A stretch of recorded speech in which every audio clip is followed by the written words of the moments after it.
51/241 of 31st July 1997. Please take your seat. I now give the floor to the Secretary General of the United Nations, His Excellency Antonio Guterres.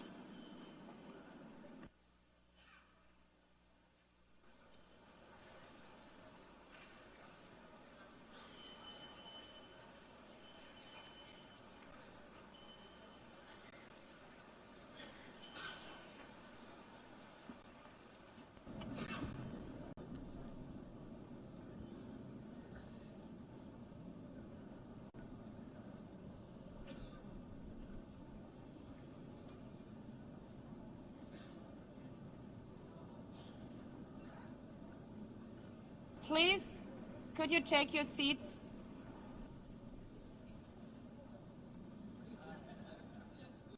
Let me begin with two words we have not been able to say often enough in this hall. Madam President.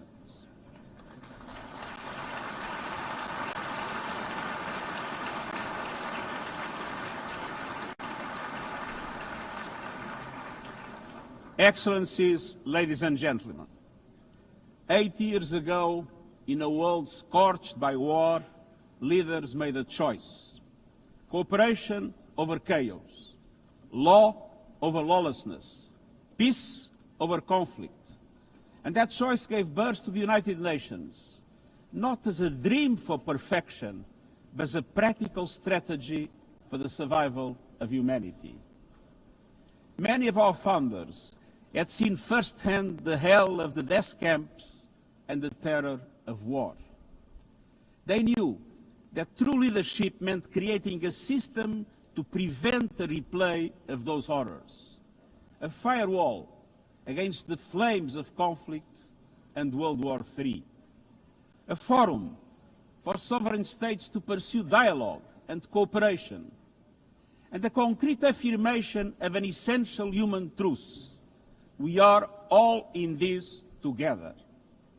And this General Assembly Hall is the heartbeat of that truth. It is why for decades world leaders have come to this one-of-a-kind podium. It is why you are here today. Because at its best, the United Nations is more than a meeting place. It's a moral compass, a force for peace and peacekeeping, a guardian of international law, a catalyst for sustainable development, a lifeline for people in crisis, a lighthouse for human rights, and a center that transforms your decisions, the decisions of member states, into action. 8 years on, we confront again the question our founders faced, only more urgent, more intertwined, more unforgiving. What kind of world do we choose to build together? Excellencies, we have our work cut out for us, as our ability to carry out that work is being cut from us. We have entered in an age of reckless disruption and relentless human suffering. Look around. The principles of the United Nations that you have established are under siege. Listen, the pillars of peace and progress are buckling under the weight of impunity, inequality, and indifference. Sovereign nations invaded, hunger weaponized, truth silence, rising smoke from bombed-out cities, rising anger in fractured societies, rising seas swallowing coastlines. Each one a warning, each one a question: what kind of world will we choose? A world of raw power or a world of laws? A world that is a scramble for self-interest or a world where nations come together? A world where might makes right or a world of rights for all? Excellencies, our world is becoming increasingly multipolar, and this is positive, reflecting a more diverse dynamic global landscape. But multipolarity without effective multilateral institutions can court chaos, as Europe has learned the hard way, resulting in World War I. It was multipolar, but there was no multilateral institutions. So let's be clear. International cooperation is not naivete. It is hard-headed pragmatism. In a world where there's leap borders, isolation is an illusion. No country can stop a pandemic alone. No army can halt rising temperatures. No algorithm can rebuild trust once it is broken. These are global stress tests of our system, our solidarity, and our resolve. I'm convinced we can pass these tests, and we must. Because people everywhere are demanding something better, and we owe them a system worthy of their trust and a future worthy of their dreams. And so we must make the choice, an active choice, to reaffirm the imperative of international law, to reassert the centrality of multilateralism, to reinforce justice and human rights, and to recommit to the principles that gave rise to our organization, and to the promise contained in its first words, we the peoples. Excellencies, the choices we face are not part of an ideological debate. They are a matter of life and death for millions. As I scan the global landscape, we must make 5 critical choices. First, we must choose peace rooted in international law. Peace is our first obligation. Yet today, wars rage with a barbarity we vowed never to allow. Too often, the Charter is brandished when convenient and trampled when not. But the Charter is not optional. It is our foundation. And when the foundation cracks, everything built upon fractures. Around the world, we see countries acting as if the rules don't apply to them.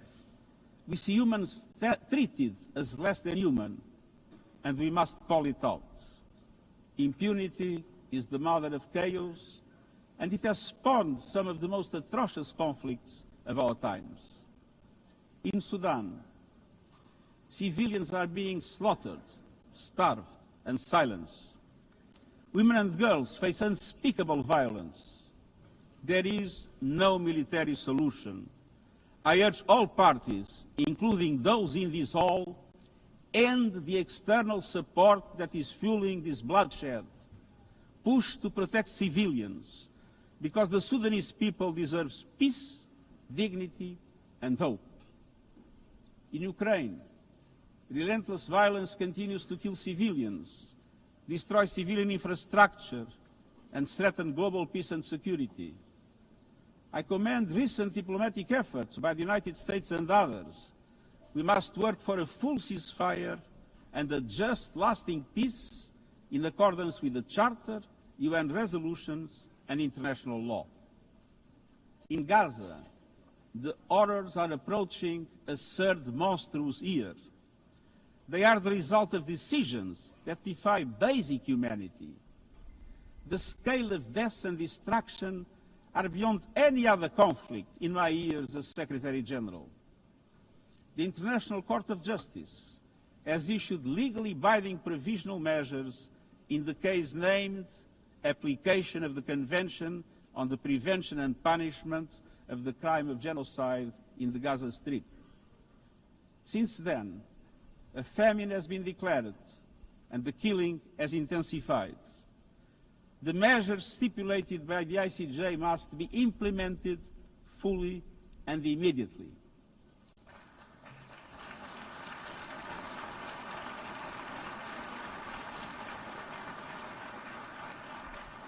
Nothing can justify the horrific Hamas terror attacks of October 7 and the taking of hostages, those of which I have repeatedly condemned.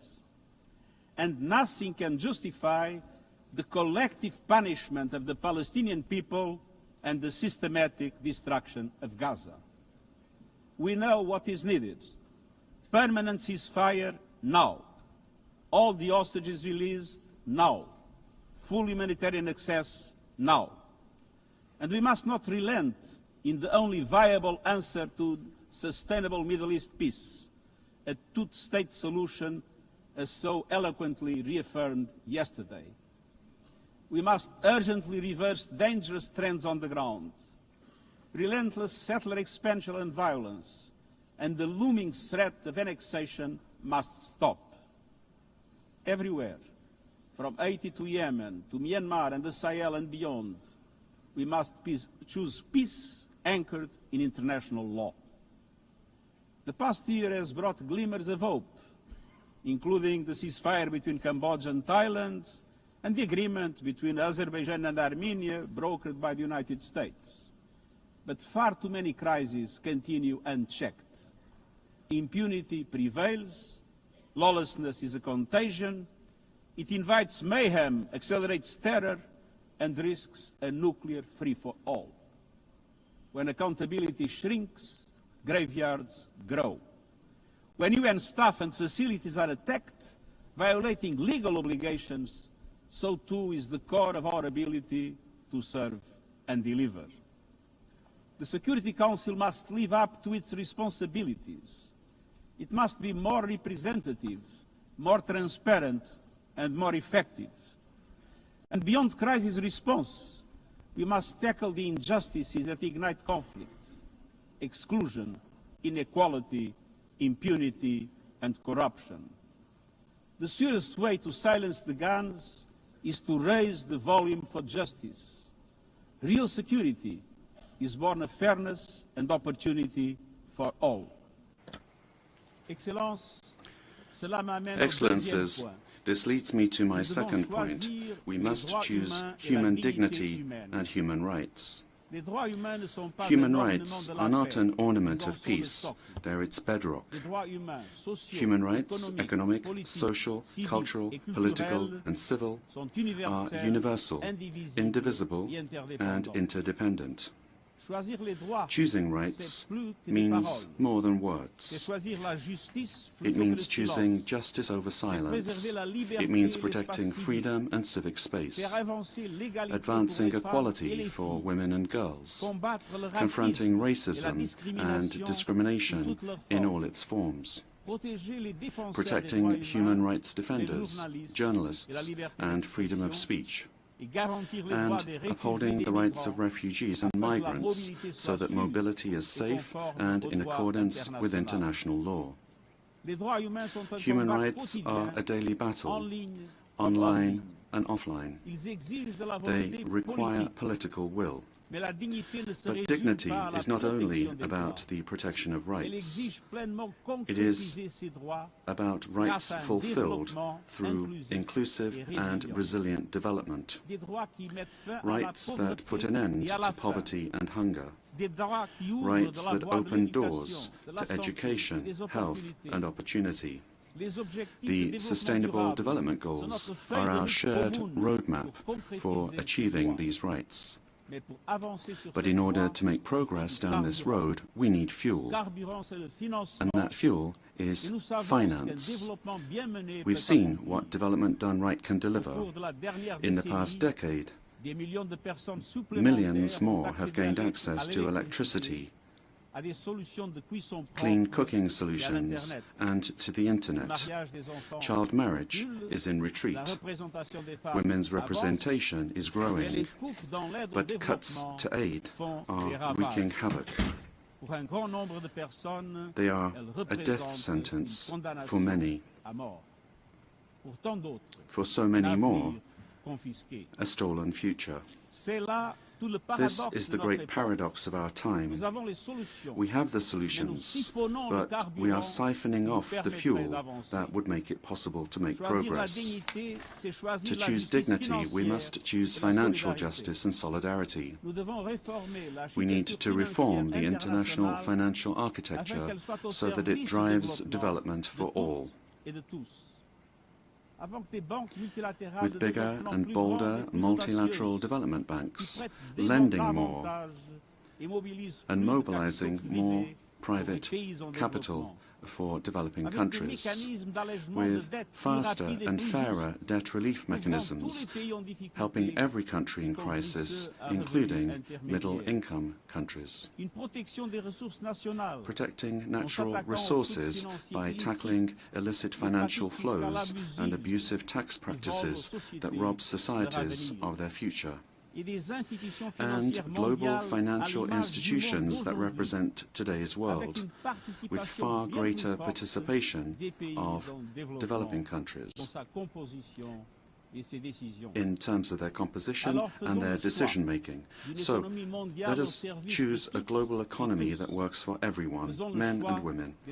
Let us choose human rights and dignity, and let us equip ourselves with the means to ensure a transition for people and the planet. Excellencies, this brings me to the third choice.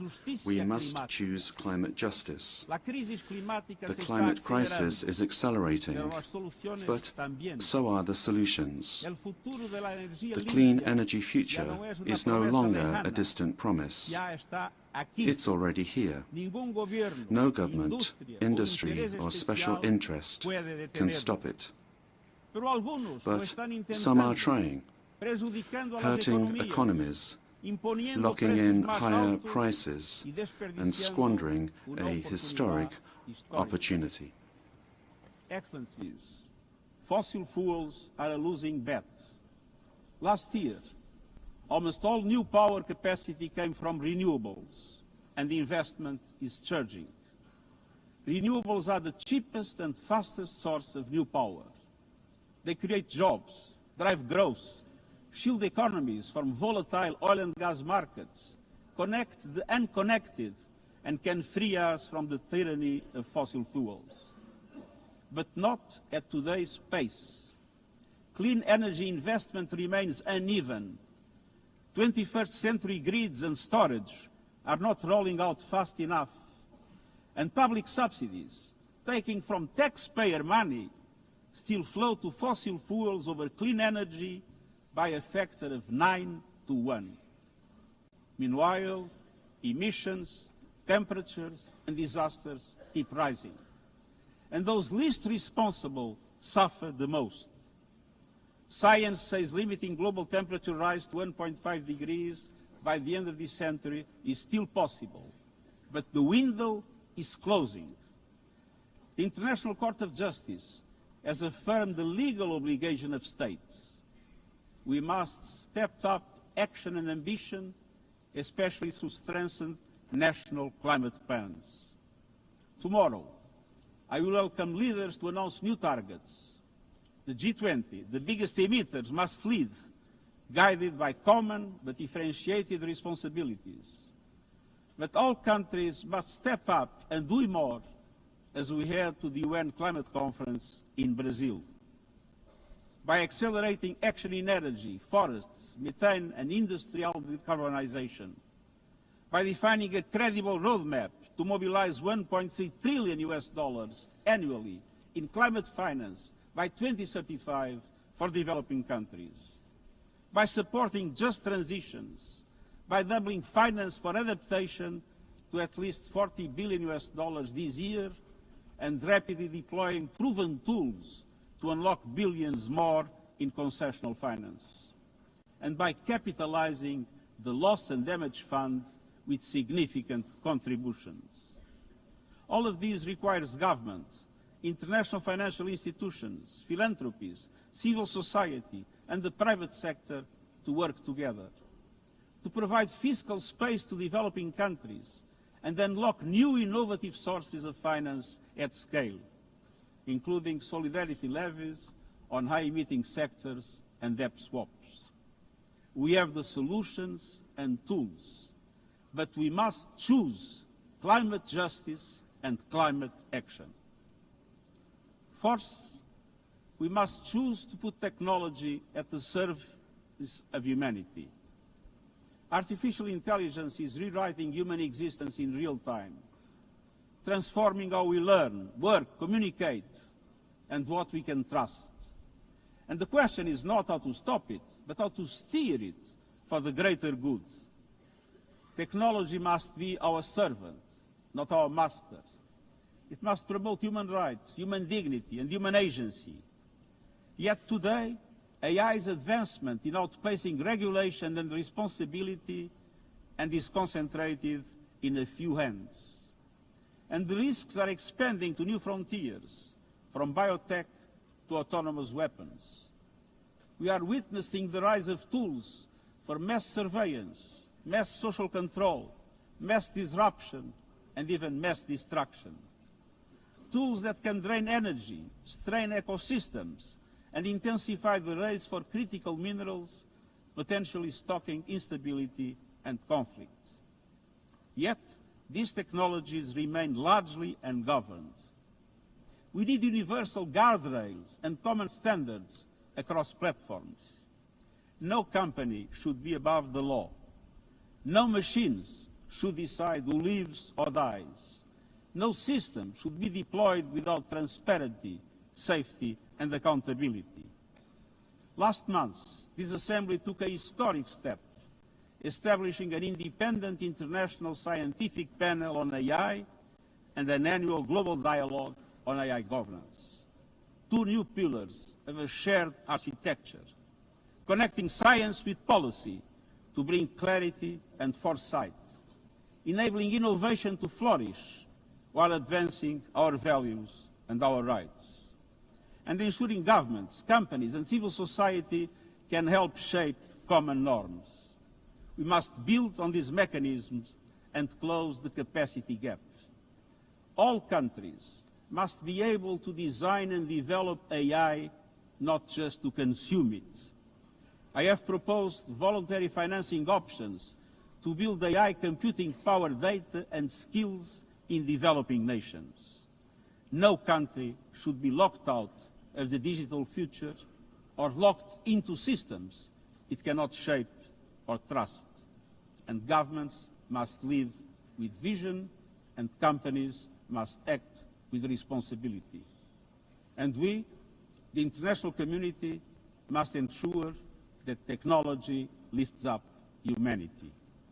So let us choose cooperation over fragmentation, ethics over expediency, and transparency over opacity. Technology will not wait for us, but we can still choose what it serves. So let us choose wisely. Fifth and finally, to meet all these goals, we must choose to strengthen the United Nations for the 21st century. The forces shaking our world are also testing the foundations of the United Nations system. We are being hit by rising geopolitical tensions and divisions, chronic uncertainty, and mounting financial strain. But those who depend on the United Nations must not be made to bear the cost, especially now, when for every dollar invested to support our core work to build peace, the world spends $750 on weapons of war. This is not only unsustainable, it is indefensible. In this moment of crisis, the United Nations has never been more essential. The world needs our unique legitimacy, our convening power, our vision to unite nations, to bridge divides and confront the challenges before us. The Pact for the Future has shown your determination to build a United Nations that is stronger, more inclusive, and more effective. That is the logic and the urgency of our UN80 initiative. We are moving swiftly and decisively. I put forward concrete proposals, a revised budget for 2026 that strengthens accountability, improves delivery, and cuts costs. Practical reforms to implement mandates more effectively and efficiently with greater impact. And ideas to spark a paradigm shift in the structure of the UN and how its parts work together. Most of these decisions rest with you, the Member States, and we will move forward in full respect of the established procedures. Together, let us choose to invest in a United Nations that adapts, innovates, and is empowered to deliver for people everywhere. Excellencies, my overriding message comes down to this. Now is the time to choose. It's not enough to know what the right choices are. I urge you to make them. I grew up in a world where choices were few. I was raised in the darkness of dictatorship, where fear silenced voices and hope was nearly crushed. Yet, even the bleakest hours, especially then, I discovered a truth that has never left me. Power does not reside in the hands of those who dominate or divide. Real power resides from people, from our shared resolve to uphold dignity, to defend equality, to believe fiercely in our common humanity and the potential of every human being. I learned early to persevere, to speak out, to refuse to surrender, no matter the challenge, no matter the obstacle, no matter the hour. We must and we will overcome. Because in a world of many choices, there is one choice we must never make, the choice to give up. We must never give up. That is my promise to you, for peace, for dignity, for justice, for humanity, for the world we know is possible when we work as one. I will never, ever give up. Thank you.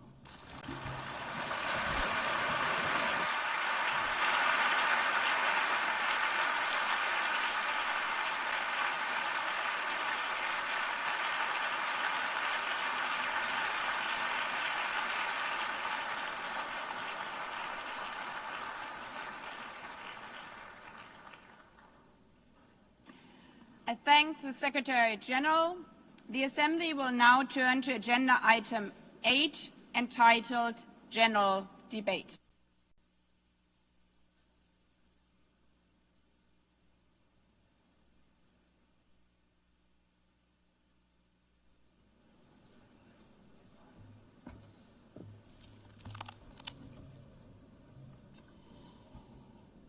"80 years.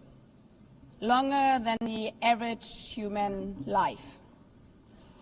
This anniversary of the United Nations should have been a moment of celebration.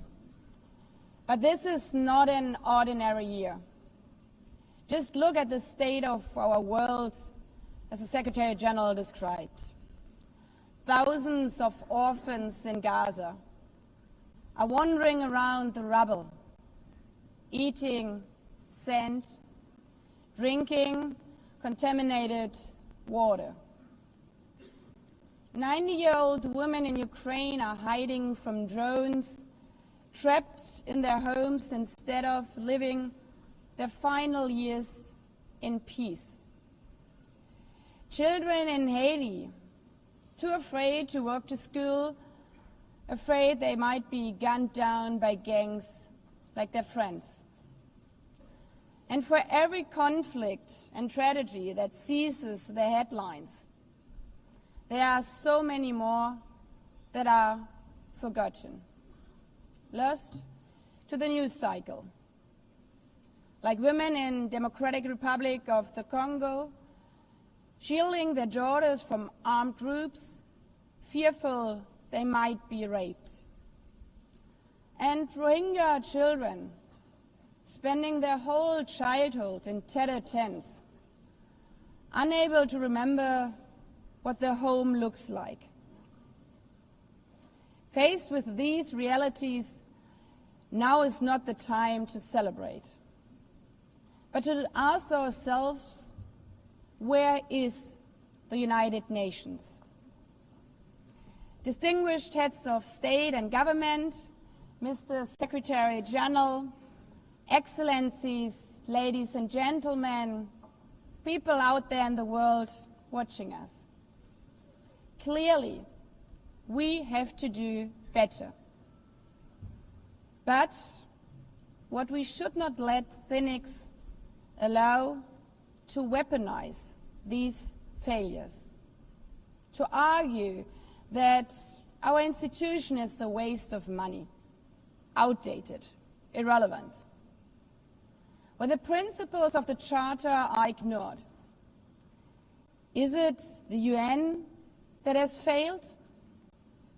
When tanks rolled into Ukraine, was it because Article 2 of the Charter is not clear enough about sovereignty and territorial integrity? When civilians, children, are killed in Gaza, is it humanitarian law at fault for failing to protect them? It's not the Charter which fails. It's not the UN as an institution which fails. The Charter, our Charter, is only as strong as member states' willingness to uphold it, and their willingness to hold to account those who violate it. Excellencies, yes, our world is in pain. Yes, we have failures. But imagine how much worse would it be without the United Nations? Would a single person be better off without it? Without UNICEF, 26 million children would not have received an education. Without the World Food Programme, nearly 125 million people would have lacked life-saving food assistance. Without the World Health Organization, over 1 billion vaccines would not have been supplied. Sometimes we could have done more, but we cannot let this dishearten us. If we stop doing the right thing, evil would prevail. This 80th session is not about big celebrations. It's about finding the resolve not to give up, the resolve to be better together, just as our predecessors did 8 decades ago. This institution was born in a world on fire and desperate for reprieve. 750 million, nearly a third of humanity back then, still under colonial rule. 2 world wars in a generation, 70 million dead. The horrors of the Holocaust revealed to our collective shame. This was a generation that knew almost nothing but suffering and despair. The signing of the Charter in 1945 gave hope to millions, gave us a North Star that guided our path from the ashes of war, helped guide nations from colonial rule into independent states, helped end apartheid. Across the decades, the United Nations has been a compass pointing toward peace, humanity, and justice. We have not always succeeded, but the story of this institution is not a story of easy victories. It's a story of falling and rising, of pulling ourselves and each other back up and trying harder. We gather here for the 80th time, not for empty celebration, not out of ritual, not to hear our own voices. We gather to prove that this institution matters, and that through this institution, every nation represented here, no matter how big or small, can summon again the strength and unity first shown in San Francisco 80 years ago. The courage and resolve of world leaders who, even while some called them back then naive, believed they could build a better world from the wreckage of the old. They showed then what true leadership is. It's not about imposing your will or putting others down. True leadership is about lifting others up, not out of altruism, but for our mutual benefit, and even out of our self-interest. Because as our founders and every architect of peace since then has understood, helping others is what makes ultimately our own countries stronger. Could any state have faced the global pandemic alone? The virus did not have any passport. We were only able to solve it at the end with the support of the World Health Organization. The climate crisis does not stop at borders. CO2 emissions anywhere affect people everywhere. Even the wealthiest cities in the world cannot shield themselves from wildfires. And imagine coming here by plane, how safe would you feel to step into the next airplane if there were no International Civil Aviation Organization anymore, which is responsible for setting safety regulations for 5 billion passengers each year? How comfortable would you be with your children using the internet while AI is uncontrolled and unchecked? As the lines between what is real and fake start to blur. In this globalized, digitalized world, we work together or we suffer alone. Excellencies, the theme of this milestone session and the high-level week is therefore better together. 80 years and more for peace, development, and human rights. Will living up to that be easy? No. But this hall was not built for easy times. It was built to come together to confront the hardest topics. This session is a session where the high-level week is about resolving differences. We showed some of it yesterday already. But even the house of dialogue and diplomacy needs a renovation. That is why the UN80 initiative and the wider reform process are not luxuries, but necessities. We are literally now at a crossroads, a make it or break it moment, politically, financially. Therefore, we have to deliver a United Nations that is agile, cost-effective, and fit for purpose. Member States have to give the Secretary General and this process their full support, because reform cannot stop in New York. It must carry through to every capital. That includes delivering the Pact for the Future and accelerating progress on the Sustainable Development Goals. Again, this is not about charity. It's about addressing the core purposes of this institution, about strengthening our foundations across all 3 pillars: peace and security, human rights, and sustainable development. They are inseparable. Leaving hundreds of millions trapped in extreme poverty, vulnerable to crisis, and denied their human rights is not only a moral failure, it's a recipe for global unrest, terrorism, and a tragic waste of humanity's greatest resource, its people. Put it simply, without the SDGs, there cannot be lasting peace. Excellencies, our future as an institution will also be shaped by the selection of the next Secretary General. And here we must pause and reflect. In nearly 80 years, this organization has never chosen a woman for that role. One might wonder how out of 4 billion potential candidates, there could not be found a single one. Of course,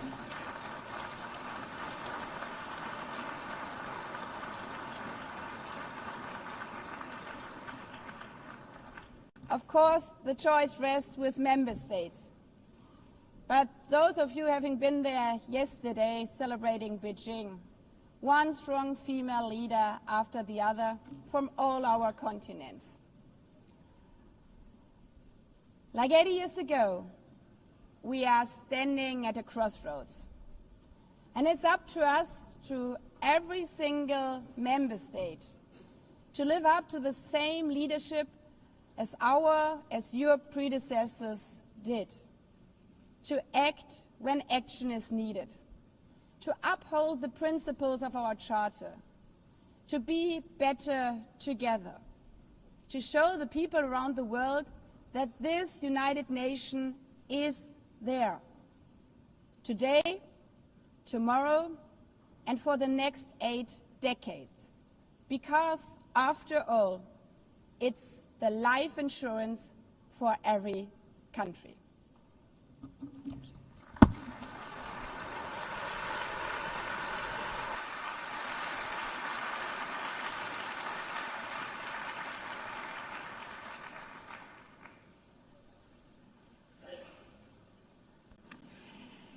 Before giving the floor to the first speaker for this morning, I would like to remind Member States that the list of speakers for the general debate has been established on the agreed basis that statements should be no longer than 15 minutes to enable all the speakers to be heard at a given meeting.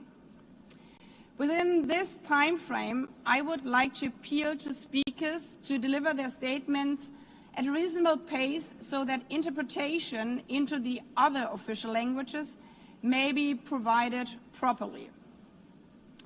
I would also like to draw your attention to the decision taken by the Assembly at previous sessions, namely that the practice of expressing congratulations inside the Assembly Hall after speech has been delivered is strongly discouraged. After delivering their statements from the rostrum, speakers are invited to exit the hall through room JA200, located behind the podium, before returning to their seats. May I take it that the Assembly agrees to proceed in this manner? It's so decided. Finally, I should like to draw the attention of Member States that during the general debate, official photographers are in the room and will take official photographs of all speakers by the Department of Global Communications. Members interested in obtaining these photographs are requested to contact the Photo Library of the United Nations. By this, the Assembly will hear an address by His Excellency Luiz Inácio Lula da Silva, President of the Federative Republic of Brazil. I request the protocol to escort His Excellency and invite him to address the Assembly.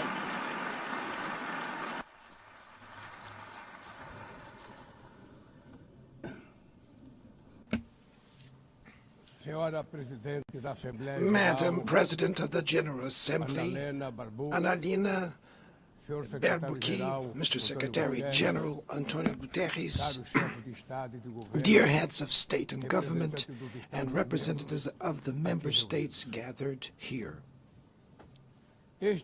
This should be a time to celebrate the United Nations. Created at the end of the war, the UN symbolizes the highest expression of the aspiration for peace and prosperity. Today, however, the ideals that inspired its founders in San Francisco are under threat as never before in their history. Multilateralism is at a new crossroads. The organization's authority is in check. We are witnessing the consolidation of an international order marked by repeated concessions to power play, attacks on sovereignty, arbitrary sanctions, and unilateral interventions are becoming the rule. There is a clear parallel between the multilateralism crisis and the weakening of democracy. Authoritarianism is strengthened when we fail to act in the face of arbitrary acts, when the international society falters in defending peace, sovereignty, and the rule of law. The consequences are tragic. Throughout the world, anti-democratic forces are trying to subjugate institutions and stifle freedoms. They worship violence, praise ignorance, act as physical and digital militias, and is unacceptable. This interference in domestic affairs is aided by a subservient far right who is nostalgic of past hegemonies.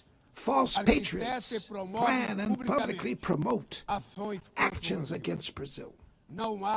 Peace cannot be achieved with impunity. A few days ago, and for the first time in 525 years of our history, a former head of state was convicted of attacking the democratic rule of law. He was investigated, indicted, trialed, and held accountable for his actions in a meticulous process. He has the right to defend himself for secured, a prerogative that dictatorships deny.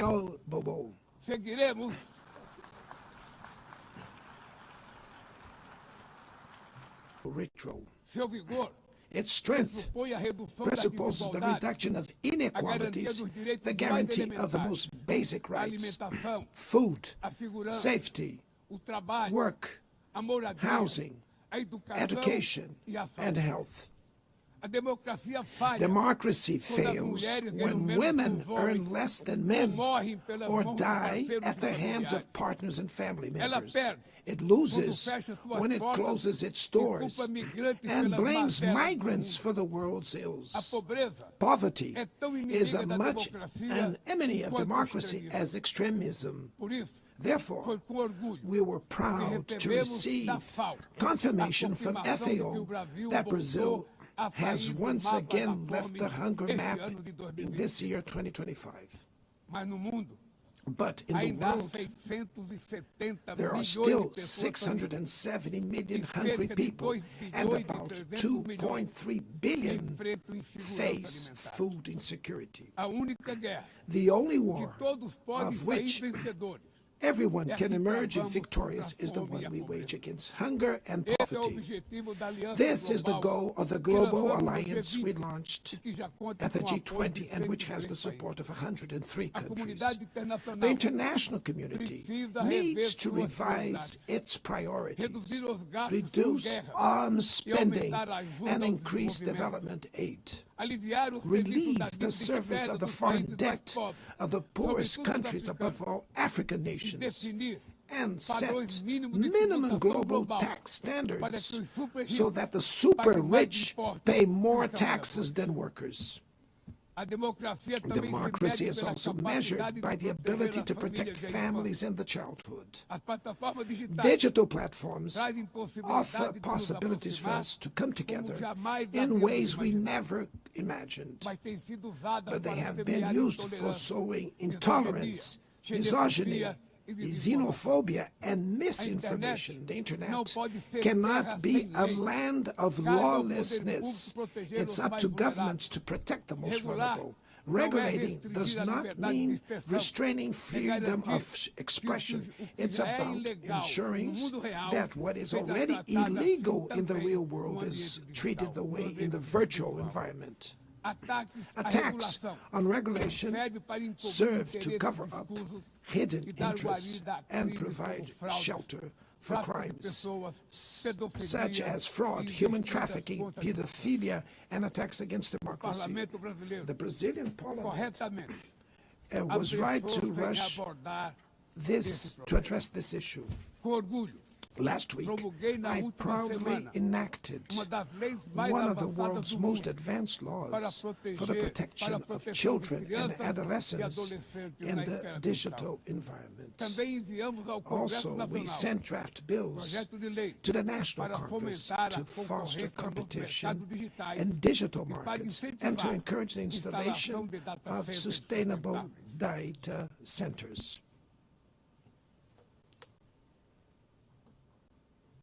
To mitigate the risks of artificial intelligence, we are committed to building multilateral governance in line with the Global Digital Compact that was approved in this plenary last year.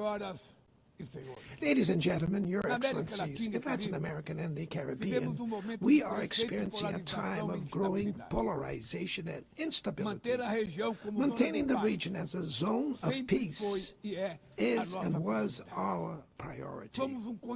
We are a continent free of weapons of mass destruction, without ethnic or religious conflicts.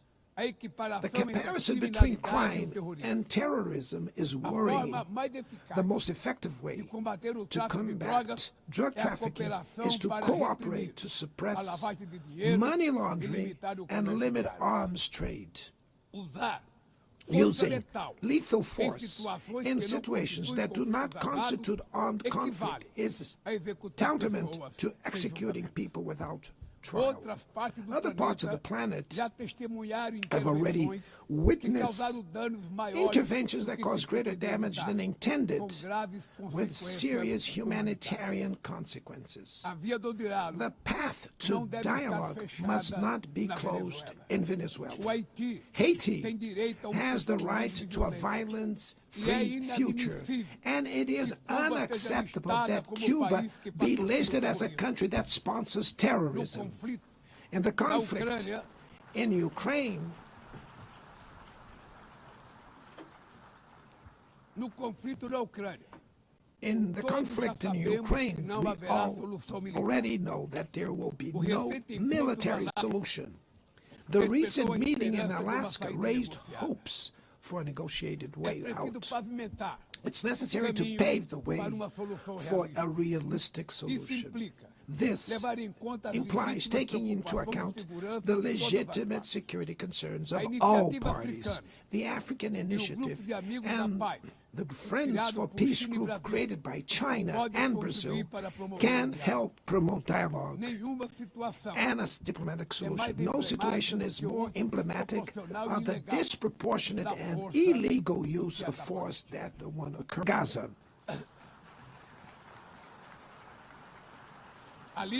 There, under tons of rubble, are buried tens of thousands of innocent women and children. It happened without the complicity of those who could have prevented it. In Gaza, hunger is used as a weapon of war, and the forced displacement of populations goes on unpunished. I express my admirations to the Jews who, inside and outside Israel, oppose this collective punishment. The Palestinian people are at risk of disappearing. They will only survive with an independent state integrated to the international community. This is the solution defended by more than 150 UN members, reaffirmed yesterday here in this very plenary, but bared by a single veto. It is regrettable that President Mahmoud Abbas was prevented by the host country of occupying the Palestinian bench at this historical moment.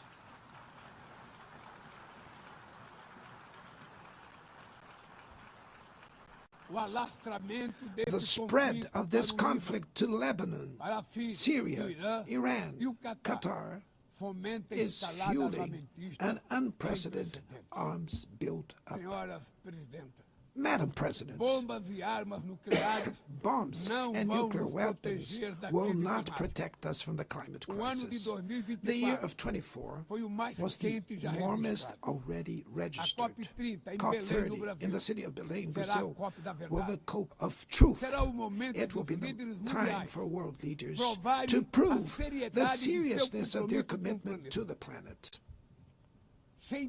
Without a complete picture of the NDC's nationally determined contributions, we were walking blindfolded towards the abyss. Brazil has committed to reducing its emissions by 59 to 67%, covering all greenhouse gases and all sectors of the economy.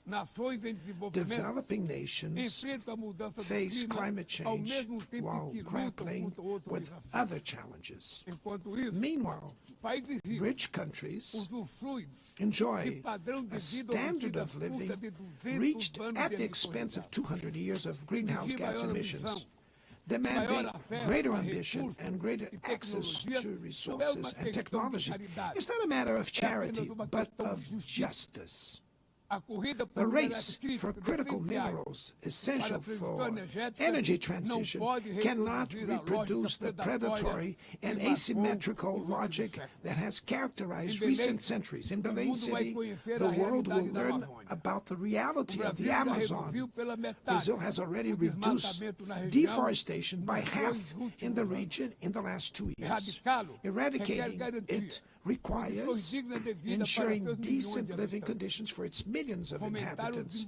Promoting sustainable development is the objective of the Tropical Forest Forever facility, which Brazil intends to launch to compensate countries that keep their forests standing.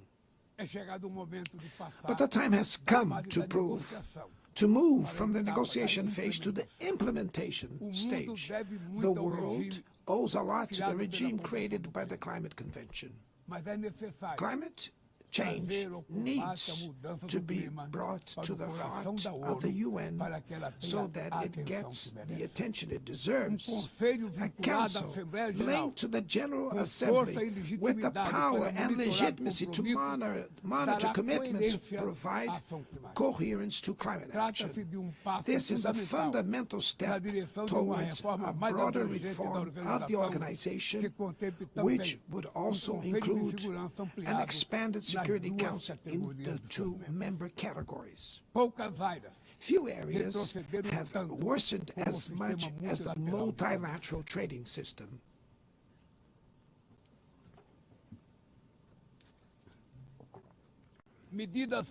Unilateral measures have rendered fundamental principles, such as the most favored nations clauses, meaningless. They have disrupted value chains and threw the global economy into a pernicious spiral of high prices and stagnation. It is urgent to refound the WTO based on modern and flexible foundations. Your Excellencies, ladies and gentlemen, this year, the world lost 2 exceptional public figures. Former Uruguayan President Pepe Mujica and our dear Pope Francis. Both embodied the best humanist values like no other. Their lives were intertwined with the 8 decades of the UN's existence. If they were still among us, they would use this platform to remember that authoritarianism, environmental degradation, and inequality are not relentless, that the only ones defeated are those who stand idly by, resignate, and that we can defeat the false prophets and oligarchs who exploit fear and monetize hate, and that tomorrow is made of daily choices, and it takes courage to act to transform it. In the future that Brazil envisions, there is no room for the reenactment of ideological rivalries or spheres of influence. Confrontation is not inevitable. We need leaders with clear visions who understand that the international order is not a zero-sum game. The 21st century will be increasingly multipolar. For it to remain peaceful, it cannot fall to multilateral. Brazil is giving increasing importance to the European Union, the African Union, ASEAN, CELAC, BRICS, and the G20. The voice of the Global South must be heard. The UN has today almost 4 times more members than the 51 who were at its foundation. Our historic mission is to make it once again a barrier of hope and a promoter of equality, peace, sustainable development, diversity, and tolerance. May God bless us all. And thank you very much.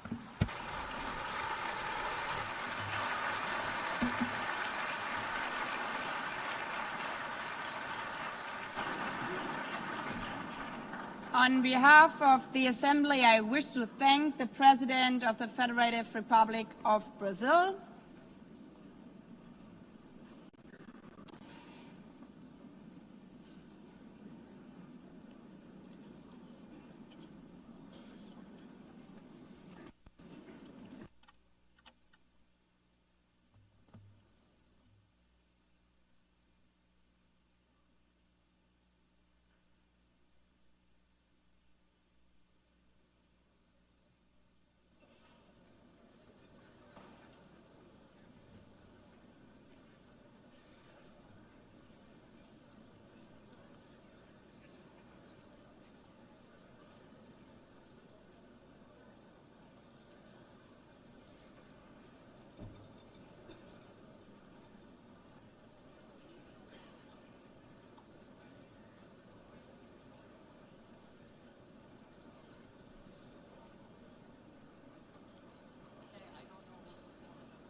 the Assembly will hear an address by His Excellency Donald Trump, President of the United States of America. I request protocol to escort His Excellency and invite him to address the Assembly.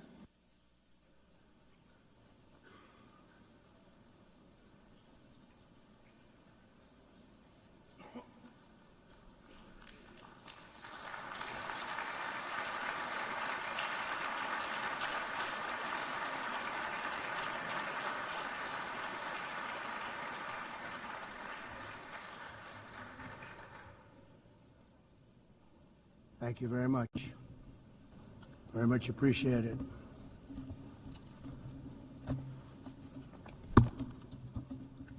And I don't mind making this speech without a teleprompter, because the teleprompter is not working. I feel very happy to be up here with you nevertheless, and that way you speak more from the heart. I can only say that whoever's operating this teleprompter is in big trouble.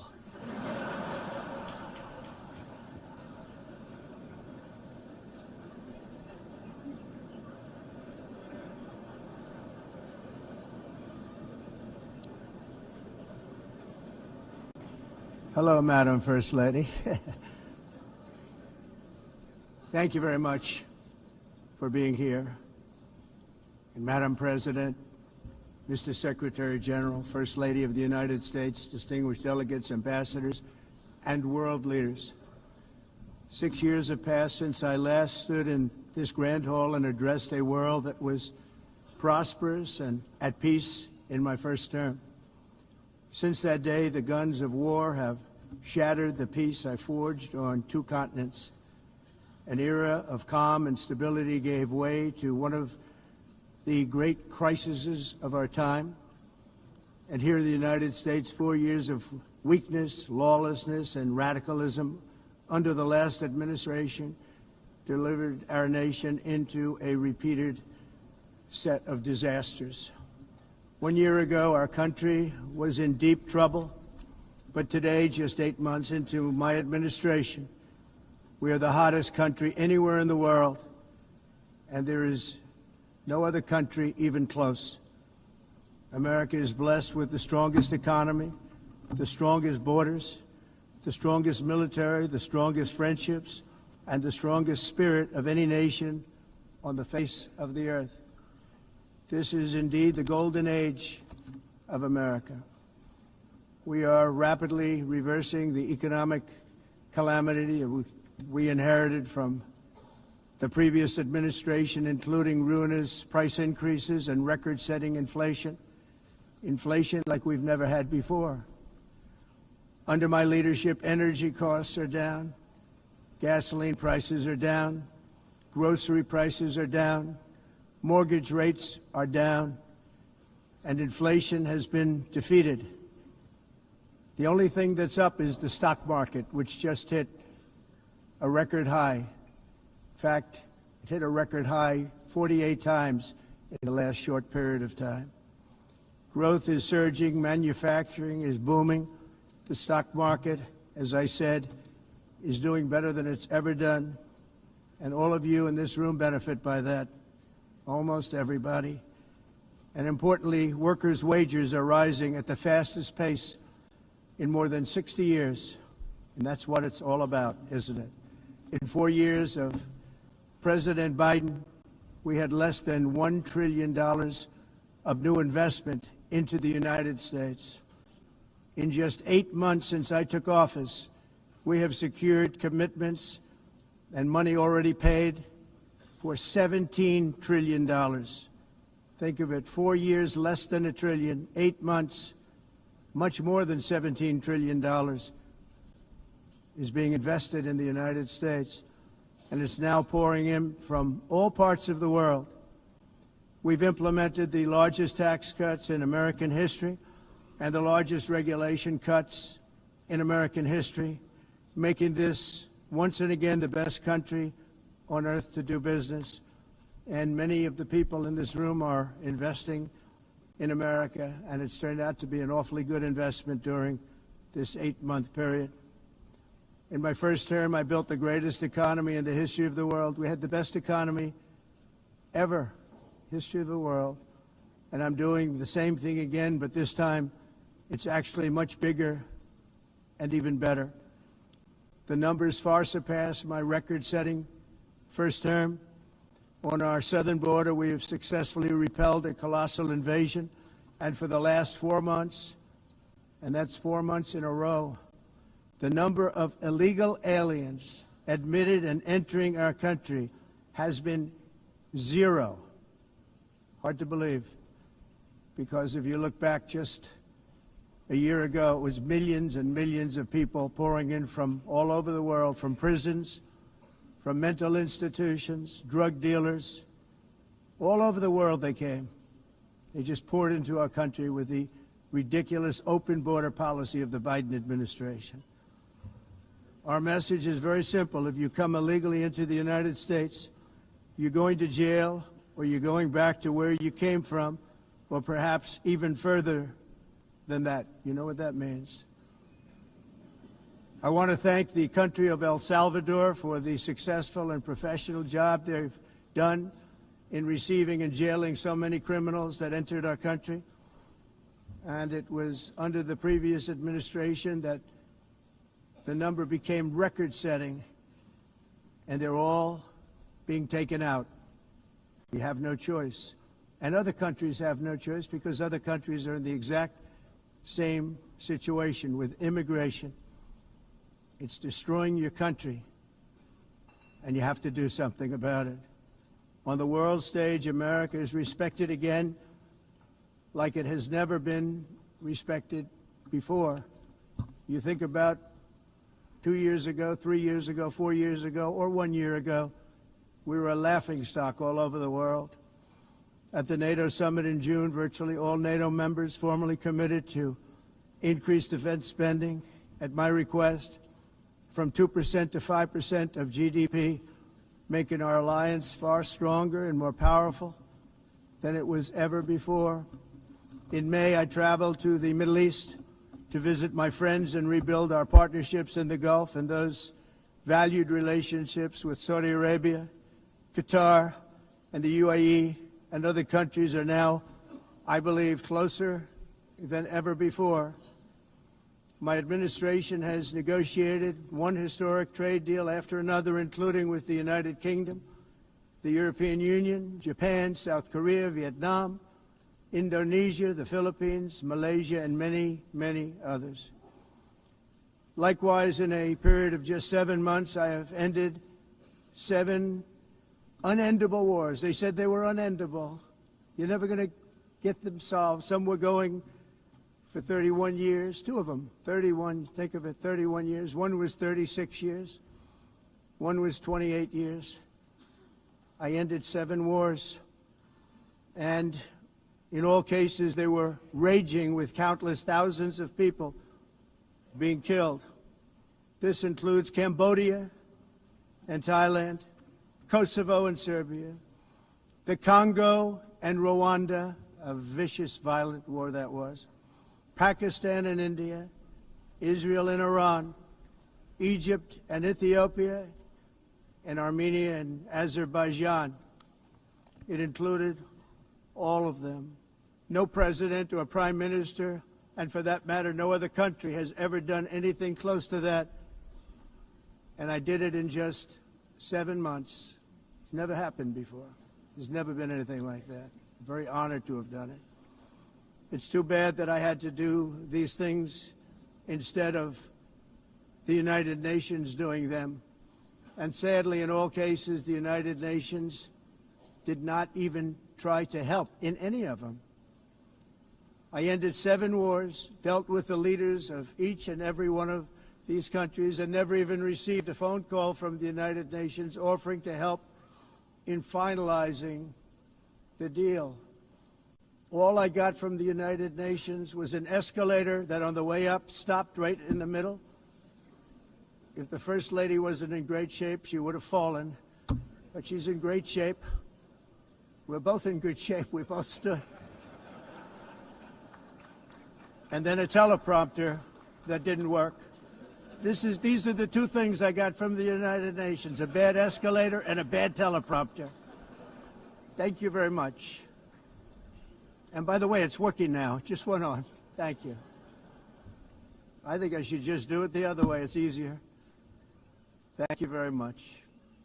I didn't think of it at the time because I was too busy working to save millions of lives. That is the saving and stopping of these wars. But later I realized that the United Nations wasn't there for us. They weren't there.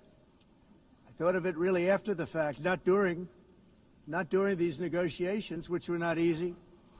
That being the case, what is the purpose of the United Nations? The UN has such tremendous potential.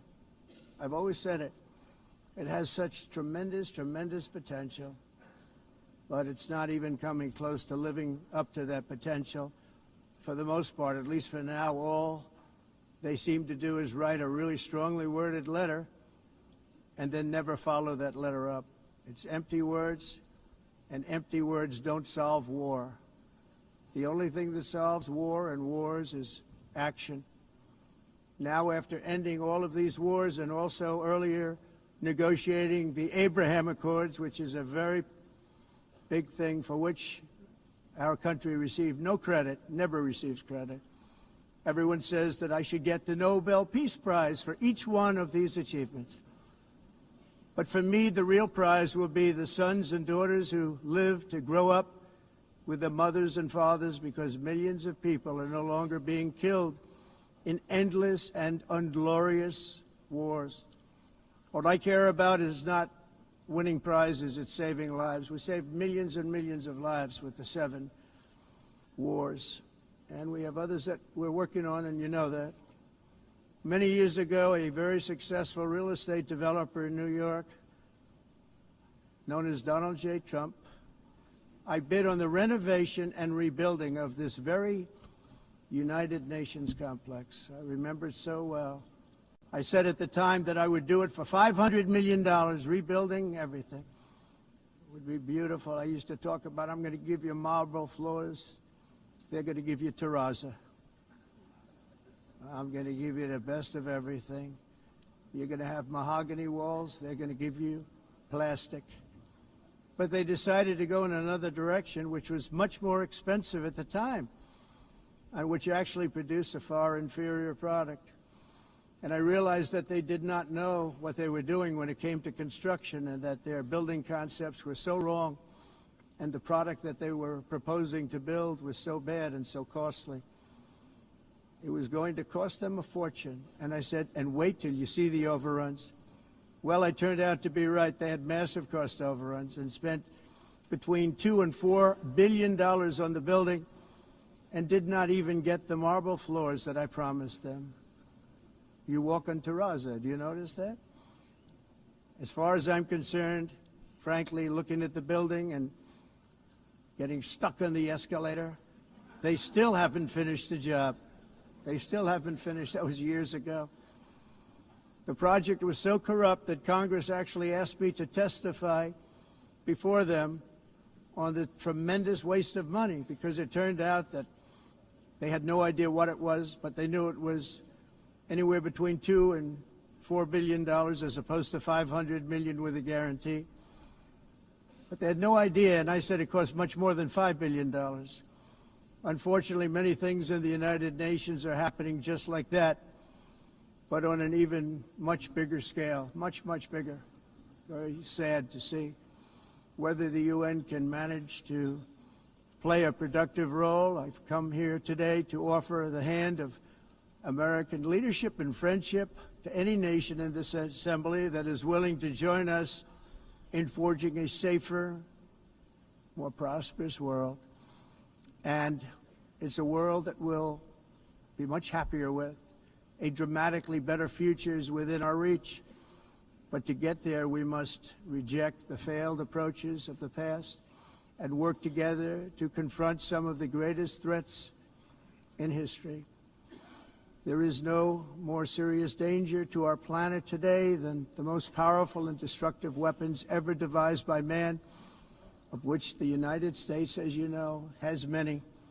Just as I did in my first term, I've made containing these threats a top priority, starting with the nation of Iran. My position is very simple. The world's #1 sponsor of terror can never be allowed to possess the most dangerous weapon. That's why, shortly after taking office, I sent the so-called Supreme Leader a letter making a generous offer. I extended a pledge of full cooperation in exchange for a suspension of Iran's nuclear program. The regime's answer was to continue their constant threats to their neighbors and U.S. interests throughout the region and some great countries that are right nearby. Today, many of Iran's former military commanders, in fact, I can say almost all of them, are no longer with us. They're dead. And 3 months ago, in Operation Midnight Hammer, 7 American B-2 bombers dropped the 14 30,000-pound each bombs on Iran's key nuclear facilities, totally obliterating everything. No other country on earth could have done what we did. No other country has the equipment to do what we did. We have the greatest weapons on earth. We hate to use them. But we did something that for 22 years people wanted to do.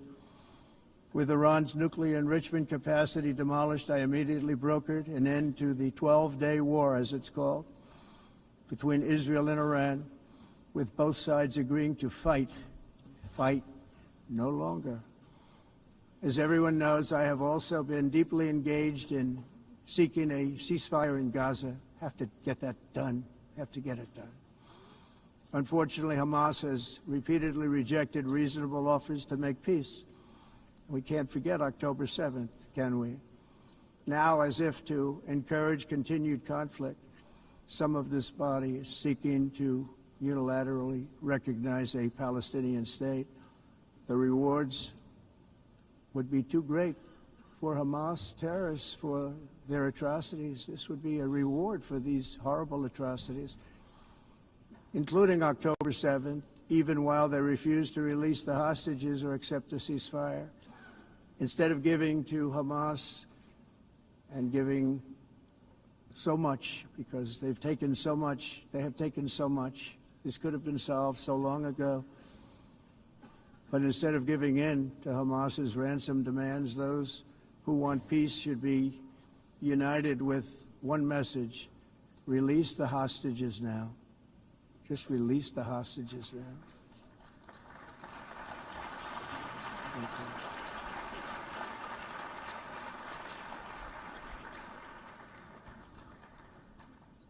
Thank you. as we have got to come together, and we will come together, got to get it done. We have to stop the war in Gaza immediately. We have to stop it. We have to get it done. We have to negotiate, immediately have to negotiate peace. We got to get the hostages back. We want all 20 back. We don't want 2 and 4. As you know, I got, along with Steve Witkoff and others that helped us, Marco Rubio, we got most of them back. We were involved in all of them. But I always said the last 20 are going to be the hardest, and that's exactly what happened. We have to get them back now. We don't want to get back 2, and then another 2, and then 1, and then 3. Have this process. No, we want them all back, and we want the actually 38 dead bodies back too.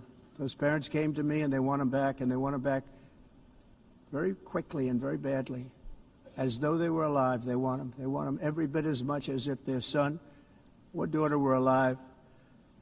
I've also been working relentlessly, stopping the killing in Ukraine. I thought that would be, of the 7 wars that I stopped, I thought that would be the easiest because of my relationship with President Putin, which had always been a good one. I thought that was going to be the easiest one. But, you know, in war, you never know what's going to happen. There are always lots of surprises, both good and bad. Everyone thought Russia would win this war in 3 days, but it didn't work out that way. It was supposed to be just a quick little skirmish. It's not making Russia look good. It's making them look bad. No matter what happens from here on out, this was something that should have taken a matter of days, certainly less than a week. And they've been fighting for 3.5 years and killing anywhere from 5,000 to 7,000 young soldiers, mostly soldiers, on both sides, every single week, from 5,000 to 7,000 dead young people, and some in cities, much smaller numbers, where rockets are shot, where drones are dropped. This war would never have started if I were president. This was a war that should have never happened. It shows you what leadership is, what bad leadership can do to a country. Look what happened to the United States, and look where we are right now in just a short period of time. The only question now is how many more lives will be needlessly lost on both sides. China and India are the primary funders of the ongoing war by continuing to purchase Russian oil.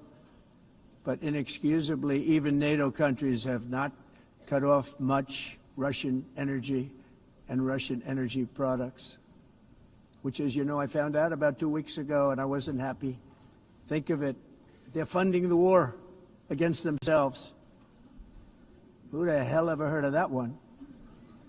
In the event that Russia is not ready to make a deal to end the war, then the United States is fully prepared to impose a very strong round of powerful tariffs, which would stop the bloodshed, I believe, very quickly. But for those tariffs to be effective, European nations, all of you are gathered here right now, would have to join us in adopting the exact same measures.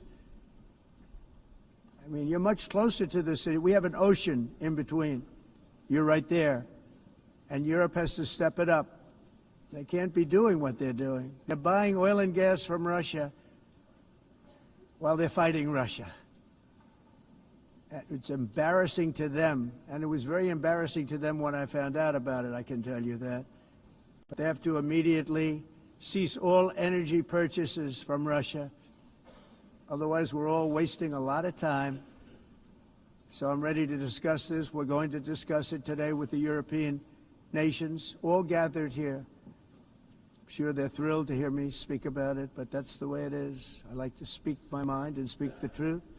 As we seek to reduce the threat of dangerous weapons today, I'm also calling on every nation to join us in ending the development of biological weapons once and for all.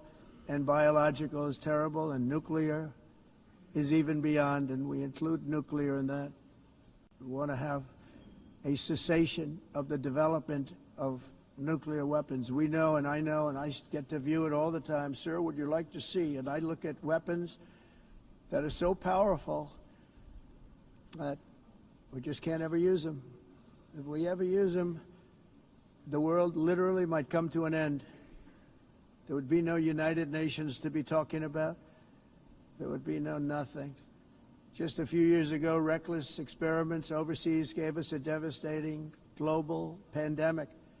Yet despite that worldwide catastrophe, many countries are continuing extremely risky research into bioweapons and man-made pathogens. This is unbelievably dangerous.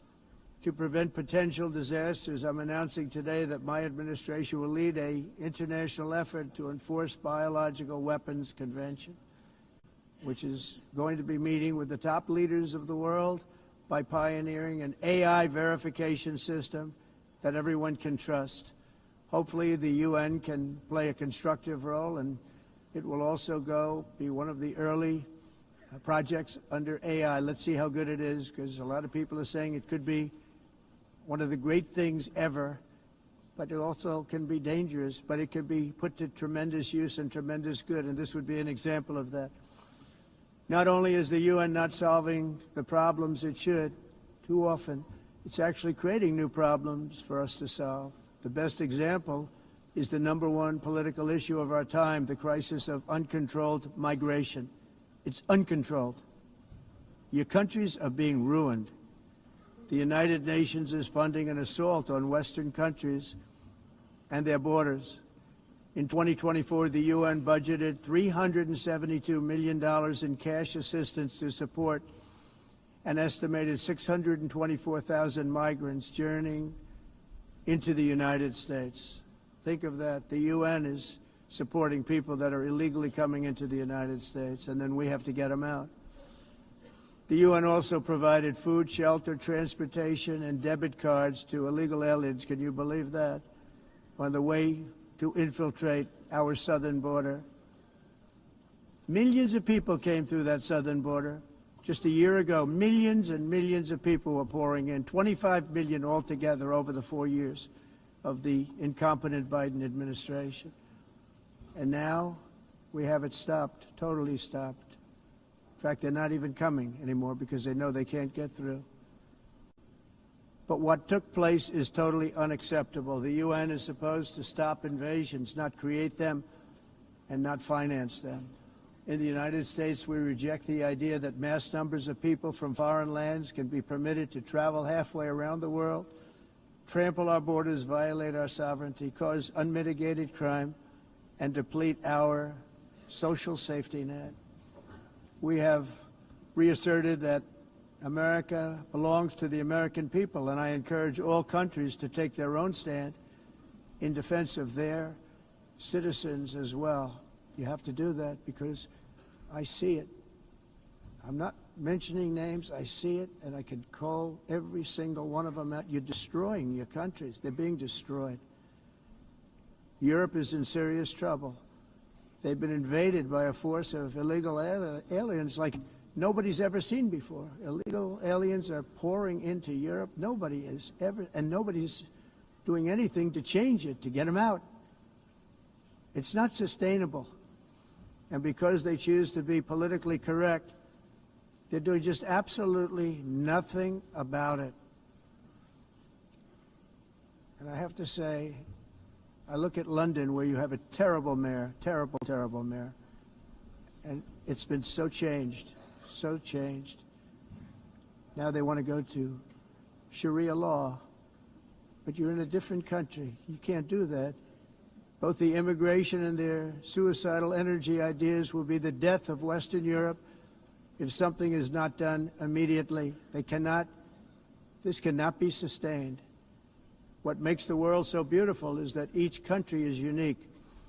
But to stay this way, every sovereign nation must have the right to control their own borders. You have the right to control your borders, as we do now, and to limit the sheer numbers of migrants entering their countries and paid for by the people of that nation that were there and that built that particular nation at the time. They put their blood, sweat, tears, money into that country, and now they're being ruined. Proud nations must be allowed to protect their communities and prevent their societies from being overwhelmed by people they have never seen before, with different customs, religions, with different everything. Where migrants have violated laws, lodged false asylum claims or claimed refugee status for illegitimate reasons, they should, in many cases, be immediately sent home. And while we will always have a big heart for places and people that are struggling and truly compassionate, answers will be given. We have to solve the problem, and we have to solve it in their countries, not create new problems in our countries. And we are very helpful to a lot of countries that are just not able to send their people anymore. They used to send them to us in caravans of 25,000, 30,000 people each. These massive caravans of people pouring into our country, totally unchecked and unvetted. But not anymore. According to the Council of Europe, in 2024, almost 50% of inmates in German prisons were foreign nationals or migrants. In Austria, the number was 53% of the people in prisons were from places that weren't from where they are now. In Greece, the number was 54%, and in Switzerland, beautiful Switzerland, 72% of the people in prisons are from outside of Switzerland. When your prisons are filled with so-called asylum seekers who repaid kindness, and that's what they did, they repaid kindness with crime. It's time to end the failed experiment of open borders. You have to end it now. See, I can tell you, I'm really good at this stuff. Your countries are going to hell. In America, we've taken bold action to swiftly shut down uncontrolled migration. Once we started detaining and deporting everyone who crossed the border and removing illegal aliens from the United States, they simply stopped coming. They're not coming anymore. We're getting a lot of credit, but they're not coming anymore. This was a humanitarian act for all involved, because on the trips up, thousands of people a week were dying. Women were being raped. Nobody's ever seen anything like it. Raped, horribly beaten, raped. On the trip up, the journey up, it was a long walk. It was a long, arduous journey, indeed. And it was also a historic victory against human trafficking throughout the region. What we did was a victory, and we saved so many lives of people that wouldn't make the journey. That journey was loaded up with death. Loaded up with death.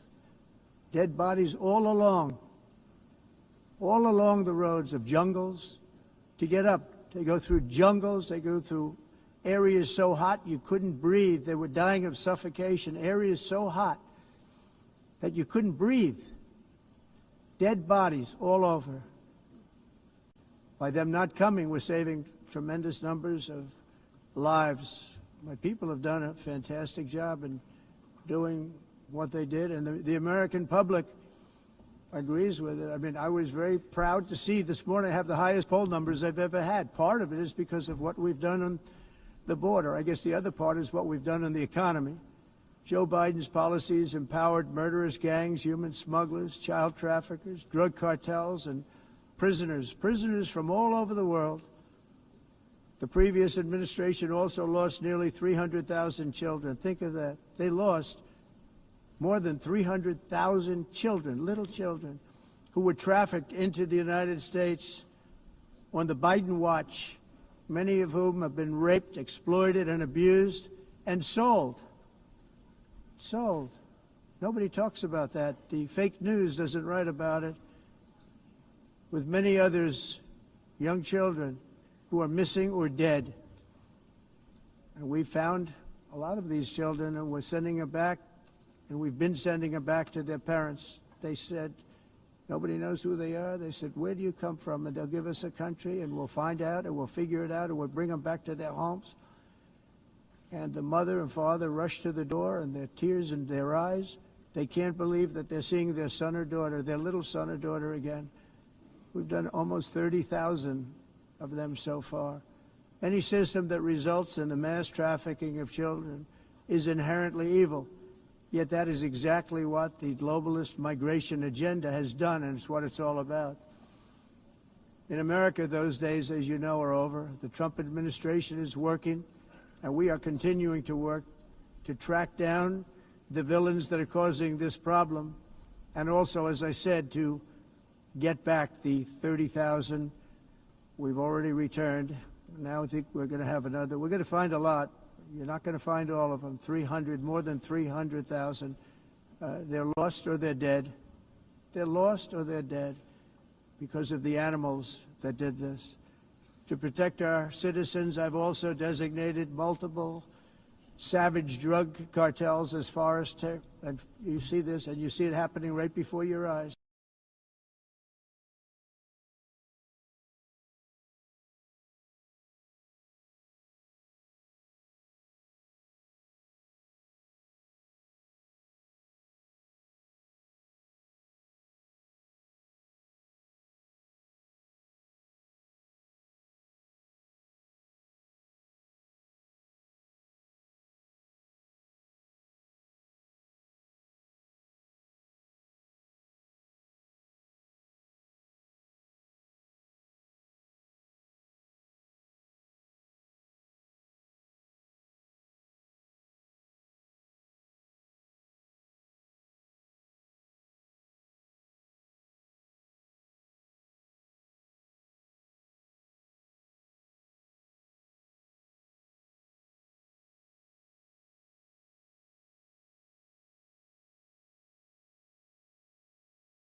Drugs, 300,000.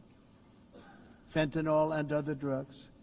Each boat that we sink carries drugs that would kill more than 25,000 Americans. We will not let that happen. Energy is another area where the United States is now thriving like never before. We're getting rid of the falsely named renewables. By the way, they're a joke. They don't work. They're too expensive. They're not strong enough to fire up the plants that you need to make your country great. The wind doesn't blow. Those big windmills are so pathetic and so bad, so expensive to operate. And they have to be rebuilt all the time, and they start to rust and rot. Most expensive energy ever conceived, and it's actually energy. You're supposed to make money with energy, not lose money. You lose money, the governments have to subsidize. You can't put them out without massive subsidies. And most of them are built in China, and I give China a lot of credit. They build them, but they very few wind farms. So why is it that they build them and they send them all over the world, but they barely use them? You know what they use? Coal. They use gas. They use almost anything, but they don't like wind. But they sure as hell like selling the windmills. Europe, on the other hand, has a long way to go, with many countries being on the brink of destruction because of the green energy agenda, and I give a lot of credit to Germany. Germany was being led down a very sick path, both on immigration, by the way, and on energy. They were going green, and they were going bankrupt. And the new leadership came in, and they went back to where they were, with fossil fuel and with nuclear, which is good. It's now safe, and you can do it properly. But they went back to where they were, and they opened up a lot of different plants, energy-producing plants, and they're doing well. I give Germany a lot of credit for that. They've said this is a disaster, what's happening. They were going all green. All green is all bankrupt. That's what it represents. And it's not politically correct. I'll be very badly criticized for saying it, but I'm here to tell the truth. I don't care. It doesn't matter to me. I'm in New York City. I'm feeling a lot safer. Crime, we're getting crime down. And by the way, speaking of crime, Washington, D.C. Washington, D.C. was the crime capital of America. Now it's a totally, after 12 days, it's a totally safe city. Everyone's going out to dinner. They're going out to restaurants. Your wife can walk down the middle of the street with or without you. Nothing's going to happen. My people have done a fantastic job. And yes, I called in the National Guard, and the National Guard took care of business, and they weren't politically correct, but they took care of business. We got 1,700 career criminals out, brought them back to where they came from, the countries where they came from, or put them in jails. Washington, D.C. is now a totally safe city again, and I welcome you to come. In fact, we'll have dinner together at a local restaurant, and we'll be able to walk. We don't have to go by an armor-plated vehicle. We'll walk right over there from the White House. They've given up their powerful edge, a lot of the countries that we're talking about, in oil and gas, such as essentially closing the great North Sea oil. Oh, the North Sea, I know it so well. Aberdeen was the oil capital of Europe, and there's tremendous oil that hasn't been found in the North Sea. Tremendous oil. And I was with the Prime Minister I respect and like a lot, and I said, you're sitting with the greatest asset. They essentially closed it by making it so highly taxed that no developer, no oil company can go there. They have tremendous oil left, and more importantly, they have tremendous oil that hasn't even been found yet. And what a tremendous asset for the United Kingdom. And I hope the Prime Minister is listening, because I told it to him 3 days in a row. That's all he heard. North Sea oil, North Sea, because I want to see them do well. I want to stop seeing them ruining that beautiful Scottish and English countryside with windmills and massive solar panels that go 7 miles by 7 miles, taking away farmland. But we're not letting this happen in America. In 1982, the executive director of the United Nations Environmental Program predicted that by the year 2000, climate change would cause a global catastrophe. He said that it will be irreversible, as any nuclear holocaust would be. This is what they said at the United Nations. What happened? Here we are. Another UN official stated in 1989 that within a decade, entire nations could be wiped off the map by global warming. Not happening. You know, it used to be global cooling. If you look back years ago in the 1920s and the 1930s, they said, global cooling will kill the world. We have to do something. Then they said global warming will kill the world. But then it started getting cooler, so now they could just call it climate change, because that way they can't miss. It's climate change. Because if it goes higher or lower, whatever the hell happens, there's climate change. It's the greatest con job ever perpetrated on the world, in my opinion. Climate change, no matter what happens, you're involved in that. No more global warming, no more global cooling. All of these predictions made by the United Nations and many others, often for bad reasons, were wrong. They were made by stupid people that have cost their countries fortunes and given those same countries no chance for success. If you don't get away from this green scam, your country is going to fail.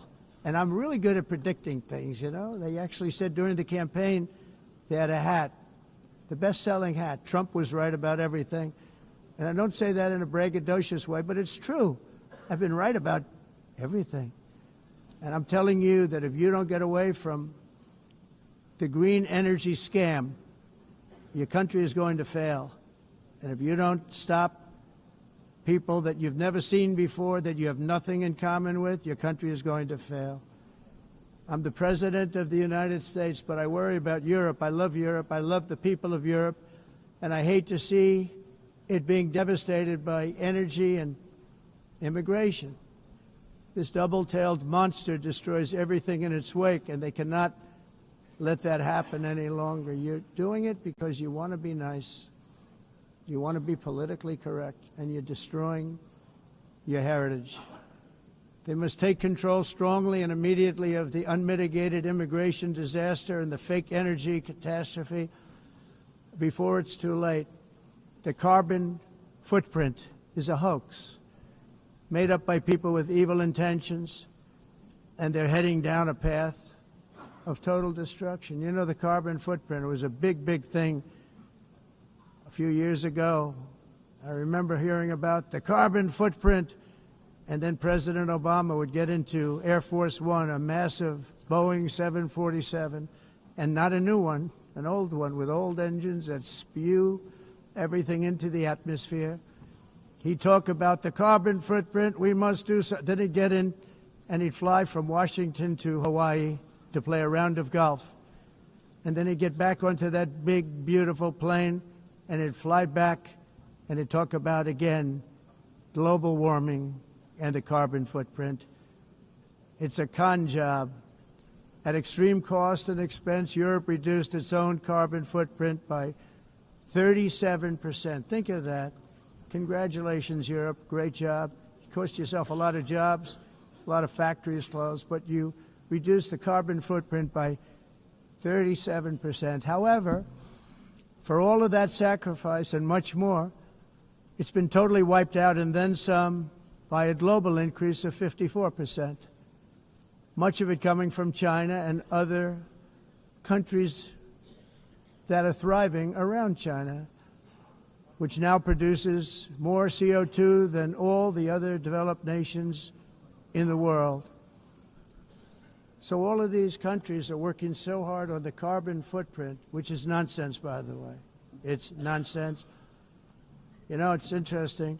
In the United States, we have still radicalized environmentalists, and they want the factories to stop. Everything should stop. No more cows. We don't want cows anymore. I guess they want to kill all the cows. They want to do things that are just unbelievable, and you have it too. But, you know, we have a border, strong, and we have a shape, and that shape doesn't just go straight up. That shape is amorphous when it comes to the atmosphere. And if we had the most clean air, and I think we do, we have very clean air. We have the cleanest air we've had in many, many years. But the problem is that other countries, like China, which has air that's a little bit rough, it blows. And no matter what you're doing down here, the air up here tends to get very dirty because it comes in from other countries where their air isn't so clean. And the environmentalists refuse to acknowledge that. Same thing with garbage. In Asia, they dump much of their garbage right into the ocean. And over about a 1 week and 2 week journey, it flows right past Los Angeles. You've seen it. Massive amounts of garbage, almost too much to do anything about, flowing past Los Angeles, past San Francisco, and then somebody will get in trouble because he dropped a cigarette on the beach. The whole thing is crazy. The primary effect of these brutal green energy policies has not been to help the environment, but to redistribute manufacturing and industrial activity from developed countries that follow the insane rules that are put down to polluting countries that break the rules and are making a fortune. They're making a fortune. European electricity bills are now 4 to 5 times more expensive than those in China, and 2 to 3 times higher than the United States. And our bills are coming way down. You probably see that our gasoline prices are way down. You know, we have an expression, drill. Nós reduzimos os custos de energia porque nós faremos como a expressão, vamos fazer tudo isso e reduzir os custos de energia, e os custos diminuíram nos Estados Unidos. Por exemplo, se você olhar nos países em faturas de energia, nós não climatizamos. Mas nós, nos Estados Unidos, conseguimos usar eles e evitar aumento da temperatura, porque é muito caro também usar nada e ninguém usa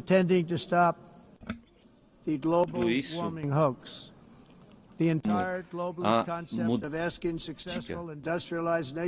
Essa agenda mundialista não tem nenhum sentido. País That's why in America I withdrew from the fake Paris Climate Accord, where, by the way, America was paying so much more than every country. Others weren't paying. China didn't have to pay until 2030. Russia was given an old standard that was easy to meet, a 1990 standard. But for the United States, we're supposed to pay like $1 trillion. And I said, this is another scam. The fact is, the United States has been taken advantage of by the world for many, many years, but not any longer, as you probably noticed. I unleashed massive energy production and signed historic executive orders. to hunt for oil, but we don't have to do much hunting because we have the most oil of any nation anywhere, oil and gas in the world. And if you add coal, we have the most of any nation in the world. Clean, I call it clean, beautiful coal. You can do things today with coal that you couldn't have done 10 years ago, 15 years. So I have a little standing order in the White House. Never use the word coal, only use the words clean, beautiful coal. Sounds much better, doesn't it? But we stand ready to provide any country with abundant, affordable energy supplies if you need them, when most of you do. We're proudly exporting energy all over the world. We're now the largest exporter. In the United States, we want trade and robust commerce with all nations, everybody. We want to help nations. We're going to help nations. But it must also be fair and reciprocal. The challenge with trade is much the same with climate. The countries that followed the rules, all their factories have been plundered. It's really sad to watch. They've been broken. They've been broken by countries that broke the rules. That's why the United States is now applying tariffs to other countries, and much as these tariffs were for many years applied to us, uncontrollably applied to us. We've used tariffs as a defense mechanism under the Trump administration, including my first term, where hundreds of billions of dollars in tariffs were taken in. And by the way, we had the lowest inflation, and now we have very low inflation. The only thing different is that we have hundreds of billions of dollars flowing into our country. But this is how we will ensure that the system works for everyone and is sustainable into the future. We're also using tariffs to defend our sovereignty and security throughout the world, including against nations that have taken advantage of former U.S. administrations for decades, including the most corrupt, incompetent administration in history, the sleepy Joe Biden administration. Brazil now faces major tariffs in response to its unprecedented efforts to interfere in the rights and freedoms of our American citizens and others, with censorship, repression, weaponization, judicial corruption, and targeting of political critics in the United States. I have a little problem saying this because I must tell you, but also in the past, Brazil, can you believe this, unfairly tariffed our nation, but now because of our tariffs, we are hitting them back, and we're hitting them back very hard. As president, I will always defend our national sovereignty and the rights of American citizens. So I'm very sorry to say this, that Brazil is doing poorly and will continue to do poorly. They can only do well when they're working with us. Without us, they will fail, just as others have failed. It's true. Next year, the United States will celebrate the 250th anniversary of our glorious independence, a testament to enduring power and American freedom and spirit. We will also be proudly hosting the 2026 FIFA World Cup, and shortly thereafter, the 2028 Olympics, which is going to be very exciting. I hope you all come. I hope that countless people from all over the globe will take part of these will be great celebrations of liberty and human achievement, and that together we all can rejoice in the miracles of history that began in July 4th, 1776, when we founded the light to all nations. And it's something really that an amazing thing came out of that date. It's called the United States of America. In honor of this momentous anniversary, I hope that all countries who find inspiration in our example will join us in renewing our commitment, values, and those values, really, that we hold so dear. Together, let us defend free speech and free expression. Let us protect religious liberty, including for the most persecuted religion on the planet today. It's called Christianity. And let us safeguard our sovereignty and cherish qualities that have made each of our nations so special, incredible, and extraordinary. In closing, I just want to repeat that immigration and the high cost of so-called green renewable energy is destroying a large part of the free world and a large part of our planet. Countries that cherish freedom are fading fast because of their policies on these two subjects. You need strong borders, and traditional energy sources if you are going to be great again. Whether you have come from north or south, east or west, near or far, every leader in this beautiful hall today represents a rich culture, a noble history, and a proud heritage that makes each nation majestic and unique, unlike anything else in human history or any other place on the face of the earth. From London to Lima, from Rome to Athens, from Paris to Seoul, from Cairo to Tokyo and Amsterdam to right here in New York City, we stand on the shoulders of the leaders and legends, generals and giants, heroes and titans who won and built our beloved nations, all of our nations, with their own courage, strength, spirit, and skill. Our ancestors climbed mountains, conquered oceans, crossed deserts, and trekked over wide open plains. They charged into thunderous battles, plunged into grave dangers, and they were soldiers and farmers and workers and warriors and explorers and patriots. They built towns into cities, tribes into kingdoms, ideas into industries, and small islands into mighty empires. You're a part of all of that. They were champions for their people who never gave up and who never, ever gave in. Their values defined our national identities. Their visions forged our magnificent destiny. Everybody in this room is a part of it in your own way. Each of us inherits the deeds and the myths, the triumphs, the legacies of our own heroes and founders who so bravely showed us the way. Our ancestors gave everything for homelands that they defended with pride, with sweat, with blood, with life, and with death. Now the righteous task of protecting the nations that they built belongs to each and every one of us. So together let us uphold our sacred duty to our people and to our citizens. Let us protect their borders, ensure their safety, preserve their cultures, treasure, and traditions, and fight, fight, fight for their precious dreams and their cherished freedoms. And in friendship and really a beautiful vision, let us all work together to build a bright, beautiful planet, a planet that we all share, a planet of peace and a world that is richer, better, and more beautiful than ever before. That can happen.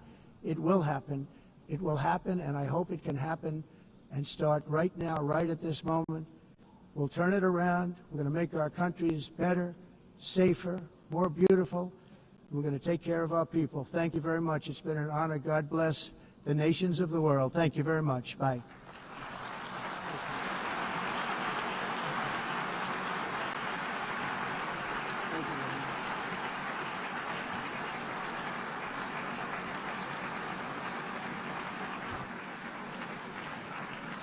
On behalf of the Assembly, I wish to thank the President of the United States,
Please be seated.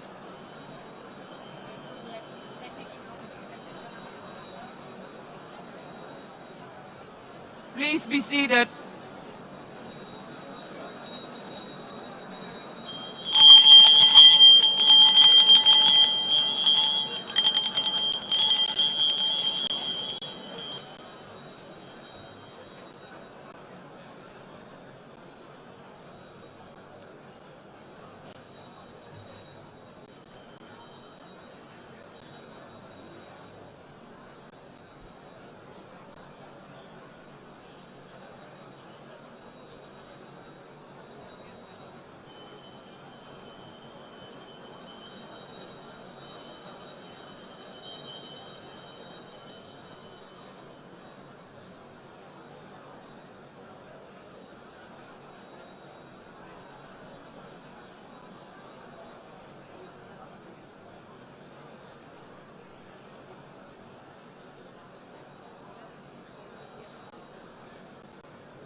Excellencies, could you please take your seats in due respect to the next speakers?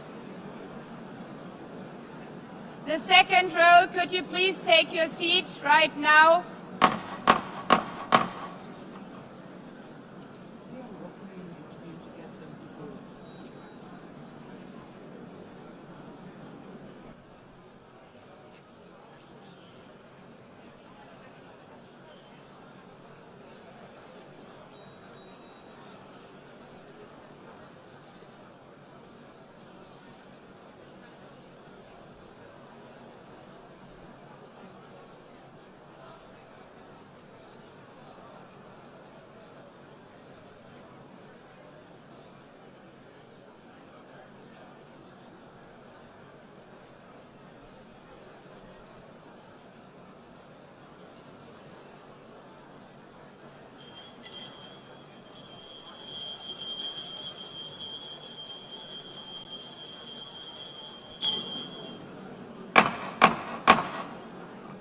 Please take a seat now.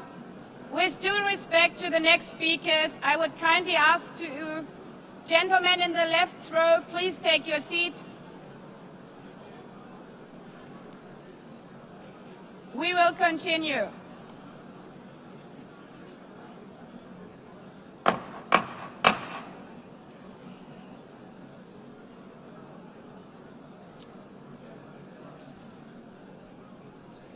Excellencies, as we are receiving queries, I would like to assure you that don't worry, the UN teleprompters are working perfectly. And by this technical note, I would like to call on the next speaker. The Assembly will hear an address by His Excellency Prabowo Subianto, President of the Republic of Indonesia. I request protocol to escort His Excellency and invite him to address the Assembly.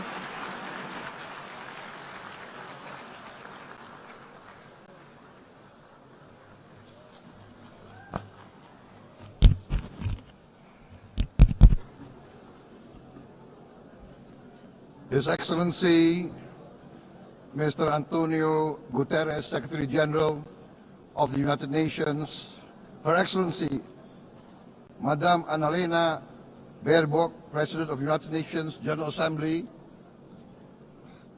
His Excellency Mr. Moses Abelian, Under Secretary General for General Assembly and Management, Excellencies, Heads of States, Heads of Governments, distinguished delegates, ladies and gentlemen.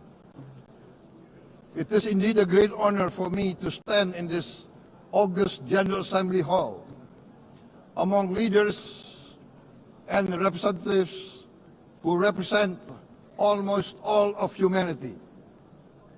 We differ in race, religion, and nationality, yet we gather together today as one human family.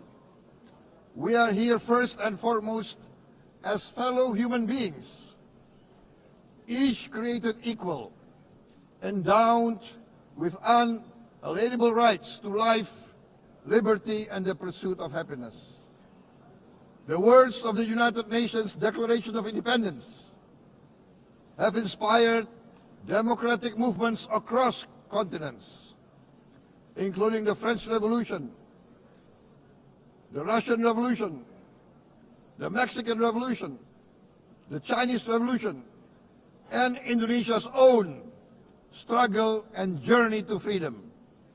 It also gave birth to the Universal Declaration of Human Rights, adopted by the United Nations in 1948. All men are created equal was the creed that opened the way to unprecedented global prosperity and dignity.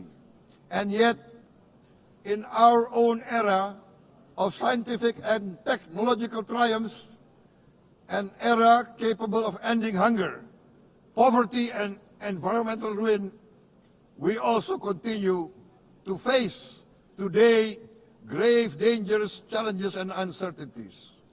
Human folly, fueled by fear, racism, hatred, oppression, and apartheid, threatens our common future. My country knows this pain.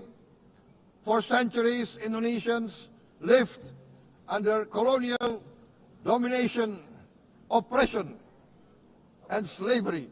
We were treated less than dogs in our own homeland. We Indonesians know what it means to be denied justice and what it means to live in apartheid, to live in poverty, and to be denied equal opportunity. We also knew what solidarity can do in our struggle for independence, in our fight to overcome hunger, disease, and poverty. The United Nations stood with Indonesia and gave us vital assistance. Decisions made here based on human solidarity by the Security Council and this Assembly gave Indonesia independence, international legitimacy, opened doors, and supported our early development through the efforts of the United Nations Children's Fund, the United Nations Food and Agriculture Organization, the FAO, the World Health Organization, and many, many other United Nations institutions. And because of that, Indonesia today stands on the cusp of shared prosperity and greater equality and dignity. Madam President, Excellencies, our world today is driven by conflict, injustice, and deepening uncertainty. Every day we witness suffering, genocide, and blatant disregard for international law and human decency. In the face of these challenges, we must not give up. As the United Nations Secretary General said, we cannot give up. We cannot surrender our hopes or our ideals. We must draw closer, not drift apart. Together we must strive to achieve our hopes, our dreams. The United Nations was born from the ashes of the Second World War that claimed scores of millions of lives.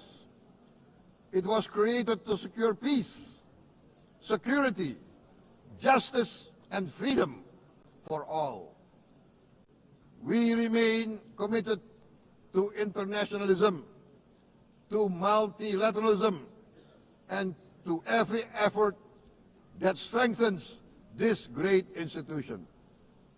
Today, Indonesia is nearer than ever before to meeting the sustainable development goals of ending extreme poverty and hunger.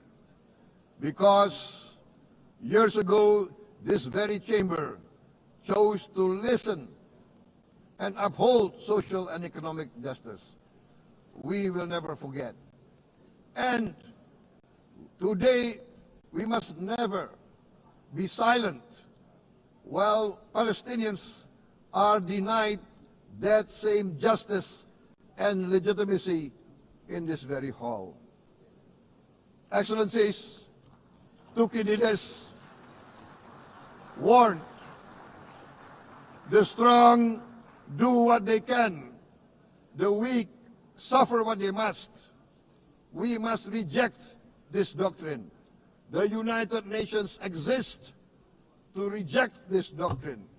We must stand for all, the strong and the weak. Might cannot be right. Right must be right.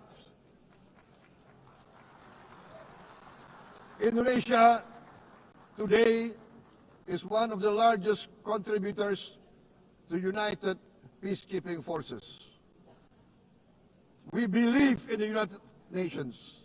We will continue to serve where peace needs guardians, not with just words, but with boots on the ground. If and when the United Nations Security Council and this great assembly decide Indonesia is prepared to deploy 20,000 or even more of our sons and daughters to help secure peace in Gaza or elsewhere,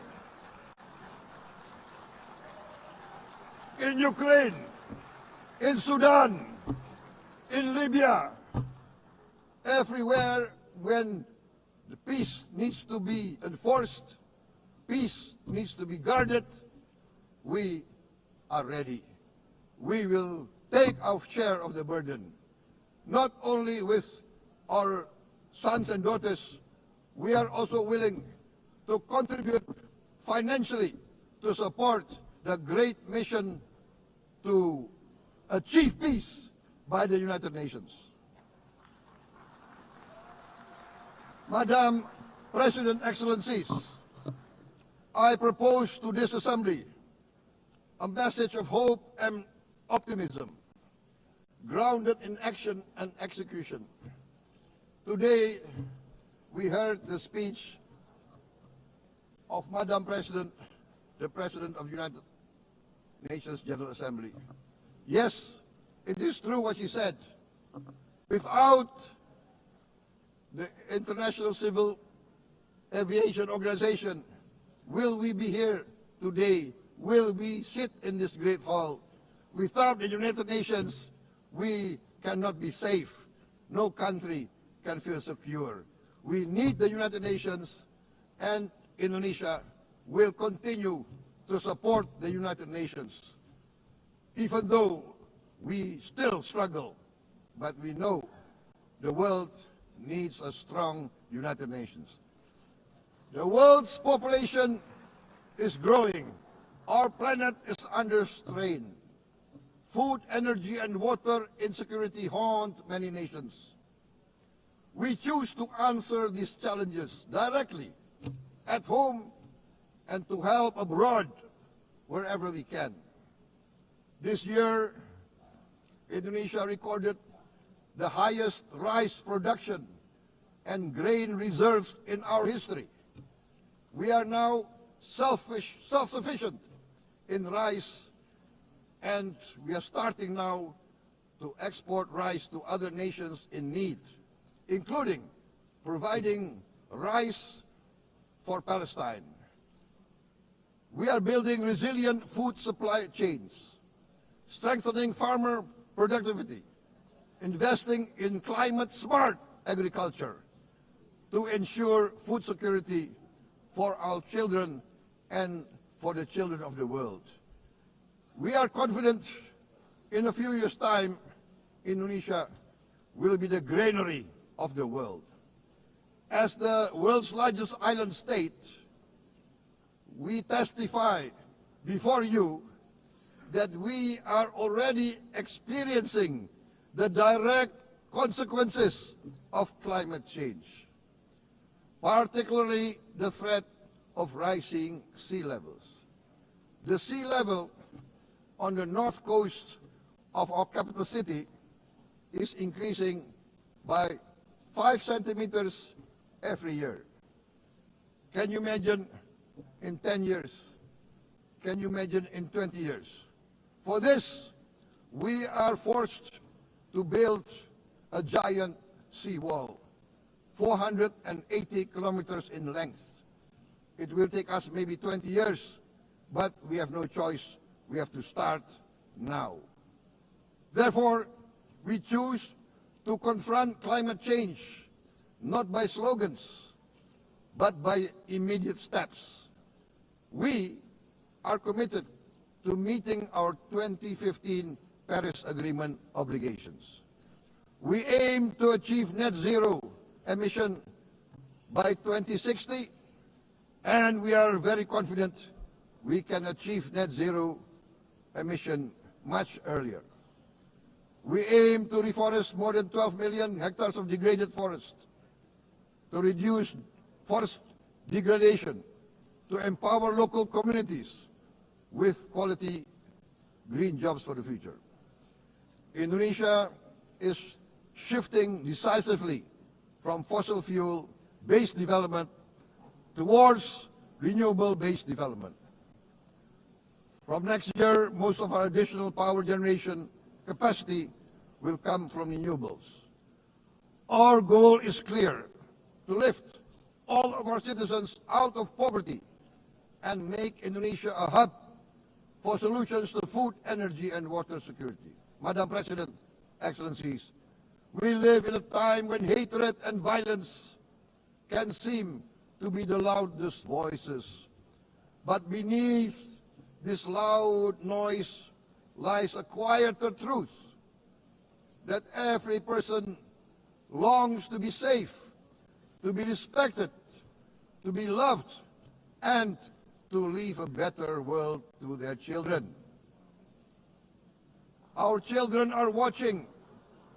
They are learning leadership, not from textbook, but from our choices.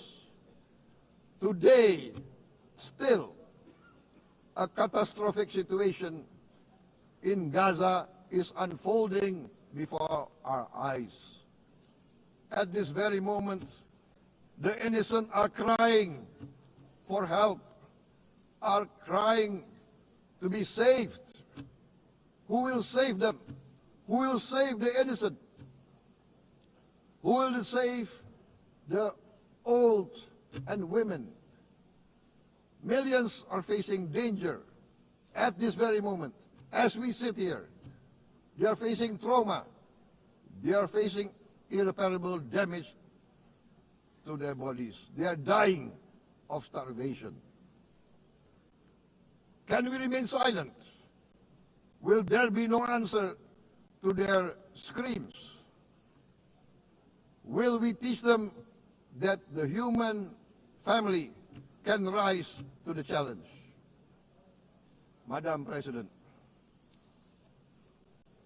we must act now. Many speakers have said that. We must stand for a multilateral order where peace, prosperity, and progress are not the privilege of a few, but the right of all.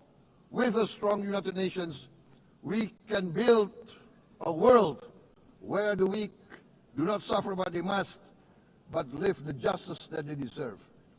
Let us continue humanity's great journey of ideals, the selfless aspirations that created the United Nations. Let us use science to uplift, not use science to destroy. Let rising nations help others to lift themselves.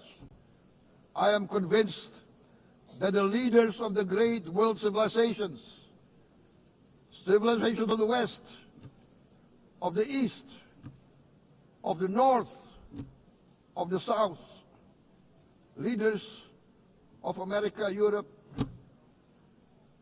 of India, China, the Islamic world, the whole world, I am convinced they will rise to their role demanded by history.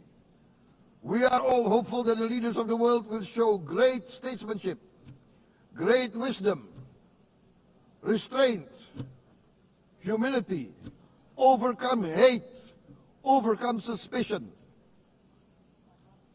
Madam President, distinguished delegates, we are greatly heartened by the events of the last few days, where significant leading countries of the world have chosen to side with history, to choose the right side of history, the path of the moral high ground, the path of rectitude, the path of justice, the path of humanity, to shun hatred, to overcome suspicion, and to avoid the use of violence.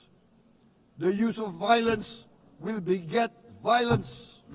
No one country can bully the whole community of the human family.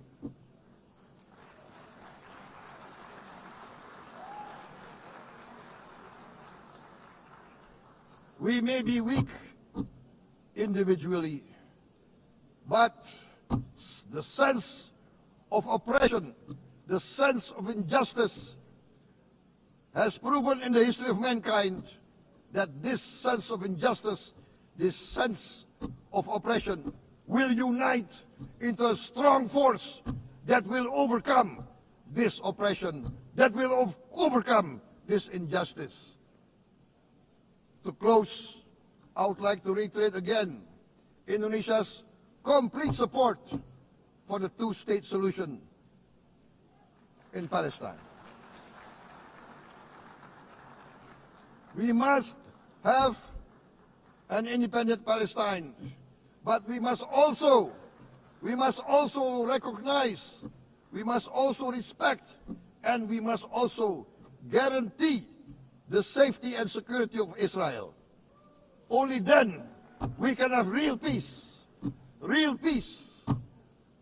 and no longer hate and no longer suspicion.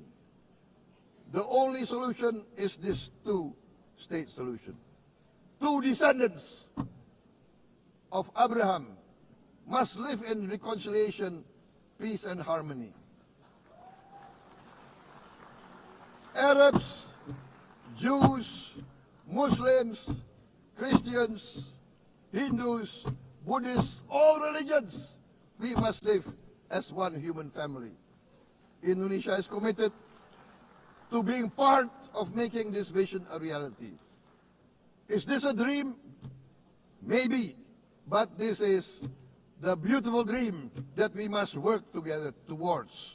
Let us work towards this noble goal. Let us continue humanity's journey of hope, a journey started by our forefathers, a journey that we must complete. Thank you. Wassalamualaikum warahmatullahi wabarakatuh.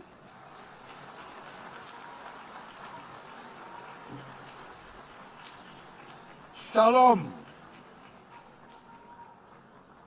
Om Santi, Santi, Santi Om. Namo Buddhaya. Thank you very much. May God bless us all. May peace be upon us. Thank you very much. Thank you. On behalf of the Assembly, I wish to thank the President of the Republic of Indonesia.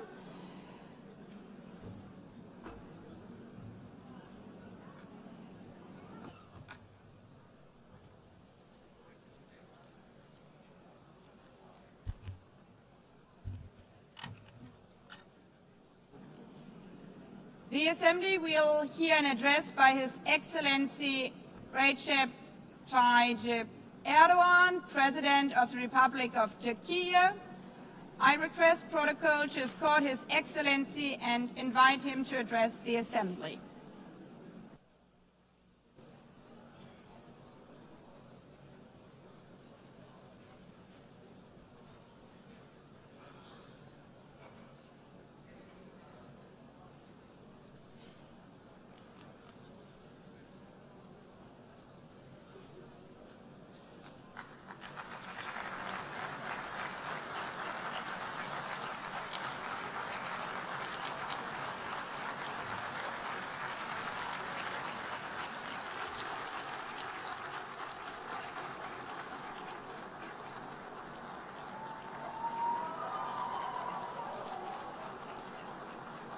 Sayın Başkan, Excellency President of UNGA, devlet ve hükümet başkanları, Excellencies Heads of State and Government, Sayın Genel Sekreter, Distinguished Secretary kıymetli General, delegeler, distinguished delegation members, şahsım ve milletim on behalf adına of myself and en my kalbi nation, I duygularımla greet you all with selamlıyorum. most heartfelt feelings. Birleşmiş Milletler I wish 80. for the Genel 80th Kurulu'nun United tüm Nations insanlık General için Assembly to hayırlara bring vesile blessings to olmasını all humanity. temenni ediyorum.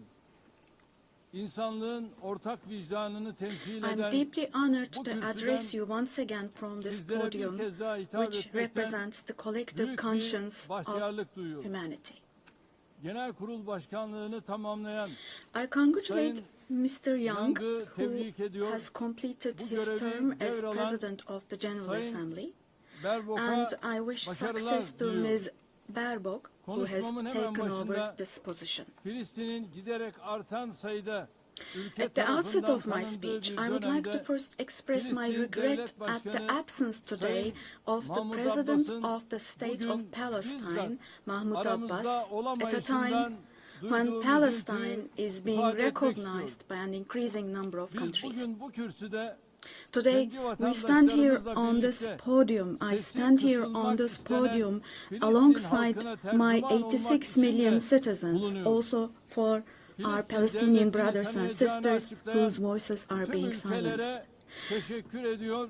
Henüz bu kararı almayan I'd like to devletleri thank all the ise countries bir an who önce announced that they harekete recognize the geçmeye State of çağırıyorum. Palestine, and I call Sayın on Başkan, all the other countries değerli üyeler, who have not done so yet Birleşmiş to do Milletler so şartı to recognize bundan the State of 80 yıl Palestine önce as soon as San possible. Francisco'da imzalandı Esteemed President, ve distinguished members, 24 Ekim the United Nations Charter 1945'te was signed in San yürürlüğe Francisco girdi. 8 years ago, and it Birleşmiş entered into Milletler force on Kuruluş October the Şartı'nın 24th, ilk 1945. maddesinin ilk I kelimelerini would like to recall here burada again the first tekrar words of the hatırlatmak first isterim. article of the UN Charter. Birleşmiş Milletler'in Quote, amacı the uluslararası purpose of barış the United Nations ve is güvenliği to maintain korumaktır. international peace and Evet, security, bizler unquote. bu salonda Birleşmiş As Milletler'in we celebrate the 80th anniversary 80. of the yaşını UN in kutlarken this hall, dünyanın grave events birçok are bölgesinde unfolding in many parts kuruluş of the world şartının that cast ilk a shadow maddesinin over the ilk very first kelimelerine words of gölge the düşürecek UN Charter's vahim opening hadiseler yaşanıyor. article. Özellikle Gazze'de gözlerimizin önünde Particularly in 700 Gaza, günü right aşkın bir before our very süredir eyes, soykırım genocide has been going devam on ediyor. for over Biz 700 days toplantı now. halindeyken dahi Even as we Gazze'de gather here, as we şu speak anda now, siviller Israel is currently katlediliyor. massacring civilians in Gazze'de Gaza. ölen sivillerin sayısı The number of civilian 65 casualties bini in geçti. Gaza has surpassed Enkaz altında 65,000. kaç cenazenin olduğu Unfortunately, henüz the number of bilinmiyor. people who are still trapped under the Ölenlerin rubble 20 is binden not yet fazlası known, çocuk. and more than 20,000 İsrail of those who tarafından died were Gazze'de children. son 23 aydır For the last her 23 saat, months, evet, a her child saat has been murdered bir by çocuk Israel in acımasızca Gaza every hayattan hour. Yes, kopartılıyor. every hour. Bunlar sayı değil dostlar. These are not just figures, Hepsi birer dear can, friends. All of these, each one masum of insan. these is a Şu anda person, a sadece human being, silahlarla innocent people. People are now being Açlık killed not with silahıyla da weapons, insanlar but with the öldürülüyor. weapon of starvation. 21. yüzyılda medeni In the dünyanın 21st bakışları century, altında under the gaze of the 146 civilized çocuk, world, 428 428 people kişi died of starvation. açlıktan Out of hayatını those kaybetti 428, ve sayı her geçen gün 146 artıyor. were children, Şimdi and size this number is increasing Gazze'deki every day. günlük hayatı anlatan Now, bir fotoğraf I will show you a göstereceğim. photo, which is a picture from daily life in Birinci Gaza. fotoğraf The first photo, gördüğünüz gibi as you see, ellerinde these are değerli people. kadınlar. These are women Ben, with hepimiz these cups that they are elimizi holding in their vicdanımıza koyup hands, cups cevap and verin. buckets. Just 2025 feel your yılında conscience and answer the bir following gaddalığın question. makul bir sebebi Can we possibly have a olabilir mi? reasonable reason Fakat for this insanlık brutality adına in bu utanç 2025? manzarası Gazze'de This 23 aydır shameful her gün picture in Gaza has tekrar been ediyor. unfolding and is being repeated 365 every day kilometre for kare içinde 23 yaşayan months now. And there are 2.5 million Gazans who live in 365 square kilometers. And every day, what happens is they are being dragged from one place to another. The healthcare infrastructure of Gaza is completely collapsed. Doctors have been killed or they have disappeared while under custody. Ambulances have been hit. Hospitals targeted and destroyed. Treatment is not possible. Surgery is not possible. It's not possible to find medications. Now, dear friends, now, as Tayyip Erdogan, with a heavy heart, with my heart bleeding here, I am telling you, innocent little ones, just 2 or 3 years old, without hands, arms, or legs, have become, unfortunately, a common sight to see in Gaza.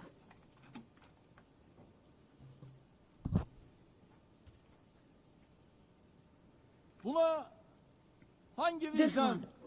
What kind of a human conscience can possibly bear this? Possibly. How can one stay silent vis-à-vis this? In a world where children are dying of starvation and lack of medication, can we possibly have calm and peace? We all are parents. We have children or grandchildren who we dearly cherish. Here, say in America or in Europe, anywhere in the world, when a small rose thorn hurts a child's hand, the hearts of parents break. But in Gaza, children's hands, arms, and legs are being amputated without anesthesia. Now, I'm extremely sorry to say, but this represents the lowest point of humanity. Human history has not witnessed such bloodshed within the last century. All of this is happening before our very eyes. The genocide in Gaza is being broadcast live every moment through the media and social media. So far, Israel has deliberately killed 250 journalists working in national and international media in Gaza.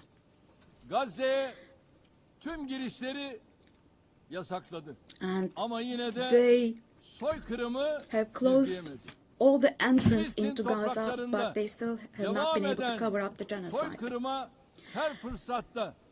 I wholeheartedly support Secretary General Guterres because he consistently draws attention to the ongoing genocide in Palestinian territories, and I would like to once again congratulate him for his courage.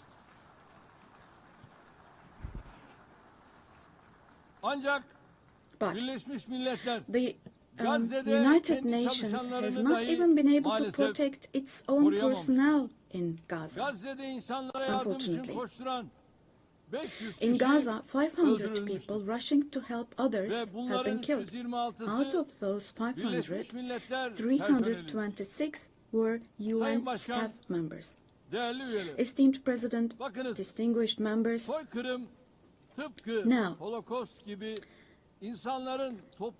genocide, like the Holocaust, is a shameful concept which refers to the mass extermination of people. It's a barbaric concept.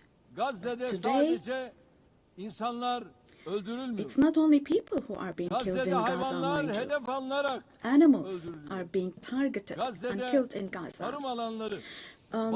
In Gaza, agricultural land, gardens, trees, grass, century-old olive trees are being destroyed. In Gaza, water supplies are being destroyed and polluted. Buildings, homes, libraries, hospitals, schools, mosques, churches, and historical structures in Gaza are being deliberately destroyed. The soil of Gaza is being rendered useless for humans, for animals, and for plants. So now let me show you yet another photo. And let me ask you here, look at this photo. What could this photo here possibly have to do with security concerns? This is being against life, don't you think? Let me state this openly from this podium. There is no war in Gaza. We cannot possibly talk about the presence of two sides in Gaza. Because in Gaza, on one side, there is a regular army with the most modern, most lethal weapons, and on the other hand, there are innocent civilians, innocent children. This is not fight against terrorism. This is an occupation, deportation, exile, genocide, and life destruction, mass destruction policy carried out by invoking the events of October the 7th. Today, while Gaza is being destroyed under the pretext of Hamas, concurrently, simultaneously, the West Bank, where Hamas is not in power, is also being occupied step by step, and innocent civilians are being massacred through executions. Moreover, Israel is not limiting itself to Gaza and the West Bank only. By launching attacks on Syria, on Iran, Yemen, and Lebanon, Israel is also threatening regional peace. Just recently, an Israeli attack took place against a delegation meeting in Qatar for ceasefire negotiations. The attack on Qatar has also shown that the Israeli leadership is now completely out of control. Netanyahu is not obviously interested in forging peace or releasing the hostages. Not only Israel's neighbors, but all countries in the Middle East are subject to the Israeli government's reckless threats. And we must realize the following.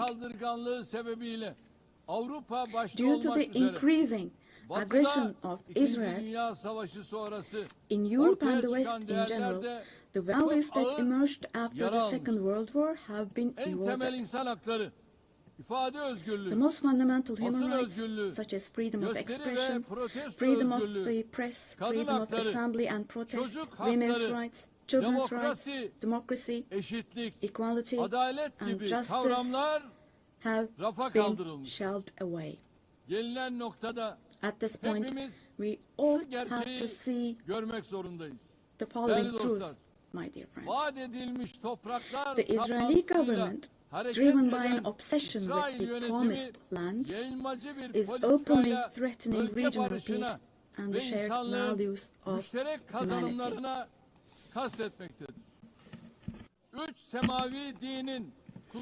Three celestial religions. Jerusalem hosts all three celestial religions, and a common inherited holy place, Al-Quds, is holy for all three religions. This madness disturbs conscientious Jews. It fuels anti-Semitism around the world. We cannot continue with this madness anymore.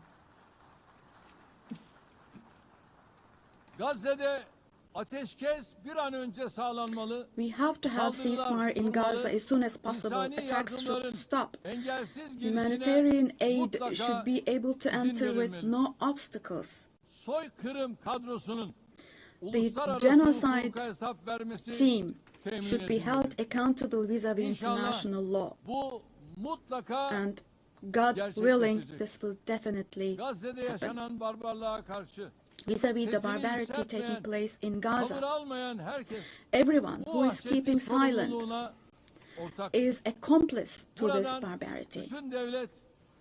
From here, I would like to call on all the heads of state and government. Today is the day. Today is the day to stand firm alongside the oppressed Palestinians and alongside humanity.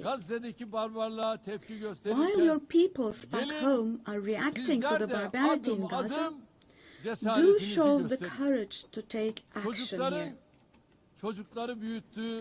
Fulfill your humanitarian duty toward Gaza, where children are raising children. On this occasion, I would like to say the following. There are peoples all around the world who are taken to the streets. Unarmed activists and volunteers from different countries of the world, academicians, students, journalists, everyone, all the defenders of Palestine. I would like to say to them, thank you so much, and clear bows and favorable winds for their actions. Esteemed delegation members, for 13 years, I have spoken to you from this platform about the oppression and conflicts in our neighbor, Syria. Just as I raise my voice today for the oppressed people of Gaza, likely for 13 years, I have also drawn attention to the cries of the Syrians, and here I became their voice and breath as well. The persecution that caused the deaths of 1 million people and that forced millions more to flee their homeland has, thankfully, become a thing of the past with the December 8th revolution. Our Syrian brothers and sisters opened the doors to a new period as of December the 8th. I believe that the people of Syria who fought against a bloodthirsty regime will also be able to carry the victory they achieved at great cost to its rightful place, God willing. We'll support with all our means the vision of a one and unified Syria with no forms of terrorism, especially ISIS, being present. A free Syria where security is established is what we want. As stability takes root in Syria, the winners for sure will be all the neighboring countries, our entire region, along with Syrians. And the brotherly countries in the Gulf.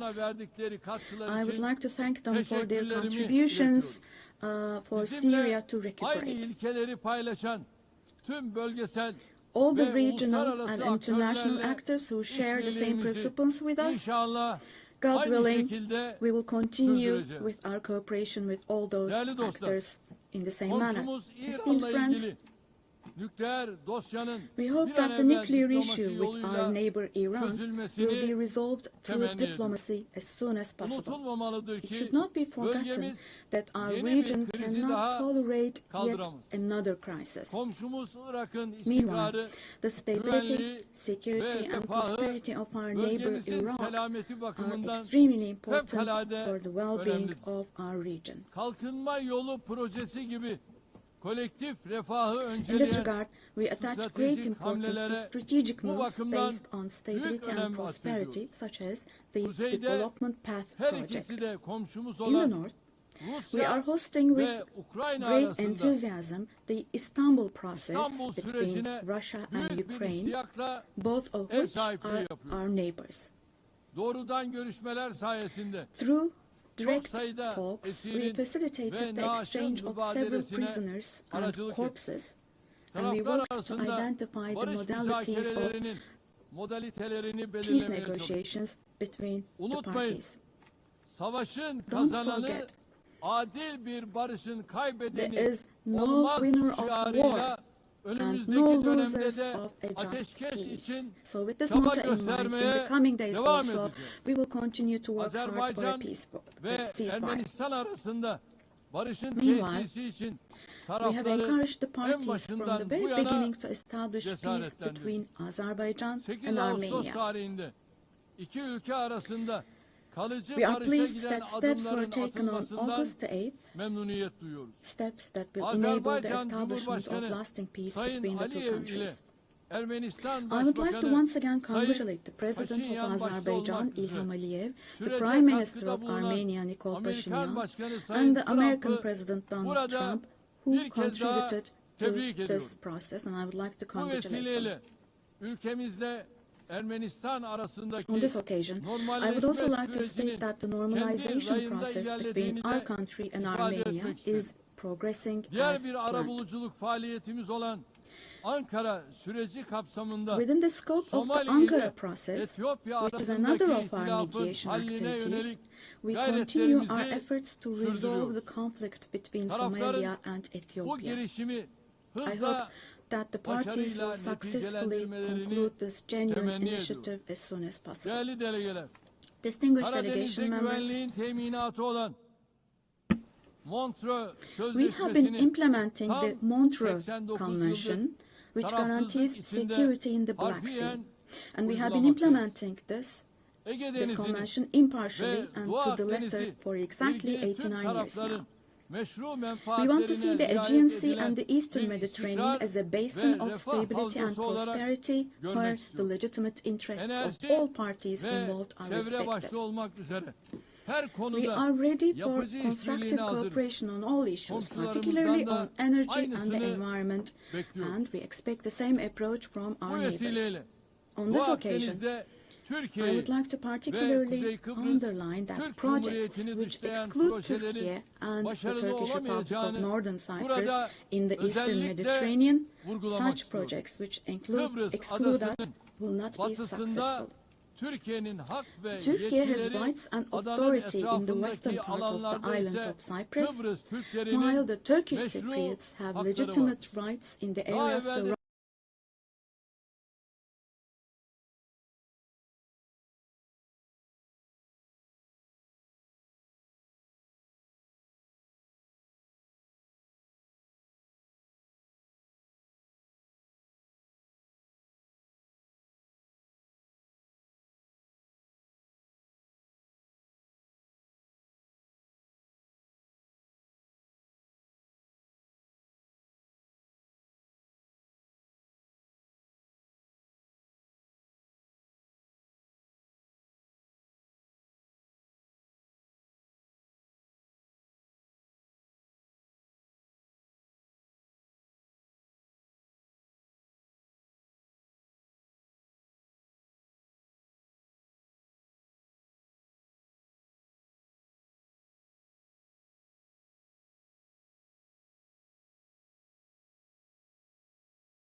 Sayın Başkan, değerli üyeler, önümüzdeki dönemde in the coming period, Avrupa Birliği ilişkilerinde we desire a new beginning and vision in Turkey-European Union relations. Arzuluyoruz. Bu vizyon This should not be a vision that just saves the day, but rather a vision that redefines the horizon and shapes our shared future. For this, it is of course important that the European Union is as willing and determined as we are.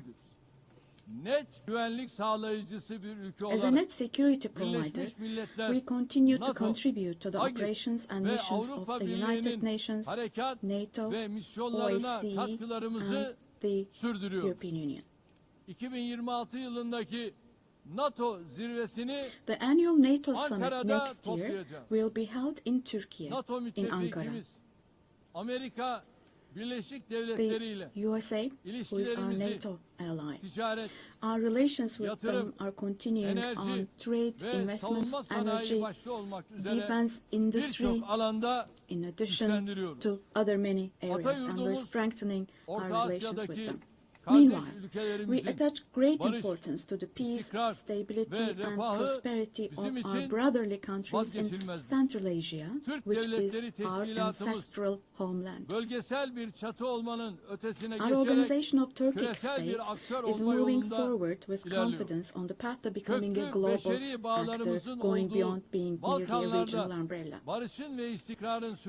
We are making intensive efforts to ensure the continuation of peace and stability in the Balkans, where we have strong historical, cultural and people ties. The Balkan Peace Platform, which we established in July, is the newest and most concrete manifestation of our efforts in this direction. And this October, we'll once again assume the command of KFOR forces. In Afghanistan, our fundamental desire is that the current administration demonstrates an approach that embraces the society and that takes human values into consideration. In this process, it is essential that the international community does not leave Afghan people alone, and as Türkiye and as the Turkish nation will stand by the Afghan people at all times. Esteemed friends, in South Asia, we consider the preservation of peace and stability to be of utmost importance. We are pleased with the ceasefire achieved following the tensions last April between Pakistan and India, the tension which had escalated into a conflict. It is important to see a cooperation between the two countries when it comes to counterterrorism. The issue of Kashmir should be resolved on the basis of resolutions of the UN for the best for our brothers and sisters in Kashmir through dialogue, we hope. In the continent of Africa, from education to health, from infrastructure to in other areas, our relations are improving annually.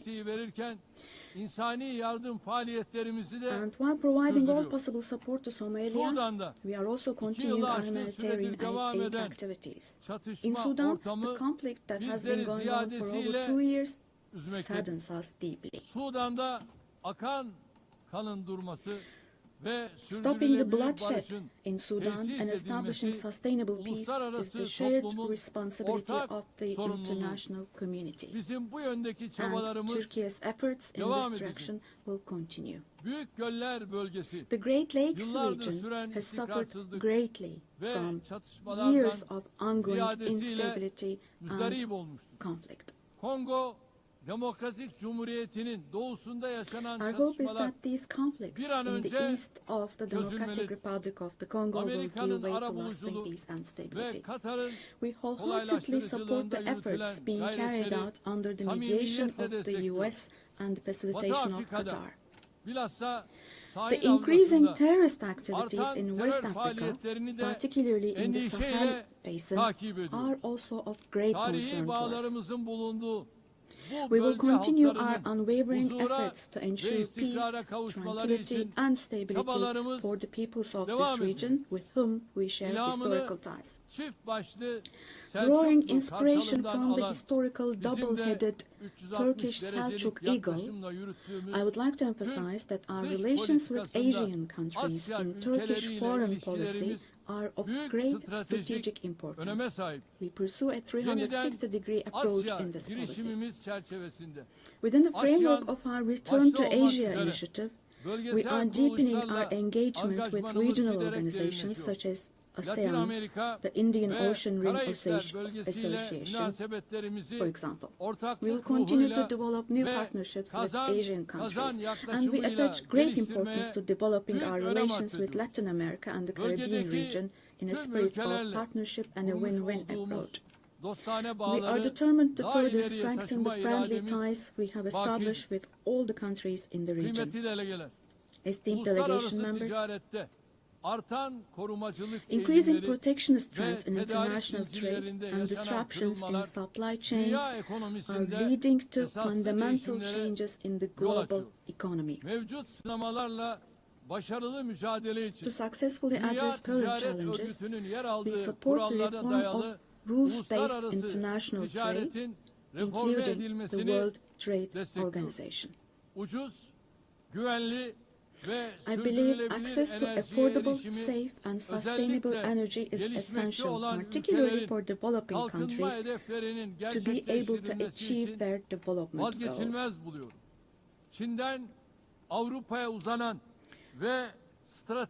We are resolutely advancing the strategically important Trans-Caspian East-West Middle Corridor project, which extends from China to Europe. We contribute to the development of world trade with our modern transportation infrastructure and the Baku-Tbilisi-Kars line. On our journey to build a future that respects nature, we are moving forward with determination towards the 2053 net zero emission target. We are pleased to observe that the Zero Waste movement, under the patronage of my wife Emine Erdoğan, has grown in waves around the world every year, reaching more people and hearts.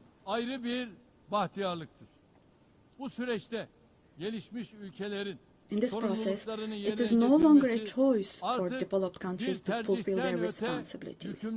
It has now become an obligation for them. As one of the countries providing the most development aid in the world, we are striving to achieve the UN Sustainable Development Goals.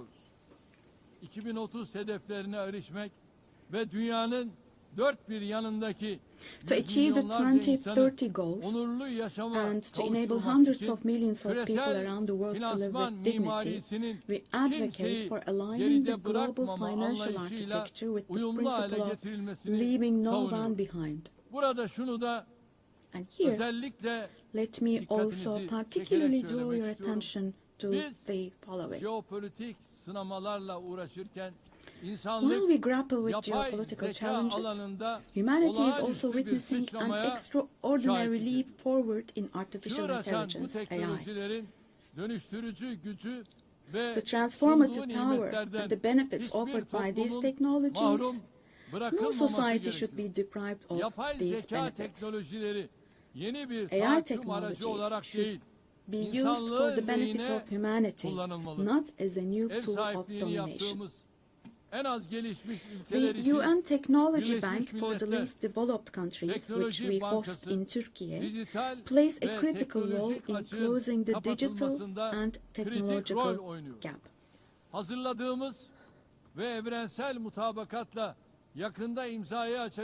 We have prepared a children's rights convention in the digital world, and we will soon open this up for ratification. I'm sure this will create a lot of awareness in this area, and we expect your support for this. On the other hand, in today's world, while racism, xenophobia, and particularly Islamophobia have reached alarming levels, combating these trends that directly threaten the culture of coexistence has now become an essential duty for humanity. It is significant that Mr. Moratinos, High Representative of the Alliance of Civilizations, has also been appointed as the UN Secretary General's Special Envoy on combating Islamophobia. As I stated here last year, the institution of the family is under threat today as never before. Defending the family, consisting of a woman and a man, means defending humanity, defending nature, life and the future. Turkey will continue to defend the family in the face of ever-increasing attacks. Distinguished delegation members, the roots of the UN, established to prevent humanity from experiencing the disaster of war again, are filled with values that will eliminate the dark era we are in. We fully support the UN 80 initiative launched by Secretary General Guterres to make our organization more effective and more efficient. Birleşmiş Milletler'in tüm faaliyetlerini daha da I hope this güçlendirecek bir initiative süreç succeeds olarak as a process that başarıya will further ulaşmasını strengthen all the temenni ediyorum. activities of Bu the UN. sürece İstanbul'u bir Birleşmiş I Milletler express our merkezi readiness to haline provide strong getirme support to this vizyonumuzdan process, da also hareketle driven by our vision güçlü of destek making vermeye hazırız. Istanbul a UN 80. hub. yılda Birleşmiş Milletler'i kuruluş ruhuna döndürecek I sincerely adımları believe that atmak it is our shared hepimizin responsibility to take ortak steps sorumluluğudur. that will restore the Biz founding spirit of the UN güçlünün haklı olduğu in değil, its 80th year. We will haklının güçlü continue to olduğu say bir sistem kurulana kadar dünya 5'ten büyüktür the world is demeye bigger than devam five edeceğiz. until a system is established where the righteous are powerful, not the powerful are righteous. Görevimiz sistemi Our terk duty etmek is değil, not to abandon the system, onarmak, but rather to yeniden repair it işler hale and to getirmek. make it work again. Hiç şüphesiz Without a doubt, daha adil a bir more dünya just, a mümkündür. fairer world is Türkiye possible. daha adil bir Turkey dünyanın will inşası patiently için continue its fight for the mücadelesini construction sabırla of a more devam just world. ettirecektir. Rabbim yar ve So, yardımcımız may God olsun help diyorum. and aid us Hepinizi all.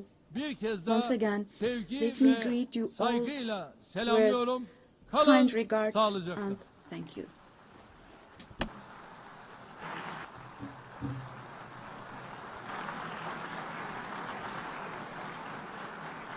On behalf of the Assembly, I wish to thank the President of the Republic of Turkey.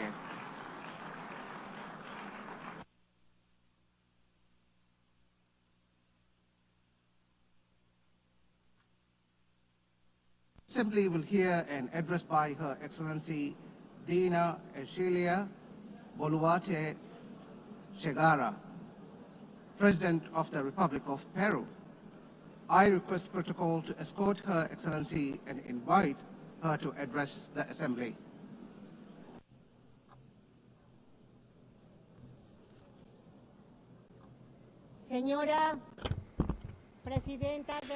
Madam President of the General Assembly, Annalena Baerbock, Secretary General of the United Nations, Antonio Guterres, ladies and gentlemen, heads of state, ladies and gentlemen present here in this august forum. Peru is the center and cradle of great millennial civilizations, the last of which was the Inca Empire, which left us a legacy of greatness. We are also heirs of the Viceroyalty of Peru, which encompassed 2/3 of South America.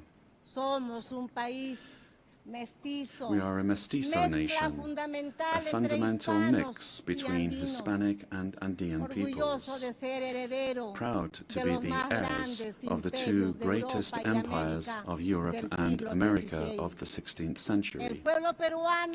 The Peruvian people today are resilient, entrepreneurial, supportive and lovers of peace, freedom and democracy. Our great writers, Mario Vargas Llosa and José María Arguedas, shared the idea that Peru is a country of all bloods.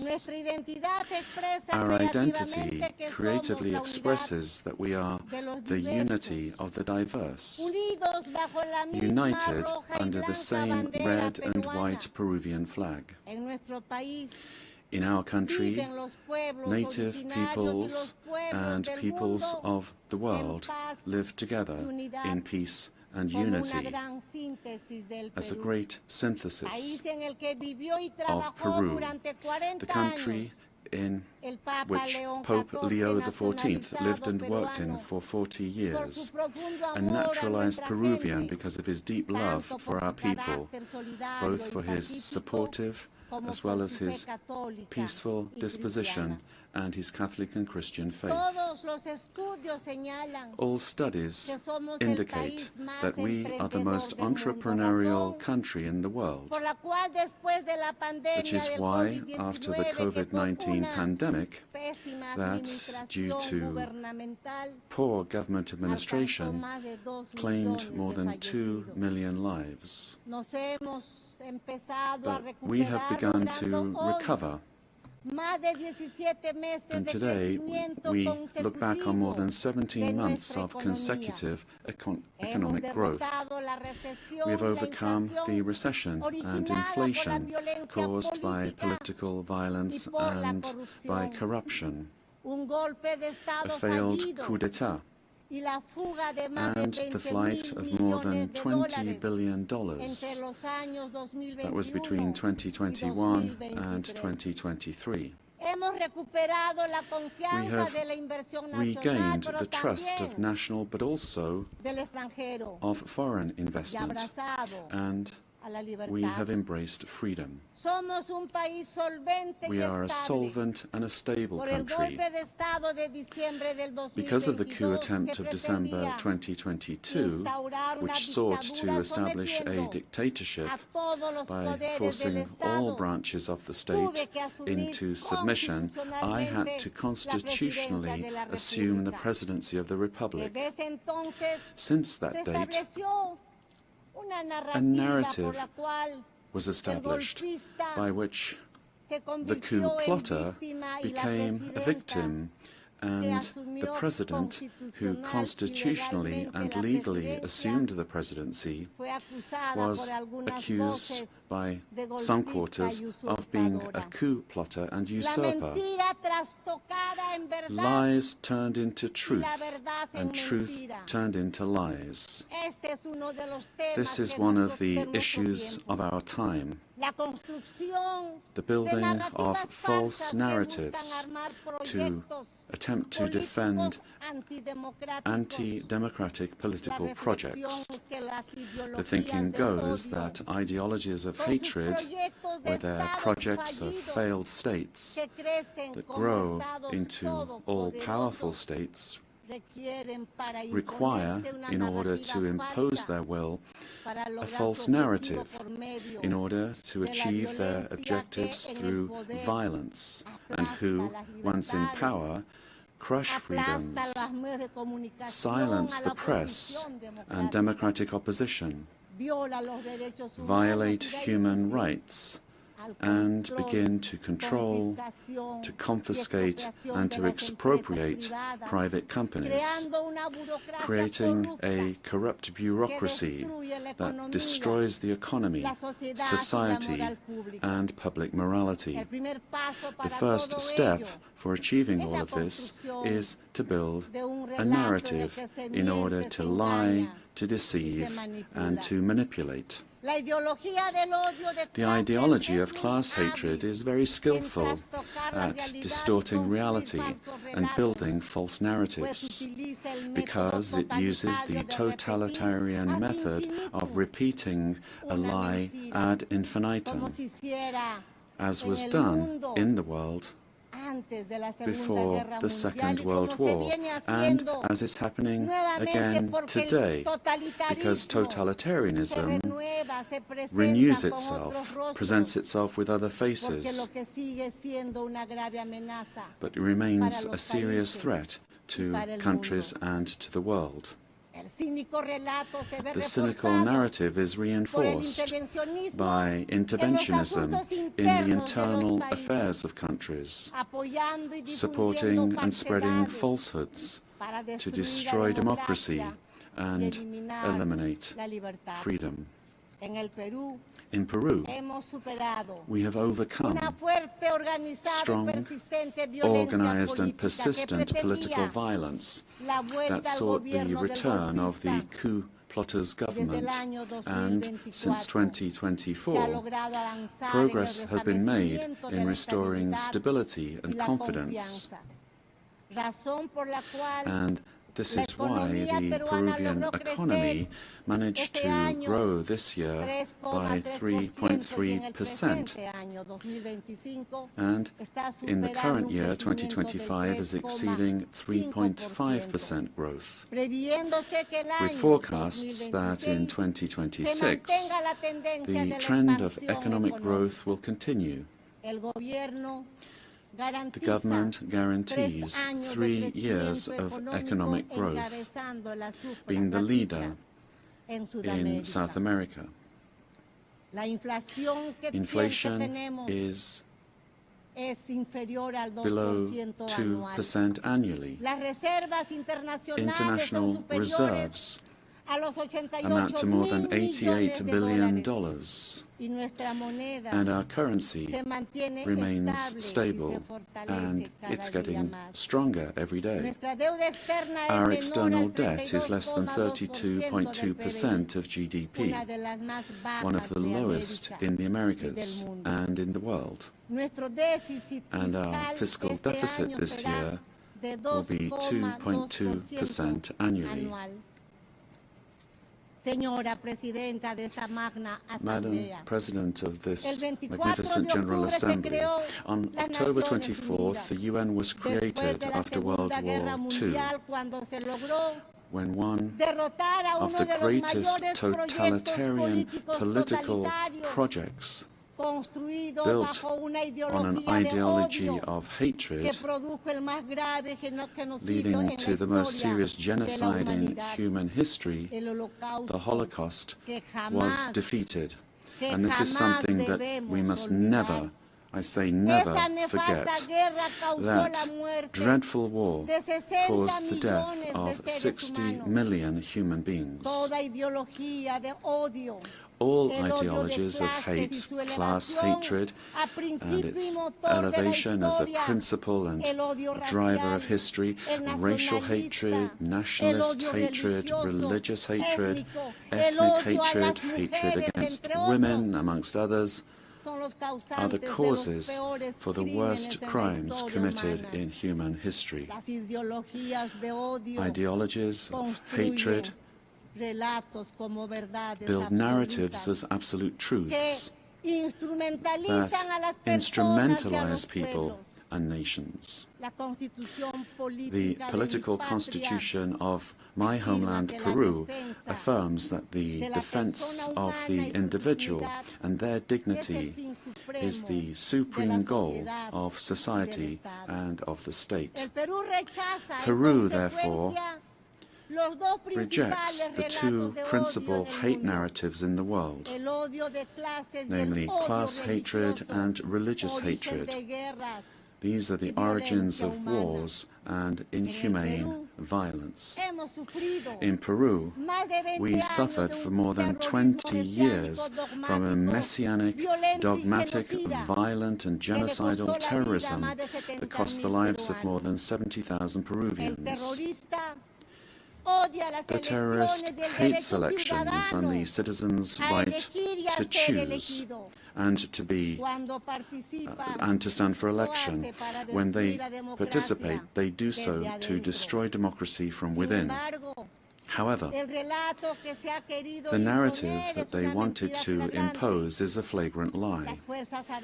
The armed forces and the police, who defended the life and the freedom of Peruvians, are now accused of violating human rights. Thus, the heroes who defended life, democracy, and freedom are turned into victimizers, and the terrorists are turned into victims. In this way, the heroes who defended democracy are being persecuted in trials that drag on for decades, while the terrorists are compensated and considered victims. This is the world in reverse. The UN was a fundamental milestone in the 20th century, but in the 21st century, we must be more vigilant. It is our duty to prevent the world from plunging into new genocides and new violence. It is not acceptable in a civilized world that one country invade another using a false narrative to justify a war that first and foremost attacks the civilian population. It is not acceptable to slaughter civilians, to capture hundreds of young people, women, and even children, and use them as hostages. We live under the threat of international organized crime. In Peru, international crime based on extortion uses terrorist methods such as bomb attacks to submit citizens to its will. These criminal organizations that use weapons of war have created financial mechanisms to launder blood-stained money, sending large sums back to their countries of origin.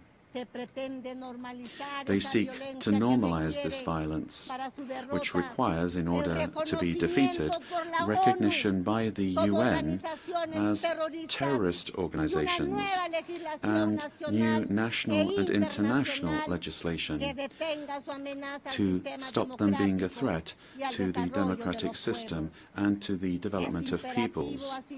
It is also imperative that we act against drug trafficking and illegal mining that destroys the environment, pollutes rivers, and condemns peoples and individuals to slavery. International crime has subjected thousands of women taken from their home countries through violence and deception and being exploited and deprived of their freedom. Ladies and gentlemen, we are living through times that recall the darkest chapters of our modern history, and Peru is convinced that the world does not need less UN, but more and a better UN, one that is in tune with the times, in times in which ideologies of hatred that cause and cause so much damage to humanity have taken refuge in lies, in misinformation, and which have penetrated democratic societies. Peru, as a founding member, is committed to an open multilateral system.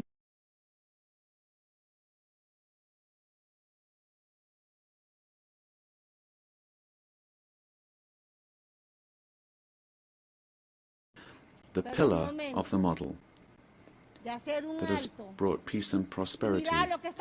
But we have to look at what's happening around us in the world.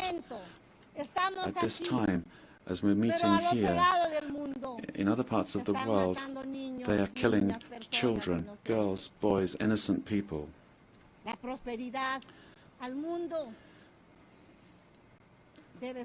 Prosperity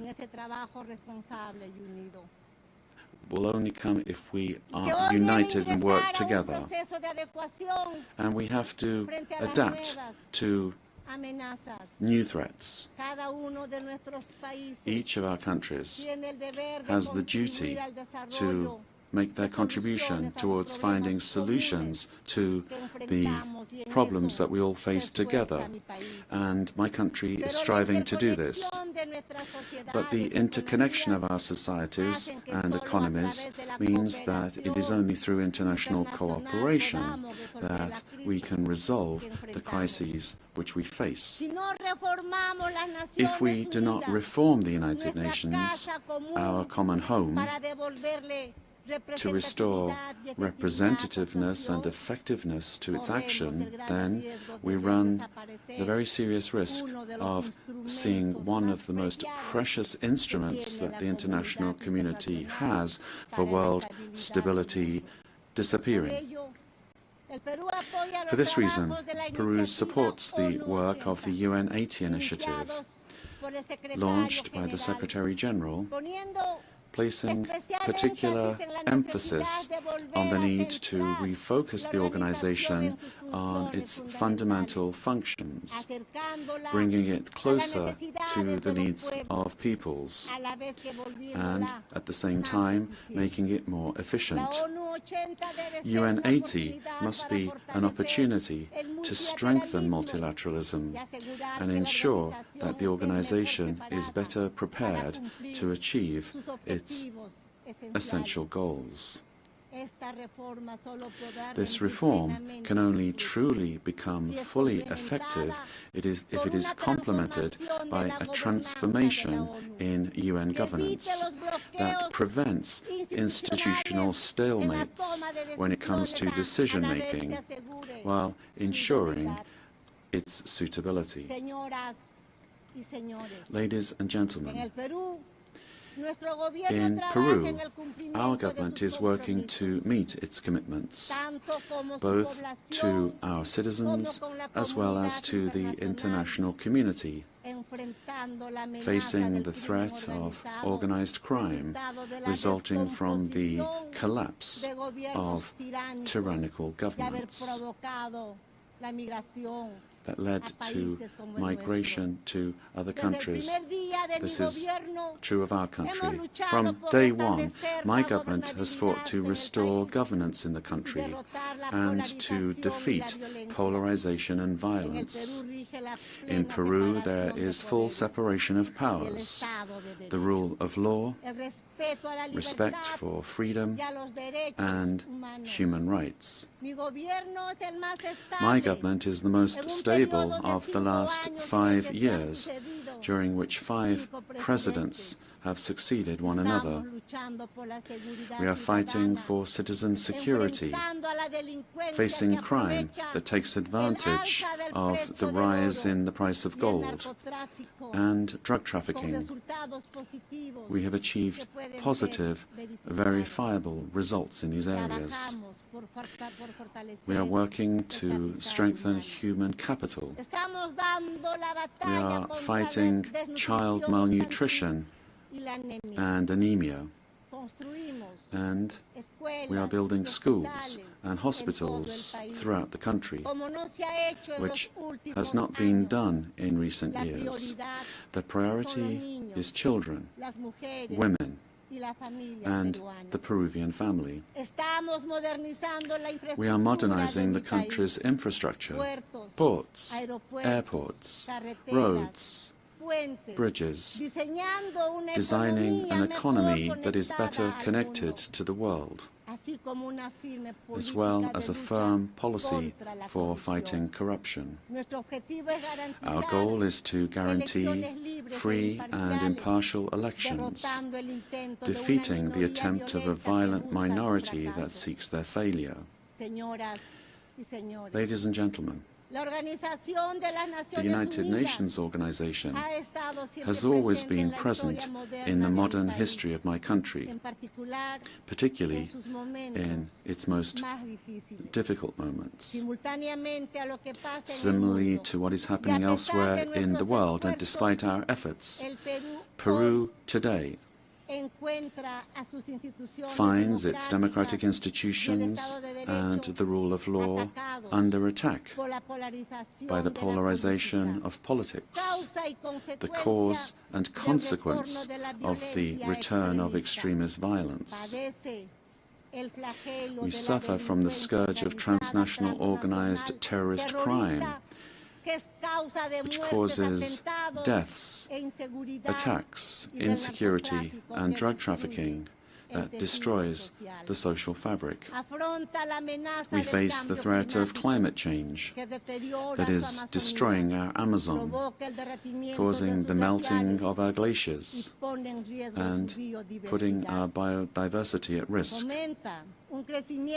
We promote inclusive and sustainable growth in a context of opposing powers. But none of these problems is merely national, but global. This is why We need the United Nations to once again be a forum for dialogue and cooperation. I wish to recall the legacy of Ambassador Javier Pérez de Cuellar, who managed to do relevant work in the organization despite the Cold War. With that example in mind, and in view of our region's adherence to the purposes of the Charter, and in order to ensure better representation, we believe it is time for the next Secretary General to come from Latin America. Ladies and gentlemen, Peru is committed to ensuring that this General Assembly this year is not a mere commemoration, but the reaffirmation of our commitment to collective action that will revitalize the United Nations as a tool that supports peace and global unity, as well as development. We must stand firm in the truth, in the face of narratives that try to conceal it, pervert it, or openly lie in order to hide agendas that do not correspond to our time, much less to the destiny of humanity. For this reason, it is essential that we strengthen truth against narratives that are based on hatred, the lie repeated that seeks to impose itself and only leads to destruction. But despite all of these obstacles, truth will find a way, and truth will set us free. Peace and unity for Peru and for the world, for all those on the planet. Ama Chiknikuspa, ama Yuyakuspa, buscando el desarrollo de nuestro pueblo. Let us seek the development of our peoples, presidents of the world. Together, let us work together, without hating one another. Let us work for the development of our peoples. Yes to life, no to violence, and no to war. Thank you very much.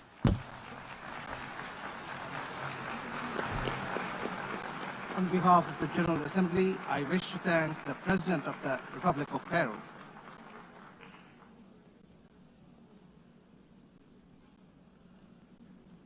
The Assembly will hear an address by His Majesty King Abdullah II Ibn al-Hussein, King of the Hashemite Kingdom of Jordan. I request protocol to escort His Majesty and invite him to address the Assembly.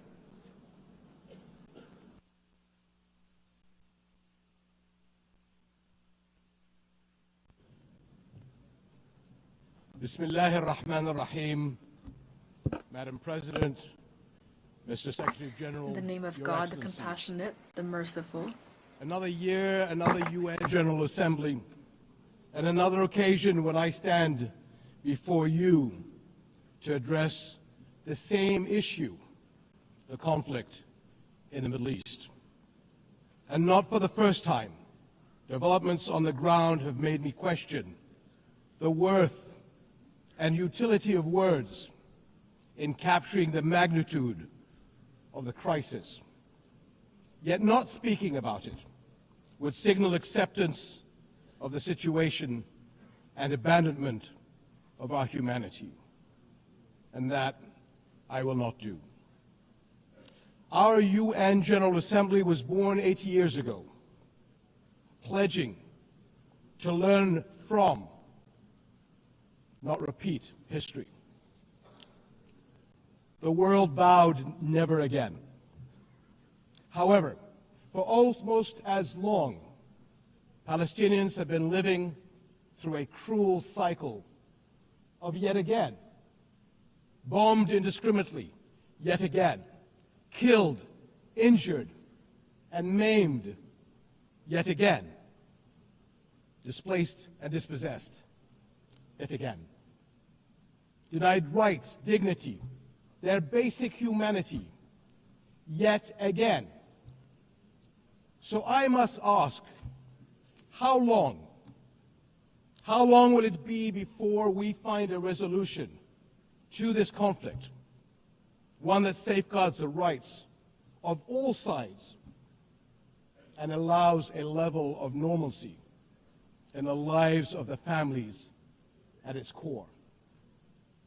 How long will it be before I stand before you and speak not of suffering and devastation in my region, but of prospect, prosperity, and potential? Sadly, this is not the only conflict in our world, and some may say that other wars are also devastating. But the Palestinian-Israeli conflict remains unique. It is the longest-standing conflict in the world, an illegal occupation of a helpless population by a self-declared democratic nation, and a flagrant violation of repeated UN resolutions, international law, and human rights conventions. A failure that should have elicited outrage and action, especially from major democracies. Instead, it has been met with decades of inertia. My friends, the war in Gaza marks one of the darkest moments in this institution's history. But although it is today's horror, the injustice stretches back decades. The Palestinian-Israeli conflict has been on the UN agenda throughout its 8 decades of existence. How long will we be satisfied with condemnation after condemnation without concrete action? When it comes to the Palestinian-Israeli conflict, it seems that what unfolds in the halls of power is theory. The struggles and suffering on the ground is reality. For decades, we have seen several attempts to achieve a solution by interim agreements and temporary stopgaps, none that delivered on the endgame. In fact, many would argue these processes served as a distraction, as Israel grabbed more land, expanded illegal settlements, demolished homes, and displaced entire neighborhoods. Muslim and Christian holy sites in Jerusalem have been vandalized and desecrated by those under government protection. And throughout all these years, Israeli families, too, have not been able to live in true security because military action cannot bring the safety they need. Nowhere is that more evident than in Gaza. More than 60,000 Palestinians killed, 50,000 children injured or killed, miles of burnt-out rubble, neighborhoods, hospitals, schools, farms, even mosques and churches in ruins, widespread starvation. And what we are seeing is only a glimpse, because never in our modern history has the lenses of international media been obstructed like this from capturing the reality on the ground. Almost 2 years in, and the cruelty of this military campaign continues unabated. Furthermore, the current Israeli government's provocative calls for a so-called Greater Israel can only be realized through the blatant violation of the sovereignty and territorial integrity of its neighbors. And there is nothing great about that. I can't help but wonder if a similar outrageous call were made by an Arab leader, would it be met with the same global apathy? The international community must stop entertaining the illusion that this government is a willing partner for peace. Far from it. Its actions on the ground are dismantling the very foundations on which peace could stand, and intentionally burying the very idea of a Palestinian state. It has shown how little it respects the sovereignty of other countries, as we have seen in flagrant violations in Lebanon, Iran, Syria, Tunisia, and most recently, Qatar.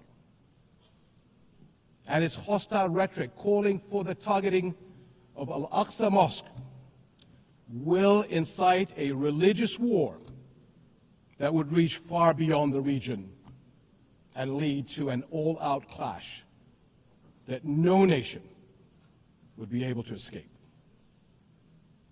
How long before we hold all nations to the same standards? How long before we recognize the Palestinians as people who aspire to the same things you and I do, and we act on that recognition? How long before we recognize that statehood is not something Palestinians need to earn? It is not a reward. It is an indisputable right.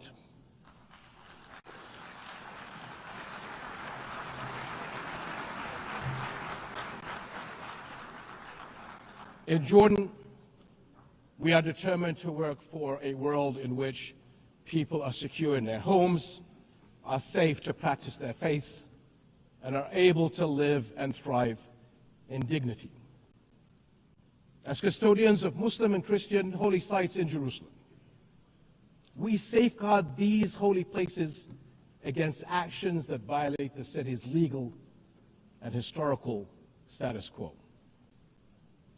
Compromising the delicate balance in the holy city will turn it into a tinderbox that ignites global conflict. And Jordan is serving as the main base for international humanitarian response in Gaza, working by all possible means to provide critical supplies of aid and food. And we appreciate our regional and international partners. I'm also immensely proud of the many Jordanians, including men and women of Jordan armed forces, who are at the heart of this effort. Ground convoys, aircraft crews, doctors, nurses, and mobile medical staff who work even under fire to provide relief. These and countless others carry forward Jordan's deep heritage of compassion and generosity to people in grave need. My friends, amid such darkness, there is a glimmer on the horizon. We are seeing more nations stepping up on behalf of a permanent ceasefire in Gaza, one that ensures the release of all hostages, unhindered humanitarian aid, and support for the Palestinian people as they rebuild. We all know that force is no foundation for security. It is a prelude for greater violence. Repeated wars are teaching generations of Israelis and Palestinians that their only recourse is the gun. Security will only come when Palestine and Israel begin to coexist. Seems I have the same problem as President Trump. Begin to coexist side by side. This is the two-state solution, in line with international law and UN resolutions. An independent and viable Palestinian state with East Jerusalem as its capital, alongside a secure Israel living in peace with its neighbors. For almost a quarter of a century, this has been the promise of the Arab Peace Initiative, in which Arab and Muslim partners around the globe extended their hand. My friends, for the past 2 years, we have finally seen the world's conscience stirring in the courage of ordinary people from every walk of life and every corner of the globe, raising their voices as one and declaring, it has been too long.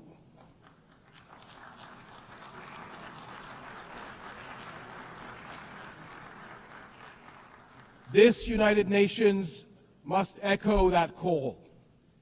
It has been too long, and it must act on that call until peace is a reality. Thank you.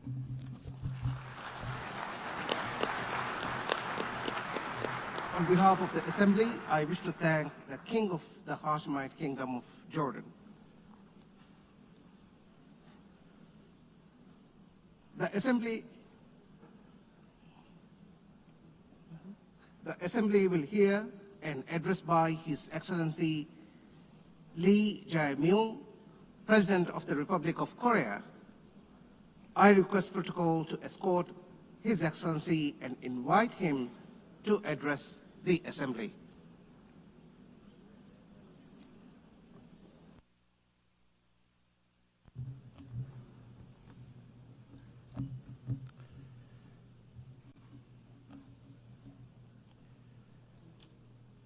I would like to express my respect and gratitude to all members of the United Nations and staff of the UN Secretariat for their contribution to world peace and shared prosperity. I extend my sincere congratulations to Her Excellency Annalena Baerbock on assuming the presidency of the 18th session of the UN General Assembly. I also pay tribute to Secretary General Antonio Guterres for his unwavering dedication and hard work. I hope the 18th session of the UN General Assembly will achieve even more meaningful results under their outstanding leadership.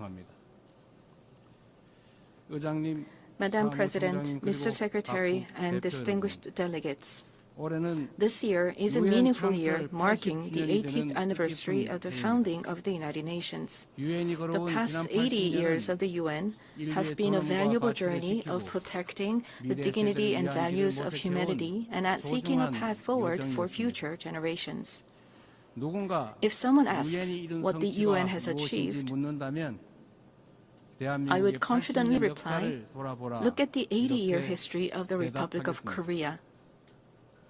It is no exaggeration to say that the Republic of Korea's history, dotted with challenges and responses, is the history of the United Nations, which has constantly confronted enormous challenges facing humanity.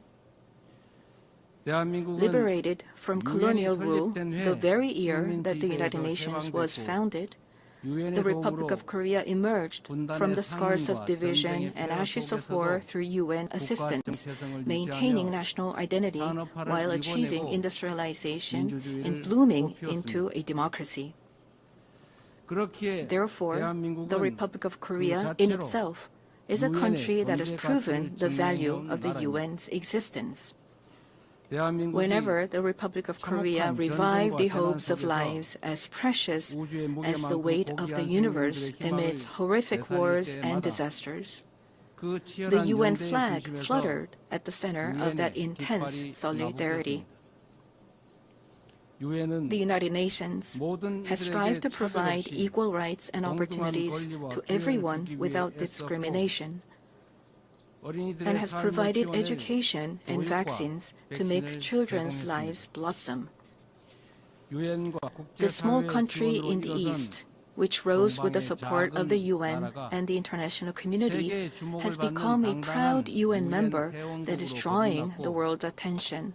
It is raising its role and responsibility as a member of the international community more rapidly than any other country. There were times when democracy and peace were in crisis, but each time the Republic of Korea rose with indomitable strength. Even a safe coup could not break the people of the Republic of Korea's strong will, desiring democracy and peace. The revolution of light that the people of the Republic of Korea achieved against the darkness of the insurrection last winter was a historic moment that demonstrated the brilliant achievement of the UN spirit. The remarkable resilience and strength of democracy that the Republic of Korea has shown will be ours as well as that of the entire world. I need you to take my hand and guide me away from all this, away to where the light shines through, to where the flowers bloom. As the novelist Han Gang, laureate of the Nobel Prize in Literature, wrote, the Republic of Korea will be a milestone of light for all those who join the journey toward democracy. Today, at the UN General Assembly, where world peace and humanity's shared prosperity is discussed, I proudly announce that a new Republic of Korea, which will be a beacon of light for global citizens, has completely returned to the international community. Thank you. The Republic of Korea, which has grown thanks to the support and assistance of the UN, will not hesitate to take on the role of a leading nation, generously sharing its experience and history of restoring democracy. Despite ceaseless efforts from all corners of the world, the international community's determination and aspiration to maintain international peace and security 80 years ago still remains an unfinished task for everyone. 280 million people are still in a state of extreme hunger. Armed conflicts around the world, including in Ukraine and the Middle East, as well as the climate crisis, which has already become a real problem, threaten the survival of humanity. The answer lies in the wisdom of the pioneers who founded the United Nations, as well as the path that the people of the Republic of Korea demonstrated. There is only one way: more democracy. The people-centered government of the Republic of Korea, through the power of collective intelligence, is ceaselessly attempting innovations, seeking better alternatives in democracy. The way to solve common challenges facing the international community is no different. When all the countries experiencing the same problems gather here at the United Nations and continue multilateral cooperation, putting their heads together, we will all be able to move toward a bright future of peace and prosperity. I look forward to the UN 80 initiative presented by the Secretary General taking root as a vision that achieves UN's evolution and advancement in line with the demands of our time. I also hope the UN Security Council can increase the number of seats of non-permanent members, reflecting changes in the international environment, and enhance its effectiveness and representation. As a member of the UN Security Council for the term 2024 to 2025, the Republic of Korea is making efforts so that the UN Security Council can respond proactively to threats to the international peace and security. Madam President, Mr. Secretary General, and distinguished delegates, the Republic of Korea, having restored democracy, dreams of a better future. The Republic of Korea will fulfill its responsibility as a responsible global power that steadfastly upholds the values of freedom, human rights, inclusiveness, and solidarity championed by the United Nations. We will further develop our institutions and cultures so that everyone residing in the Republic of Korea, both nationals and foreigners, can be respected as an equal member of society in all fields of life. The Republic of Korea will strengthen and lead cooperation with the international community while realizing the value of respect for human rights. In a time of crisis where immediate survival is urgent, words like solidarity, coexistence, and cooperation may feel somewhat distant. However, humanity has always dreamed of hopes as high as its deep despair and has achieved the progress we see today through a passion for a better tomorrow. The more difficult the times are, the more we must return to the basic spirit of the UN, which is trust in universal values of humankind. Just as the determination to not pass down the devastation of wars led to the founding of the UN and has prevented conflicts and preserved peace, we today must cooperate more, trust more, and join hands more firmly in order to build a better future, a better world for future generations. Democratic Korea will lead the way in multilateral cooperation toward a sustainable future. Peace is a value that is more important than anything else. In the Republic of Korea, as well as elsewhere in the world, peace is the basic foundation for democracy and economic development. The disputes and conflicts we are currently facing vividly show how easily the ideals of human dignity and sustainable development can crumble without peace. Today, the Republic of Korea is fulfilling its responsibility as a key contributor to the United Nations peacekeeping and peacebuilding activities. Our brave soldiers, who have steadfastly defended the Republic of Korea, a divided nation, are helping to pave the way towards sustainable peace led by the UN. Threats to peace are not only physical elements.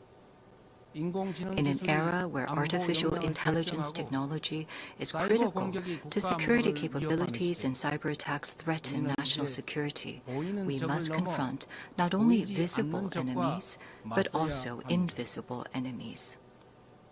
If we passively let ourselves be dragged along by the changes of the AI era, we will meet a dystopia of deepening polarization and inequality, unable to shake off the dark shadows of human rights abuses caused by the misuse of technology. However, if we proactively respond to these changes, we can use the high productivity as a driving force to build a foundation for innovation and prosperity and create a useful base for strengthening direct democracy. I hope the open debate that I will preside over as UN Security Council President tomorrow will significantly contribute to the international community's efforts to promote the responsible use of AI. Furthermore, we intend to share our vision for the future of AI through the APEC AI initiative at the APEC Economic Leaders Meeting, which will be held in Gyeongju, Korea next month. We will strive to ensure that the vision of AI for all, where advances in cutting-edge technology contribute to the universal values of humanity, becomes a new normal for the international community. AI-driven technological innovations will be an important new tool for solving global challenges like the climate crisis. Over the past 80 years, the United Nations has paved the way for sustainable development and spearheaded efforts to address climate crisis threatening the survival of humanity. Nations around the world must respond to these efforts.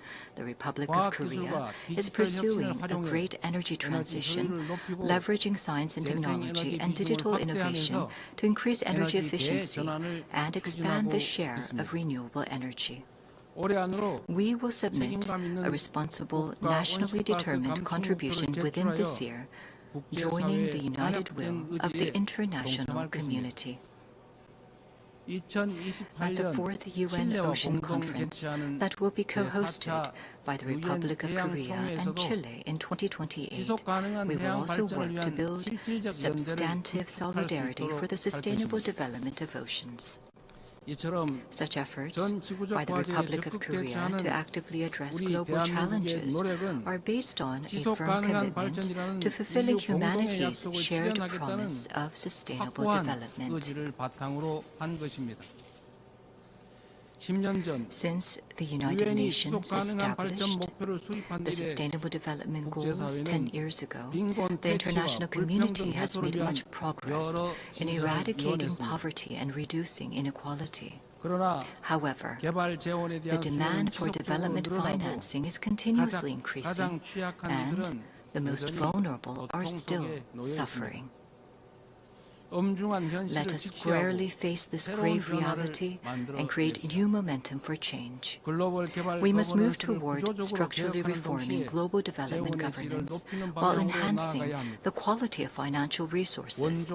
I trust that we will pull together in order to bring about more cases like the Republic of Korea growing and developing from an aid recipient country to an aid donor country. This year marks the 80th anniversary of the founding of the United Nations, as well as the 80th anniversary of the division of the Korean Peninsula. New challenges, as well as unresolved tasks, await us. Democratic Korea will begin a new journey toward peaceful coexistence and shared growth on the Korean Peninsula. The first step will be to restore broken inter-Korean trust and shift to a stance of mutual respect. The government of the Republic of Korea clearly reaffirms that it respects the North's current system, that it will not pursue any form of unification by absorption, and that it has no intention of engaging in hostile acts.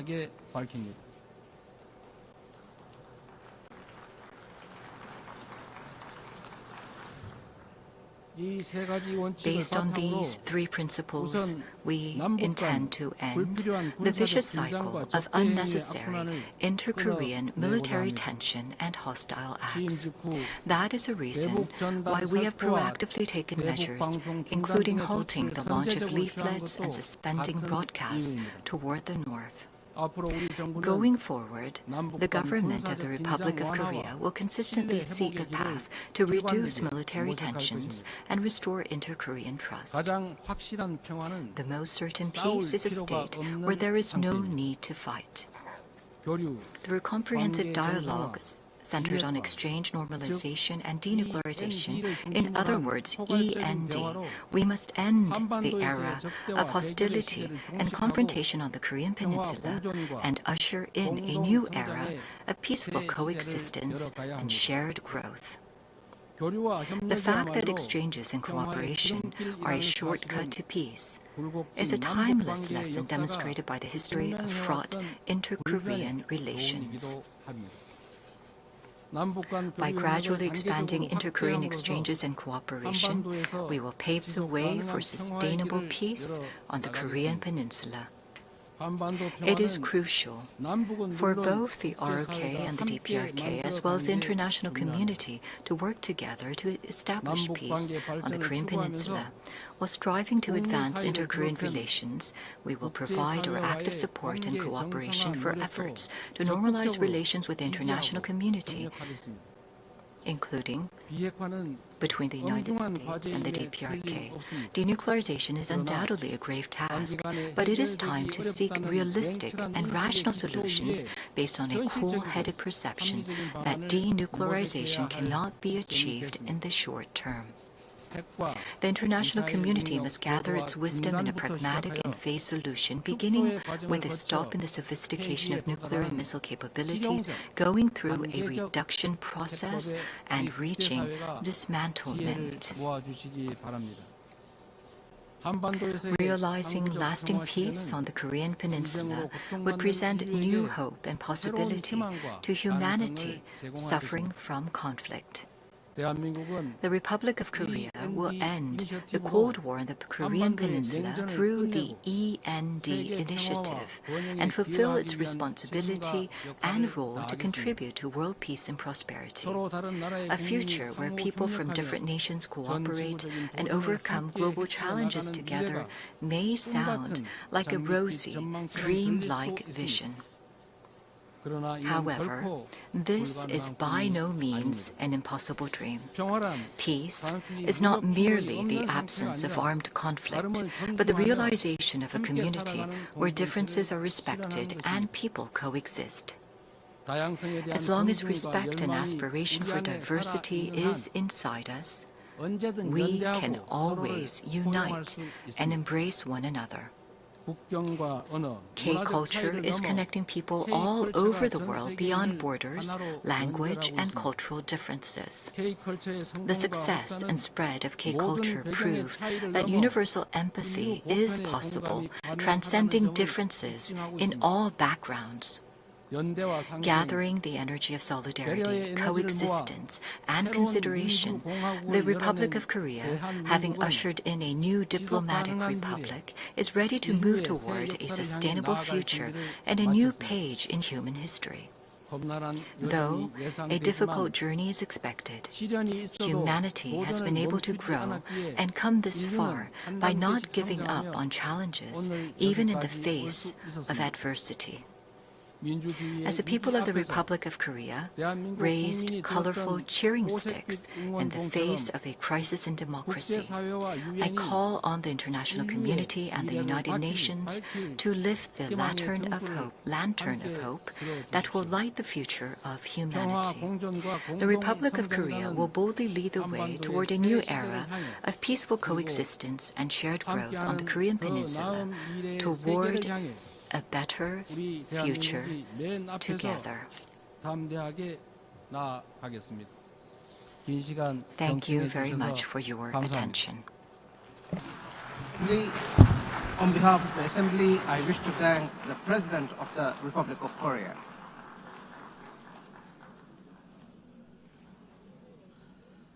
The Assembly will hear an address by His Highness Sheikh Tamim bin Hamad Al Thani, Amir of the State of Qatar. I request protocol to escort His Highness and invite him to address the Assembly.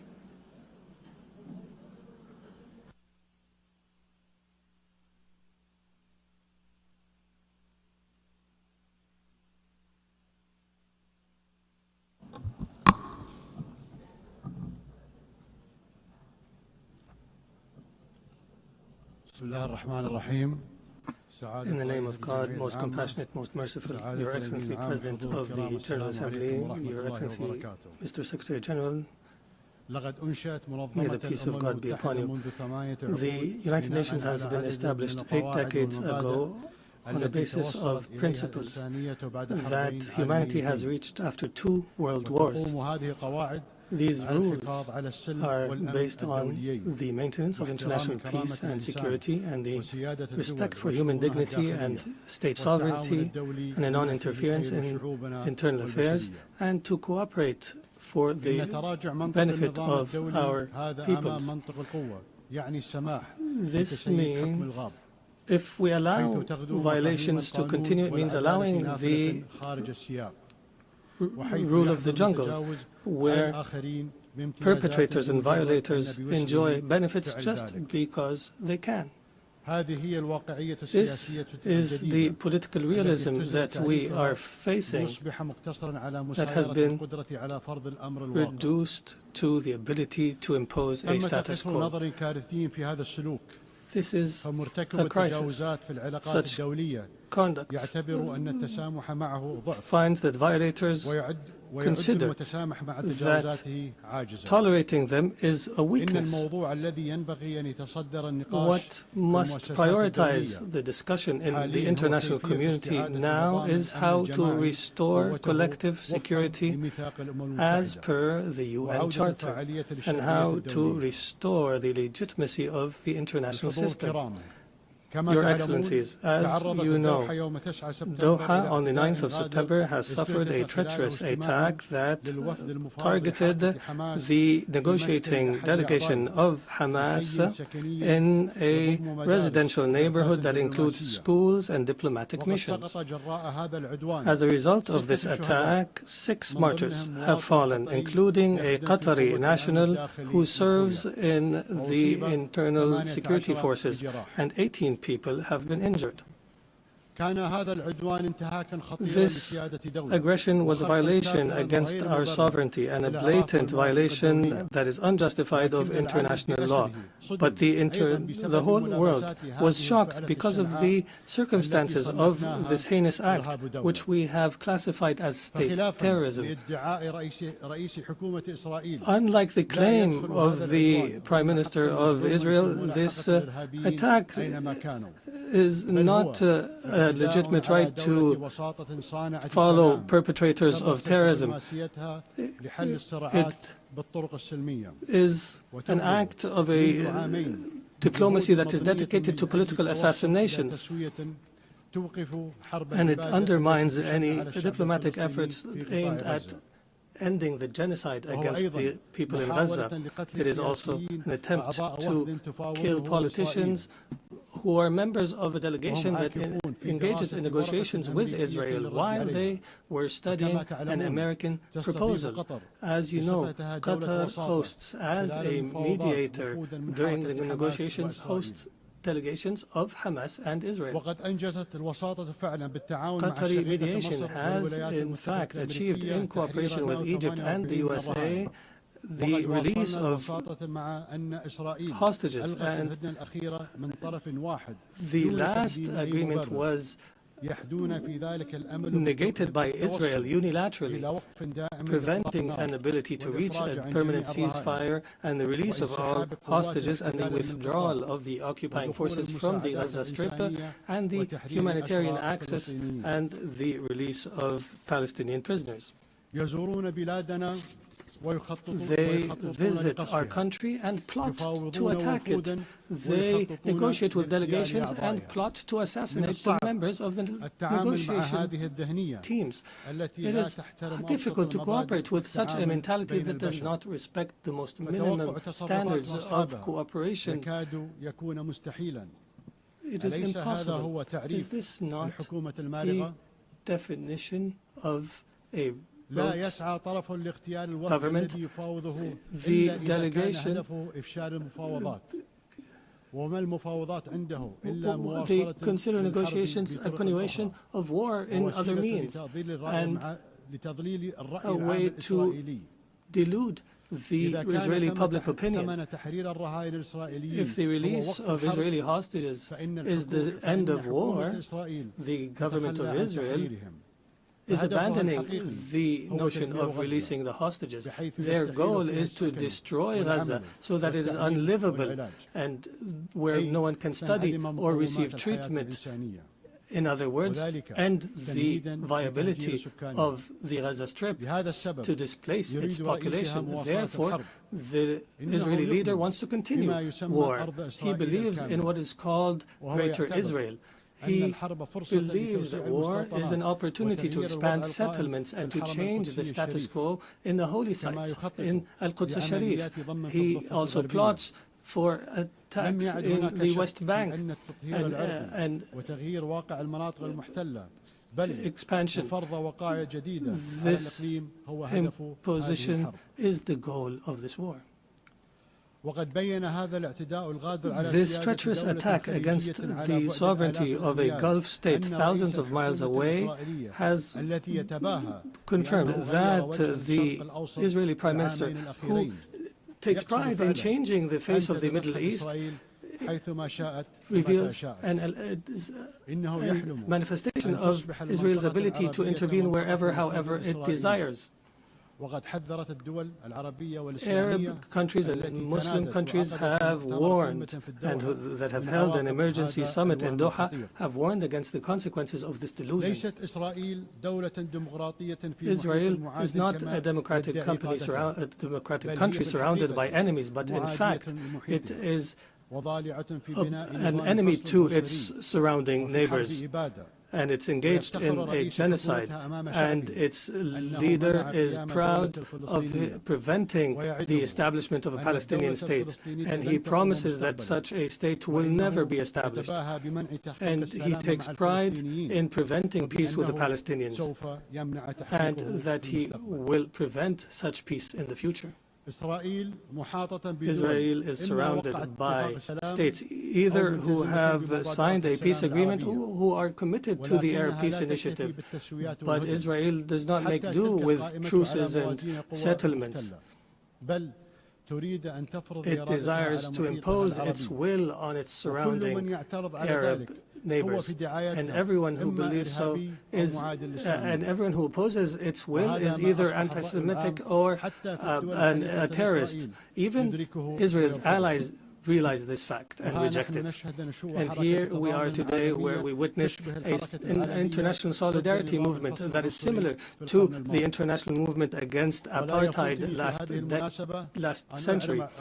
And I would be remiss not to express my appreciation with the solidarity we have received in Qatar after the attack, including the statement by the Security Council that has condemned the attack. Distinguished Excellencies, Qatar will remain true to its history and legacy, opposing the crimes that take place. We believe in the ability of reconciling interests with security. We will continue to speak truth, and we will engage in diplomacy when our enemies find it easier to use weapons. We have engaged to mediate an end to the war and allow for humanitarian access and release hostages, and we have faced disinformation campaigns. However, these campaigns will not deter us. We will continue our efforts in cooperation and partnership with Egypt and the United States of America. We are firmly convinced that peace can only be achieved in our region through a firm position from the Security Council, from accepting and tolerating the occupation's crimes,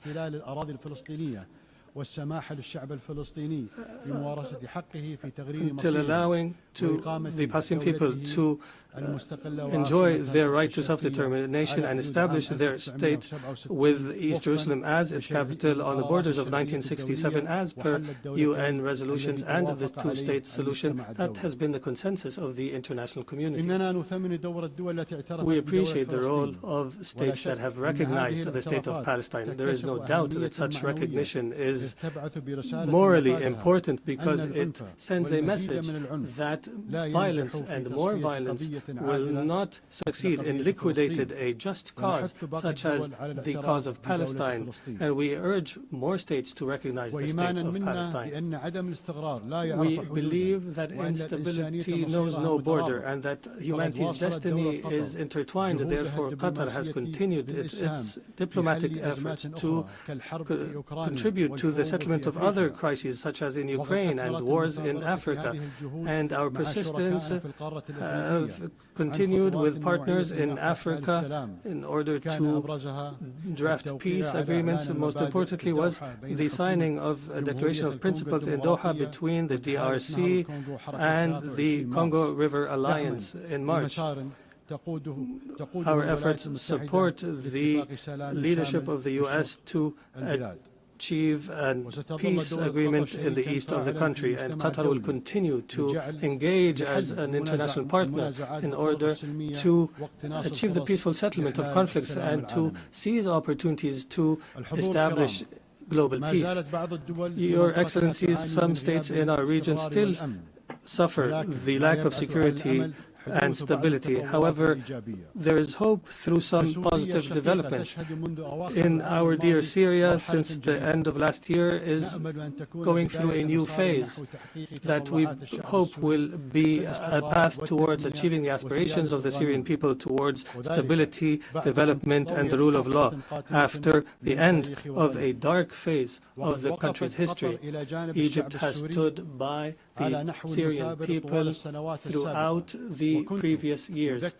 I recalled and urged to support Syria from this podium, even when it seemed to fall off the international agenda. the international community is called upon to assist Syria now in order to succeed through the transition phase after decades of suffering. Our experience in other Arab countries has taught us that building state institutions and establishing relations between a state and others is based on equality, and internal stability on the basis of respect for diversity are paramount issues at this stage. Qatar will not spare an effort to provide the necessary support to our brothers and sisters in Syria. And we have no doubt that the Syrians will be able to overcome this phase and to reject sectarianism in all its forms, and that they will reject external interference, especially the Israeli attempts to divide Syria. And the conduct of Israel, that is as though all areas south of Damascus are areas of Israeli influence. The Middle East has also witnessed positive developments through the election of President Ahmed Joseph Aoun in Lebanon and the appointment of Mr. Nawaf Salam as a prime minister, which is a step towards stability in the country. Qatar will continue to support the Lebanon government and people and institutions, and will continue to support the Lebanese army. We emphasize the need to implement Security Council Resolution 1701 and the withdrawal of Israeli forces from the areas it occupied during the last war, and to end Israeli interference in internal Lebanese affairs. For Sudan, the people in Sudan continue to suffer an unprecedented humanitarian crisis because of the continued violence. We call once again on all parties to prioritize the national interest and to engage in a comprehensive dialogue that leads to a permanent peace and that preserves the unity of Sudan and its territorial integrity and independence, and that achieves development and stability. We declare our support for all international efforts that aim to achieve this goal. Distinguished Excellencies, Doha has always been a global capital that hosts major events in all spheres, and an area where leaders convene and decision makers from around the world to engage in negotiations and the formulation of solutions. Doha will host the Second World Summit for Social Development from the 4th to 6th November this year, and we look forward to welcoming you all during this conference. There is no doubt that the trust of the international community in Qatar is based on our successes in the past throughout the years. And accordingly, based on this legacy, we have submitted our application to host the Olympics, believing that sports is not just competition, but a bridge between cultures and a means to promote peace and understanding. And as such, we have also organized and hosted the FIFA World Cup, proving that we are able of hosting sporting events of this magnitude. In conclusion, the state of Qatar, realizing the seriousness of the challenges facing the international community, commits to our partnership in seeking truth, peace, and justice in international relations. Thank you, and may the peace of God be upon you.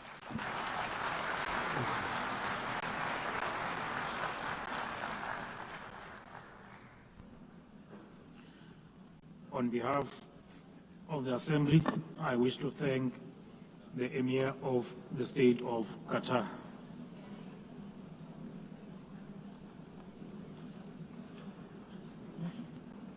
The Assembly will now hear an address by Her Excellency Jennifer Gillings-Simons, the President of the Republic of Suriname. I request the protocol to escort Her Excellency and invite her to address the Assembly.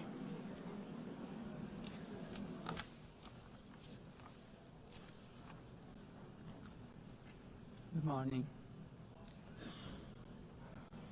Madam President, we are here to commemorate in this special moment in history as we celebrate the United Nations 80th anniversary.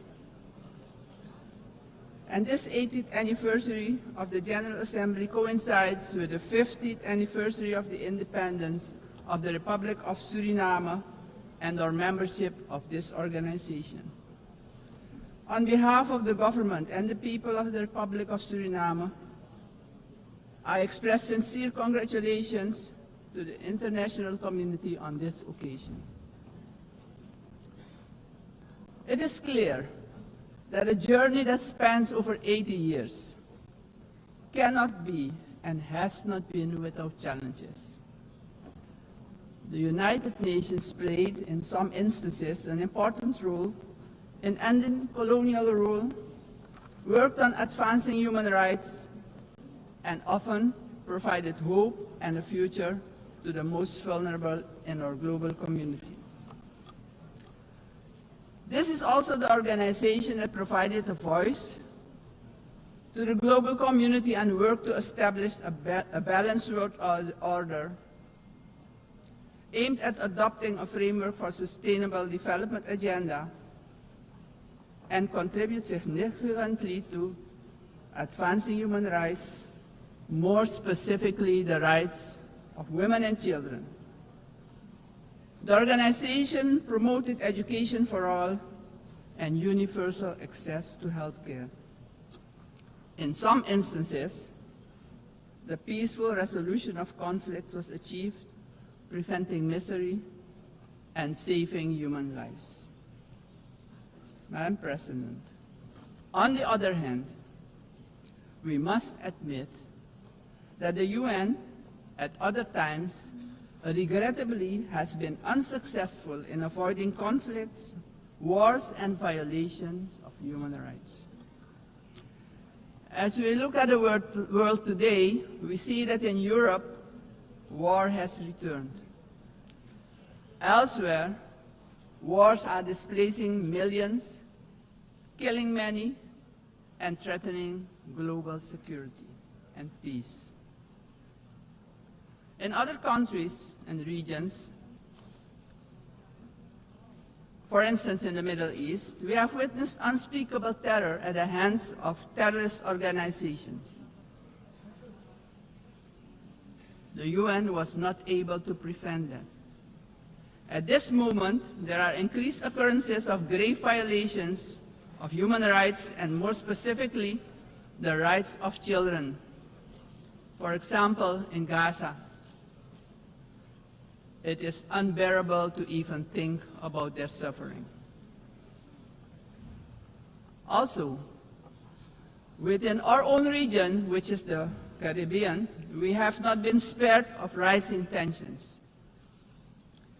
It is with heightened concern that we noted the Secretary General's recent briefing on the Security Council meeting on the situation in Haiti, mentioning that the Haitians are enduring a perfect storm of suffering. Haiti is still paying a hefty price for being the first to throw away the shackles of slavery in the region of the Caribbean. Our hearts go out to the people of Haiti. Suriname strongly reiterates its position that conflicts should primarily be resolved through dialogue. And we remind the international community that Latin America and the Caribbean are proclaimed a zone of peace. We do not want military aggression in our region.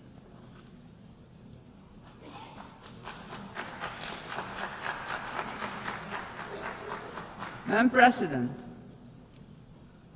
this is the moment, on the 80th anniversary, we should reflect and ponder on the next 80 years. What do we have to change and what needs to be done differently? We all must underscore and repeat it ceaselessly today that the United Nations will only be successful if all nations without exception, adhere to the resolutions we adopt.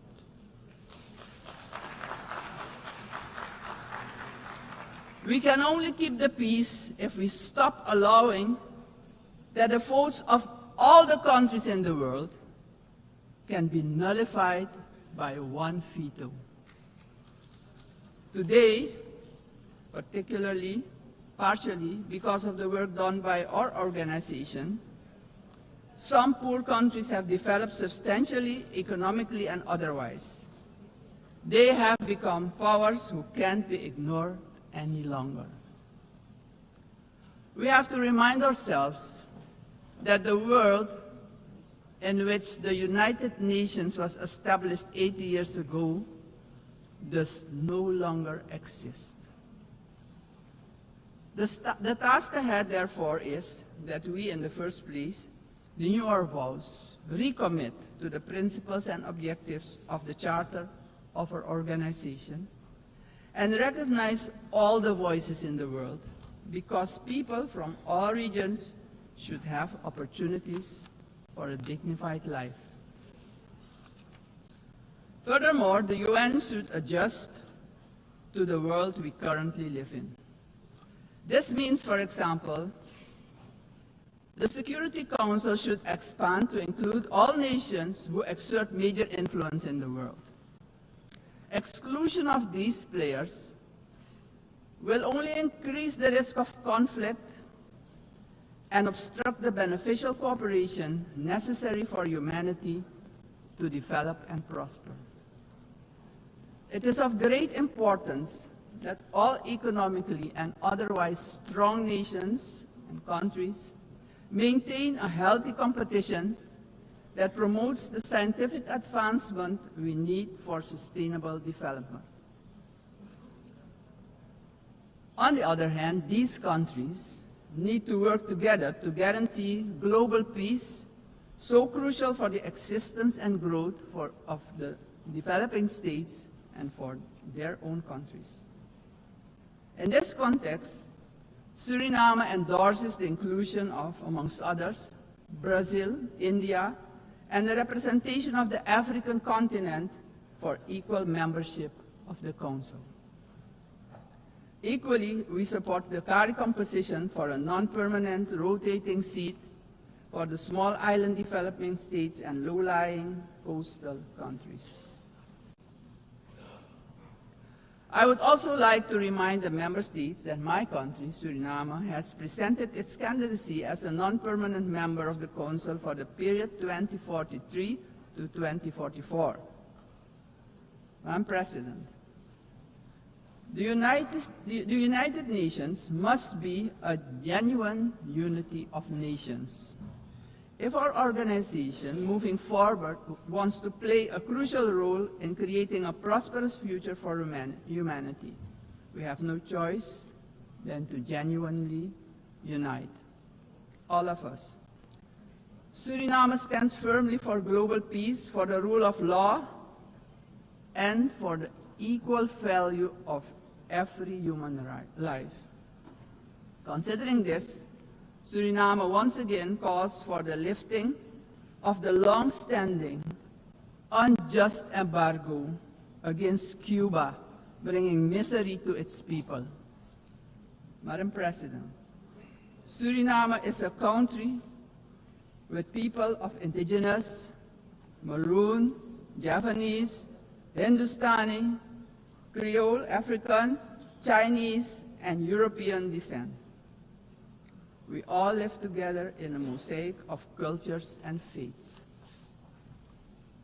The persons from Surinamese origin living abroad are part of this mosaic of our population and can contribute to the socio-economic development of the nation. We consider this diversity a great asset. Actually, Suriname does not have diversity. Suriname is diversity, and we keep working together to protect and grow our national unity for our own well-being and as an example of harmony in this often divided world. My country also carries immense natural wealth, and it is our vision to create an economy that is resilient, sustainable, and inclusive. Together we strive to build this more diverse economy by developing, among others, our tourism and agricultural sectors, strengthen our educational system, and work towards universal access to basic health care. Suriname has a vast tourism potential. With its green and lustrous hinterland, many waterfalls, rapids, and great rivers for relaxation, as well as for unforgettable adventures, if you're inclined to that. Rich biodiversity, cultural treasures, and the UNESCO-acknowledged historical city of Paramaribo. Through cooperation in the agriculture sector with our neighbors, we aim at improving food security within Suriname and the Caribbean community. My government views energy security as a strategic priority for national development, regional stability, and economic resilience. With an investment of more than $10 billion for the development of our offshore oil and gas, the country is getting a new beginning, a new start that will contribute significantly to our economic growth. However, we know oil and gas revenues should not be the sole fundament of our economic development. Hence, we need investments in relevant sectors in our country. We are steadily advancing our energy transition. While we already source about 50% of our energy needs through hydropower, we are moving toward natural gas and other forms of renewable energy as part of our long-term vision, because we know climate change is a fact. Madam President, I firmly believe that education is the foundation upon which every prosperous society is built. We are committed to invest in our education system, our teachers, our children and youth. The future of any country depends on the talents and skills of its people. My country reaffirms strongly its commitment to upholding the rights of indigenous and tribal communities, ensuring that their livelihoods, tradition, knowledge systems are respected and preserved, and the acknowledgement of their collective land rights. Strengthening our institutions is high on our agenda. Suriname has worked tirelessly on the prevention of diseases, and despite challenges, we have achieved results that we as a country can be proud of. As of June 30, 2025, Suriname has officially been declared malaria-free by the World Health Organization after 30 years of continuous fight against this disease, the first in the Amazon region to receive such a recognition. We're aware of the responsibility to remain vigilant as government as well as a community to ensure that these gains are sustained. Suriname's example showcases that we too can surely make a valuable contribution in combating infectious diseases. Madam President, the Caribbean community is expanding its outreach. And in this light, Suriname also welcomes the recently concluded Second Africa CARICOM Summit held in the Republic of Ethiopia. This, Madam President, honors the historic, cultural, and human bonds between the regions of the Caribbean and Africa. Suriname also acknowledges the CARICOM 10-point plan for reparatory justice, which has our full and strong endorsement. Slavery was a crime, is a crime against humanity, and we're talking about reparations, yes. We will furthermore continue to contribute with CARICOM, aiming at enhancing the organization's geopolitical influence. Despite our commitment as a country to the Paris Agreement 10 years ago, we see that the climate crisis is worsening. It's worse than we feared. Our countries have least contributed to climate change and carbon emissions, but are hit the hardest by its effects, directly impacting the livelihood and economic growth of our peoples. Suriname calls for the urgent attention of the international community to address the detrimental impact of climate change facing the small island developing states and countries with low-lying coastal areas. Our forests stand strong.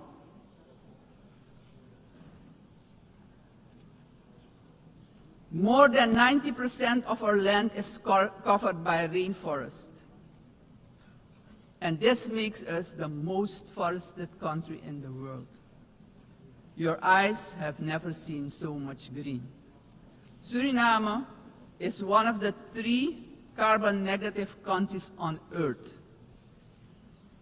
Since 1992, our forest has absorbed nearly 290 million tons of carbon, and each year we capture more than we emit, and we want to keep it that way. The protection and conservation of our forest has been a priority. It doesn't stand by default, but by design. We have been logging sustainably for decades, and did so with a sustainable tropical rainforest management system developed in Suriname, an ecological approach to forestry. Also, the indigenous and tribal communities protect the forest by their continued stewardship. We are proud of the way we did it, but pride alone does not pay the bills and does not develop the indigenous and tribal communities. Madam President, we must not forget that these forests, our forests, are in competition with vast resources such as gold, diamond, bauxite, and more. We will need to make difficult choices. We want to keep our forest coverage at a minimum of 90%. But we cannot do it alone. The time has come for the world's largest emitters to share this responsibility, not only with words, but with action, justice, and finance.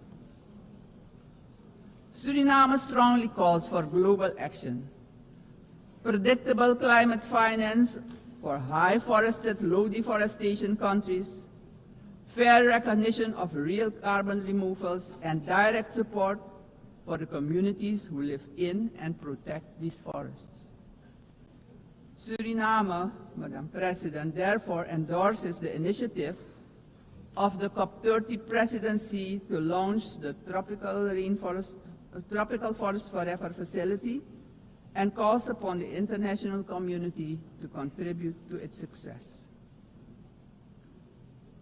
Suriname, as mentioned previously, takes pride in being an example of peaceful coexistence, having different cultures, religions, and the traditions to live together in respect and solidarity. This is our gift to the world.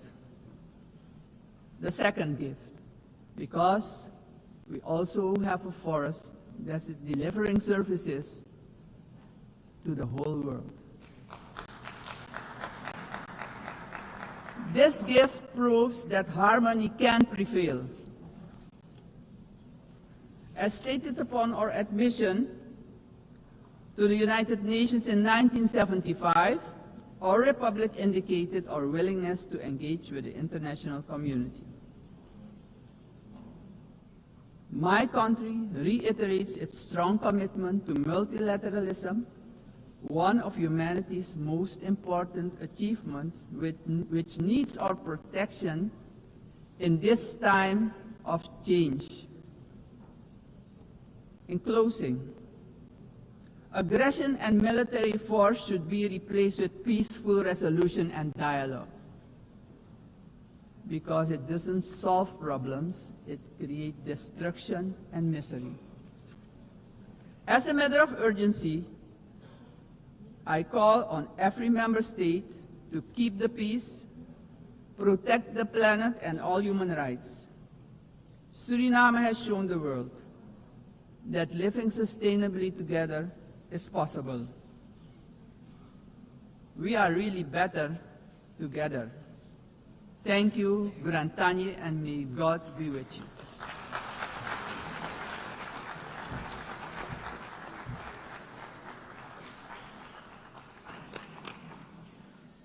On behalf of the Assembly, I wish to thank the President of the Republic of Suriname.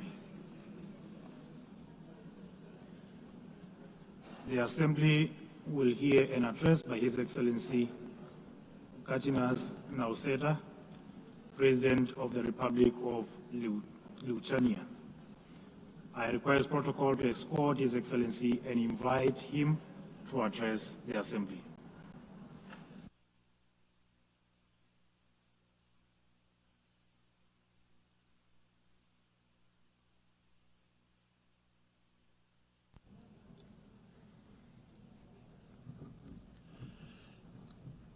Dear Mr. Chairman, Excellencies, ladies and gentlemen. 80 years ago, humanity, emerging from the Second World War, embarked on a long road towards peace. Building on the solid foundation of the rules-based international order, our forefathers created the United Nations and its institutional system. This system was never perfect.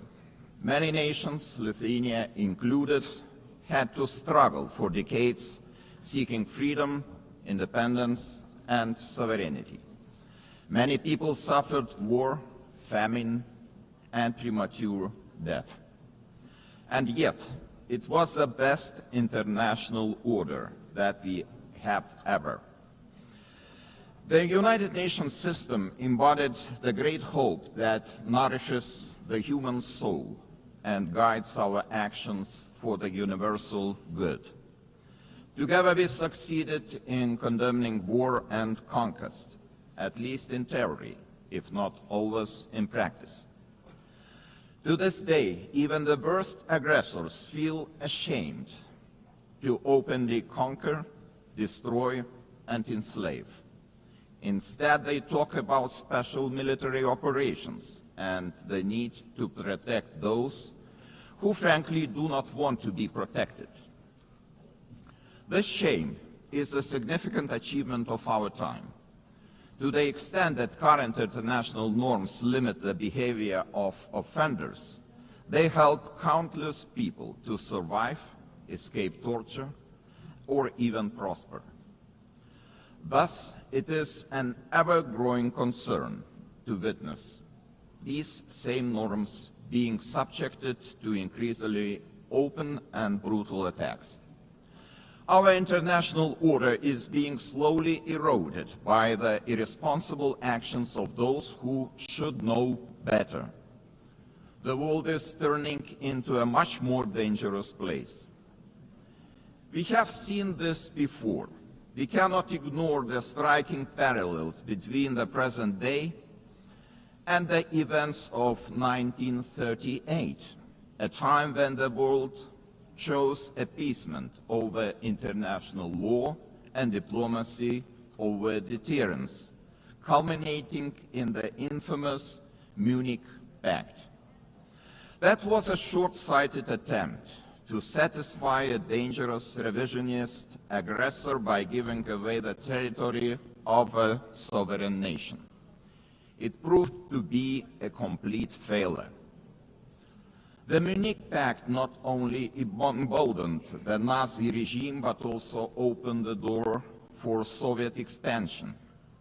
Soon after, the secret protocols of the Molotov-Ribbentrop Pact carved Europe into spheres of influence and sealed the fate of many independent states. As Europe descended into another great war, Lithuania and the other Baltic states were illegally occupied, annexed, and brutalized. After regaining the independence 35 years ago, Lithuania feels a duty to guard the bitter memory of past mistakes. Never again will we place our hopes in appeasement.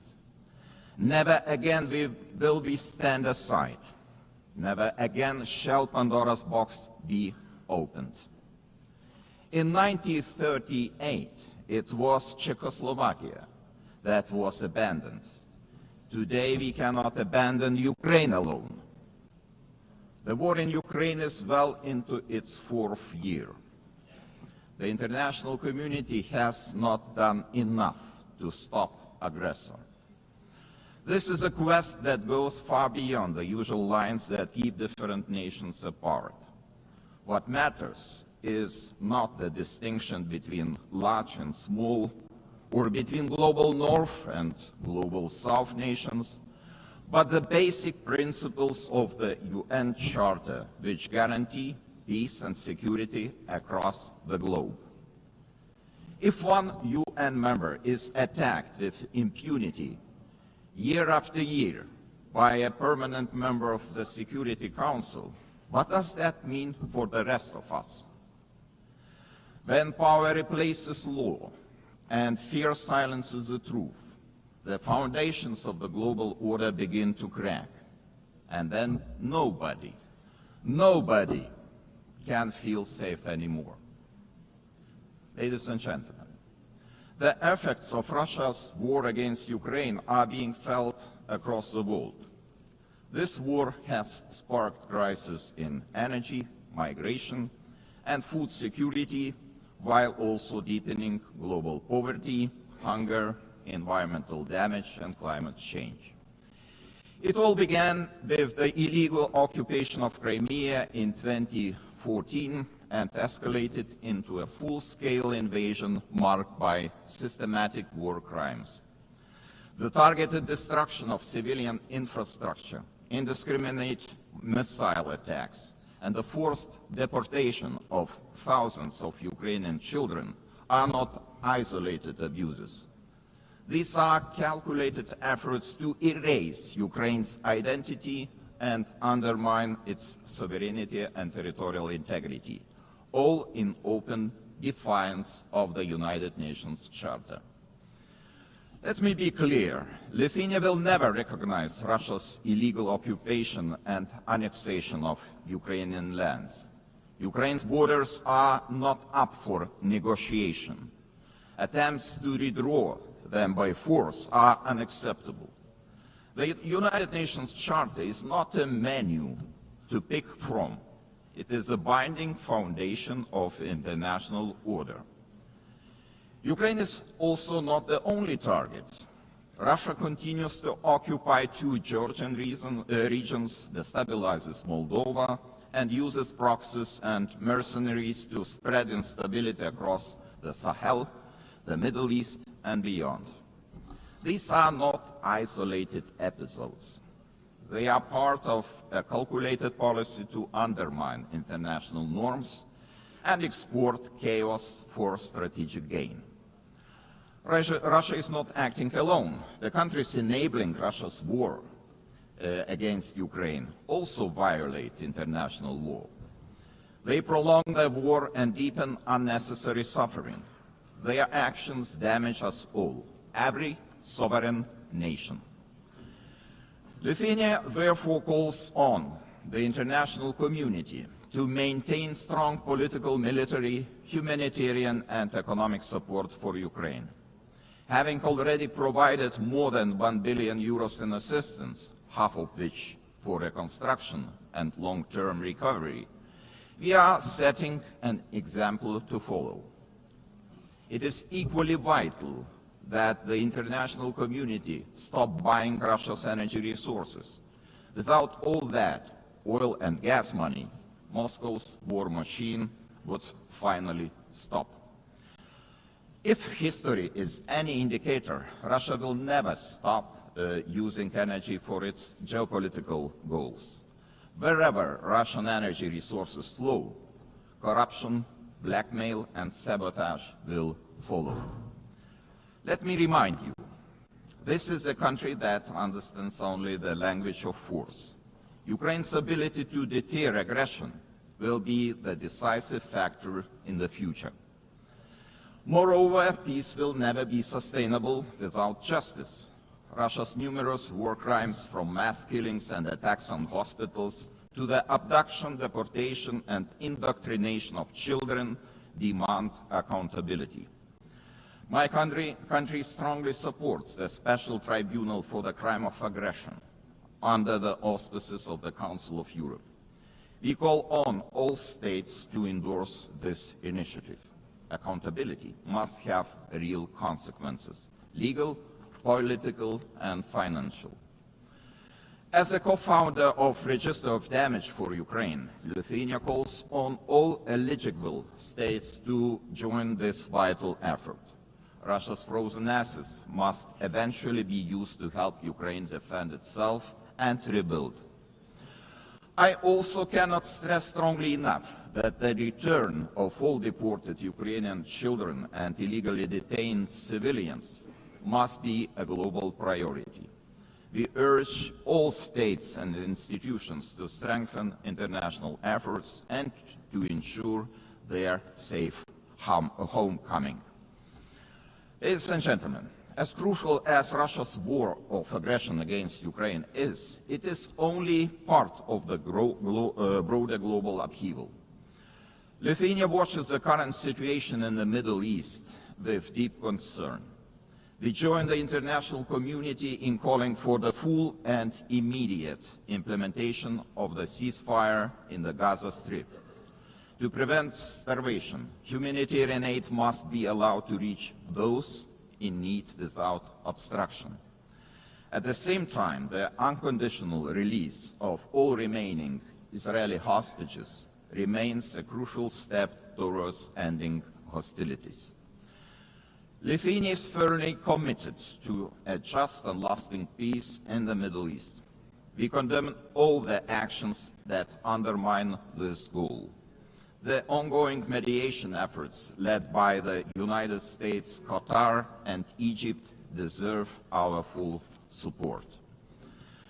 There is no alternative but to revitalize a credible political process towards a two-state solution, ensuring that the State of Israel and an independent, democratic, contiguous, sovereign and viable State of Palestine can live side by side in peace, security and mutual recognition, with Jerusalem as a future capital of both states. Sadly, many states remain trapped in cycles of conflict, crisis and long-term fragility. It is our shared responsibility to support those in need as destabilization spreads far and wide across international borders, regions, and continents.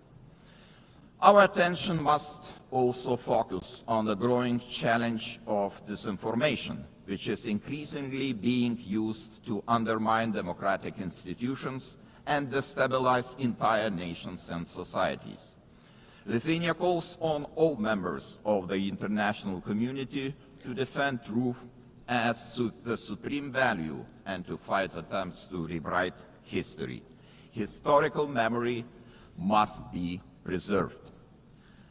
Ladies and gentlemen, as we face high global uncertainty, one choice remains entirely clear. Either we will repeat the mistakes of history, or we will find the resolve to defend the core principles of the United Nations. Today, Lithuania chooses to act. We call on the international community to respond to today's challenges with unity and determination. We call on the United Nations to return to its founding purpose, to prevent the scourge of war, to protect human dignity, and to uphold the rights of nations large and small. Together, we must ensure that no permanent seat on the Security Council grants any state permanent impunity. We must support those who defend the very principles of the UN Charter. In this spirit, I welcome the Secretary General's UNGA reform agenda, a timely blueprint for adapting this institution to the realities of today's world. His call for a more inclusive, effective, and accountable United Nations deserves our broad support. Lithuania stands firmly behind these efforts to reimagine multilateralism. We call on all states to strengthen our collective ability to act across all three pillars: peace and security, human rights, and development. Our message must be simple and straightforward. Aggression cannot win, and the principles of the UN Charter must prevail. Let us rise to the demands of this moment. Thank you very much.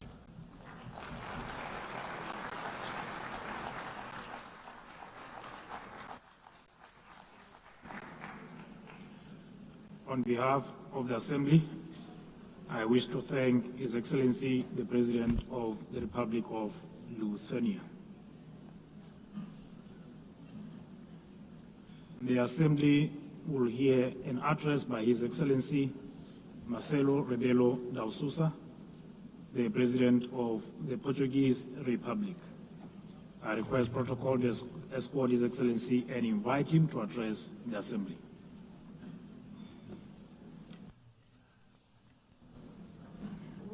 Mr. Chairman, Excellencies, symbolic moment this one for United Nations. The celebration of 80 years, and for us, Portuguese, 70 years of membership. The time of judgment, of compromise, of renewal, multilateral ambition. Portugal is today what always aspired to be, a noble country to the world, listening, dialoguing, building bridges, deeply multilateralist and guided by the Charter of the United Nations. A world with more cooperation and respect for international law is safer, more predictable, stable, peaceful, prosperous, plural, representative, and able to respond collectively to global challenges. 70 years ago, we were living still in dictatorship. And we found in this community the space to rediscover the real values and contributing to global solutions.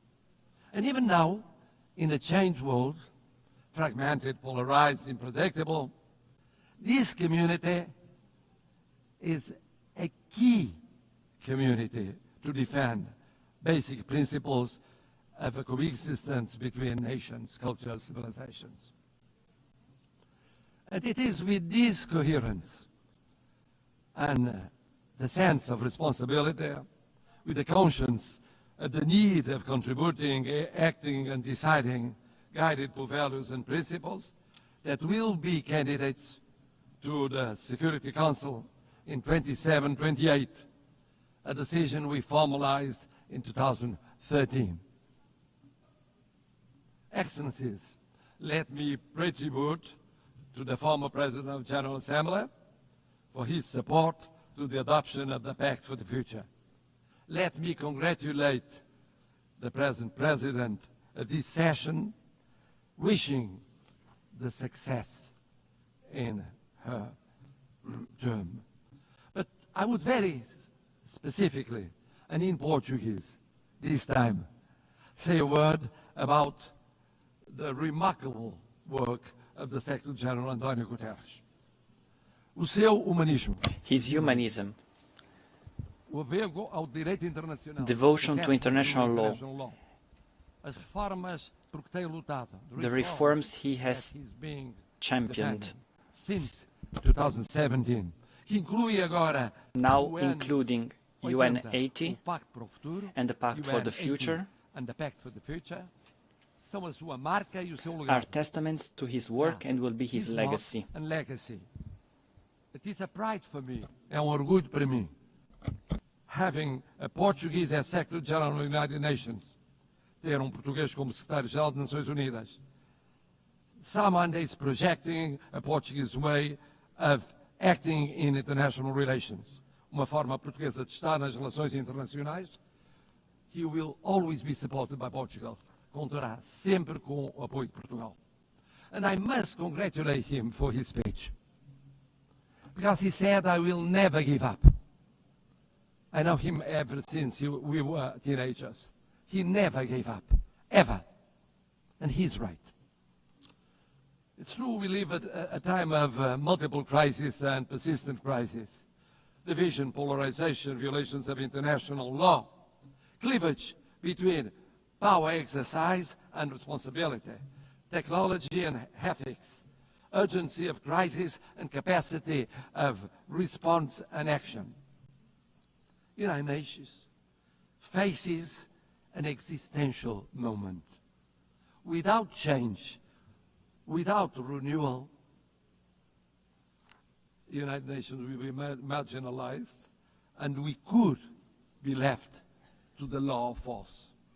No G1, no G2, no G3, no G1 plus 1, 1 plus 2, or 2 plus 1 will be an alternative.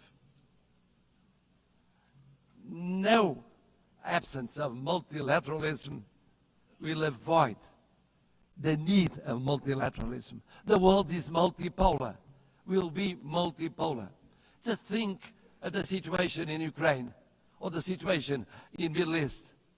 In Ukraine, for years, and now for months, for 8 months, one is waiting the mediation of the most powerful in the world. Do we have a ceasefire? No, we don't. In the case of Middle East, we waited and waited for the intervention of the most powerful in the world. Did we have a ceasefire? Without the multipolar, multilateral intervention of so many countries, here in New York, with the recognition of the existence of the State of Palestine, some Europeans, others non-Europeans, we won't change soon. This means we need United Nations, we need multilateralism, we need dialogue between countries from every continent. And the same for international law. We need international law. We need international law for the reform of United Nations. We need international law as a foundation of peace and justice. A world governed by rules is a safer and more predictable and equitable world. We need a Charter of United Nations as a common compass. Of course, we must adjust United Nations, but we must never forget the lesson of the League of Nations. When one forgets the principles, when one abandons the principles on account of pure realpolitik, I mean the power or the powers of the moment, one forgets that no power is eternal. No personality is eternal. Empires went up and went down. We know by experience it. Colonial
A party to a conflict shall not be the judge of its own case.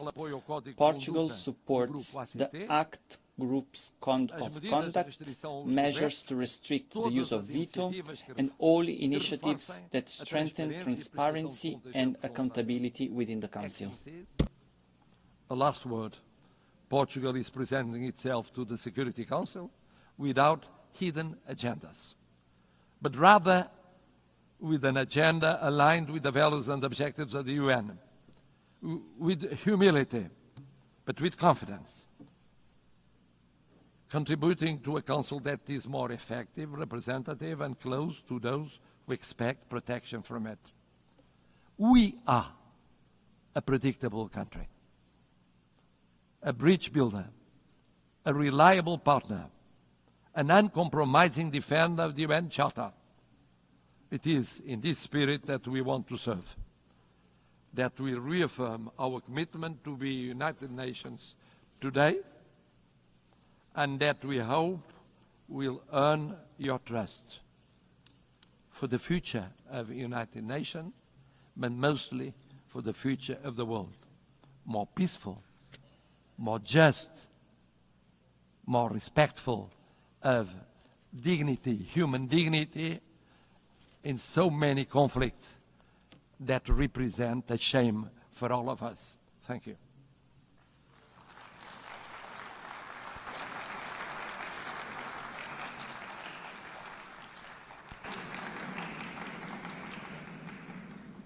On behalf of the Assembly, I wish to thank His Excellency, the President of the Portuguese Republic.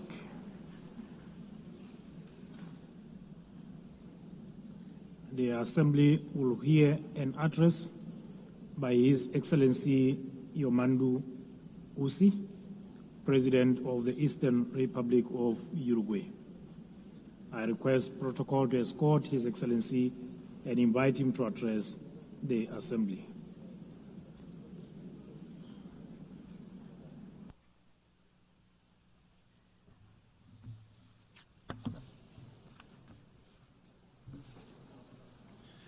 Señora Presidenta de la Asamblea President General, of the General Assembly, señor Secretario General, Secretary General, señores y señoras jefas y jefes de Estado y de heads of Gobierno, state and government, señores representantes representatives de of organismos international organizations, delegaciones oficiales, official delegations, señores y señoras. ladies and gentlemen.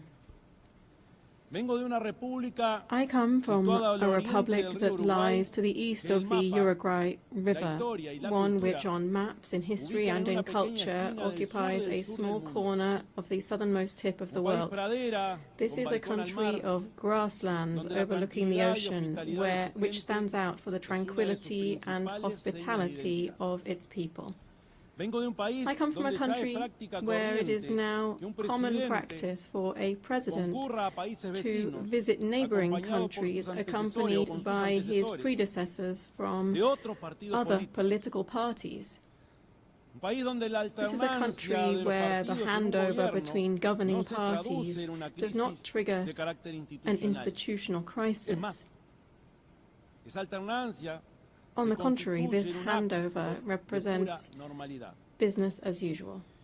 Vengo de un país I come from a cuyo country presidente puede caminar whose sin custodia president entre can la walk gente, among the people puede without disfrutar de un security, partido de fútbol en una tribuna can enjoy a football en un match hincha más. standing in the stands like any other supporter. Vengo de un país I come from a country cuyos partidos whose políticos, political parties, casi todos ellos, almost con all más of de them, medio siglo de historia, more than half a century siempre están old, dispuestos a acordar are always soluciones willing nacionales to a agree urgencias on también national nacionales. solutions to national emergencies. Soluciones, como decimos nosotros, a la uruguaya. Uruguayan solutions, as we call Con them. estos gestos, quiero expresar que In Uruguay saying lleva en this, su vida I'm trying to cotidiana express how una Uruguay vocación lives profunda de its paz profound y de respeto. vocation for peace and respect every day. Vivo en un país, por supuesto, I que live no in está a a las country, puertas of del course, paraíso, that does not stand on the porque threshold of enfrenta nuevos paradise, desafíos since en we términos de are pobreza also infantil, facing fresh challenges seguridad in child pública poverty, o public desigualdad social. security, and social Y sobre estos inequality. temas And on también these issues hay en also, líneas generales un consenso there is, nacional. generally speaking, national La consensus. histórica solidez institucional y política Our historically robust institutions and political system have allowed Uruguay to continue to stand out in the region for its high level of human development and its income distribution policies. It has allowed us to be a country with stable rules, where contracts are honored, where international commitments are respected, and where macroeconomic stability is a state policy. But this impressive record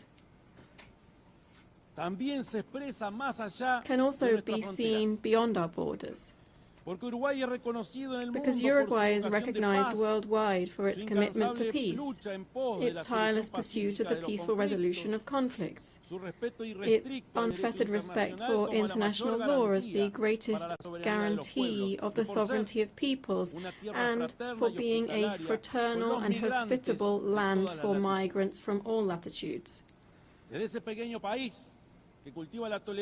From that small country which breeds tolerance, dialogue and agreement as the historical key to coexistence, and which lies on a continent free of conflict and interstate wars, we come to this assembly to join efforts to contribute to stability and peace in an increasingly tumultuous and challenging world. The growing geopolitical tension and increase in conflicts, together with the underfunding of efforts for a peaceful and rules-based global order, are posing enormous challenges on a planetary scale. A few facts suffice to illustrate this.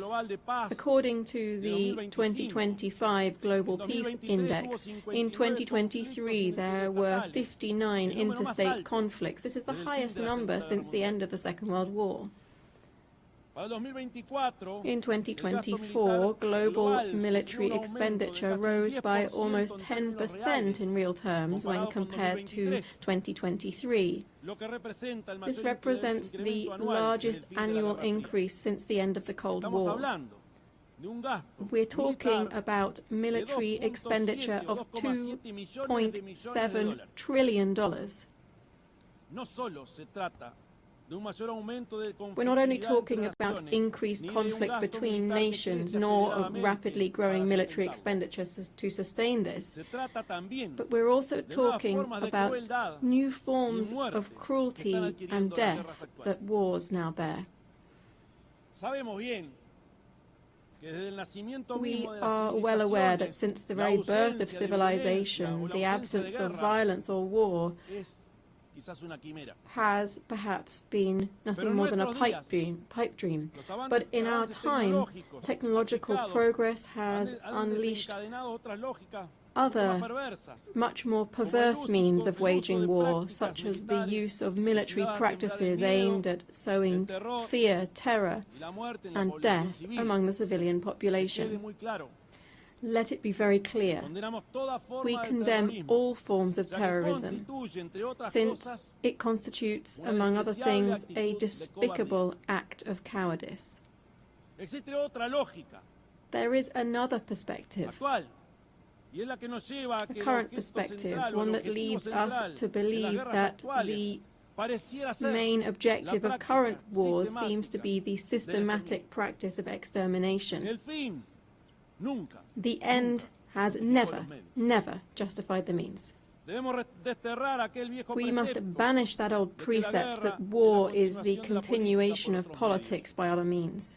All war is criminal, irrespective of where it occurs, irrespective of the God invoked to justify it, and it will always deserve our most visceral condemnation. It is true that every nation has the right to its own territory and government. It's true that they have the right to establish a level of self-determination that allows a nation to coexist with other peoples. And the value of the United Nations is precisely to ensure that these principles are realized in a peaceful and civilized manner. No state that claims to be democratic and to live under the rule of international law can, even under the legitimate right to defend itself against terrorism, exercise barbarity against any civilian population, least of all against especially vulnerable and defenseless persons. Since 1948, Uruguay has maintained a consistent and steadfast position in line with the principles of self-determination and peaceful coexistence. Our historic stances on the main global conflicts, especially that currently underway in the Middle East, are well known. In this regard, Uruguay has always maintained the position of two states, two peoples. The Uruguayan government hence takes very seriously the reports produced by the international community concerning the Palestinian territories and urges the implementation of the recommendations made by the United Nations. At the same time, we urge the immediate suspension of military operations of death. We urge the suspension of death of innocent civilians. And we request the release of the hostages. In our world, at the same time, there are other persistent and worsening, more widespread and permanent tragedies. To such an extent that the Universal Declaration of Human Rights, adopted in this very assembly 77 years ago, stands as a revolutionary manifesto in the times that we are living through. Beginning with its first article, which proclaims all human beings are born free and equal in dignity and rights, and, endowed as they are with reason and conscience, should act towards one another in a spirit of brotherhood. How far we are from our own principles and commitments when we see that the gap between those who have the most and those who suffer the most is ever greater. How far we are when we see that the principles of freedom and equality are increasingly estranged, and we hear much more talk of a supposedly free individual than of egalitarian societies in terms of income or the enjoyment of rights. How far we are from human sensibility when we forget that our main calling must be to stand with the majority, listening to every problem or anguish of our people and understanding, even and fundamentally, those who think differently. Madam President, I come from a country with a long, faithfully documented tradition in international politics. This tradition includes staunch support for multilateralism in all of its facets, political, economic, cultural, as the best and only way to face the challenges to which I have referred. It also, of course, includes a permanent commitment to international law, a commitment to dialogue and to the building of peace as one of our greatest contributions in the context of a fragmented and polarized world. My country's entire political system is proud to contribute decisively to global tasks such as the maintenance of international peace and security, the consolidation and development of international law through participation in normative bodies and in international courts, through our support for disarmament, food security, global health, and commitment to addressing climate change. In this context, I wish to highlight my country's historic commitment to the multilateral peacekeeping system. In the last 35 years, and without interruption, Uruguay has deployed battalions to various United Nations peace operations. We've taken on this role to such an extent that we've become the leading country in Latin America and the second per capita worldwide in contributing to this type of missions.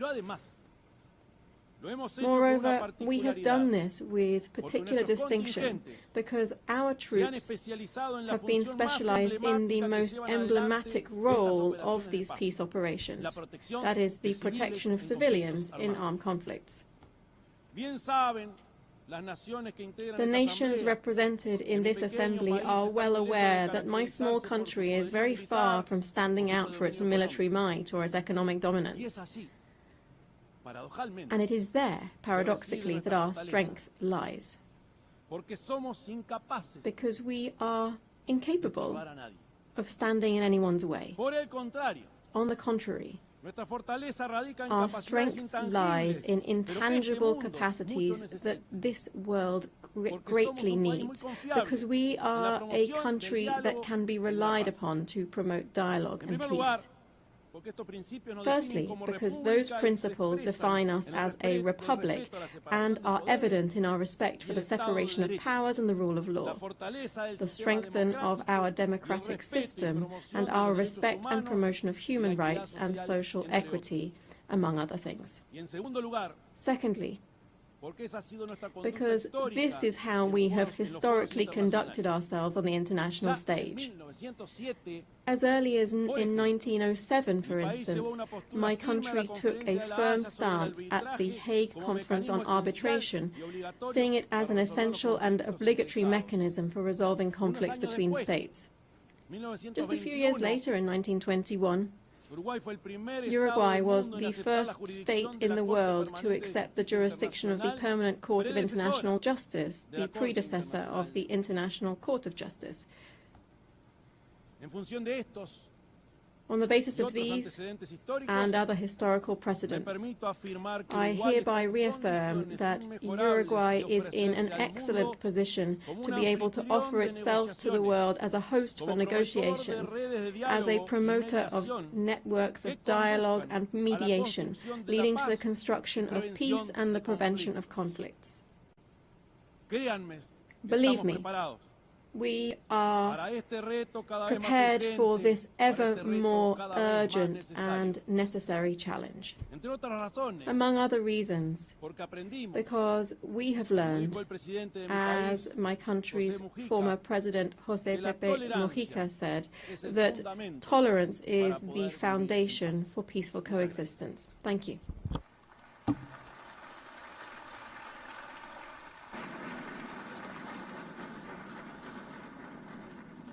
On behalf of the Assembly, I wish to thank the President of the Eastern Republic of Uruguay. The Assembly will hear an address by Her Excellency Nataša Pirc-Musar, the President of the Republic of Slovenia.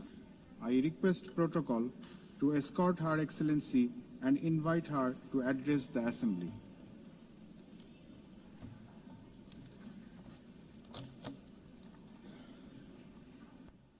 Madam President, please accept my warmest congratulations on your election at this historic 80th anniversary of the United Nations. Your election underscores the vital importance of including women in the decision-making process.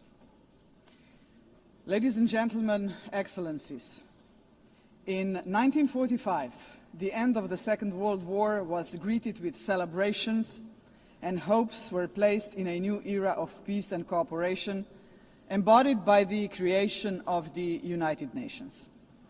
However, those hopes were soon overshadowed by the onset of the Cold War. When it ended in 1991, we once again dared to believe that this would pave the way to the vision of lasting peace, security and cooperation as enshrined in the UN Charter. Sadly, that vision has not materialized. In fact, the situation has worsened, and here is why. Firstly, the Security Council, envisioned as the very pillar of collective security, is failing to meet the expectations of the world, if it ever has. The Permanent Five were supposed to be role models for the rest of the world working for peace. Some work in their own interests instead. Secondly, the promise of the Sustainable Development Goals is faltering. Progress is lagging, and with cuts in development assistance, millions of the world's poorest are pushed further away from the access to even the most basic services. Thirdly, international law appears to stand at the precipice of irrelevance. The independence of elected international judges, the integrity of human rights institutions, personal security of human rights defenders, and the authority of this organization are under siege. Fourthly, the Genocide Convention risks becoming a relic of the past. Some states have put the International Criminal Court to its greatest challenge ever. Its prosecutors, whose only duty is the pursuit of justice, and its judges, whose responsibility is to uphold the law, our international law, now face sanctions and intimidation. As if the states that sanction them would prefer to shield the alleged perpetrators of atrocities rather than confront the truth and help deliver justice.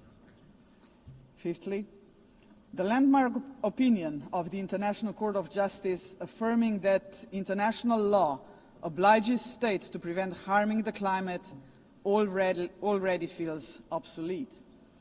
And finally, states are withdrawing from the Paris Climate Agreement, from the Ottawa Treaty, and from the UN agencies, or simply cutting their finances. Each such act chips away at the support for multilateralism, a system designed not for the powerful few, but for the benefit of all of us. Madam President, how are we to explain these trends to our electorates, to our people, and above all, to our children? Shall we tell them that this is the new normal, that might makes right, that the strong may seize what they want, because they can, that they can kill with impunity, because they can, that they may pollute, wage wars, and trample on international law, just because they can? Are we prepared to look our children in the eyes and say, this is the world you will inherit and there is nothing we can do about it? With the adoption of the Pact for the Future last year, we have charted a path toward a stronger, more forward-looking United Nations. But we must now create the conditions to fulfill our commitments. One way forward is to establish a permanent advocacy network to give the Pact unconditional, sustained political support. To this end, I propose the creation of a global forum for the future, an inclusive movement of states committed to multilateralism, mutual respect, and the defense of our shared vision. A movement determined to stand up for the Pact and drive its implementation at every level. As states consider how to implement the Pact for the Future, some solutions may be seen as inconvenient today, but in the long run, ladies and gentlemen, they are not optional. They are systemically necessary. The first example is the reform of the Security Council. We all recognize that it is the principal organ entrusted with the maintenance of international peace and security. But what it is not, and must never be, is a body that stands above international law to defend the interests of some at the expense of others. UNGA's norms must be safeguarded as a matter of principle. If the prohibitions against genocide and crimes against humanity are accepted as UNGA's norms, can any permanent member claim a legitimate veto right in such circumstances? Member states have attempted to address this question through many reform proposals, but with minimal progress. This is why we must dare to go further now. We, the General Assembly, must take a bold step and request an advisory opinion from the International Court of Justice on this very question. Second, we must confront the gap between our words and actions on gender equity. Progress has been made, but far too modestly. Over the past 80 years, 13% of leaders in multilateral organizations have been women. and no woman has ever served as Secretary General of the United Nations. And this, ladies and gentlemen, must change. So, Excellencies, ladies and gentlemen, let us make history. Today, the 80th session of the General Assembly is led by only the 5th woman to hold the presidency. By the end of this session, she would be joined by a Madam Secretary General-elect, a living proof to 4 billion women that even the most impossible job is not beyond their reach. But gender representation is not enough. What we must achieve is actual gender equity because it benefits not only women and girls, but entire societies. True equity requires systemic change, and so women's empowerment must remain at the heart of our global agenda. International organizations must wave a gender perspective into every strand of policy making. And that should be a result of effective participation of women and girls themselves. Electing a Madam Secretary General would be historic, but it must only be the beginning of a much deeper transformation. Madam President, the Pact for the Future sets out clearly what must be done to change our world for the better. I have mentioned only 2 of the many challenges we must confront decisively. But we can only succeed as a community if we accept that there is no future for humanity without a fundamental change. The mandate of the Global Forum for the Future would be to push towards such a change. This is why it must be inclusive. It must not be merely a coalition of countries. It must inspire hundreds of millions of people. For when it comes to human dignity, the constituency of like-minded individuals is vast, diverse, and knows no borders. Human dignity is indivisible. We must fight for it no matter how great the obstacles are. And there are many, we know that. Think of hunger. Time and again, humanity rose across continents to confront the scourge of hunger, to no avail. Worse still, hunger is now being weaponized, turned into a tool of war. We receive reports on a daily basis of how women and children are starved because they are marked as legitimate targets, as enemies. How cruel, how inhumane is that, ladies and gentlemen? We cannot allow this to happen any longer. 40 years ago, musicians stood against hunger. Instead of guns, they, the Band 8, used music. The world heard them, but they were not loud enough, as hunger has not been eradicated. Today, we have science. We can address on a scale beyond imagination not only hunger, but every act of violence against human beings and all human fears. Granted, science, technology, and global connectivity are too often twisted by cynical leaders and warmongering regimes. But they can also be harnessed for the common good. Artists, influencers, and visionaries with audiences of millions can join forces with the governments of like-minded nations. Together, their voice in defense of humanity could become irresistible. Together, we can demand real action by all governments, all world and community leaders on the Pact for the Future, and hold to account those who betray human dignity to its very core, through wars of aggression, genocidal policies, and crimes against humanity. If we join forces and make ourselves heard, nobody can ignore us, not even the most arrogant governments and individual politicians. Of course, such initiatives cannot emerge out of thin air. They require leadership, strong, inclusive, and fearless leadership. We, the leaders of today, are only transient custodians of power. Some of us may not be here after the next election, but that is precisely why we must act now. Our responsibility and destiny will be judged by how we treat our planet and its people today. We simply cannot afford silence, ignorance, or passivity, not while we hold power and possess the power of the world. Hesitation is not an option, Madam President.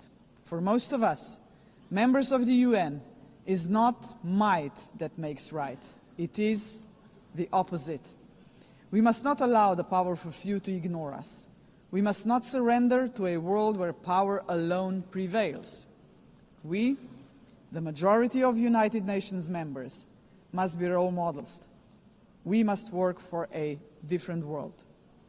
The Global Forum for the Future can be a platform for the much-needed transformation in which partnerships with non-state actors and companies are indispensable. Profits must finally serve development for all.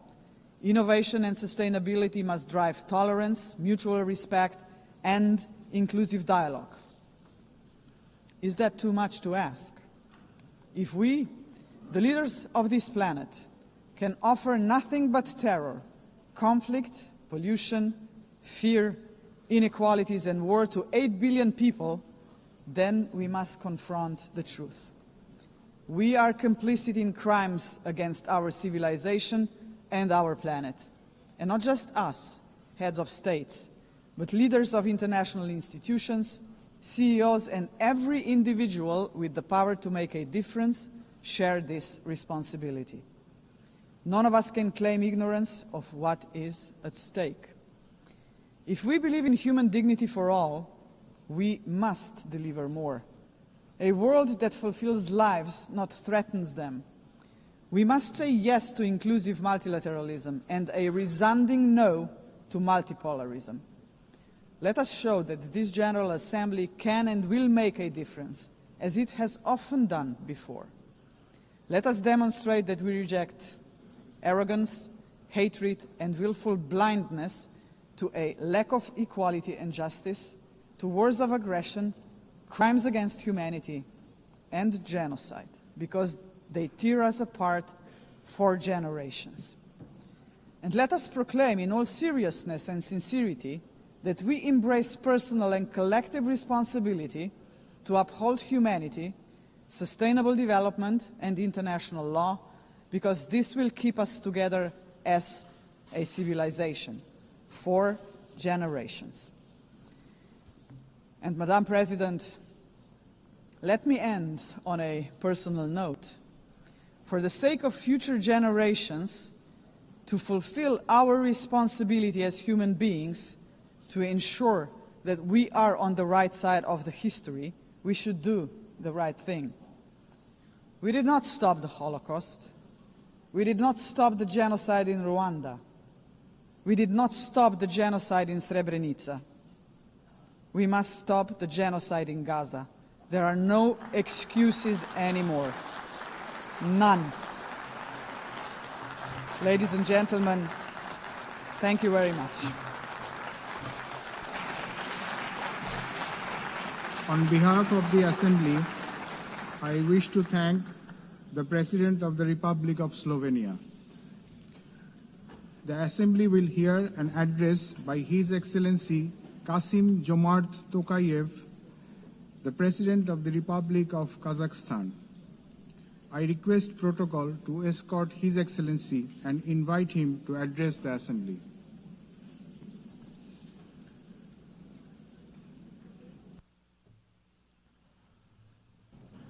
Madam President, Mr. Secretary General, distinguished delegates, for 8 decades, the United Nations has played a pivotal role in combating humanity's global challenges. Over that time, it has led our common efforts on collective security, nuclear non-proliferation, peacekeeping, development, poverty reduction, sustainability, and human rights. But we must also face the truth. The world around us has changed profoundly and, unfortunately, not for the better. That's why the United Nations remains today a symbol of hope for millions around the globe. This historic meeting is a unique opportunity to recommit ourselves to the founding principles and goals of our universal and truly indispensable organization. However, we cannot turn a blind eye to the real crisis trust in multilateral institutions. Serious violations of international law have become new normality, which undermines global stability and erodes confidence between peoples, between political leaders, and between states. In this challenging time, we all must empower the United Nations to make it more adjustable to the realities of today's unpredictable world.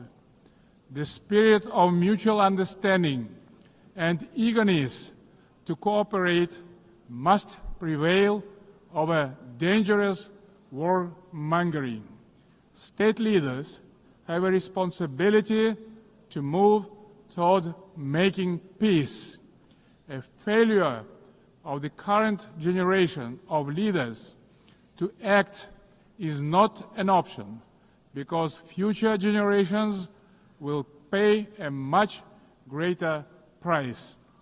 In this regard, comprehensive reform of the United Nations is a strategic necessity, not a subject for endless contemplations.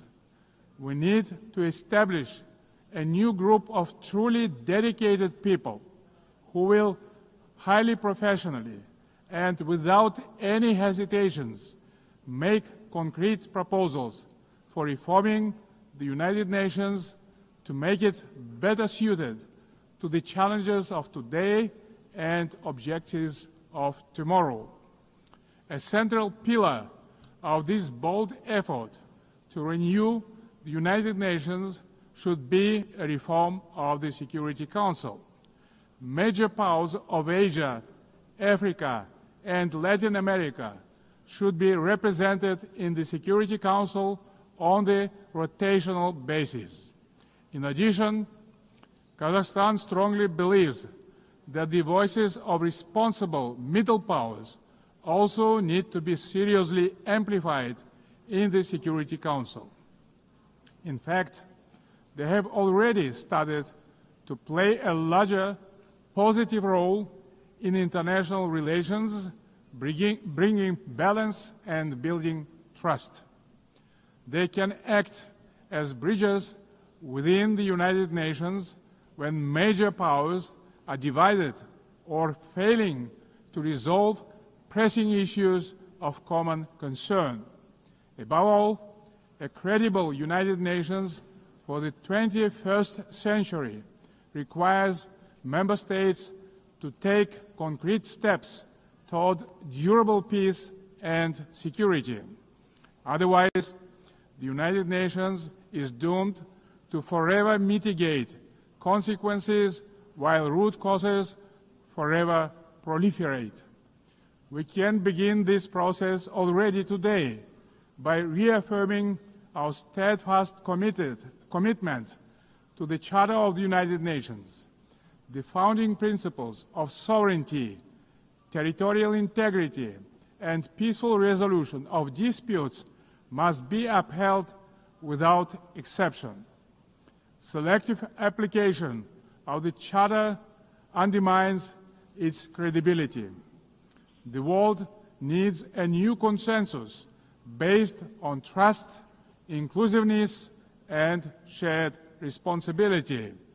For example, the enemy state clauses of the Charter, historical remnants of the Second World War, have already been recognized by the overwhelming majority of the international community is obsolete. For all these reasons, it's time to have a serious conversation about Charter review. Today we face an alarming reality. Arms control treaties are collapsing, and with them, so are the foundations of strategic stability. Global military spending in 2024 hit a record $2.7 trillion. The global cost of violence reached nearly $20 trillion. Therefore, rebuilding a robust global security architecture should remain a top priority for the international community. We advocate relaunching high-level dialogue among nuclear powers and stronger multilateral action to drastically reduce the looming threat of nuclear weapons. More widely, we must begin the hard work of getting rid of the militant mindset. We can do so by tracking closely how much our countries invest in peace. Kazakhstan is ready to host a new dialogue on nuclear disarmament and non-proliferation. We can focus on informal, inclusive exchanges that reinforce the NPT and support progress toward the CTBT. We also call to advance our proposal to establish International Agency for Biological Safety and Security. Kazakhstan remains concerned by the Ukrainian crisis, which continues to seriously harm civilians, damage global trust, and undermine international security. Nonetheless, bilateral and international diplomatic efforts on this conflict should continue along with political flexibility to meet the long-term interests of both states. Territorial disputes are never easy to resolve and require mutual restraint and responsibility for the sake of future generations. The psychology of animosity drags all involved in conflicts to the abyss, leaving no chance to reach peace. The humanitarian crisis in Gaza has reached a disastrous scale that cannot be ignored. This conflict stems from a complex historical background. We cannot ignore the root cause of this belligerence. Kazakhstan calls for full protection of all civilians and unhindered humanitarian access in strict compliance with international humanitarian law. We reaffirm our support of the two-state solution, with the United Nations playing a central role. Kazakhstan acknowledges diplomatic initiatives aimed at regional reconciliation in the Middle East, including the Arab Peace Initiative, the New York Declaration, and the Abraham Accords, and others. They demonstrate that leadership and political will can turn division into cooperation and shared benefit. We also welcome the normalization of relations between Azerbaijan and Armenia under the mediation of the United States President. It shows that even entrenched conflicts can be settled through diplomacy and common sense. Guided by this principle, Kazakhstan consistently favors diplomacy over escalation and dialogue over force. Current geopolitical tensions sometimes tempt some leaders to claim that a clash of civilizations is inevitable. Yet, these divisions are not fact or fate.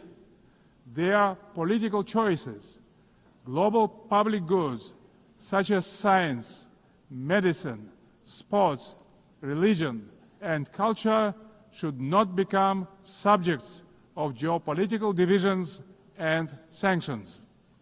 These spheres of human activity bind us together under a humanitarian umbrella. When political leaders make irresponsible statements or take reckless decisions, manipulating religion and identity for political gain, they in fact seriously damage the trust and goodwill in striving for peace. Political leadership must be rooted in mutual understanding and respect, not mutual suspicion and arrogance. Tolerance and wisdom are the foundation of lasting peace and must be upheld through the rule of law. Dear friends and colleagues, we observe a growing fragmentation and political bias of investment flows.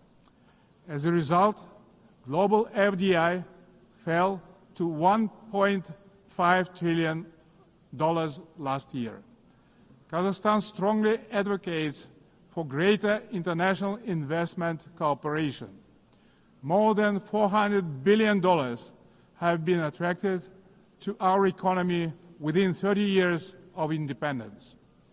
Our commitment to open market principles is absolutely firm and will remain a cornerstone of our state policy. Located in the very center of Eurasia, Kazakhstan is poised to play a crucial role as a logistic hub, handling 80% of all overland transit between Asia and Europe. We are investing tens of billions of dollars in our transport and transit infrastructure, including the Belt and Road Initiative, the North-South and Trans-Caspian transit corridors. Kazakhstan will continue to develop regional supply chains that are the heart of the emerging global transport network. By 2029, we plan to build 5,000 kilometers of new railway lines. Kazakhstan has made the Sustainable Development Goals a core pillar of its national agenda, integrating their targets into state planning and budgeting. With the support of the United Nations Secretary General and partner states, Kazakhstan now hosts the new United Nations Regional Center for SDGs for Central Asia and Afghanistan in Almaty. Today, Central Asia is demonstrating a renewed sense of unity and mutual trust. It is emerging as a proactive contributor to international peace and progress. The Central Asian Five are strengthening cooperation, proving that regional solidarity can be a powerful force for development and security. This has enabled our region to engage key global partners in the unique Central Asia Plus dialogue format. Kazakhstan believes that inclusive development in Afghanistan is a basis for long-term regional peace and stability. We continue to support the Afghan people through humanitarian assistance and cooperation in trade, food security, infrastructure, and transport connectivity. Distinguished delegates, last year was the hottest year in human history, and Central Asia is warming at twice the global rate. The melting of glaciers in the Alatau Mountains is accelerating, multiplying threats to water and food security for millions. Kazakhstan has drawn profound lessons from the tragedy of the Aral Sea. Thanks to our consistent efforts, including at the international level, we succeeded in preserving the northern part of the sea. As the current chair of the International Fund for Saving the Aral Sea, Kazakhstan will continue to play a proactive role in this common priority. Meanwhile, the Caspian Sea is rapidly shrinking. It is no longer just a regional concern. It is a global warning signal. Therefore, we call for urgent steps to preserve the Caspian water resources with our partners across the region and the wider international community. Last year, Kazakhstan co-organized the One Water Summit with France, Saudi Arabia, and the World Bank. Looking forward, stronger coordination, investments, and sustainable solutions are urgently needed to prevent future water crises. To help advance this agenda, Kazakhstan will host a regional ecological summit in Astana in April next year, to be convened in partnership with the United Nations and other international organizations. As part of our broader environmental commitment, Kazakhstan is implementing a nationwide Clean Kazakhstan campaign. This national movement mobilizes millions of volunteers in cleanup actions, waste reduction, and eco-education. At this initiative of Kazakhstan, the United Nations declared 2026 the International Year of Volunteers for Sustainable Development. We invite all member states to collaborate on this important endeavor.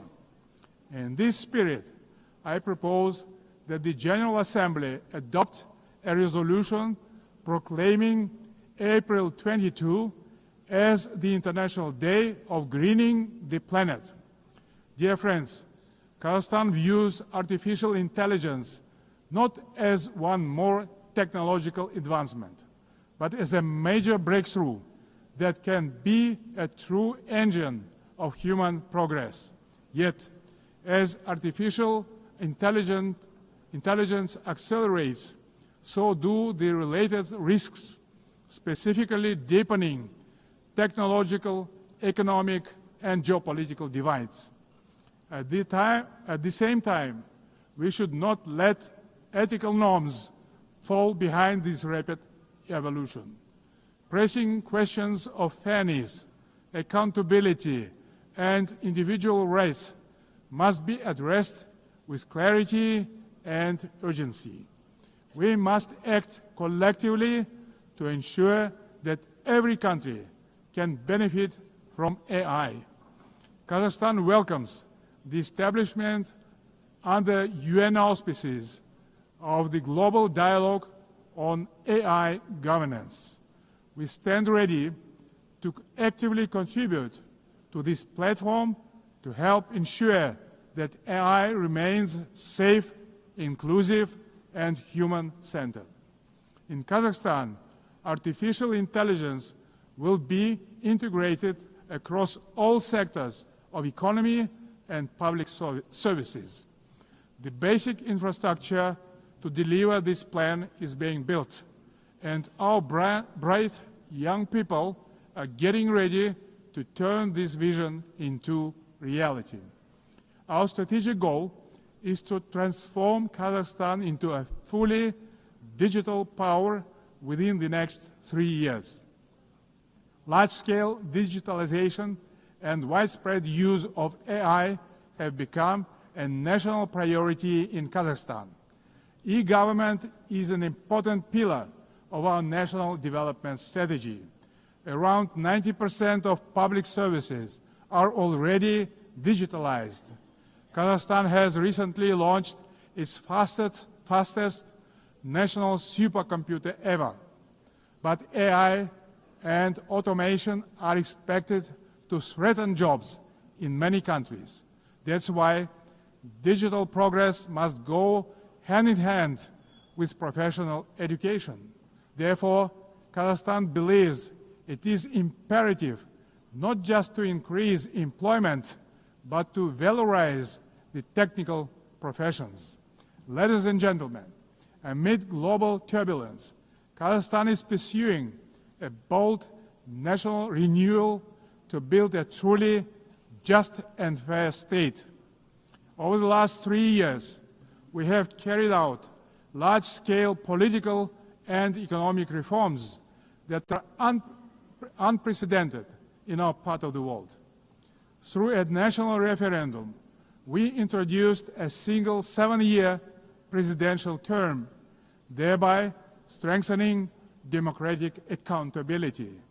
We remain committed to the formula of strong president, influential parliament, and accountable government. Guided by strong wish to modernize Kazakhstan, I have proposed a single-chamber parliament for a national referendum to consider. Our objective is to continuously embrace the political system to make it more transparent, effective, and reflective of people's aspirations.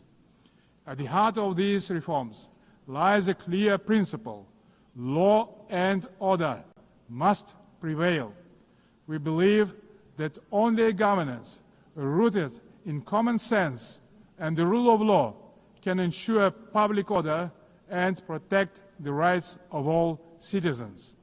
It creates good conditions for international investment, trade, cooperation, and more broadly, the dynamic development of our country.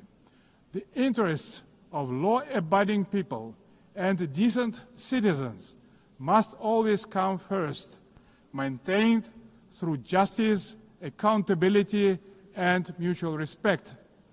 Kazakhstan's economy is showing clear signs of sustainability and resilience. This year, economic growth is expected to exceed 6%, underscoring the sustainability of our economy as the largest in our part of the world. But we are not complacent. We will continue our efforts to ensure a long-term growth. Kazakhstan's energy strategy is based on 4 pillars: oil and gas, coal, uranium, and critical minerals. These precious assets are the basis of reliable energy partnerships.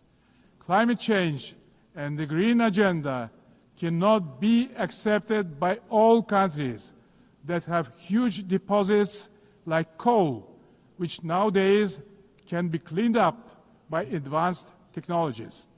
That's why we have committed to decarbonize our country in 35 years. Renewable energy is not the single solution to all energy problems. Agriculture is another driver of our development with huge potential for global markets. Kazakhstan's grain export capacity has amounted to 12 million tons, reaching a great number of international markets, creating new opportunities for trade expansion using enhanced transport connectivity. We will continue our cooperation with all major international partners and regional stakeholders to further diversify our external trade and economy, making it more inclusive and resilient. Excellencies, we will remain firmly on this path, deepening governance reforms at home while supporting global governance abroad. Kazakhstan will continue to serve as a bridge builder and peacemaker. It will also continue to choose balance over domination, cooperation over confrontation, and peace over war. We stand ready in cooperation with other players, stakeholders in the international community to renew the promise of the United Nations as a beacon of peace, justice, and cooperation. Thank you very much. On behalf of the Assembly, I wish to thank the President of the Republic of Kazakhstan. The Assembly will hear an address by His Excellency Matamela Cyril Ramaphosa, President of the Republic of South Africa. I request Protocol to escort His Excellency and invite him to address the Assembly.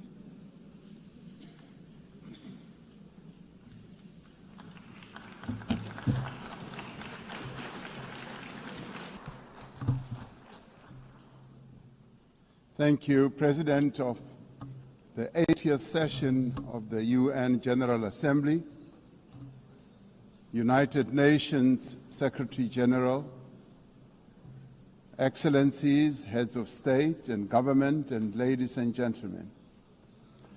80 years ago, the United Nations was established to save succeeding generations of humanity from the scourge of war and to build a peaceful, prosperous, and just world arising from the devastation brought about by global conflict.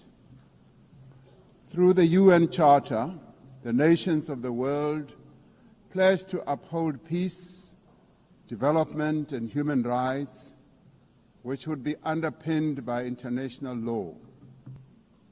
Now more than ever, we are called upon to uphold the values and advance the purpose of the United Nations. We are also called upon to advance cooperation and solidarity between nations. We are called upon to promote multilateralism and safeguard the institutions that enable it. South Africa's engagement in the international sphere echoes our domestic imperatives of eradicating poverty, reducing unemployment, and addressing the root causes of inequality. Our foreign policy is guided not only by the needs of our people, but also those of the continent of Africa and the global South. Inspired by our own history, South Africa strives to maintain world peace and also the settlement of all international disputes through negotiation and dialogue and not through war. We therefore welcome the strong partnership between the African Union and the United Nations in promoting peace, security, and stability on the African continent. This year, South Africa is honored to preside over the G20. This is the first time that G20 Leaders Summit will be held on the African continent, the cradle of humanity. South Africa's G20 presidency is guided by the theme equality, solidarity, and sustainability. To give full meaning to our theme of equality, solidarity, and sustainability, we have invited the G20 countries to join us in prioritizing the following areas. Firstly, in discussion to strengthen disaster resilience and response by addressing the increasing frequency and impact of climate-induced natural disasters. Secondly, to ensure that we have debt sustainability for low-income countries by crafting innovative ways to support countries to have low levels of debt to maintain economic stability. Thirdly, to discuss how to mobilize finance for a just energy transition by encouraging investments in renewable energy and sustainable technologies, without foregoing what we would call baseload energy sources. Fourthly, by harnessing critical minerals for inclusive growth and sustainable development through the value addition processes, that is, beneficiation of these minerals at the source where the minerals are extracted, to foster the development of communities where these minerals are found. These priorities reflect South Africa's commitment to addressing global challenges and promoting inclusive growth and sustainable development. Our country's G20 presidency is a significant opportunity for South Africa to advocate for Africa's development agenda and to amplify African voices in global economic governance for a continent that is irreversibly on the rise. As member states of the United Nations, we have all adopted the Sustainable Development Goals. However, many of these goals remain elusive. There are many reasons that hold many countries back from fulfilling and implementing these development goals. Some of these reasons are lack of sufficient financial resources that can finance the advance that these countries need to make to fulfill those goals. Many countries with developing economies, especially in Africa and the global South, do not have adequate capital to finance their development goals. They are indebted and are paying much more on debt servicing than they do on health and education. In fact, these countries pay much more than countries in the North for their debt. Yet through global solidarity, by having fairer lending rules, especially for several of the global South countries, we can achieve our shared commitment. Through the G20 process, we are working towards building consensus on how this problem can be tackled, including the reform of international financial institutions, particularly multilateral development banks, to better tackle global challenges that many countries face. The multilateral trading system needs to be reformed as we reconfirm that the World Trade Organization remains the only multilateral body that is capable of managing differences and coordinating positions in global trade. Trade is one of the most important instruments to mobilize domestic resources for development. It is concerning that geopolitical shocks and unprecedented trade policy volatility are destabilizing the global economy and jeopardizing a critical source of development finance. In fact, trade is now being used as a weapon against a number of countries in the world. We must redouble our efforts to strengthen the link between trade and development. Unilateral trade practices and economic cohesion have a detrimental impact on many nations. This includes the economic embargo against Cuba, which has caused untold damage to the country's economy over the years. This unfair embargo must be lifted, and we want it lifted sooner rather than later.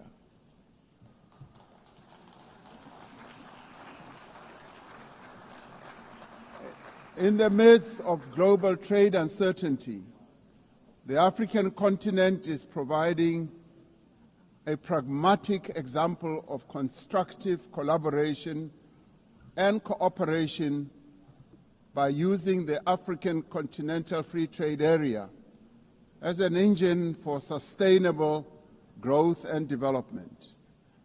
This will, with commitment, become the central pillar of economic cooperation and integration for our continent.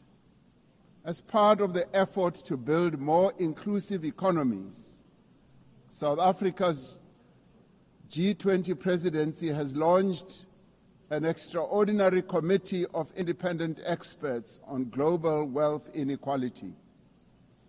This committee, chaired by Professor Joseph Stiglitz, a Nobel laureate, will deliver the first ever report on global inequality to G20 leaders when they meet in November in Johannesburg in South Africa.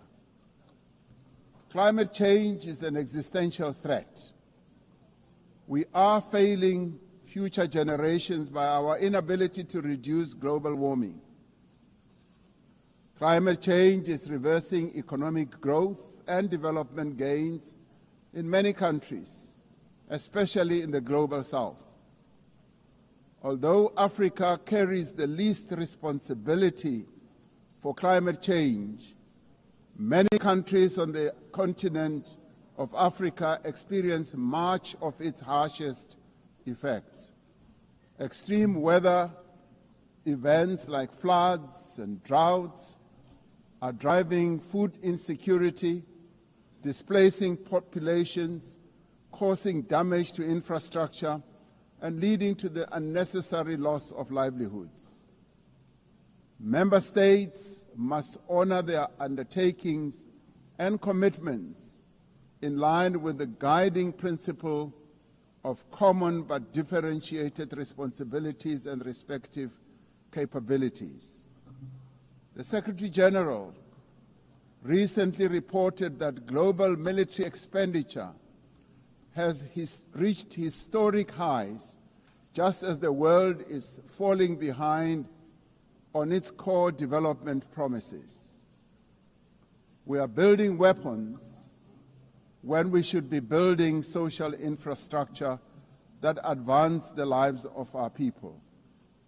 We are fighting wars that cause death and destruction when we should be fighting poverty and developing the livelihoods of vulnerable people. We must act decisively to silence all the guns everywhere to realize the goal of sustainable development and global peace.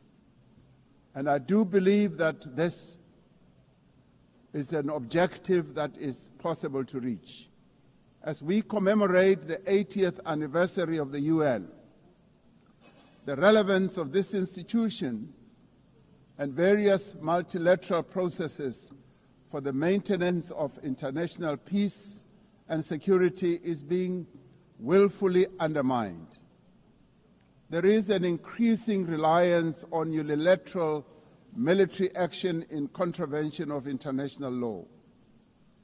The United Nations Security Council has proven to be ineffective in its current form and composition in carrying out its charter mandate to maintain international peace and security. South Africa remains deeply concerned by the erosion of the credibility of the Security Council and its failures to ensure accountability and uphold international law.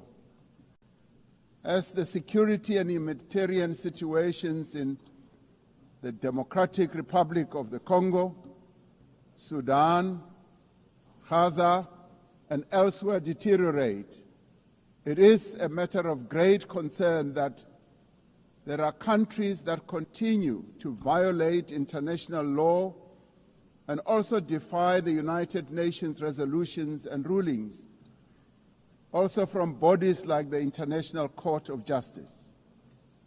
The establishment of the Hague Group and the Madrid Group aim to reaffirm the primacy of international law, promoting accountability and ensuring support for a just peace. We cannot and should not accept that members of this organization continue willfully to violate without consequence the charter that we have all agreed to uphold. Therefore, as nations that have pledged to uphold the UN Charter, we have the ultimate responsibility to ensure and protect the rights of the Palestinian people to self-determination, consistent with the case that South Africa brought before the International Court of Justice, there is growing global consensus. There is growing global consensus that Israel is committing genocide in Gaza. Just last week, the United Nations Independent International Commission of Inquiry found that Israel is responsible for the commission of genocide in Gaza. As Palestinians continue to face genocide and famine, we have a duty to act. South Africa has acted in the interest of saving lives by insisting that the International Court of Justice should make a ruling that indeed genocide is being committed in Gaza and that it should stop. And we stand here to say it must stop.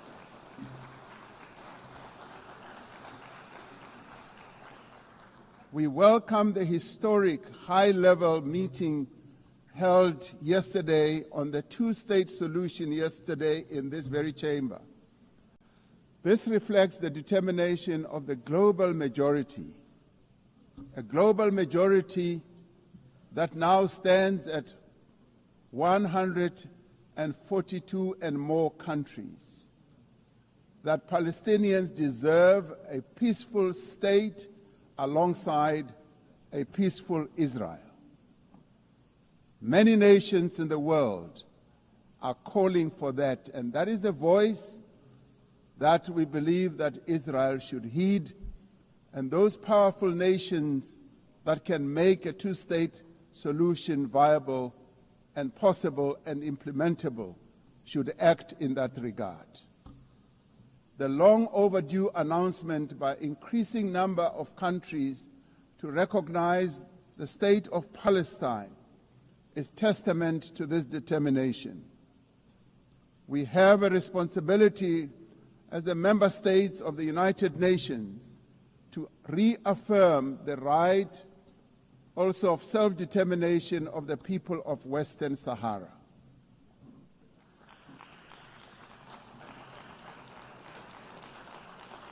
The very first resolution of the United Nations General Assembly in January of 1946 called for the elimination of atomic weapons.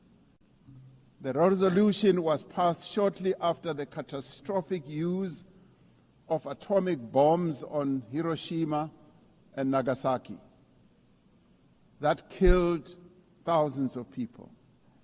Decades later, we have not made significant progress in the fulfillment of the commitment to nuclear disarmament.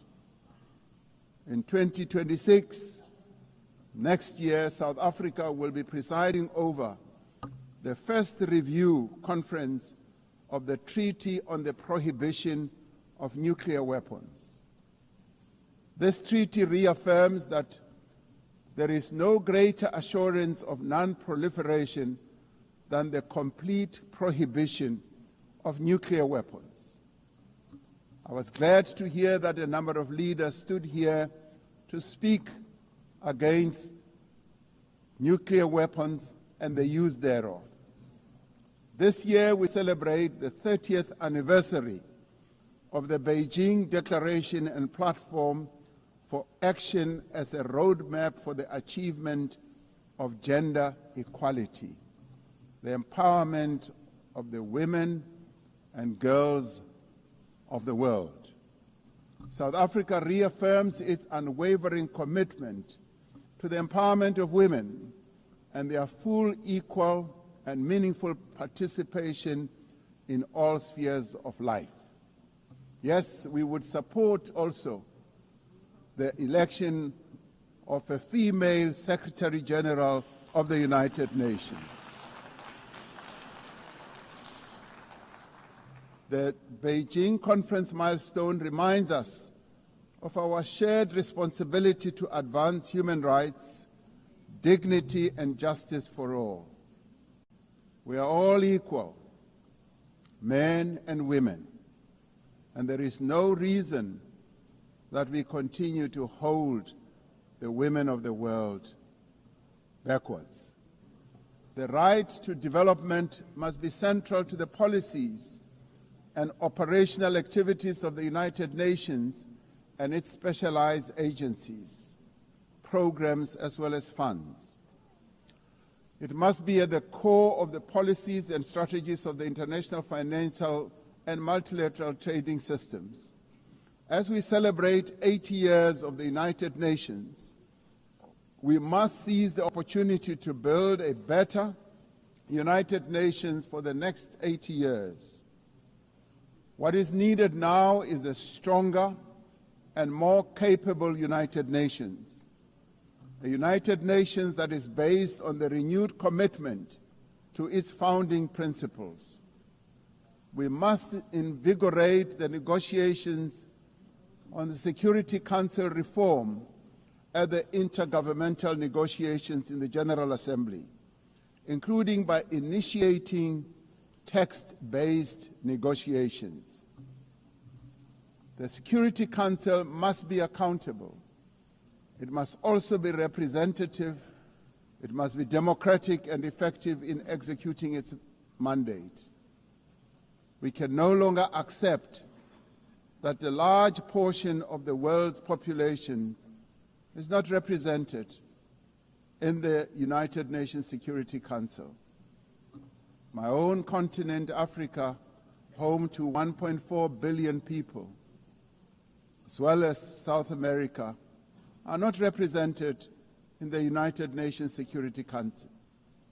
This is unjust, this is unacceptable, and it must end. We want representation in the Security Council. We look forward to working with the Secretary General on the UN80 initiative to ensure that our organization works more effectively and efficiently. Mandates given by member states must be implemented, and the necessary structural changes and program realignment must be implemented across the UN system. In the face of the decrease in funding to the United Nations to fulfill its mandate, the UN80 initiative is important to maintain the integrity of the multilateral system and to uphold international law. Lastly, I am reminded that our collective membership of the United Nations is our shared humanity in action. The United Nations at 80 compels us to reflect on our collective achievements and to chart a way forward, building an organization that is able to address our common challenges. We must rise to the occasion and do our utmost together to ensure the political, economic, and social freedom of all humanity. We must reaffirm that freedom is indivisible and that the denial of the rights of one person diminishes the freedom of all of us. We must reaffirm the equal dignity and worth of every person and must therefore leave no one behind and no country behind. I thank you. On behalf of the Assembly, I wish to thank the President of the Republic of South Africa. The Assembly will hear an address by His Excellency Shavkat Mirziyoyev, President of the Republic of Uzbekistan. I request Protocol to escort His Excellency and invite him to address the Assembly.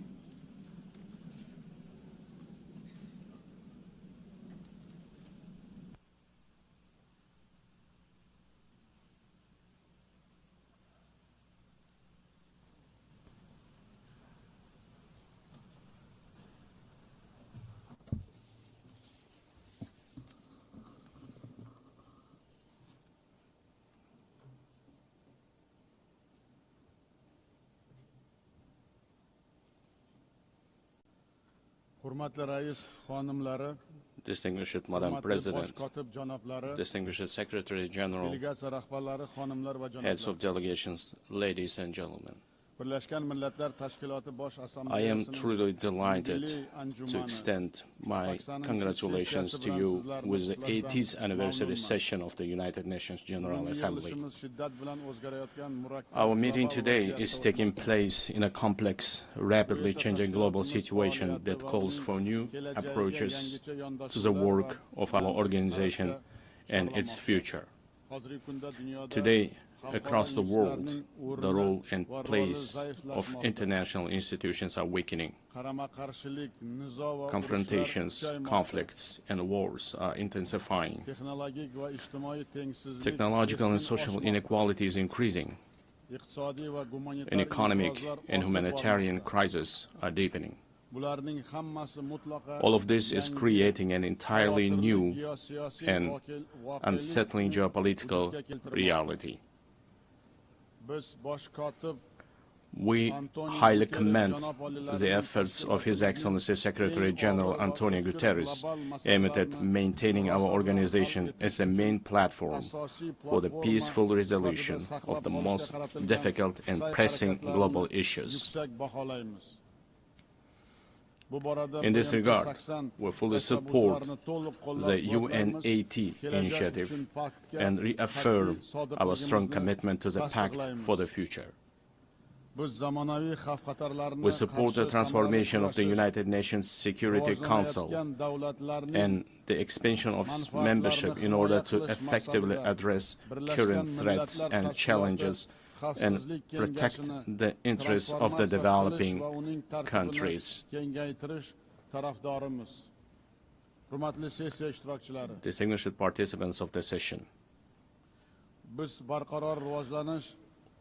we are pursuing a policy to build a democratic, law government, social, and secular new Uzbekistan in full alignment with the Sustainable Development Goals. To this end, we are consistently continuing our irreversible reforms.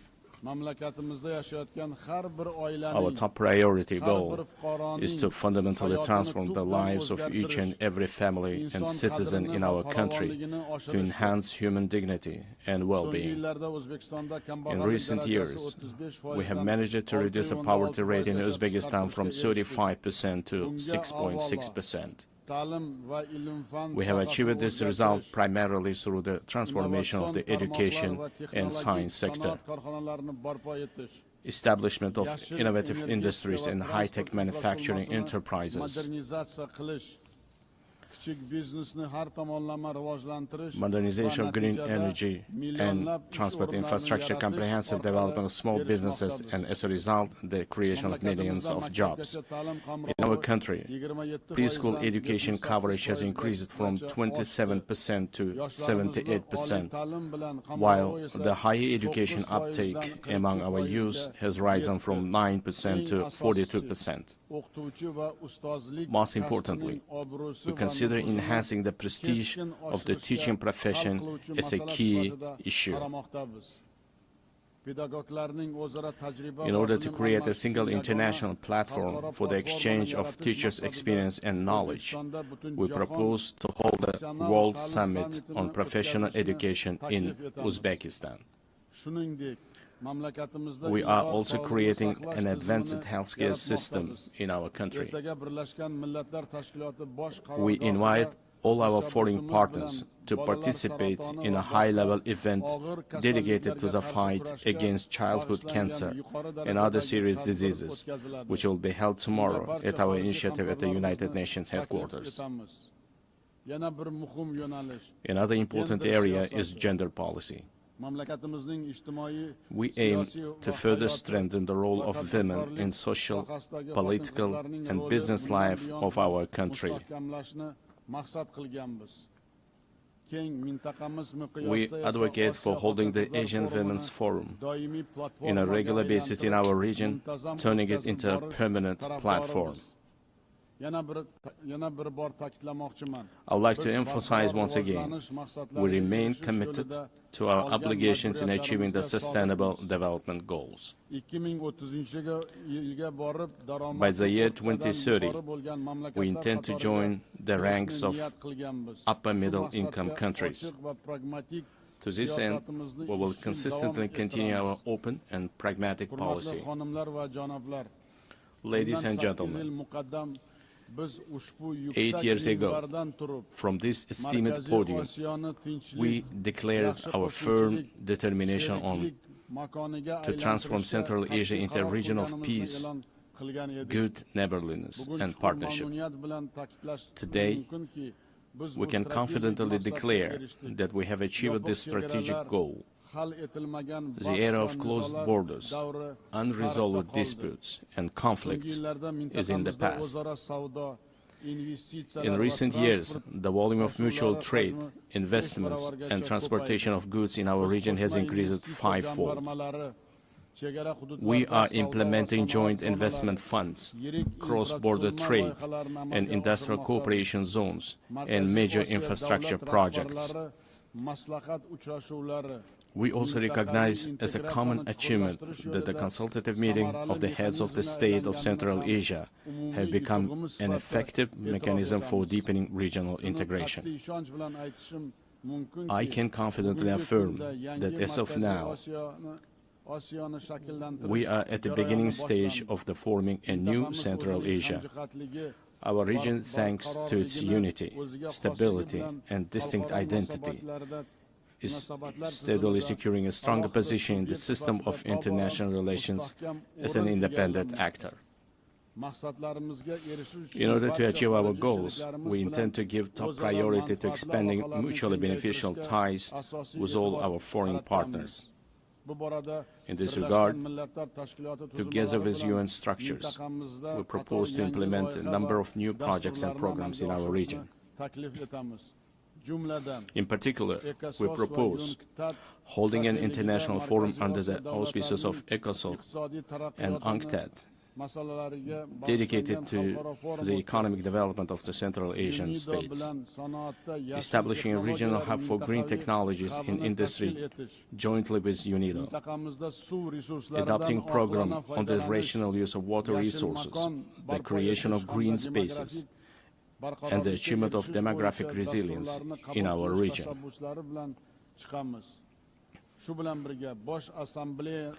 In addition, we propose the adoption of UN General Assembly resolution supporting the efforts of the Central Asian countries aimed at deepening regional partnership and economic integration.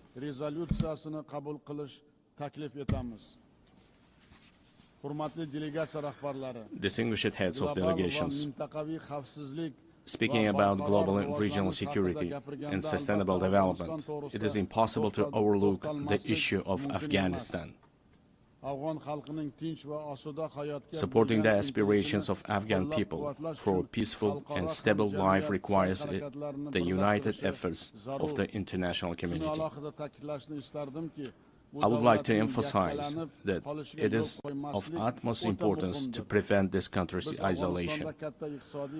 We intend to implement large-scale economic and infrastructure projects in that country. We propose to adopt a dedicated UN resolution on the development of transport and energy corridors of international significance through the territory of Afghanistan. At the same time, we cannot turn a blind eye to the deeply worsening humanitarian crisis in the Gaza Strip. We call for an immediate cessation of hostility and the continuation of political negotiations. In line with the UN resolutions, we remain steadfast supporters of the two-state solution principle. We are also deeply concerned by the situation around Ukraine. We welcome the start of the high-level dialogue aimed at resolving the crisis through diplomatic means.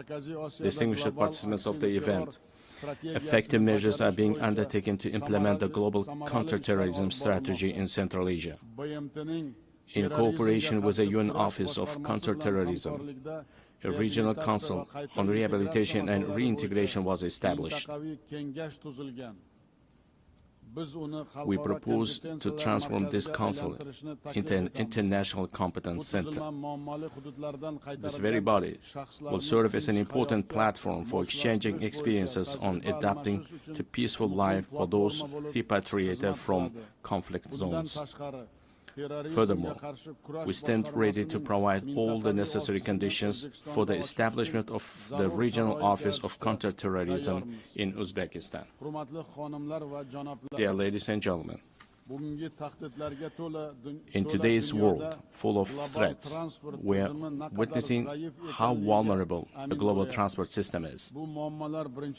These challenges primarily have a negative impact on the stability of landlocked developing countries.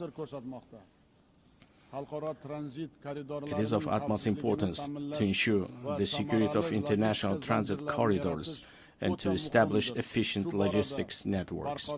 In this regard, we believe the time has come to introduce a global mechanism on strengthening transport connectivity to achieve sustainable development goals.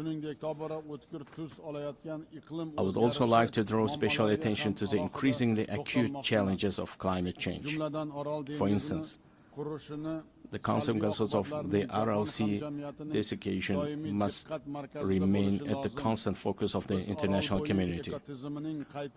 We are consistently continuing our work to restore the RLC ecosystem.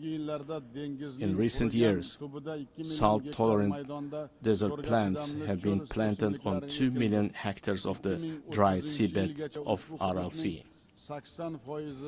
By the year 2030, green cover will be created on 80% of this area. Another serious issue is the water scarcity. As of now, more than 2 billion people in the world do not have access to clean drinking water.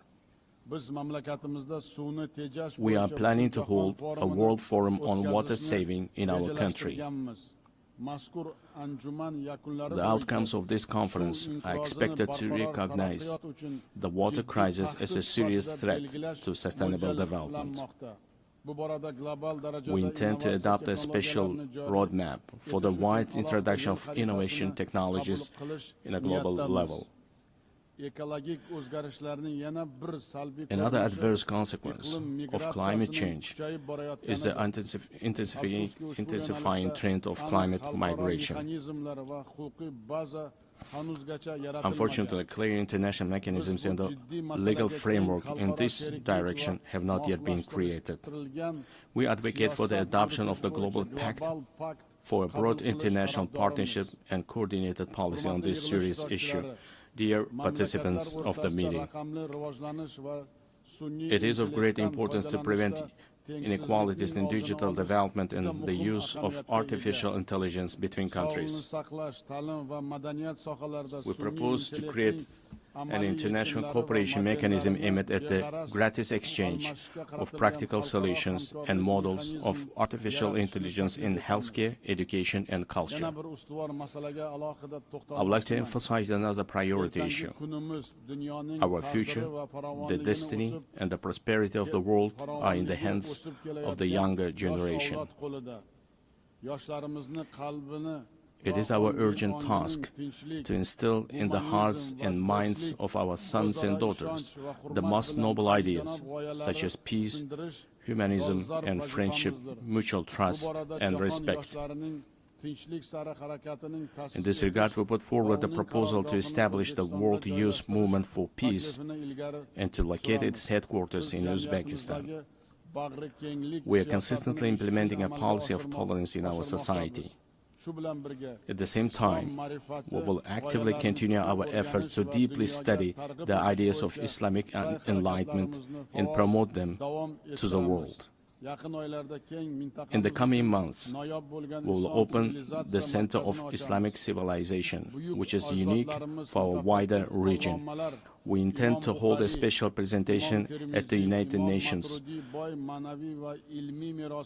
of the rich spiritual and scientific heritage of our great ancestors, thinkers and scholars such as Imam Bukhari, Imam Tirmizi, and Imam Maturidi.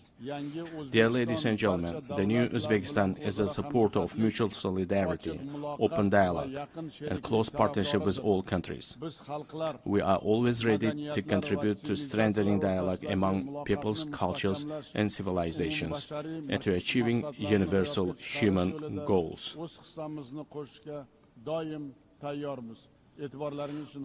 I thank you very much for your attention. On behalf of the Assembly, I wish to thank the President of Republic of Uzbekistan. We have heard the last speaker in the general debate for this meeting. The next plenary meeting to continue with the general debate will be held immediately following the adjournment of this meeting. The meeting is adjourned.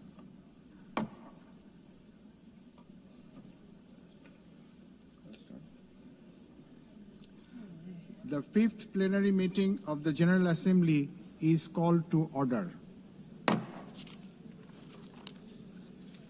The Assembly will hear an address by His Excellency Hurel Suk Ukna, President of Mongolia.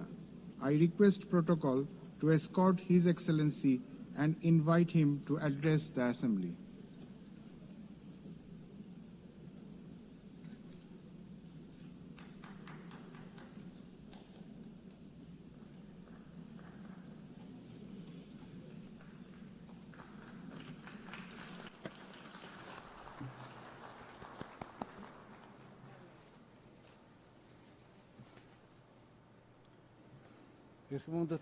Madam President, Mr. Secretary General, distinguished delegates, ladies and gentlemen, at the outset I wish to extend my sincere congratulations to Ms. Annalena Baerbock on assuming the important role of the President of the General Assembly at this historic moment marking the 80th anniversary of the United Nations, and my best wishes for a successful session. 8 centuries ago, the great Genghis Khan established the great Mongolian Empire, bringing together the West and the East under the rule of justice and principled statecraft. Spanning the vast expanse of Eurasia, the Pax Mongolica era heralded a period of remarkable progress and flourishing for humankind. The Pax Mongolica embodied progressive ideals that form the basis of today's collective efforts to maintain global peace and stability.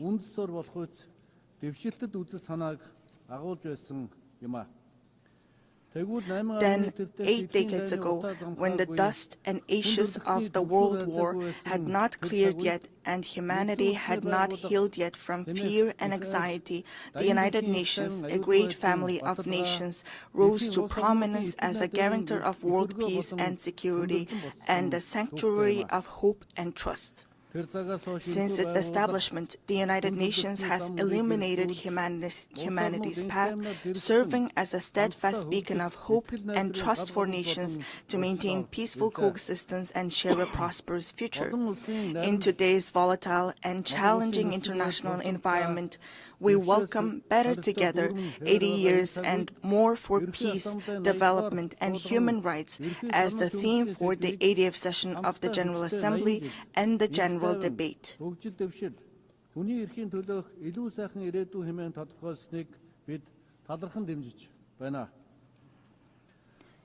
Indeed, this theme calls upon us to assess and reflect upon the United Nations' achievements and challenges over the past 80 years, further strengthen its work in accordance with the United Nations Charter and the principles of international law, and combine our collective voices and efforts in pursuit of concrete and tangible outcomes. Distinguished delegates, Mongolia has consistently upheld the United Nations Charter and universally recognized principles and norms of international law, respecting the independence, sovereignty, and territorial integrity of all states, resolving disputes by peaceful means, respecting human rights and freedoms, and fostering equal and mutually beneficial cooperation. Since becoming a full-fledged member of the United Nations in 1961, Mongolia has steadfastly supported the organization's efforts to strengthen international peace and security. It has demonstrated its enduring commitments to disarmament and non-proliferation and declared its territories nuclear weapon-free status. Furthermore, Mongolia has actively collaborated with the United Nations at all levels, including establishing a dialogue mechanism in Northeast Asia, participating in the United Nations peacekeeping operations, and putting forward various proposals and initiatives in the areas of socio-economic development, environment, and climate change to advance the implementation of development policy and goals. During his visit to Mongolia in 2022, United Nations Secretary General Mr. Antonio Guterres described our nation as a symbol of peace in a troubled world. It is a profound recognition of Mongolia's humble contributions and dedication to the work of the United Nations and its enduring commitment to the cause of peace. Over the past 23 years, Mongolia has continuously deployed personnel from its armed forces to United Nations peacekeeping operations, making a meaningful contribution to global and regional peace and security. During this period, Mongolia has deployed more than 23,000 peacekeepers to 16 United Nations peacekeeping missions and consistently ranked among the top 20 troop and police contributing countries out of more than 120 member states. As we mark the 25th anniversary of UN Security Council Resolution 1325 on women, peace, and security, it is a pleasure to announce that through the steady increase in the deployment of female military personnel, the proportion of women peacekeepers from Mongolia has reached 14% in 2025. Mongolia will continue to extend its unwavering support to the United Nations in its efforts to maintain international peace and security, and it remains committed to contributing to peacekeeping operations. Distinguished delegates, at this critical juncture, with only 5 years remaining until the 2030 agenda deadline, global progress toward achieving the Sustainable Development Goals stands at the mere 17%. According to the Sustainable Development Report 2025, Mongolia's implementation of the SDGs has reached 66.7%, ranking it 14th in the United Nations Multilateralism Index. This is a testament to our decades-long efforts and a worthy achievement. I want to acknowledge the tremendous efforts of the international community and all member states in advancing the implementation of the Sustainable Development Goals. We welcome the outcomes of the 4th International Conference on Financing for Development held recently in Seville, Spain, where a broad consensus was reached on the crucial role of financing in achieving the Sustainable Development Goals.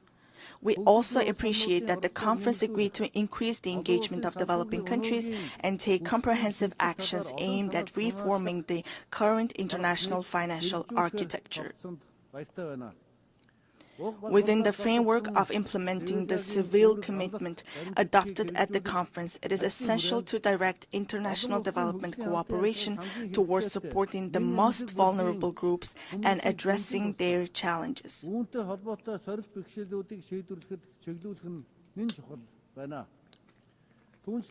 It is my pleasure to note that Mongolia has been playing an active role within the United Nations in advocating the interests of landlocked developing countries, in raising awareness of their special needs and unique circumstances, and closely collaborating with them to ensure their voices are heard on the global stage.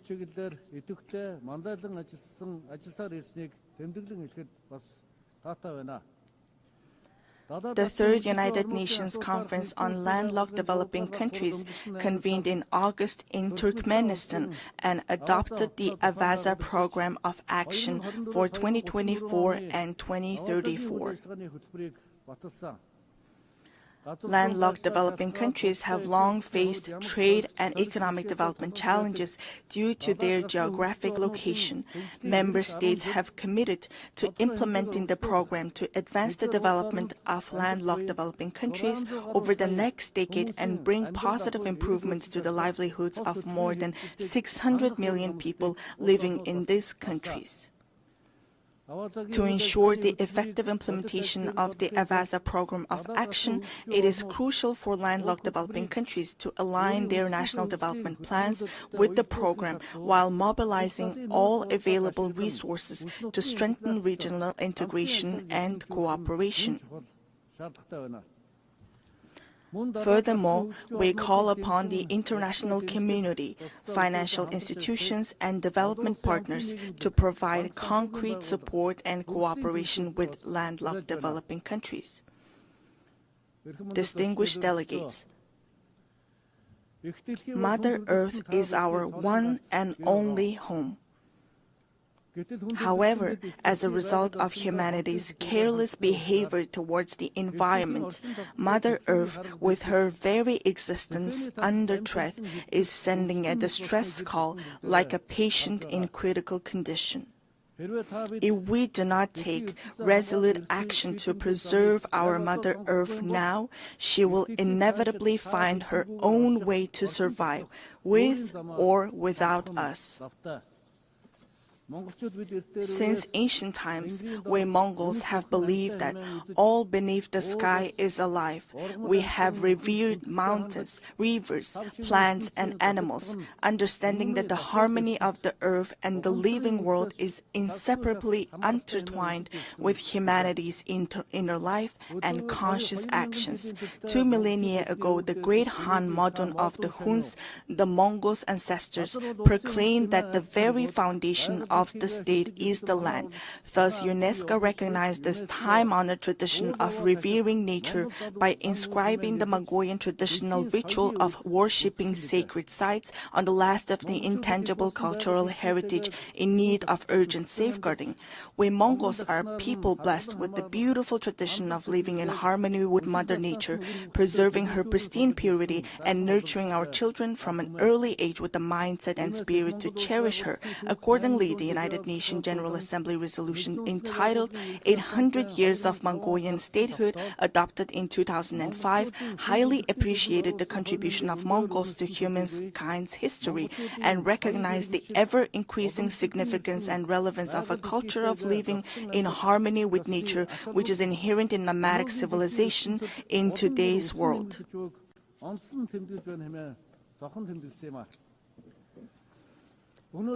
Today, we are committed to sharing our cultural heritage and traditional knowledge, rooted in a profound respect for living in harmony with nature, with the international community, as a valuable contribution to building resilience and enhancing adaptation to climate change. In 2026, Mongolia will host the 17th session of the Conference of the Parties to the United Nations Convention to Combat Desertification and observe the International Year of Rangelands and Pastoralists. In this spirit, our country, in partnership with the United Nations, spearheads the international 10-year Rangeland Flagship Initiative. We warmly invite you to join us in supporting and collaborating on this important endeavor. Mongolian people say, the source of life is water, and the source of water is tree. Access to safe drinking water is declining worldwide, with 3.6 billion people currently affected by water scarcity. Therefore, it is imperative for countries to implement integrated management of land and water resources in a coordinated manner and to place special emphasis on preventing water scarcity. I cordially invite you all to participate at the highest level with broad participation in the 17th session of the Conference of the Party to the United Nations Convention to Combat Desertification, scheduled from August 17 to 28, 2026 in Ulaanbaatar. This conference seeks comprehensive solutions to adapt to climate change, protect and enhance water resources, and combat desertification and land degradation. Distinguished delegates, from the moment of birth, we Mongols have grown up on horseback, carrying our glory across the world on noble steeds and contributing to the writing of humanity's proud and enduring history. We Mongols are a nation steeped in a unique cultural heritage. We honor our noble horse in our state emblem, craft our state flag with the mane and tail hair of our swift steeds, and the souls of people around the world are spellbound by the haunting melody of horse fiddle, known as the morning whore. Since ancient times, horses have been integral to human livelihoods, culture, and civilization. With the goal of preserving and safeguarding cultural heritage and traditions associated with horses and highlighting their enduring role in humankind's livelihoods, Mongolia proposed a resolution to designate July 11th as World Horse Day. This resolution was adopted during the plenary meeting of the 79th session of the United Nations General Assembly on June 3, 2025. On this occasion, I would like to extend my deepest gratitude on behalf of the horse-loving people of Mongolia to all UN member states for their support in adopting this resolution to designate and observe World Horse Day on the day of Mongolia's National Nadam Festival, which is also inscribed on UNESCO's representative list of the intangible cultural heritage of humanity. Distinguished delegates, this year, countries around the world are assessing the progress made over the past 30 years since the adoption of the Copenhagen Declaration on Social Development and the Beijing Declaration and Platform for Action. Mongolia has undertaken a broad range of policies and activities to advance the social development goals outlined in these milestone documents, related legal frameworks, and the 2030 Agenda for Sustainable Development. These efforts have focused on poverty reduction, promoting social equality and inclusion, supporting families, children, and youth, and protecting the rights of the elderly and persons with disabilities. Among these efforts, the state policy on gender equality aims to ensure equal rights, opportunities, and treatment for both men and women, while actively preventing and eliminating gender-based discrimination. Notably, Mongolia has greatly prioritized advancing gender equality and increasing women's participation in decision-making, with women now making up 25% of our parliament. We are pleased to underscore that, according to the Global Gender Gap Report 2025 by the World Economic Forum, Mongolia ranked 65th globally, improving by 20 places from the previous year and securing 5th place in the Asia-Pacific region.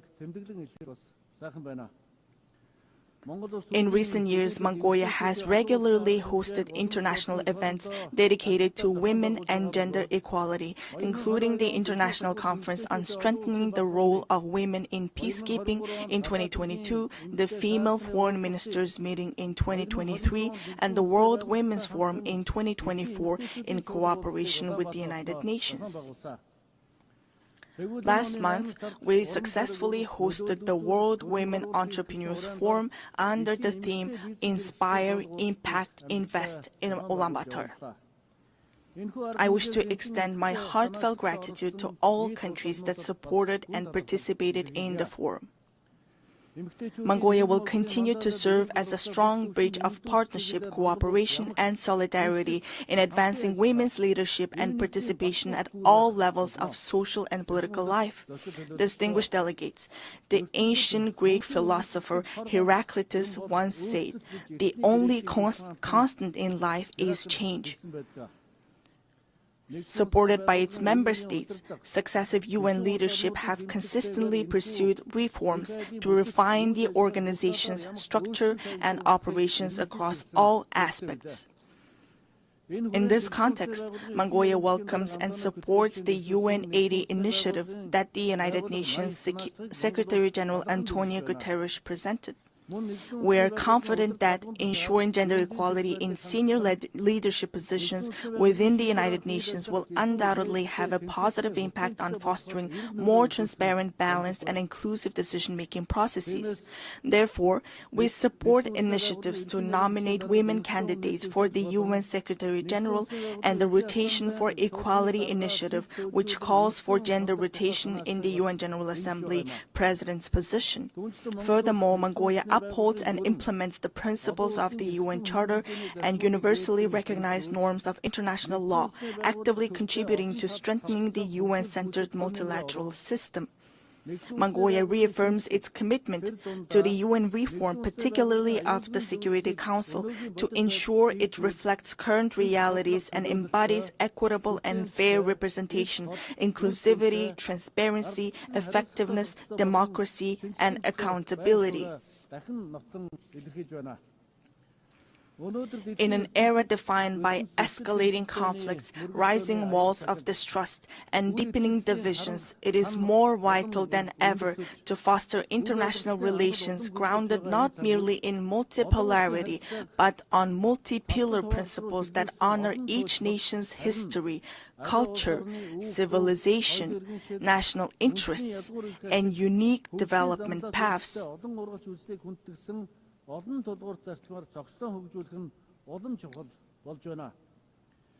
The United Nations was established 80 years ago with the noble goals of saving humanity from the scourge of war and maintaining international peace and security. The United Nations, the cornerstone for the peaceful and harmonious coexistence among nations, must be reinforced and empowered through strong multipolar principles that ensure equal rights and balanced influence. Therefore, let us reflect solemnly on whether the mission entrusted to the United Nations 8 decades ago has been fully realized, and let all member states join hands in a shared commitment to revitalize the organization into a powerful institution strong enough to usher in Pax Globalica, a lasting world peace, by embodying the ideals of the Pax Mongolica, which laid the foundation for peaceful coexistence among nations and human progress 8 centuries ago.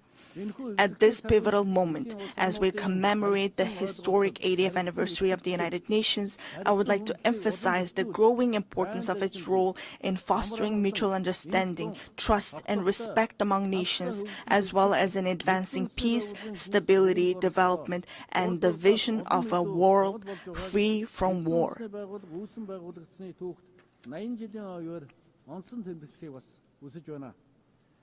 Mongolia has consistently pursued a peace-loving and multipolar foreign policy, made tangible contributions to international peace and sustainable development, and remains committed to fulfilling this responsibility with honor. I extend my heartfelt congratulations to you all on the momentous occasion of the 80th anniversary of the United Nations. May the eternal blue sky bless us with peace throughout the world. Thank you for your attention.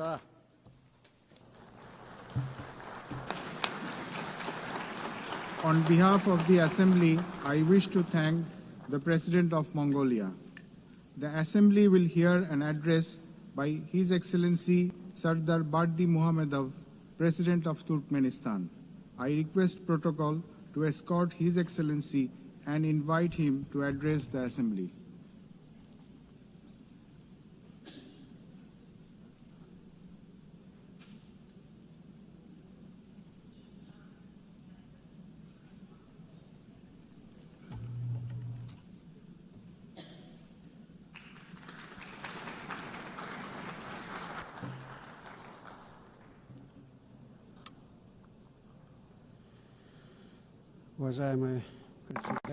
Distinguished Mr. President, distinguished heads and members of delegations, ladies and gentlemen, first of all, allow me to congratulate you on the opening of the 80th session of the United Nations General Assembly and to wish you a productive session. I would like to congratulate Ms. Annalena Baerbock on her election as President of the General Assembly and wish her every success. I would also like to express my sincere appreciation to Ambassador Philemon Yang for his skillful and effective leadership of the General Assembly during the previous session. Distinguished participants, the current state of global affairs, as well as the nature and trends of political, economic and social processes, objectively require a decisive shift towards coordinated interaction among states and international organizations in order to achieve our shared overarching goal, the maintenance of peace and security, the creation of conditions for further progressive development, and the preservation of the legal foundations underpinning the modern world order. It is precisely from this standpoint that Turkmenistan views the main objectives of the 80th session of the General Assembly, placing great hopes in its role in shaping a robust, balanced and secure global architecture. A key area of Turkmenistan's cooperation with the United Nations is ensuring international peace and security. Recognizing its responsibility as a permanently neutral state, Turkmenistan stands ready to take further practical steps to foster an atmosphere of cooperation, mutual understanding and respectful dialogue. These are the principal defining conditions for ensuring stability and sustainable development at the global and regional levels. We are convinced that one of the most effective mechanisms for advancing and achieving these goals today is the practical application of the principle of neutrality. In this regard, Turkmenistan has initiated the inclusion of a separate item on the agenda of the 80th session of the United Nations General Assembly, entitled Neutrality for Peace and Security. We deem this important in light of the growing recognition by the international community of the significance of neutrality, as well as the awareness of its potential and utility in the context of the UN's peace-building strategy. In line with this, during this session, Turkmenistan will propose a draft resolution entitled The Role and Importance of the Policy of Neutrality in Maintaining and Strengthening International Peace, Security and the Process of Sustainable Development. As you are well aware, this year has been proclaimed by the General Assembly the International Year of Peace and Trust on the initiative of Turkmenistan. This landmark event coincides with the anniversary of the establishment of the United Nations. In December this year, Turkmenistan will host a major high-level international forum on the Year of Peace and Trust. We see this as a tangible contribution to achieving the strategic goals of the United Nations, and we look forward to broad and representative international participation.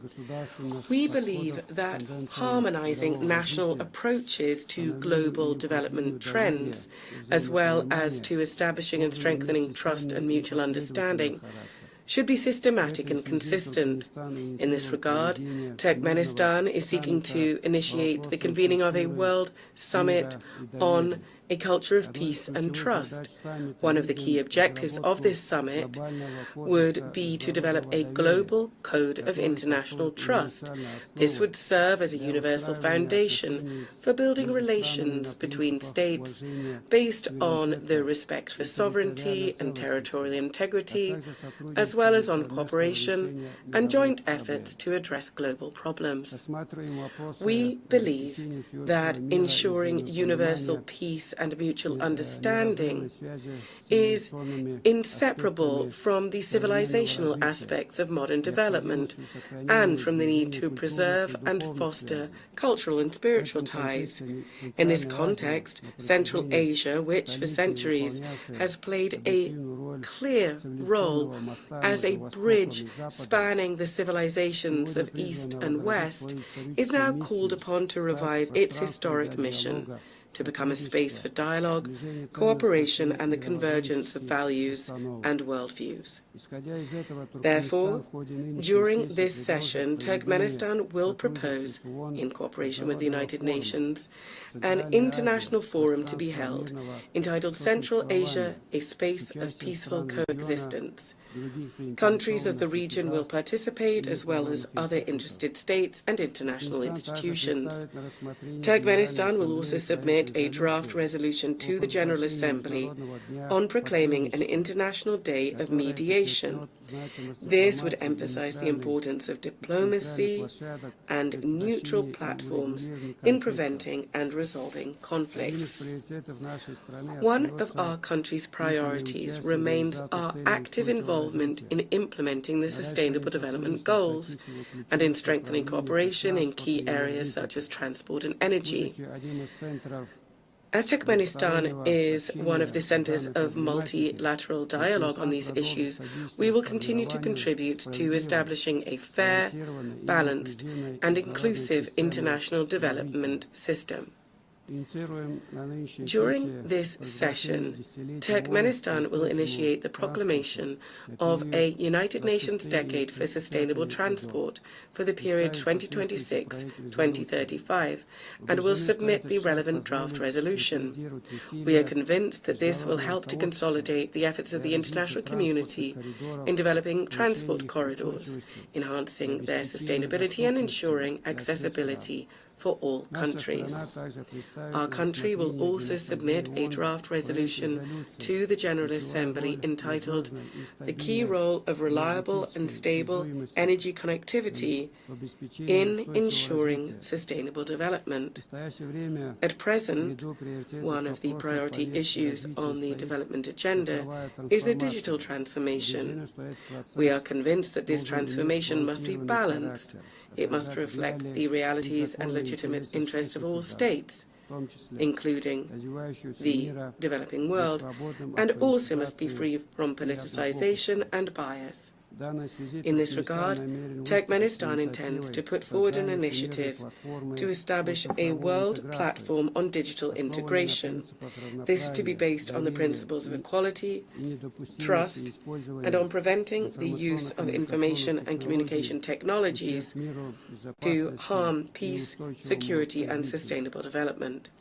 During the 80th session, Turkmenistan will continue its work on environmental and climate issues. It will strive for them to be taken into consideration systematically, as they are basic components of ensuring security, and we will advocate for the establishment of multilateral mechanisms to monitor and respond to climate, environmental and man-made disasters. Turkmenistan will seek to bring about a regional center to combat desertification for Central Asian countries. It is our belief that the establishment of such a center would contribute to building regional capacity, to strengthening cooperation in the field of environmental protection, and would also make a significant contribution to achieving the Sustainable Development Goals, particularly in combating climate change and protecting land-based ecosystems. Our country will promote the Caspian Environmental Initiative, proposed at the 78th session of the United Nations General Assembly, which is intended to become an international platform to preserve the Caspian Sea ecosystem. An important step in this direction is the Caspian Environmental Forum, which we propose holding in 2026. We are convinced that now it is especially important to strengthen the role of the UN in fostering broad humanitarian cooperation, in promoting rapprochement and mutual understanding among peoples, and in overcoming value and spiritual barriers, as well as engaging effective channels of cultural diplomacy.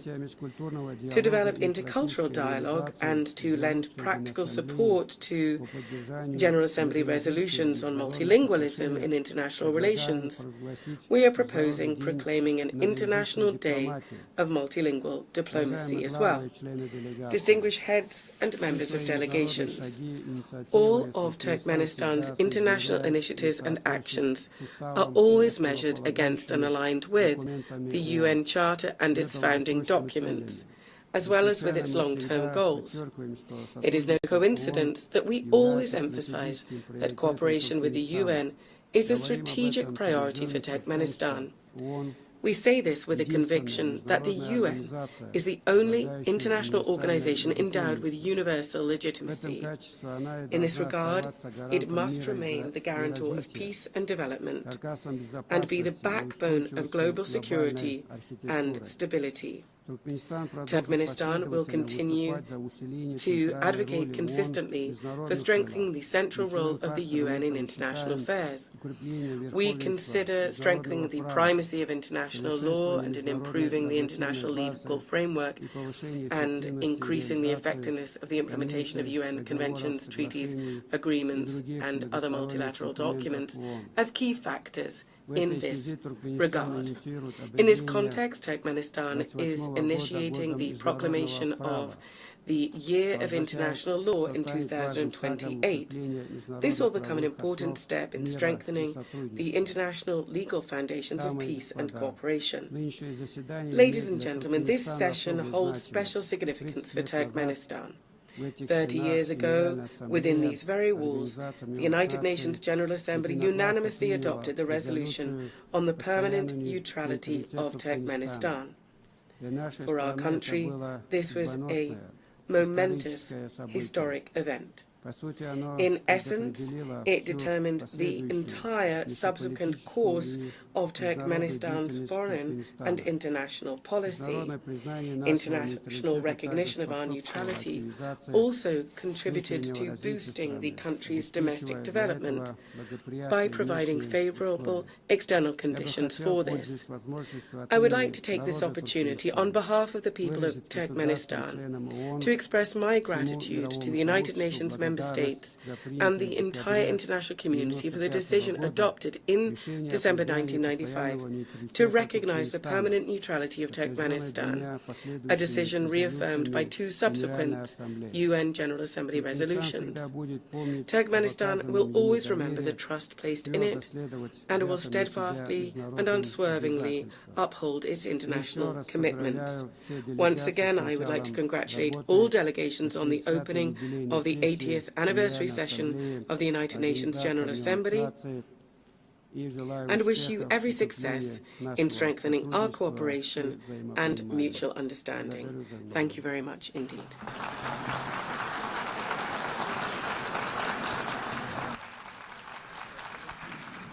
On behalf of the Assembly, I wish to thank the President of Turkmenistan. The Assembly will hear an address by His Excellency Gabriel Boric Font, President of the Republic of Chile. I request protocol to escort His Excellency and invite him to address the Assembly.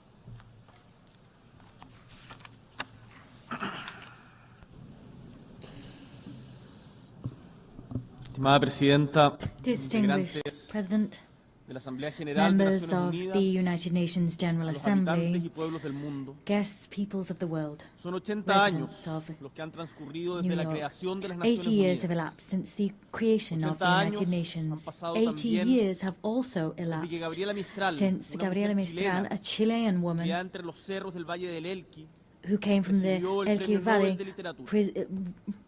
won the Nobel Literature Prize. Her voice as a poet, a teacher, as a diplomat continues to ring out in our homeland and across the world. And it was precisely here in New York in 1955 that the Chilean ambassador, José Massa, conveyed a message about human rights that was written by Gabriela Mistral.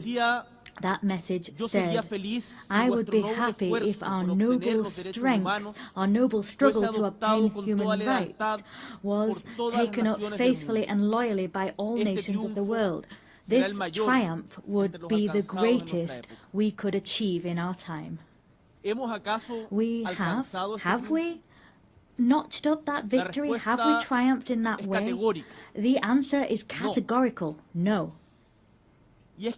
And the fact is, at this stage, I don't really know what to say about Gaza, because many people have said everything already at this podium and at others, but there are our words and those that may be spoken by anyone, but regardless, we still have the fact that innocent people have lost their lives.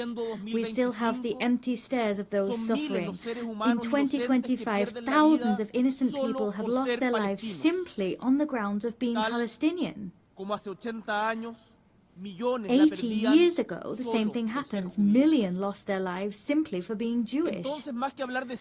Instead of talking about figures, issuing condemnations or demands, as we tend to within these walls, instead of that, I want to talk about humankind. Humanity. Gaza is a global crisis because it is a crisis of humanity. And in this chamber, and for those who are listening to us in their homes, within their delegations, in their various countries, all of us are human beings. That's what I'd like to say. So when under the rubble, we have children, boys and girls lying under that rubble, there is genuine pain and grief in our homeland in Chile. And I know that that pain is shared by the vast majority of the world's nations. And one of the problems we face as humankind is that often pain engenders hatred, but we must face up to pain and that fact and combat hatred with all of our strength. We must transform our desires to hate into a desire for justice. We can't make any concessions to violence. I want to see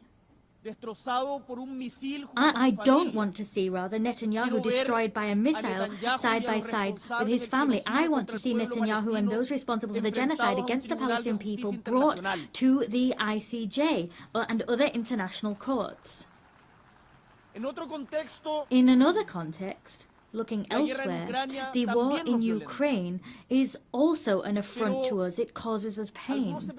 But some people might ask themselves, what's that got to do with Chile? What's happening in Ukraine got to do with Chile? They're so far apart, we don't understand their language. Some people level those arguments against us and our homeland. We say back to them that we have to see ourselves in the people in Palestine that are searching for food. We have to identify and stand in the shoes of the kidnapped children that have been taken away by Russia. We're all human beings, and one of the reasons we come here and meet today together is that we perhaps continue to have faith in humankind. That's principally what brings us here.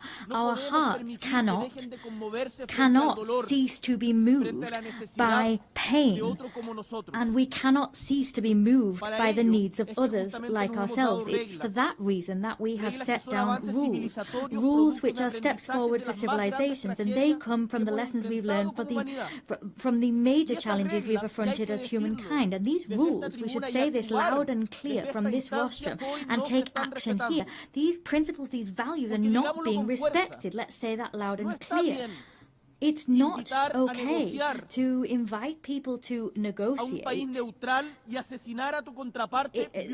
invite a neutral country to negotiate and then assassinate someone that's helping negotiations. That's what happens with Qatar. We can't bomb the nuclear facilities of another country. We can't invade countries like Iraq, saying that there are weapons of mass destruction that don't exist. That's not okay. It's not okay to invade a sovereign country like Ukraine and then impose negotiations on those people. And we all seem to resign ourselves to the fact that that's going on, as was recalled by the French writer Albert Camus when he talked about the experience of the Second World War.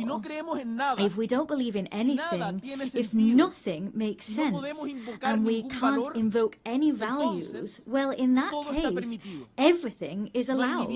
There's no good, no evil, and nothing is important.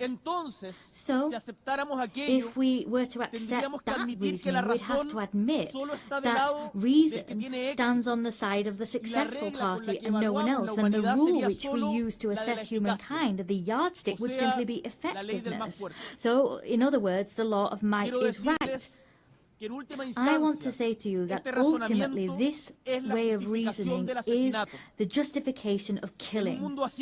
In a world where that occurs, the life of a woman, a man, or their children will always depend on fate or some whims of good or evil, arbitrary decisions. In a world like that, all of those that live without condemning hatred with all of their might are as guilty of homicide as the person dropping a bomb or pulling a trigger. Particularly if you have the voice and the power to say enough, as we do, as all the leaders that we are in this room, we have, with that in mind, greater responsibility. We refuse to rule in favor of those who have might or money, and we say that we're labeled as utopian, nursing pipe dreams. But what is history if not a continued utopian voyage? There will be people who simply want to do things that produce short-term results. But in general terms, shortcuts lead us to the edge of precipices, to the abyss. And the fact is, we don't need to be successful in the way we understand success today in the Western world to continue fighting for a fairer world, because we know that what we have together has allowed us to change the world, to make it more just, have more loyalty, more solidarity, more inclusion. We've done that. So, distinguished delegates, when we are invited to submit, to bow down, when it is said that intelligence is somehow irrelevant, when people want to show us that you can lie to get an advantage, to get ahead, we want to say no. We're not giving way to cunning trickery, violence or passivity. Let us say no to all of that. I can and I must respect the person who likes blue more than red, someone who is of a faith that's not my own, the person who thinks it's better to increase or reduce taxes according to the circumstances. Ultimately, I can and I must respect diversity of opinion. But at the same time as I respect different opinions, the opinions of those who think different to me, I face the outrage, the fact that people lie. And what's all the more outrageous is that they're aware that they're lying. Perhaps, for example, it's been said at this very rostrum today that there's no such thing as global warming. This is not an opinion. It's a lie. And lies must be fought against. Of course, we can discuss the best way of tackling global warming, or we can talk about who are more responsible than others, but we can't deny global warming. We can argue, we can discuss how the Nazis managed to govern such vast swathes of Europe, but we can't deny the Holocaust. We can study the secondary effects of a vaccine, but we cannot state with no evidence whatsoever that vaccines cause autism. The world needs a true, genuine dialogue between those of us who think differently, between people who have different visions of the world. It's for that reason that we created the United Nations, for that precise reason, to have dialogue and to decide that brutality is not acceptable, to decide that human rights must be protected regardless of ideologies or who's the victim or who's the torturer. The international law is the guarantee that reason will prevail over might always. Opposed against this dialogue, the other direction is lies and silence, and both will bring us to the edge of an abyss, into deepest suffering. So what is the task before us today? We have to chart the course that we want as humankind and work with the United Nations who are paving this path. Chile is rallying behind this shared vision, this shared respect for democracy, human rights, social justice, equity, unfettered respect for the freedom of expression, climate action, all of these things that stand as pillars of hope and action to address the difficult changes and weather these current storms. Today we need to say loud and clear that we defend a commitment to democracy always in an unnuanced fashion with no excuses whatsoever. For that reason, this week, together with Brazil, Spain and Uruguay and Colombia, we convened the second meeting for the defense of democracy. That was a collected effort that began here in the United Nations a year ago. We want to build bridges so that we can identify the shortcomings of democracy. We want to look at ways of remedying these shortcomings and of improving the quality of life of our peoples. We will not settle with simply pointing out what we don't like about the world. We will not settle for saying that doesn't represent us. We want to propose ideas that we want to see and champion them. With all of that in mind, I'd like to briefly dwell on one particular issue. I come from Chile, that is a tricontinental country. Tricontinental. It has inextricable ties to the ocean. We have more than 6,700 kilometers of coastline. We are a country that looks at the ocean, and as such we are proud of having been the first country in America and the second in the world to have ratified the BBNJ agreement to extend governed ocean area beyond areas of national jurisdiction. In recent weeks, we saw the 60th ratification necessary for it to enter into force. As such, the first part of that agreement will be held next year. We do hope it will be held early next year.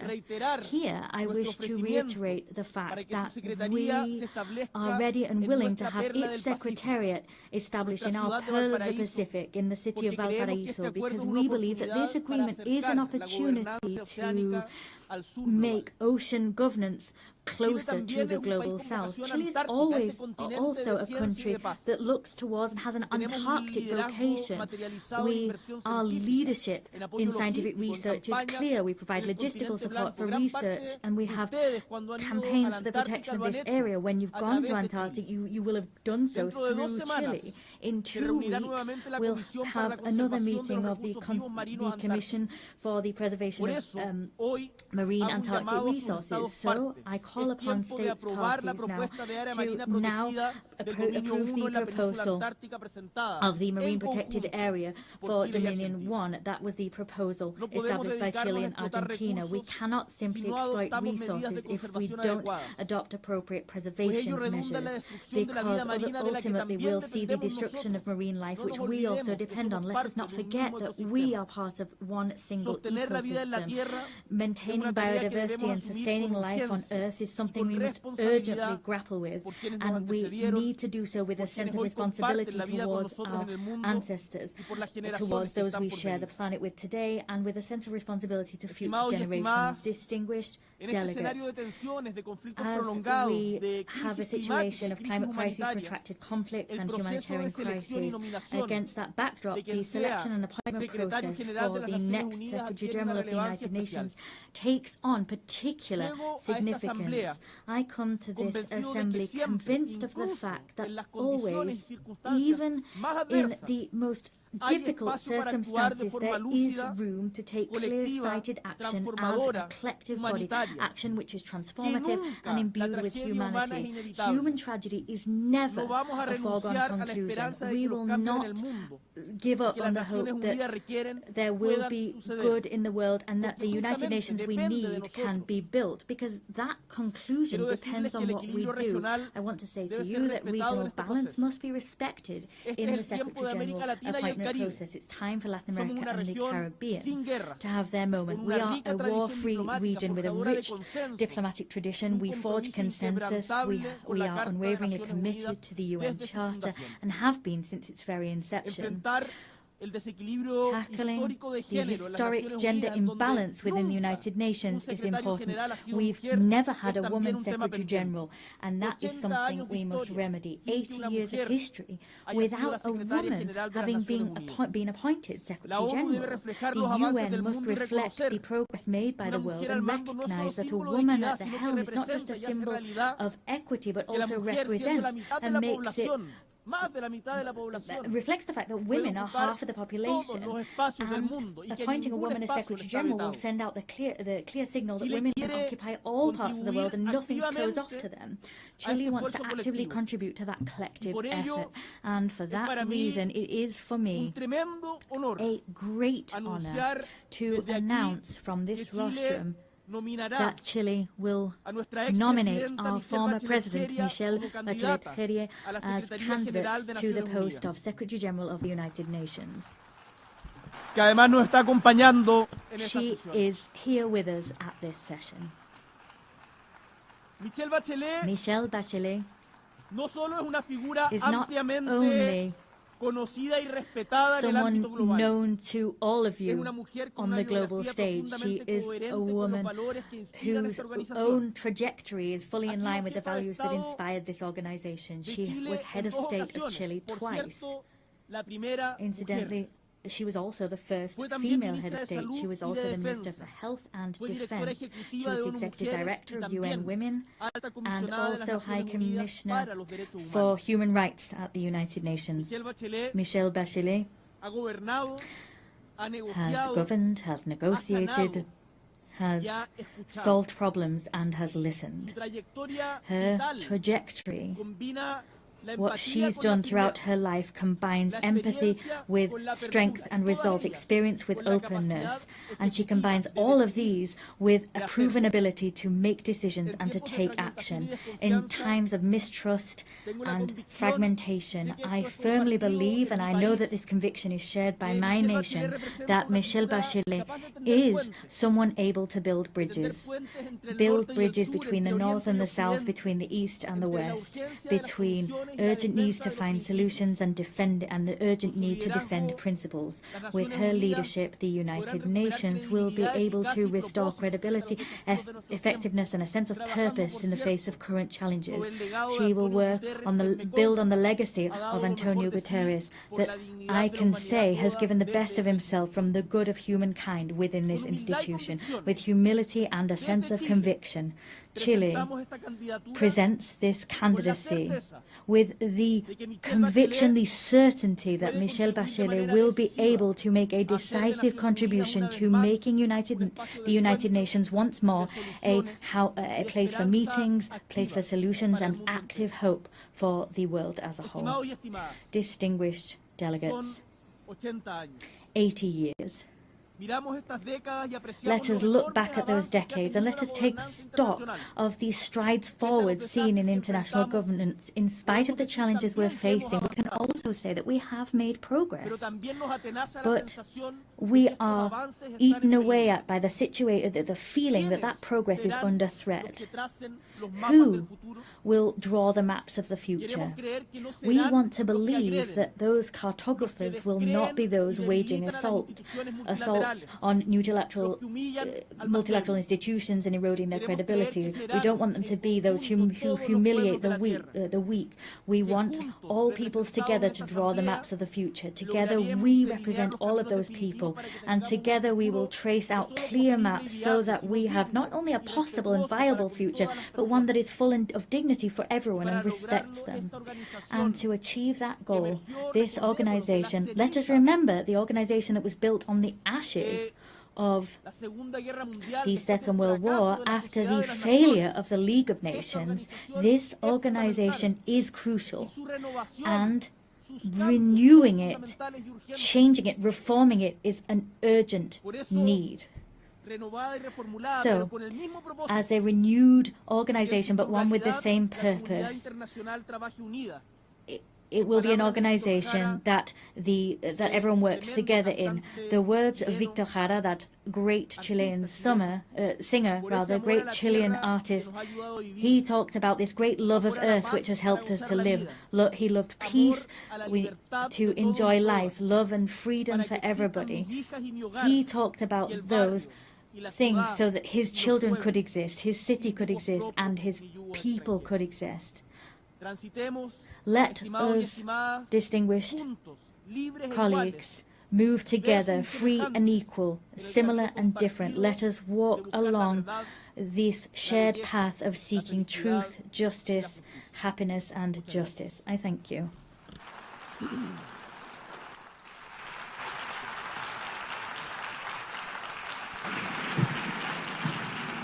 Muchas gracias. On behalf of the Assembly, I wish to thank the President of the Republic of Chile.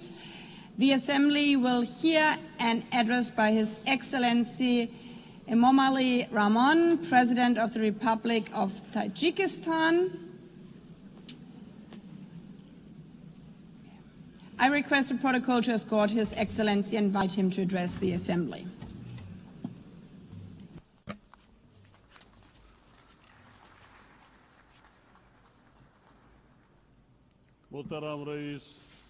Your Excellency, Madam President, Excellency, ladies and gentlemen, today as we commemorate the 80th anniversary of the adoption of the United Nations Charter, I extend to all Member States my heartfelt congratulations and best wishes on this occasion. The contemporary world is undeniably experiencing a period of instability, turbulence, unpredictability, and escalating complexity.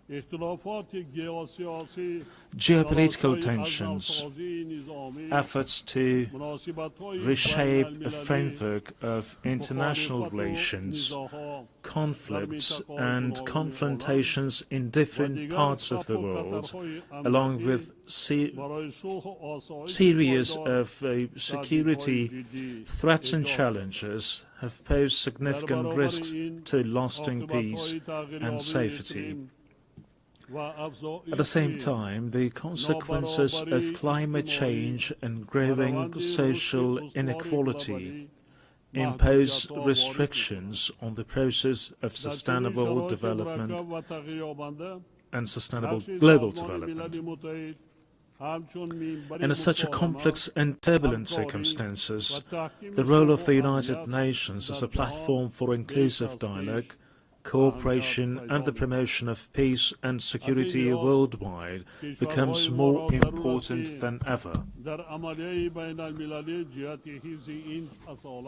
In this regard, our countries should make joint and consistent efforts in international practice to protect this principle, return to full compliance with international law.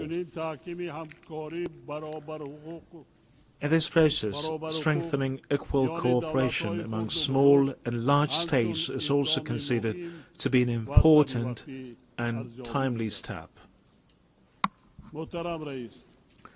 Madam President, Tajikistan's National Development Strategy 2030 is fully aligned with the Sustainable Development Goals, and we support a full and timely implementation of this item of global agenda. Unfortunately, developing countries, particularly those mountainous and landlocked, face multiple challenges and difficulties in achieving these goals.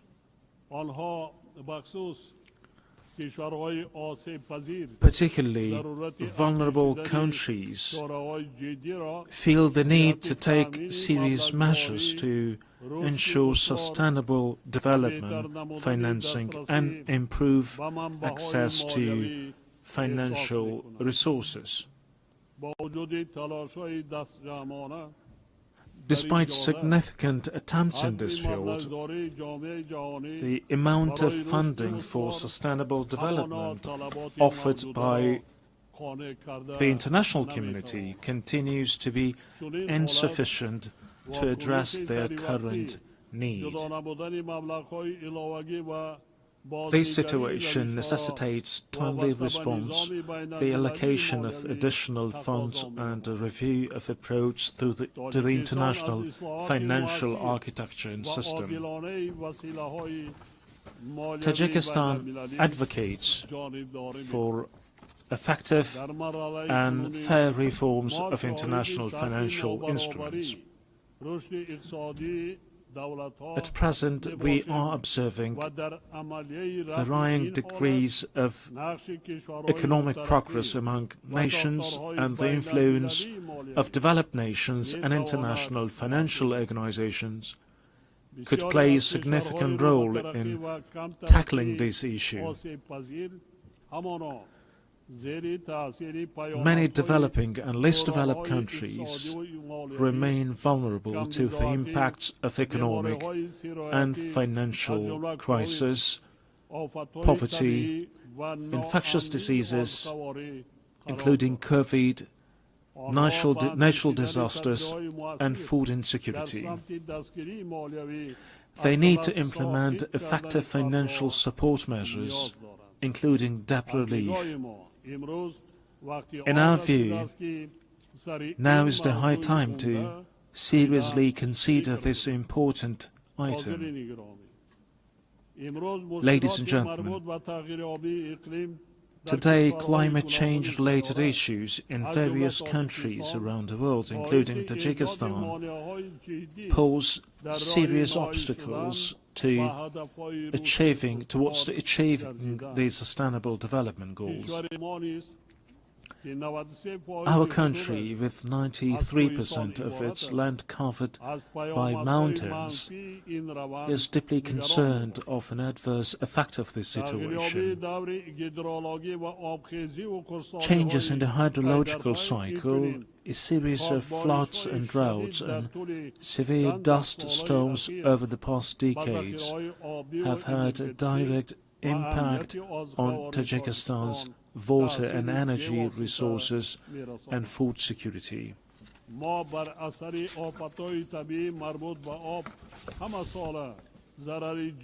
Every year we suffer tremendous material and financial losses due to water-related natural disasters. Regrettably, these phenomena often result in loss of life and the destruction of vital infrastructure. The impacts of climate change and rising temperatures have led to accelerated melting of glaciers and the deterioration of marine and ocean ecosystems. I would like to recall that Tajikistan hosted the high-level International Conference on Glaciers Preservation this summer in Dushanbe. This meeting brought the international community together to intensely deliberate on issues related to the cryosphere. It is worth noting that of Tajikistan's 14,000 glaciers, which are one of the region's main sources of drinking water, more than 1,300 have completely melted, and the rate of melting of these ices is accelerating. This is even though Tajikistan's glaciers and other water sources account for up to 60% of St. Asia's water resources. We must not remain indifferent to the matter of addressing issues related to the source of human life, water. Distinguished delegates, ladies and gentlemen, Tajikistan plays a proactive role in water diplomacy. Our country is taking practical steps in cooperation with its international partners as a part of its latest initiative, the International Decade for Action, Water for Sustainable Development 2018-2028.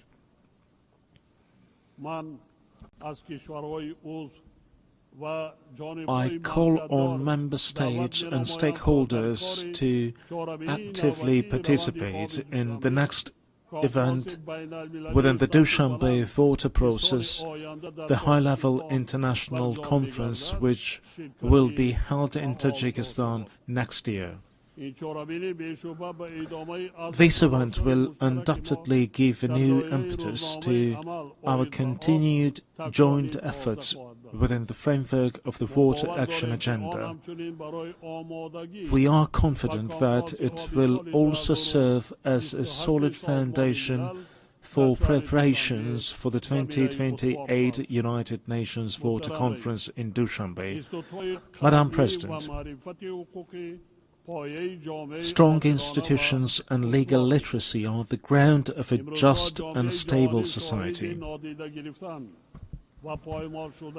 Today, the international community is witnessing disrespect for and violation of international law, which is the foundation of order, peace and stability throughout the world. We emphasize the need for strict adherence to international law and the resolution of all disputes and disagreements within the framework of the law.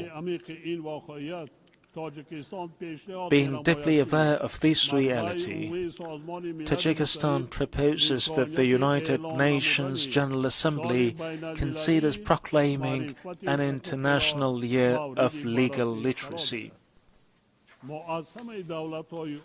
We call on all member states to join this initiative and strengthen the global culture of transparency and justice. Ladies and gentlemen,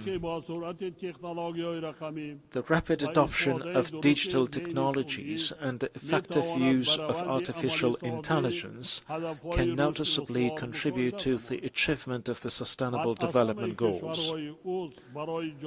I would like to extend my profound gratitude to all member states for their unwavering support of Tajikistan's proposal to adopt a special resolution entitled "The Role of Artificial Intelligence in Creating New Opportunities for Sustainable Development in Central Asia." I am confident that the resolution adopted by the General Assembly on July 25th of this year will serve as a key instrument for the safe and equitable use of artificial intelligence in our region.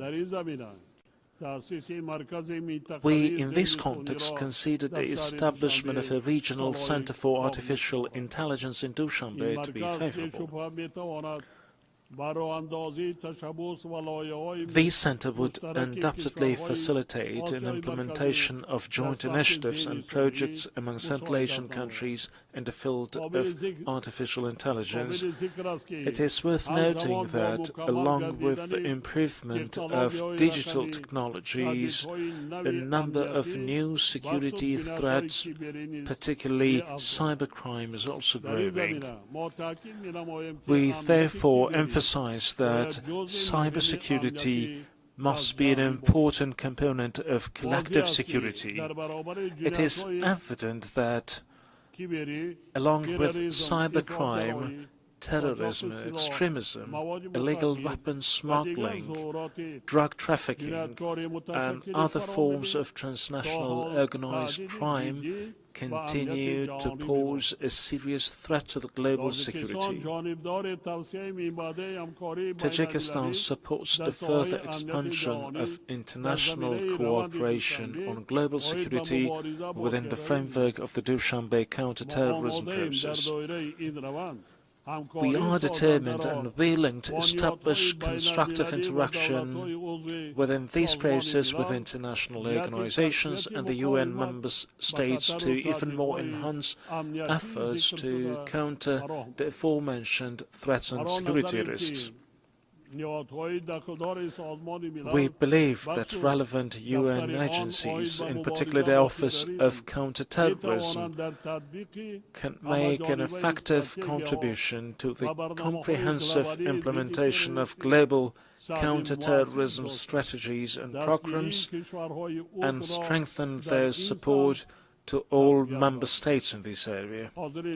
Distinguished participants, Tajikistan gives full support of the resolution of all disputes and conflicts through political and diplomatic means.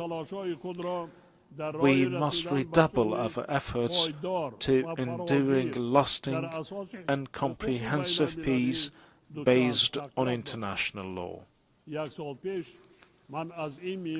A year ago, from this podium, I proposed considering a special United Nations resolution proclaiming a decade of promotion of peace for future generations. A year later, the adoption of such a resolution has become even more pressing. In today's complex and volatile world, this initiative will create conditions for international cooperation to achieve lasting peace. I call on all UN member states to support this proposal for the sake of our current stability and a better and prosperous life for the generations to come. Ladies and gentlemen, we emphasize our principled, invariable position on the Palestinian issue. We believe that lasting peace in the Middle East is possible only through the implementation of the United Nations resolutions and the principle of the two-state solution. In this regard, we recall the need to resolve this issue exclusively through negotiations and diplomatic means in accordance with the international law, particularly the Charter of the United Nations.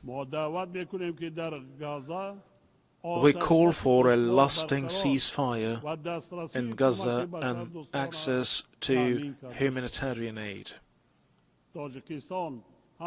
Tajikistan also supports peace and stability, overall security and socio-economic development in neighboring Afghanistan.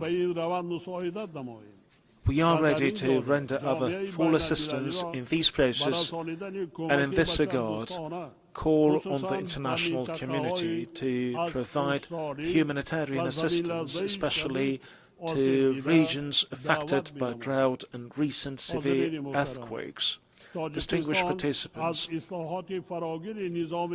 Tajikistan supports the comprehensive reform of the United Nations system within the framework of the UN 80 initiative, UN 2.0, and the UN Secretary General's vision for a modernized United Nations. At the same time, we welcome the Pact for the Future as an important collective initiative to promote peace and sustainable development. These initiatives embody the shared aspirations and will of the international community to respond to modern threats and challenges and build a solid foundation for future generations. We reiterate the need to strengthen the key and coordinating role of the United Nations in ensuring inclusive peace and security.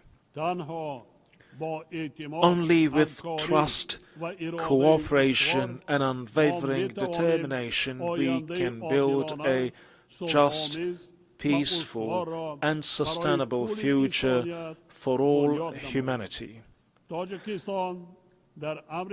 Tajikistan stands ready to cooperate with partner countries and all United Nations member states in achieving these noble goals and addressing other pressing issues on the global agenda.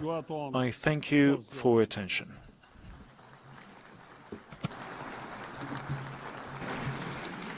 On behalf of the Assembly, I wish to thank the President of the Republic of Tajikistan. The Assembly will hear an address by His Excellency Joseph Aoun, President of the Lebanese Republic. I request protocol to escort His Excellency and invite him to address the Assembly.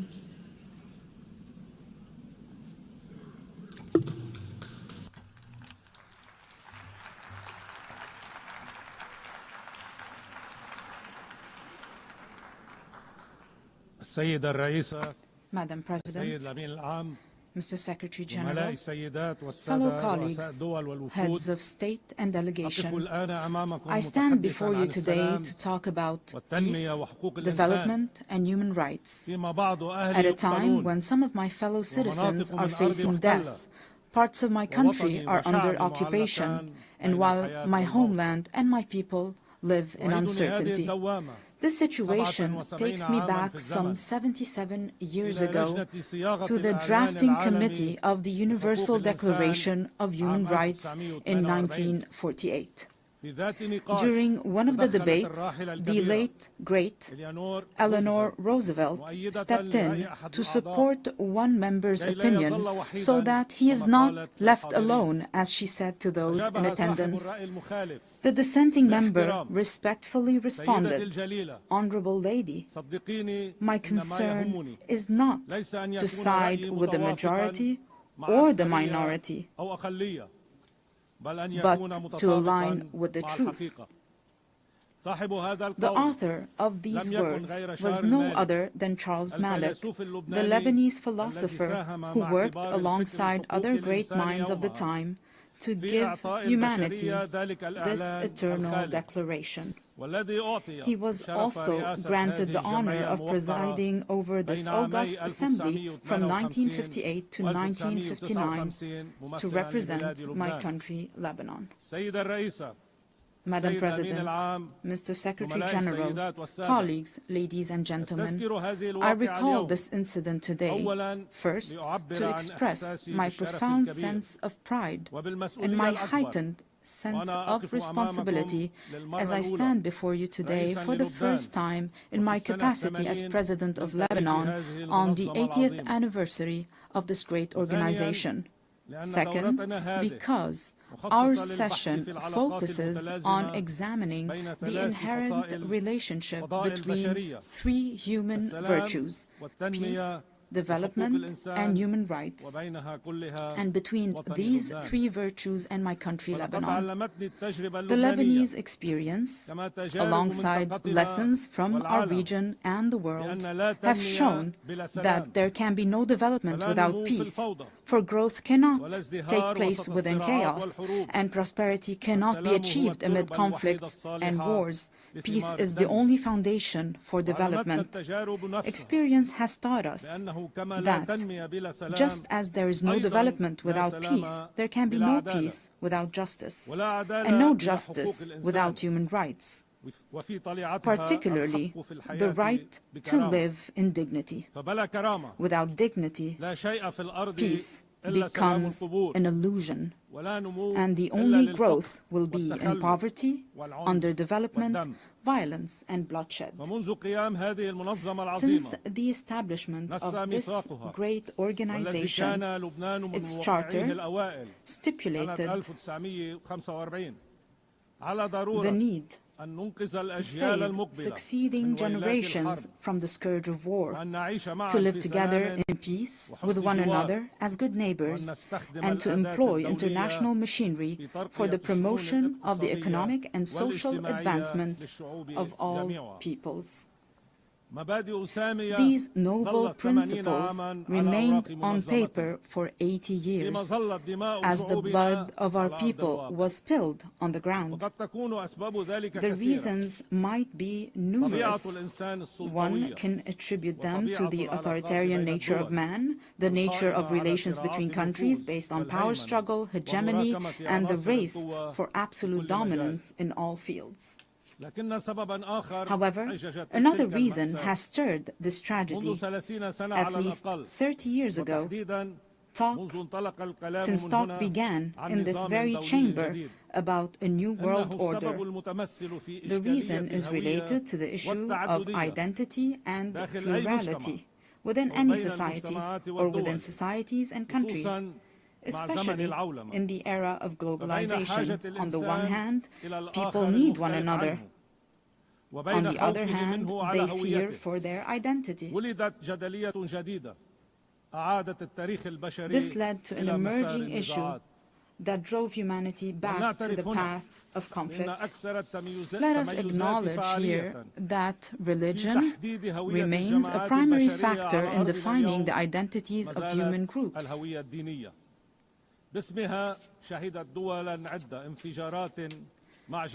In the name of religion, countries are at war with one another. In the name of religion, many countries have imploded from within. Furthermore, religion continues to shape the world in profound ways. While Islamophobia and xenophobia grow in the West, the East is still haunted by the memory of colonialism and the remnants of old religious wars. Despite remarkable scientific progress, the world finds itself trapped in a bygone era. Madam President, Mr. Secretary General, colleagues, at the heart of this dilemma, Lebanon plays a unique role. This is its raison d'etre. This is the significance of Lebanon and its message to the world. Amid the global clash over religious identities, Lebanon stands out as a nation where Christians and Muslims coexist as equals, under a constitution that guarantees equitable representation to both communities in the Parliament and the Council of Ministers, with full citizenship for all individuals. This model is open for progress. This model was criticized by some. However, it offers a unique, evolving approach. As the late Pope John Paul II observed, Lebanon is more than a country. It is a message of freedom and plurality for the East and the West. End of the quote. I reiterate and emphasize a message of freedom and plurality. In a region where people are killed or kill over their religious belief, or even for displaying a symbol of faith, in a weary world torn between those who want to impose religious attire and others intent on banning it. Lebanon offers a unique, unmatched, and irreplaceable model. A model that deserves to live, that must exist for the region and for the world. A model that allowed me, as an Arab Lebanese, to serve as the only Christian head of state from East Asia to the coast of Europe. My country, Lebanon, the land of human secularism with profound faith, without any imposition or prohibition of any kind. A model that requires all those who are committed to a better future for humanity to ask the following two questions. First, why would there be an international and UN obligation to preserve Lebanon? And second, how can we achieve this goal? First, indeed, there is a human obligation to preserve Lebanon. If this model falls, this model of coexistence between two different religious communities that are completely equal, where else around the world can we replicate this experience? If Christians were to disappear from Lebanon, this equation, this delicate balance will fall, and with it, justice. If the Muslim community in Lebanon no longer exists, this balance will also fall, and this will also undermine justice.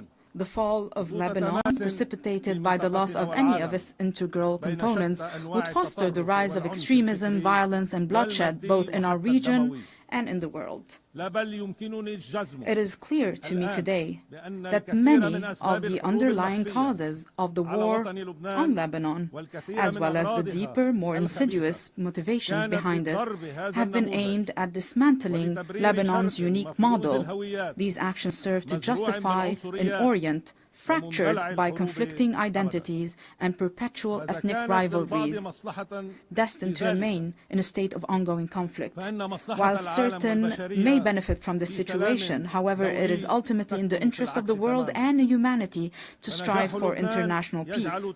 Hence, the success of the Lebanese experience will set a benchmark for any country. This model today is a vibrant, steadfast, and energetic country determined to live, resolutely refusing to succumb to adversity. What it takes to save it? Simply a clear and firm stand, in words and action, aimed at liberating all the Lebanese territory and securing the exclusive sovereignty of the Lebanese state, enforced solely by its legitimate and legal armed forces over its land. This is the unanimous will of the Lebanese people since the Declaration of November 27, 2024, which was adopted with the support of the United States and France and this very organization as a mechanism to enforce UN Security Council Resolution 1701. I reaffirmed this commitment in my inaugural address following my election as president in January 2024, and it was also approved by the government in its ministerial statement of February 2024. Throughout our negotiations with President Trump's envoy, Ambassador Tom Barrack, we worked on drafting a paper to guarantee full stability on our land, to which we are still bound and still await the same commitment by other concerned parties on our borders as well. This is what Lebanon seeks. Let me be more frank. Allow me to feel some pride for my country and my people, for they do deserve it. Ladies and gentlemen, we are truly an exceptional country by all measures. We are a country that each year receives people from the Lebanese diaspora, the equivalent of a third of the country's residents. This underlines the unwavering connection between the Lebanese people and their homeland. There is hardly a major project in our region that does not bear the signature of a Lebanese person, nor a cultural or artistic event that lacks a Lebanese imprint. In fact, it is almost certain that Lebanese contributions can be found in every significant endeavor among the member states of this distinguished organization. One could scarcely find a nation that does not have within its borders a member of the Lebanese diaspora who is engaged, productive, and creative. These individuals integrate harmoniously with their host societies. We, ladies and gentlemen, are a country capable of embracing modernization, and we have started already implementing a gradual program of financial and economic recovery. Together with an independent financial audit, a fair restructuring of the banking sector, and the modernization of the administration, we have also taken on the fight against corruption and organized crime to rebuild the trust of the Lebanese people in their state and the world's confidence in Lebanon. Simultaneously, we have launched legislative and institutional reforms consecrating the independence of the regulatory bodies of the state's productive sectors and enhance the independence of the judiciary aligned with international standards in the fight against money laundering and the financing of terrorism. Our government has also recently joined the United Nations Convention on Biological Diversity, in line with our history of commitment to the principles of international legitimacy. We are also set on advancing public freedom, combating hate speech, and empowering young men and women in the decision-making process. We can only be prosperous if all our citizens live in dignity. Ladies and gentlemen, our country is dedicated to investing in quality education, and we are expanding today this investment to encompass a knowledge economy. Lebanon is also an essential crossroad for global trade corridors.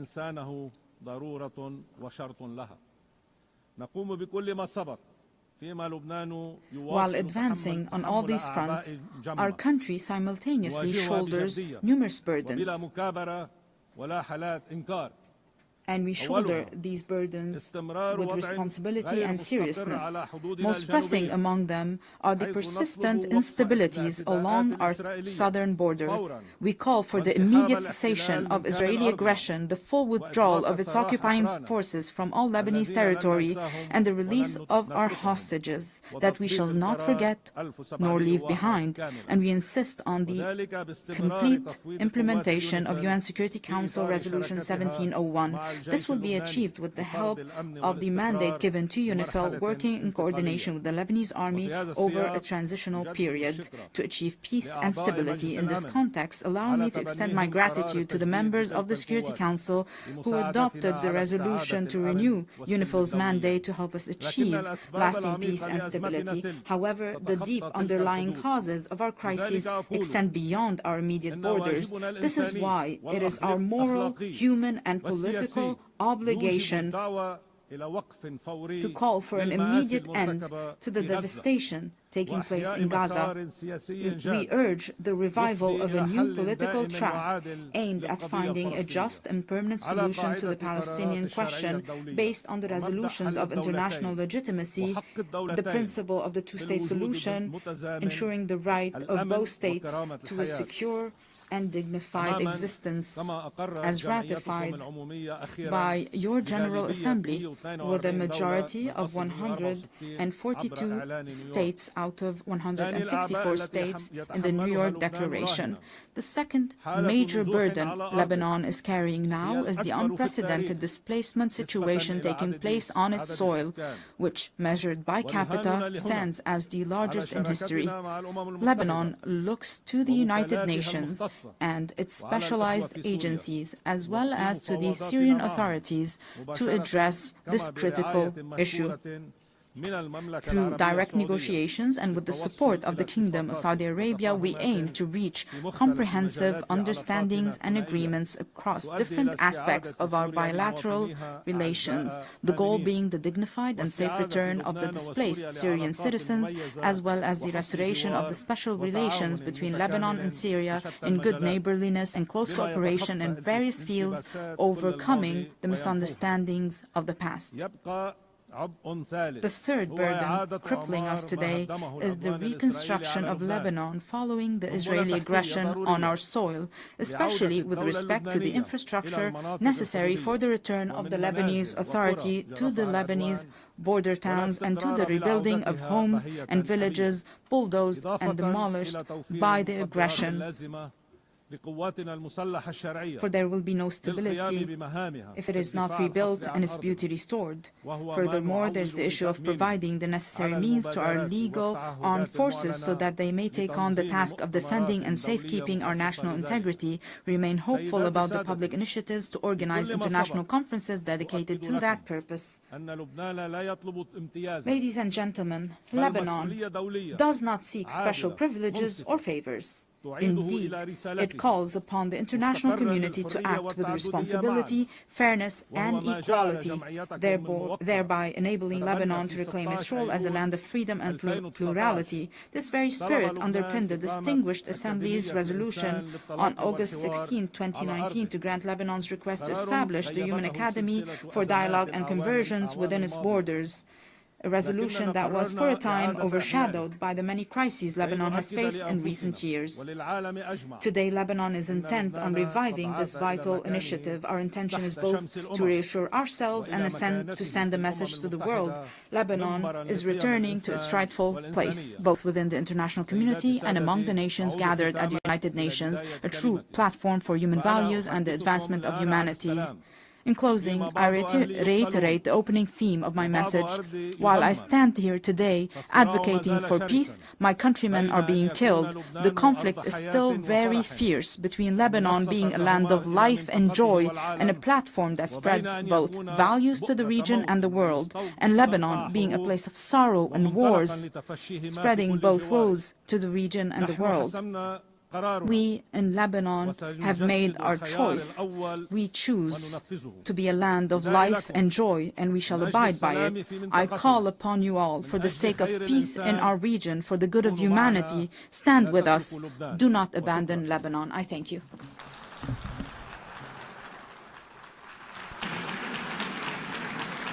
On behalf of the Assembly, I wish to thank the President of the Lebanese Republic. The Assembly will hear an address by His Excellency Emmanuel Macron, President of the French Republic. I request protocol to escort His Excellency and invite him to address the Assembly.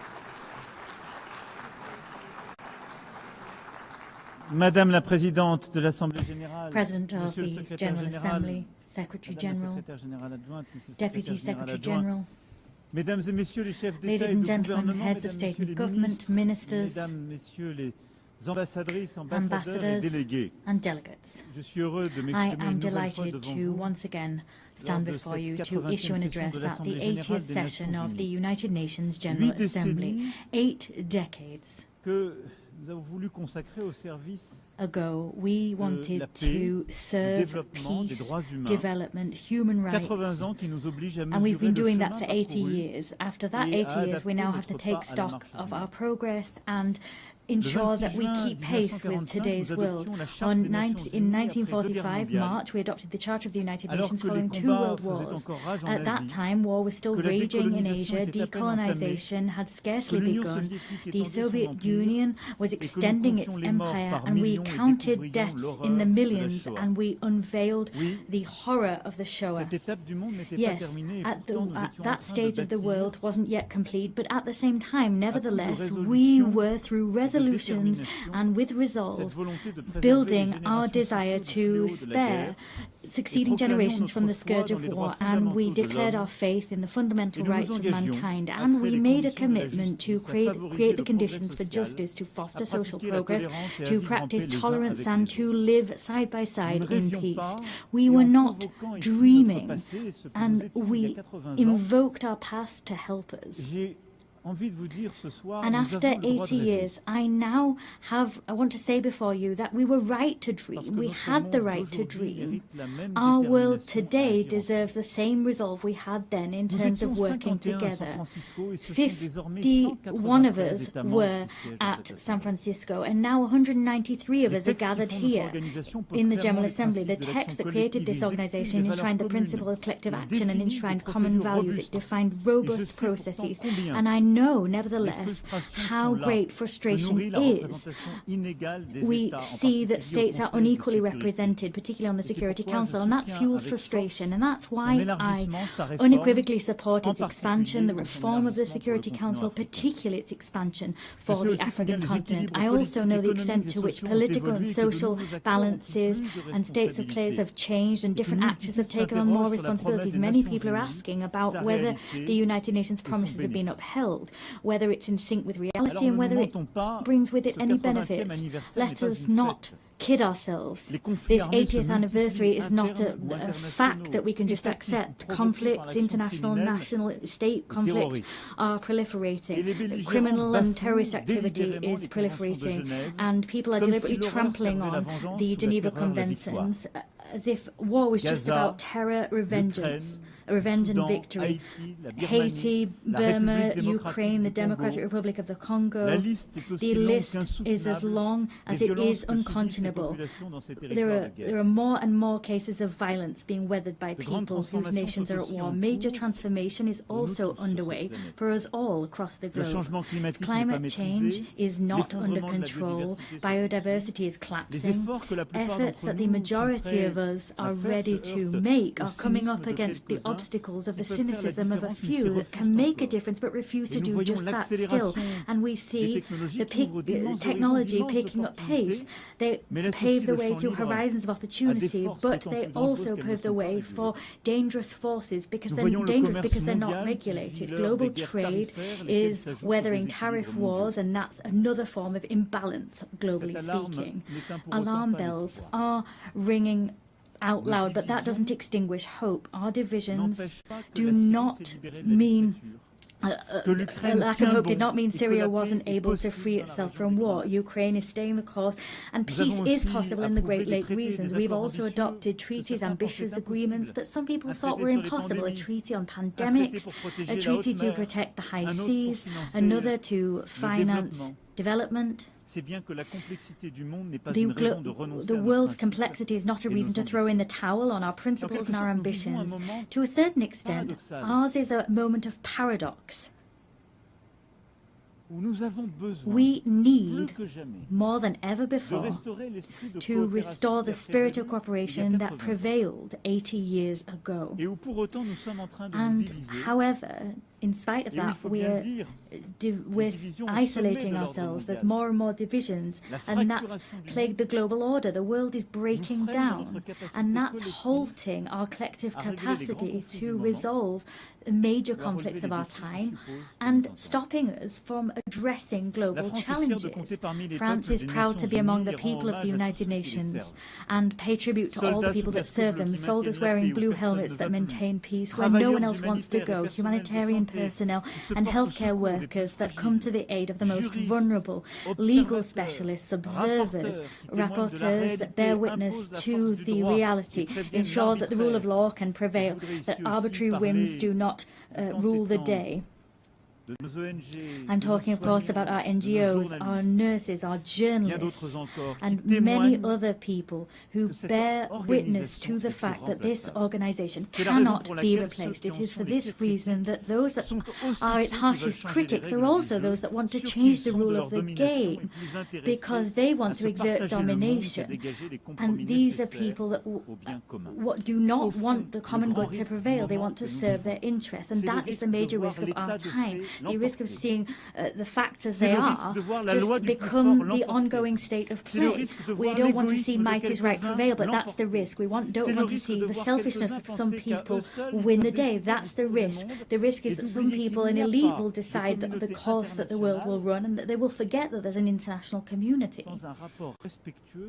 There needs to be respectful relations between peers. There needs to be cooperation between peers. That alone makes peace possible. That alone makes it possible to address climate change, to have a successful digital transformation, or to fight against military proliferation. It is for this reason that 80 years later, our priority is to really find the crux of effective multilateralism, to get back to that gem, collective effectiveness. We need to be clear here. The anti-game of some people makes it almost impossible for our organization to be collectively effective. They're playing against us. We need to work together to get back to that collective multilateralism. There's no point here in dividing the North from the South to think that there can be a united West in the face of a global South. That's a pipe dream. That's a vestige of an era where we wanted to isolate ourselves in blocks, pitting ourselves against each other. Here at this forum, there are only men and women that don't share the same religion. They have different visions. Their civilizations sometimes differ, but they have decided one fine day that building peace, rising up to challenges, particularly the challenge of inequality or the major transitions of the world, they forgot their differences to cooperate together. It is for that reason we need to consolidate existing rules and the institutions that guarantee our collective authority and our collective effectiveness. Human rights remain the very fundamental pillar of the United Nations House, and they give coherence to all of the action we undertake. And at that time, at a time when conflicts spread and increase in number, we also have mass human rights crises that we're facing at the same time. Our duty is to ensure that there is a respect for international humanitarian law. We proposed ensuring that as part of the global initiative that we champion alongside a number of counterparts: South Africa, Brazil, China, Jordan, Kazakhstan, and the ICRC. Let us support the ICC in its fight against impunity. Let us allow the orders of the ICJ to be implemented, their rulings be upheld. The authority, the force of law is our best chance in stopping the rule of might is right from prevailing. Upholding our values is the only way of throwing out a double standards principle. We've always called out that principle since we came together as a global parliament. Peace and security are everything. For that reason, it's so important for the Ukraine to resist, to resist Russia and have peace. They need to get their territory, their children, their wealth, and their future back. The Russian aggression is not a problem of Europe, but rather a problem which plagues us all. It's our problem. It poses the eternal question of the force of law against might is right, freedom against imperialism. Ukraine didn't want war. Ukraine wants peace. France too wants peace. The Europeans want peace. The United States of America want peace.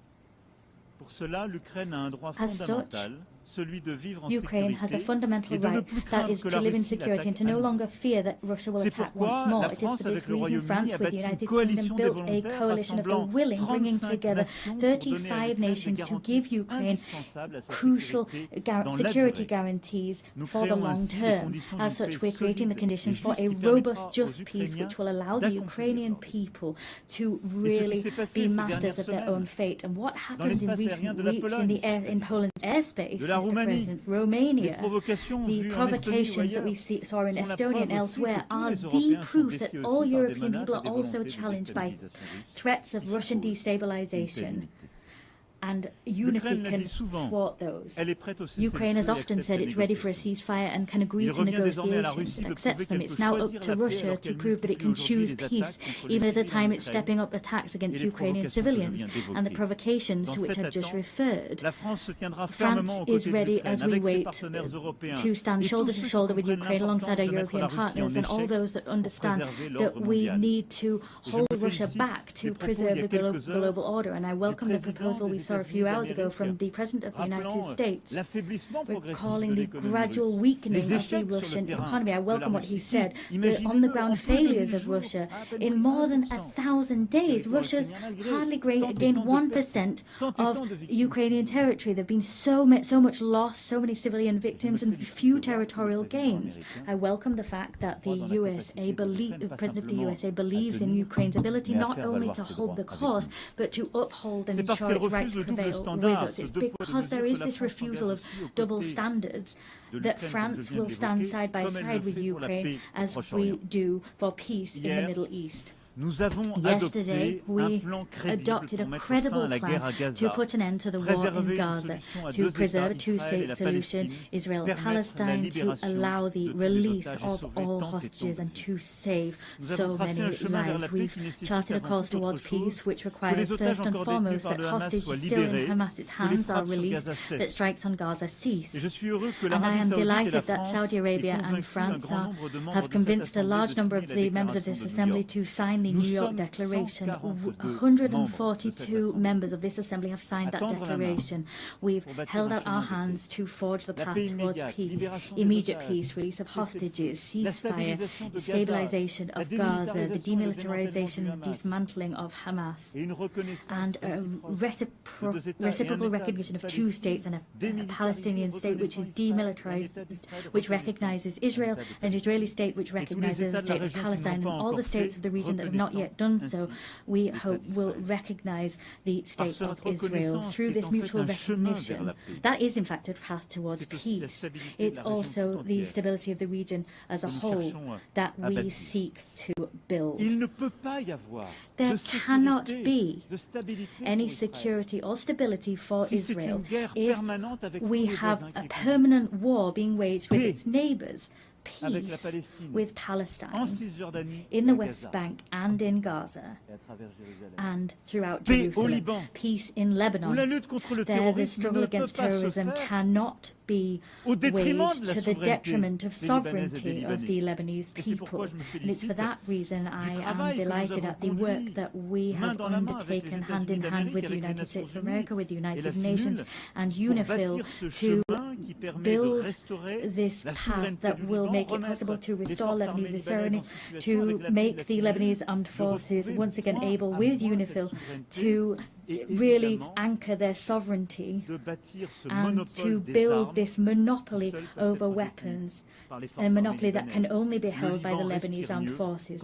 Lebanon breathes easier when Hezbollah is weaker, and the rest of Lebanon will breathe even better when all of armed caches, when all of the arms held by Hezbollah are back in the hands of the Lebanese armed forces. There's no other choice. We'll soon hold a support conference for the reconstruction of Lebanon, and we'll also support the conference that our Saudi friends will hold, supporting the Lebanese armed forces. In the same vein, Syria must recover its unity and its sovereignty. Syria is freer since Assad's regime fell. I received the transitional president in Paris. I welcomed him there. I'll see him again tomorrow. And with several states of the region, we are striving so that Syria can respect all components of its civil society, because that's where its strength lies. At the same time, it's in finding that unity once more, they will be able to also fully recover their sovereignty.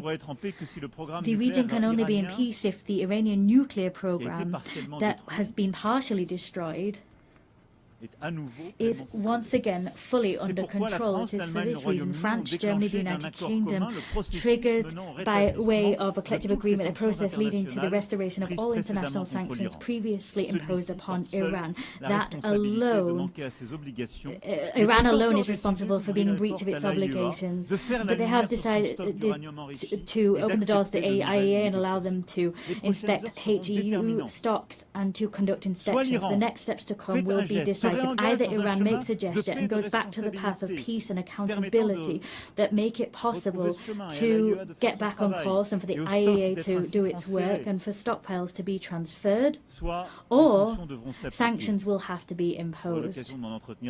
I'll have an occasion to meet with the President, if needs be, tomorrow. On each of these crucial issues, France puts forward concrete proposals, solutions. The plan for the war to stop in Ukraine exists. The plan to make peace in the Middle East is on the table. A plan to put the Iranian nuclear program back under proper control exists. The plan to restore the full sovereignty of Lebanon in the south exists.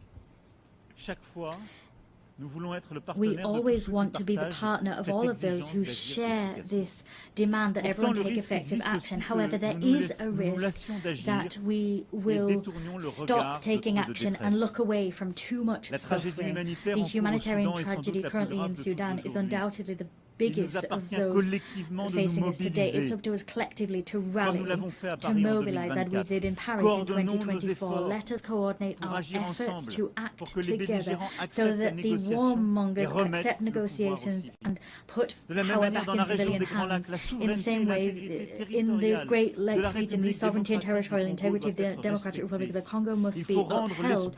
We need to return hope to the people of Kivu and to the hundreds of thousands of people that have been displaced. And it is also for that reason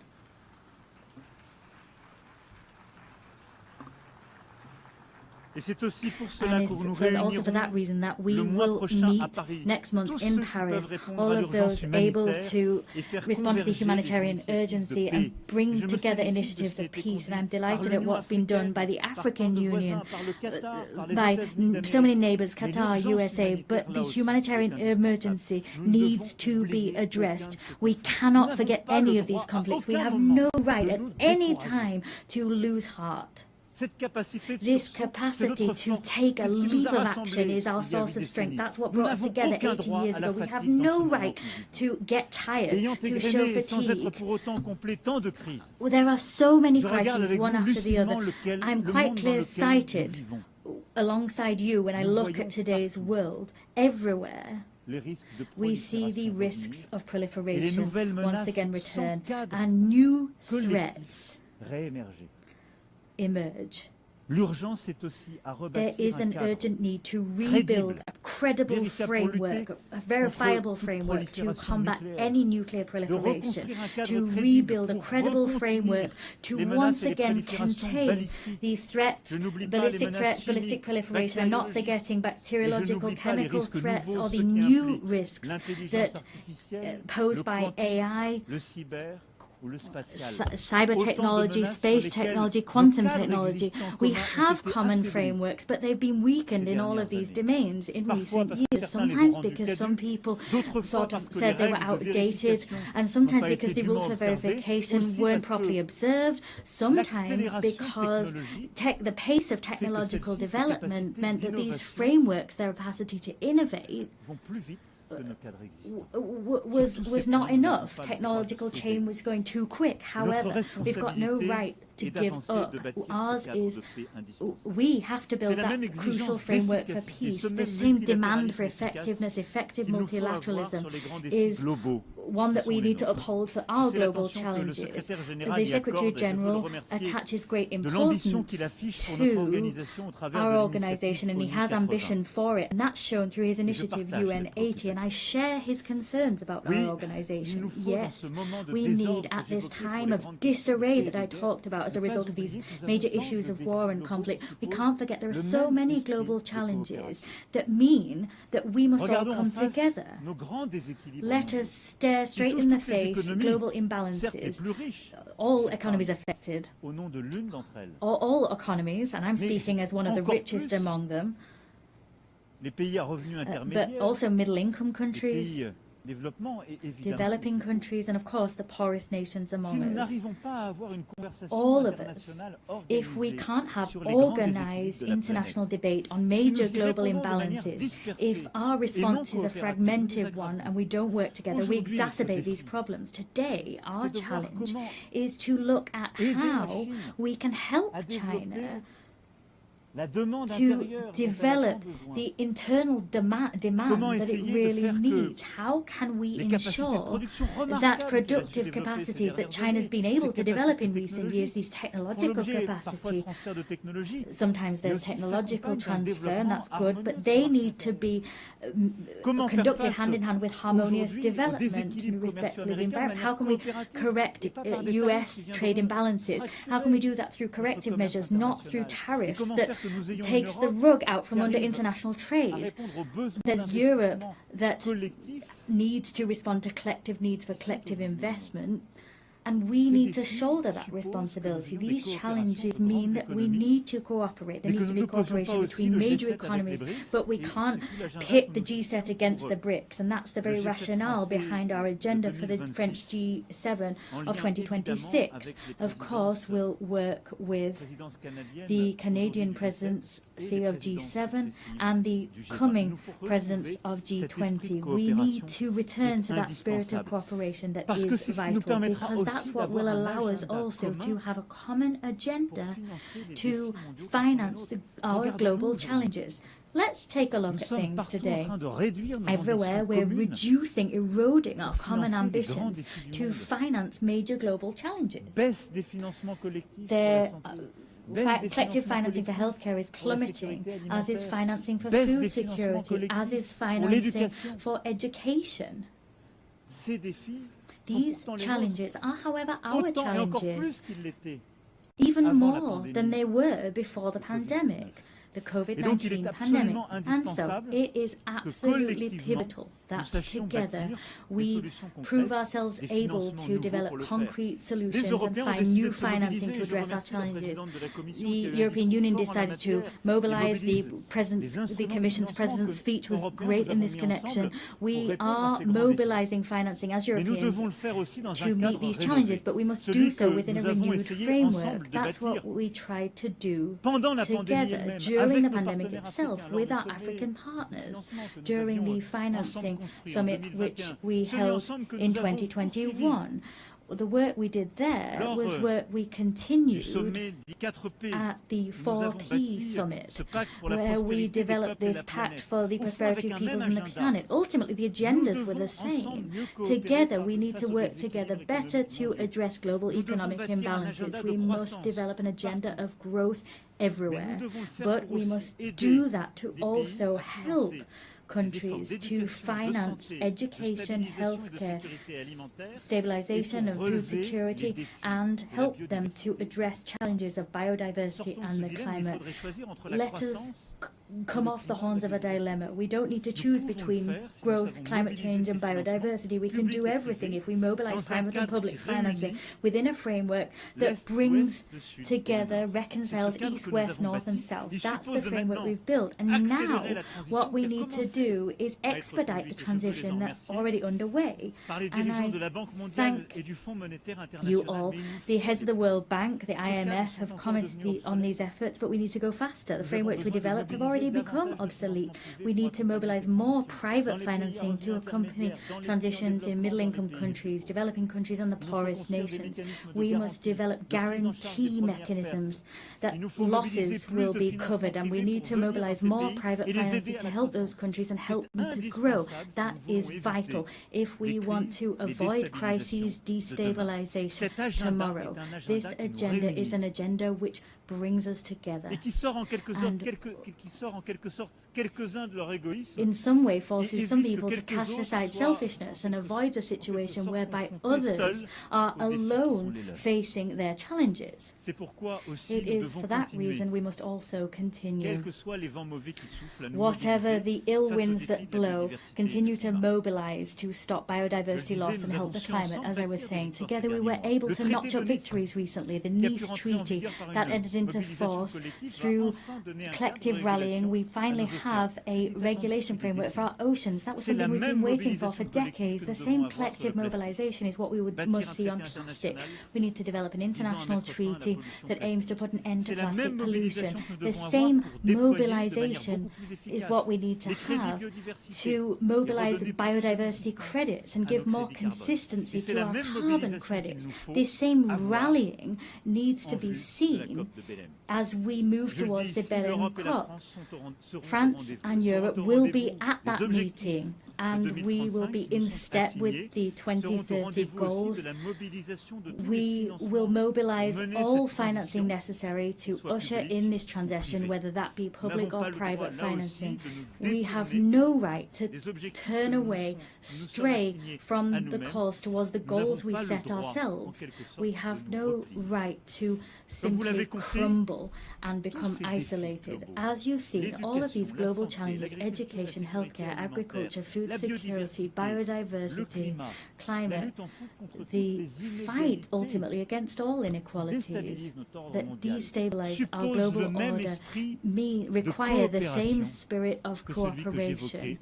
The same spirit that I talked about, the spirit we showed in the face of war and destabilization. Our challenge is the fact that crises, there's a plethora of them, they're growing in number. My speech was long and quite comprehensive, but I do reassure you I'm coming to an end. But I forcefully say to you once more, in spite of all that, in spite of the long list that sometimes gives the impression that we might be overwhelmed, our duty is to remain on our feet and to continue to act together. 80 years ago, those that preceded us were facing collapse. The war hadn't finished. The worst had just come to pass. A world already divided was kind of stuttering, and it was up to them to build the treasure that is the United Nations. We could overwhelm our assembly, level criticism against it, reproach it for everything. Not all reproaches are fair, some are. This assembly is us. If it's ineffective, it's because some people are blocking it. Sometimes it's the most powerful. If it's not going fast enough, it's because people don't have enough resolve to make things move forward. The United Nations is all of us. There's one thing. It's that we don't have a right to be cynical. We don't have the right to get fatigued. We can't have this defeated heart, because our world is here before us, and our risk, the risk that we face, is that the fragmentation, that the law might is right will prevail, the status quo prevailing, cynicism, and to some extent that we will lose control. Yes, the loss of control. That's what all of our peoples are experiencing. Fear in the face of a future they no longer control. The fear before in the face of migrations that they're weathering, a climate that we can no longer control, fear of inequalities that we can't bring under control. The fear in the face of a war we can't stop. This fear has one friend. The strongest friend, the mightiest person that was able to prevail, the cynic that was allowed to prevail. We have one responsibility, that is to act together, build this multilateralism once again with the same faith, with the same resolve as the founding fathers of this assembly. We need to do that with even more effectiveness, but with the same will. We cannot give ground to injustice. We can give nothing to fatality or the sense of the inevitable. We need to act, act, and act. So it's up to us to do just that together. I thank you.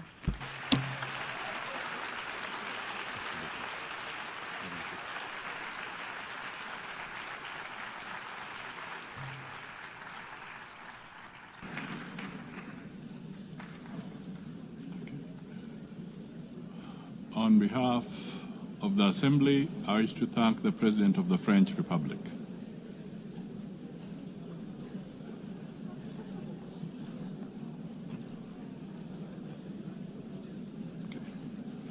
The Assembly will now hear an address by His Excellency Sadra Shadia Zaparov, President of the Kyrgyz Republic. I request protocol to escort His Excellency and invite him to address the Assembly.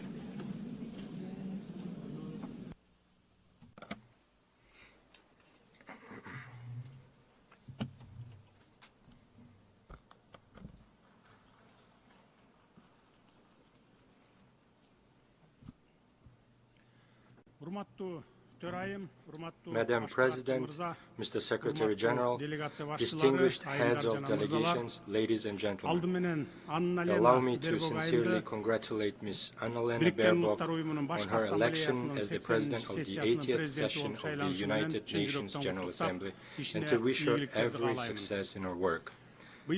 This year, we mark the 80th anniversary of the UN, a unique institution that has stood guard over peace, security, and development for nearly a century. Over these 80 years, despite numerous conflicts, the world has fortunately been spared the outbreak of a Third World War. The United Nations has undoubtedly played a key role in this achievement. The organization has become not only an international platform for dialogue, but also played a special role in preventing global conflicts. Today, the trend of regionalism in world politics is strengthening. We are witnessing continued price hikes, a shortage of liquidity, and a war of sanctions in the global economy. The threat of terrorism and extremism has spread across all countries. Despite criticism, the UN remains the only truly universal organization endowed with both moral authority and institutional capacity. Today, Kyrgyzstan takes pride in the political stability it has achieved and in the ongoing social and economic transformation. These achievements did not come easily to us. For us, the price of attaining freedom and independence was very high. But I can state one thing with confidence. We have been able to establish Kyrgyzstan as a state. This achievement allows us to set ambitious goals for the future. International organizations, including the UN, recognize Kyrgyzstan as one of the freest and most stable states on the Eurasian continent with a strong civil society. A large-scale and irreversible fight against corruption and crime is considered a priority area of state policy in Kyrgyzstan. Today, our task is to pursue political modernization and economic development in line with the demands of tomorrow. We are committed to improving the investment climate, building an information society, and establishing fair and transparent public governance. Ladies and gentlemen, every year in New York, leaders of all world's nations gather to once again remind themselves and each other of the great mission for which UN was created. I too have come to New York with this mission. Today, my diplomatic staff have prepared a polite text that takes into account the international diplomatic situation. However, this year, standing at this high podium, I decided not to speak as a diplomat. This year, from this podium, I wish to speak not only as the head of state, but as an ordinary person and a citizen of my country, openly expressing my true thoughts and reflections on the international events happening in the world. This year marks the 4th time I am delivering a speech at the UN General Assembly. For 3 consecutive years, I came here and delivered pleasant, beautiful words.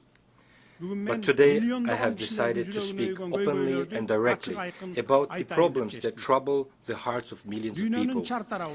In different parts of the world, in Europe, the Middle East, Africa, and Asia, new armed conflicts and wars are erupting. Millions of people losing their homes are forced to abandon their native lands, and millions become victims. Who suffers the most? First and foremost, ordinary people. We cannot turn a blind eye to the suffering of many peoples. Palestine, Ukraine, Sudan, Syria, and others where hostilities continue. Civilians are dying and human rights are being violated. The world community, applying double standards, prioritizes these conflicts as more or less important, depending on its own geopolitical interests. The conflict in Ukraine has lasted nearly 4 years, with people continuing to die and flee their country.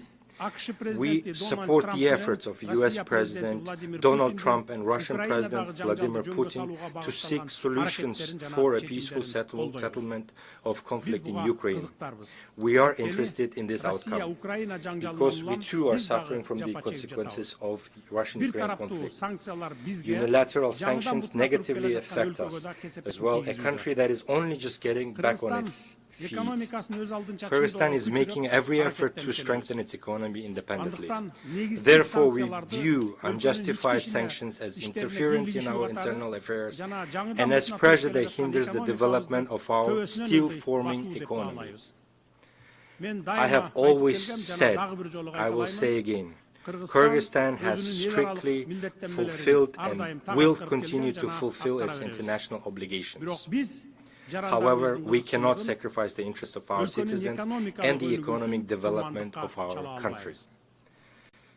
The sanctions imposed on Kyrgyzstan are based on false information spread by certain non-governmental organizations and dishonest people. We are ready to accept independent international audits to thoroughly review the activities of Kyrgyzstan's banks. In 2024, EU countries traded with Russia to the amount of $141 billion, of which $36 billion was Russian imports. And the UK, which imposed sanctions on 2 of our banks, the same year traded with Russia for $2.2 billion. Frankly speaking, some keep the option of cooperating with Russia in defense of their own interest, but forbid others from doing the same. How should this phenomenon be called? Before demanding something from others, be an example to yourself. You demand from us not to cooperate with Russia, yet you yourselves are cooperating extensively. We, in fact, have far deeper economic relations with Russia than you do. Therefore, economically speaking, we cannot refuse cooperation with Russia. We do not seek confrontation with others. We cooperate with virtually the entire world, pursuing a multi-vector foreign policy. For example, every year we sell gold worth of $1 billion to the UK alone. My foremost duty as the president of the country is to ensure the security of my citizens and my nation, and to improve their economic well-being. We oppose the politicization of economic cooperation and trade. Therefore, we demand the lifting of sanctions against 2 of our banks. Distinguished ladies and gentlemen, the UN Secretary General has already described the Gaza Strip as a graveyard of thousands of children.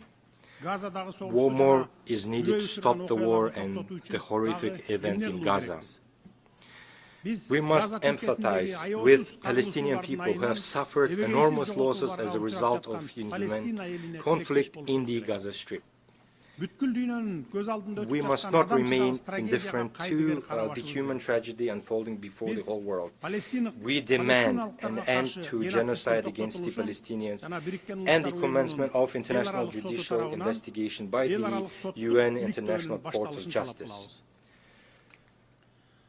My country has always firmly condemned violence and terrorism in all their forms, including the terrorist attacks on Israel on the 7th of October, 2023. Such terrorists must be punished harshly. However, the fight against terrorism and the methods used to eliminate terrorists have their own rules and procedures.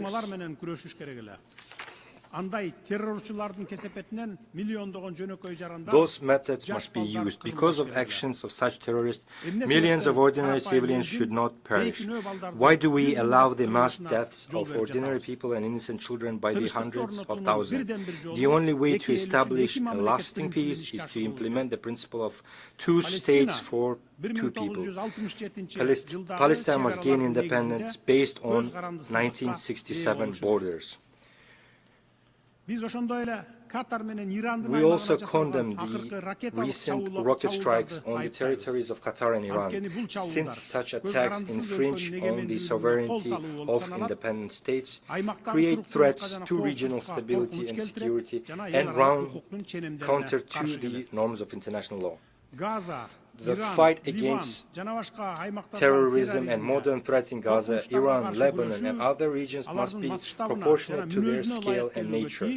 Civilians, women, and children must not suffer and be sacrificed. Distinguished ladies and gentlemen, as a neighboring country, Kyrgyzstan considers it important, especially in these difficult times, to provide comprehensive support to the Afghan people by integrating Afghanistan's economy into the regional and global economic processes.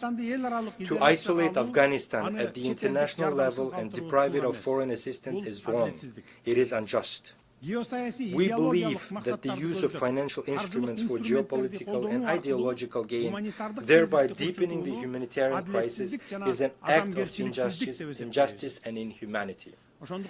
Therefore, we are convinced that the assets of Afghanistan frozen by Western countries in the amount of $9 billion must be returned to the Afghan people as soon as possible.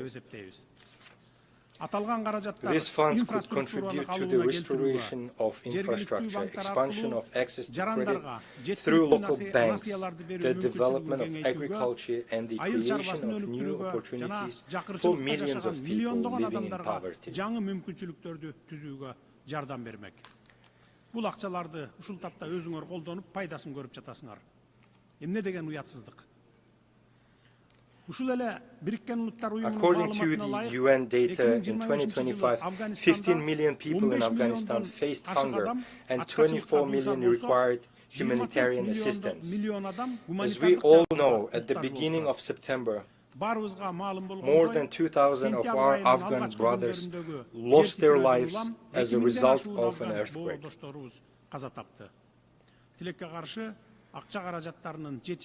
Tragically, due to lack of financial resources and weak infrastructure, timely assistance could not be provided to those affected. We call upon the leaders of Western countries to immediately return these assets for the sake of future of the Afghan people. If you truly want the Afghan people to overcome poverty, hunger, as soon as possible, return them without delay. Only then will your words about human rights and interstate obligations correspond to your actions. Distinguished participants, today's challenges in African countries, from conflicts to food insecurity, require not sympathy in words, but solidarity in action. Africa is 54 countries with a population of more than 1.5 billion people. It is the second largest continent after Eurasia. Africa possesses enormous reserves of resources, and we are confident that in the near future Africa's role in the global economy and international politics will multiply several times. Therefore, the continent's colossal natural wealth must serve the accelerated development of Africa itself and the fulfillment of its own interests. The peacekeeping work of the UN must be strengthened. My country began sending its peacekeepers on UN missions at the dawn of its independence in the early 1990s. This once again proves that we are sincerely wish to contribute to the cause of strengthening peace and security in the world. The contribution of a state should not be determined by its size, but by the depth of its commitment and sincere desire for peace and solidarity. We support the strengthening of international treaties, including the Treaty on Non-Proliferation of Nuclear Weapons. It is important to educate the younger generation to perceive a world without nuclear weapons. It is essential to raise awareness among young people about the devastating consequences of weapons of mass destruction. The International Day for Disarmament and Non-Proliferation Awareness, initiated by Kyrgyzstan and supported by the UN member states, is an excellent platform for implementing this concept. Kyrgyzstan is one of the initiators and the depository of Treaty on Nuclear Weapon-Free Zones in Central Asia. We have acceded to all fundamental international instruments on disarmament and non-proliferation, including the Treaty on Non-Proliferation of Nuclear Weapons and the Comprehensive Nuclear Test Ban Treaty. In line with the principles of consistency, this year the Kyrgyz Republic made the political decision to sign the Treaty on Prohibition of Nuclear Weapons. We firmly believe that our planet must exist without nuclear weapons. This human invention must be used solely for peaceful purposes. Ladies and gentlemen, for sustainable development and regional integration, the countries of Central Asia require equal dialogue and active cooperation. Despite complex historical and geographic factors, Kyrgyzstan has peacefully resolved its border issues with neighboring countries, in particular Tajikistan and Uzbekistan. This process involved lengthy negotiations and at high political levels, expert levels, and was resolved with due respect for the interests of all sides. I can state with confidence that today the borders between Kyrgyzstan, Tajikistan, and Uzbekistan are borders of friendship, trade, and cooperation. This experience confirms that peace is possible where there is political will, respect and dialogue, which enabled us to resolve existing contradictions and embark on a path of creation and development. Kyrgyzstan is ready to share this experience of resolving complex issues with the international community. Let us use the more than $3 trillion that are spent annually on armaments worldwide to improve people's lives, eradicate hunger, protect our environment, and clean the air. After all, there are no borders when it comes to breathing air. We all breathe the same air. Therefore, I call on us to live not in a race for who has the most powerful weapons, but in a competition for whose country has the cleanest nature and air. Dear friends, climate change is a reality we are witnessing today. We face threats of drought, melting glaciers, changes in ecosystems, and loss of biodiversity. Kyrgyzstan, as a mountainous country, is particularly vulnerable to these changes. We are already experiencing the threat of declining water resources and risks to agriculture and biodiversity. Although Kyrgyzstan is landlocked, it actively participates in international environmental initiatives and can play a significant role in supporting agreements aimed at protecting global ecosystems.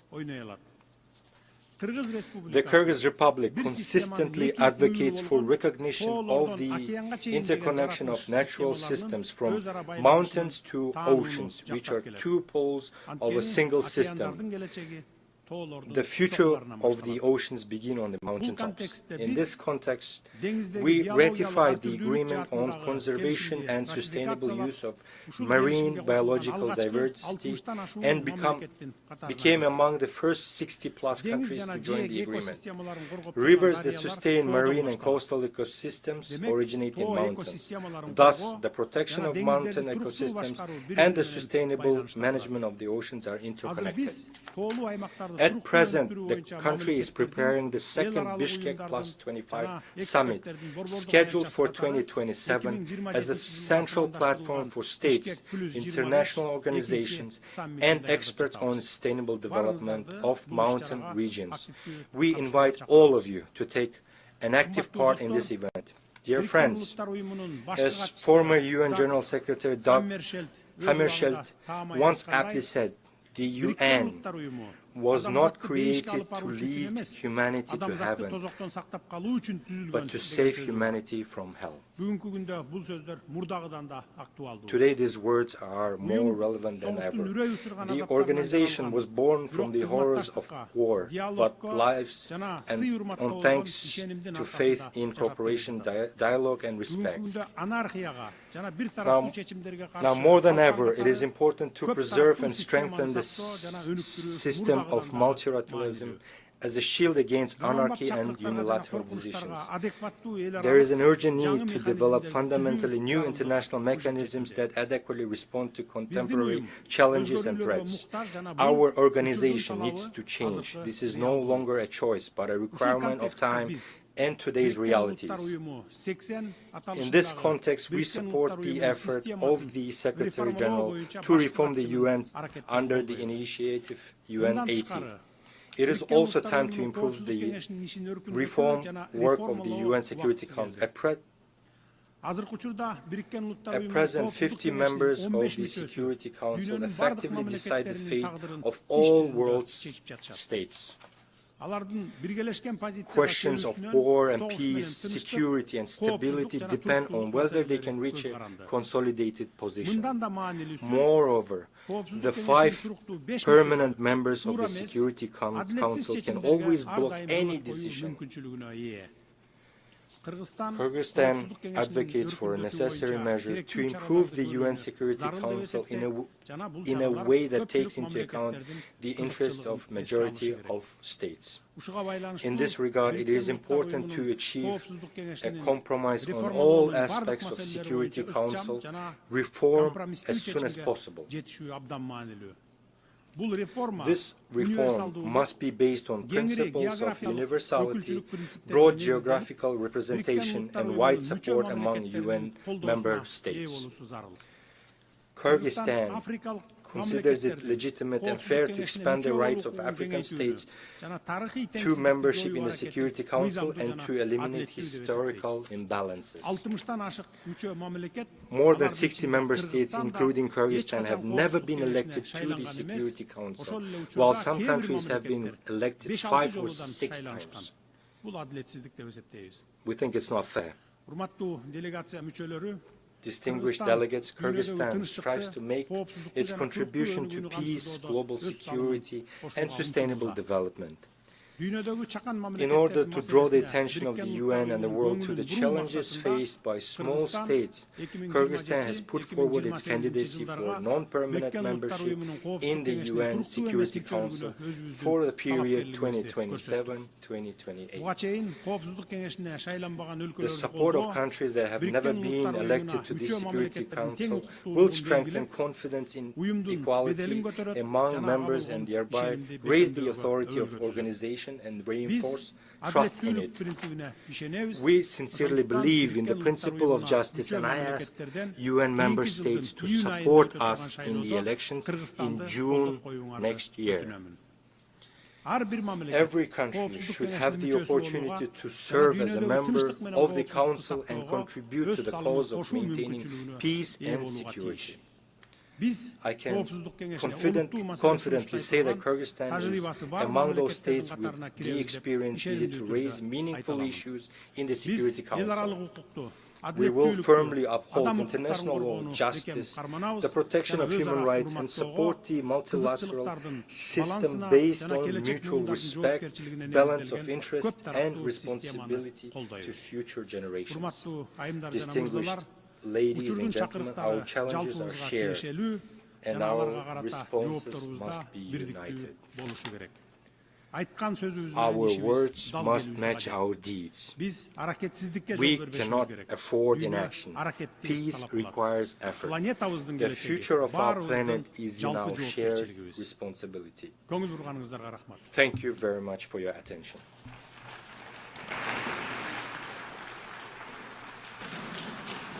On behalf of the Assembly, I wish to thank the President of the Kyrgyz Republic.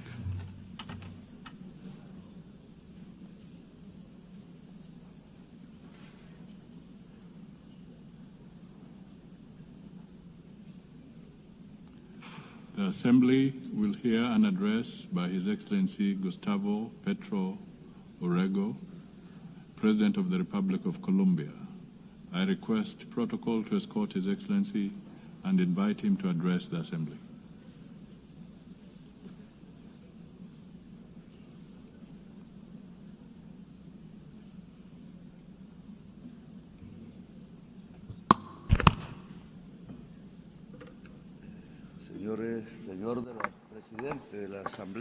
President of the General Assembly, this is my last statement as President here. It's the fourth time. In my first speech, I announced that it was very likely that there would be conflicts in Ukraine and Gaza and Palestine, and that I suggested that there be a peace conference. But those who don't have bombs or large budgets are not heated here. Well, 4 years later, the horrific situation in Palestine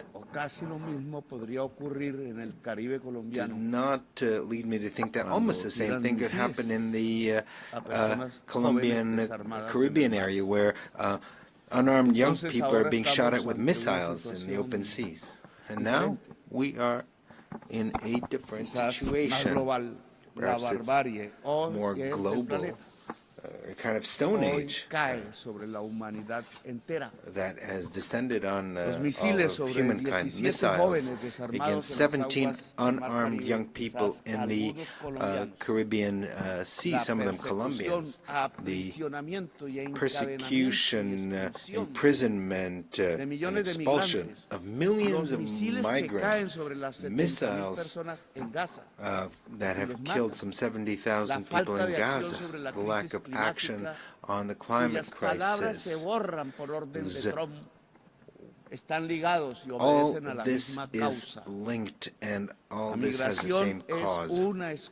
Migration is simply an excuse so that a rich society, rich, white, and racist, believes itself to be the superior race, and is not realizing that its leaders are leading it to the abyss, to its own distinction, together with the rest of humanity.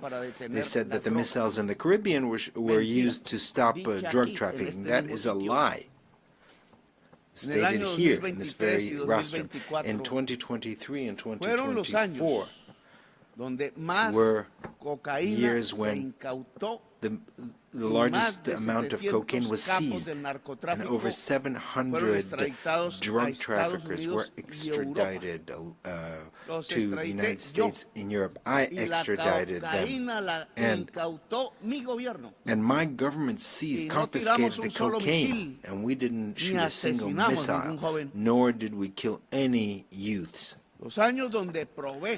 The years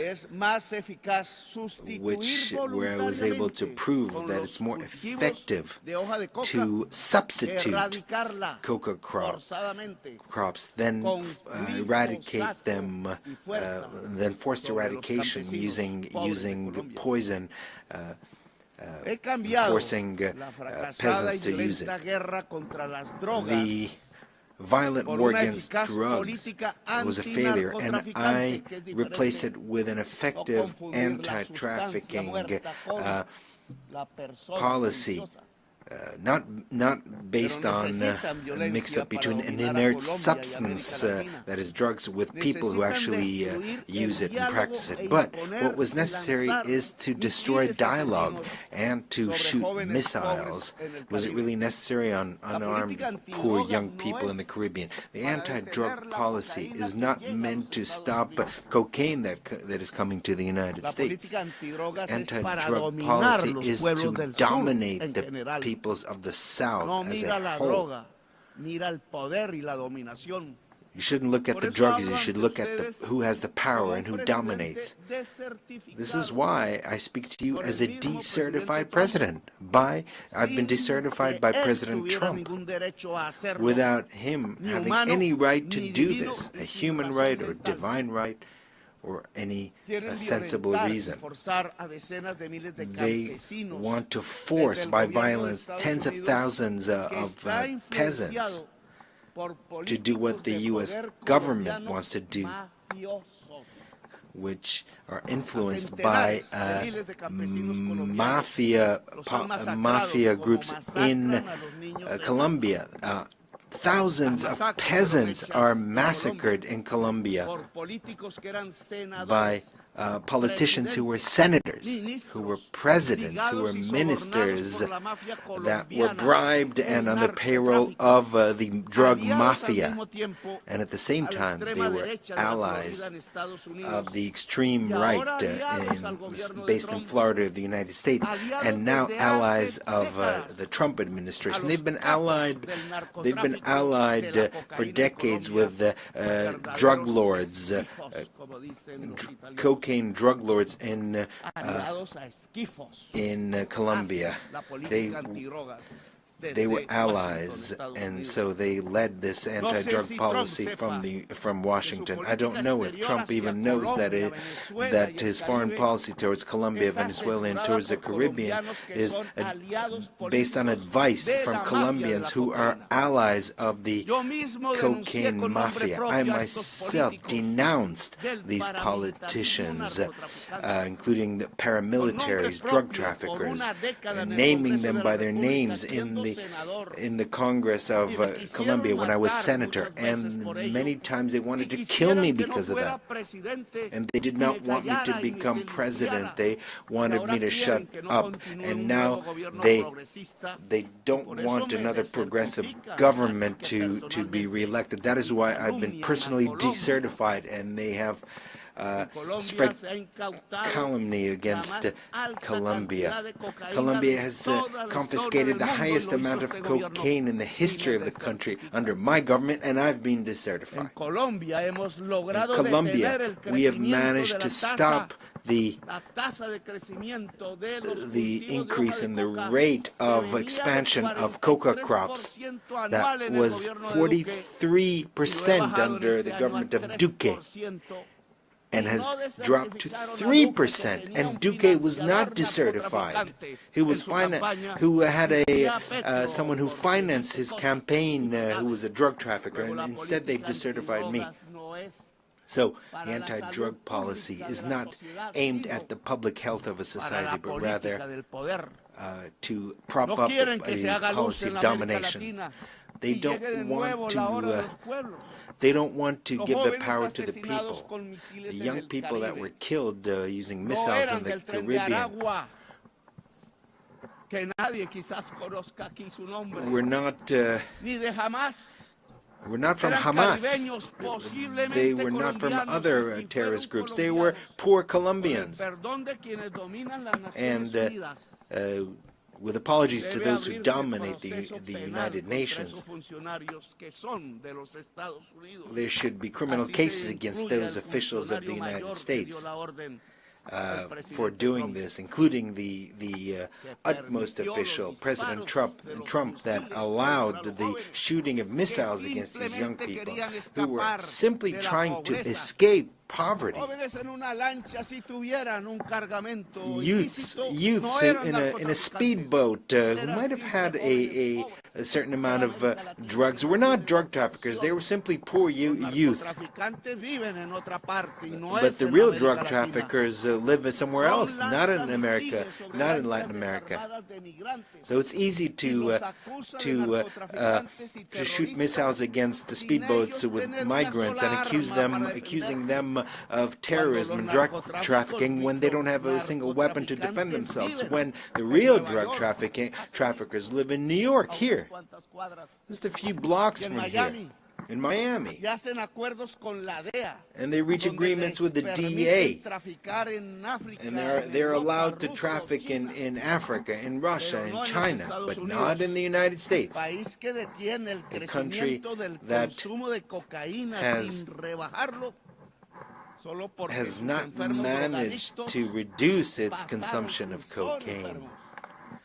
because it's drug addicts, or rather they did manage to reduce the consumption of cocaine simply because their addicts switched to another type of drug, fentanyl, which is much deadlier.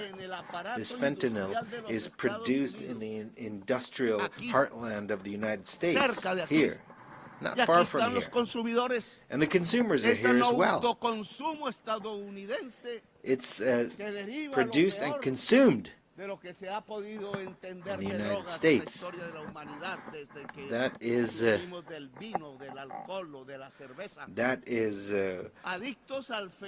worst. They're addicted to fentanyl and to gasoline, the two main poisons of life in the world. Gasoline is even worse than fentanyl. Only the black-skinned people here, those who are ancestral here, that were thousands of years have been here, or young people, or women who don't want to see their children die of any color of their skin. The people are still hooked on fentanyl or hooked on television. Only they can stop this domination by the United States. The people who have taken to the streets in California, in New York, in Philadelphia, where the Liberty Bell stands, in spite of the National Guard that Trump sends out against its own people to shut them up, to the states that are free. These states are no longer uniting their efforts in the face of tyranny. The President of the United States does not know that 1 million Latin Americans have died.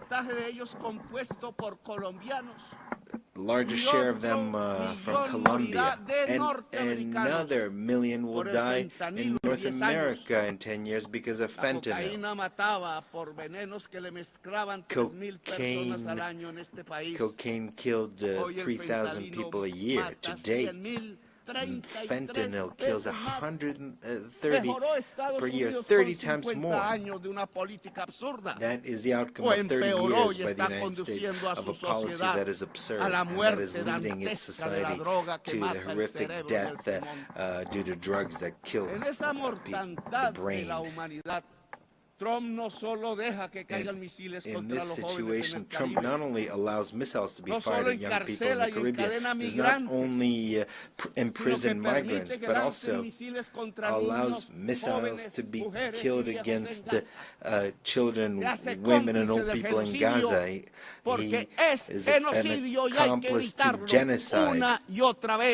It is a genocide, and we need to prevent it. This forum is a mute witness to a genocide in a world where we thought that this was something only a legacy of Hitler. Here they don't speak of life, of the climate crisis. What is happening is the death of thousands of children. Meanwhile, we in Colombia have not increased the rate of killings. We have the lowest unemployment rate in the country this century. We have the lowest unemployment rates. We have developed our agriculture by 10% and our industry by 5%. We have more tourists than ever who have come to see the beauties of our country, our cultural and natural beauties. And we are seeking peace by negotiating with drug traffickers and with rebels. I will always be ready to discuss, to negotiate, to save lives. and to eradicate coca crops, but based on their own voluntary decision by Colombian peasants. Let us not be bribed by the drug traffickers, as was the case in previous governments in Colombia. And 25,000 hectares have already been eradicated voluntarily. We have been successful in this new policy. It's not an anti-drug policy, but an anti-drug traffickers policy. That is something different. And we're grateful to the countries that have helped us,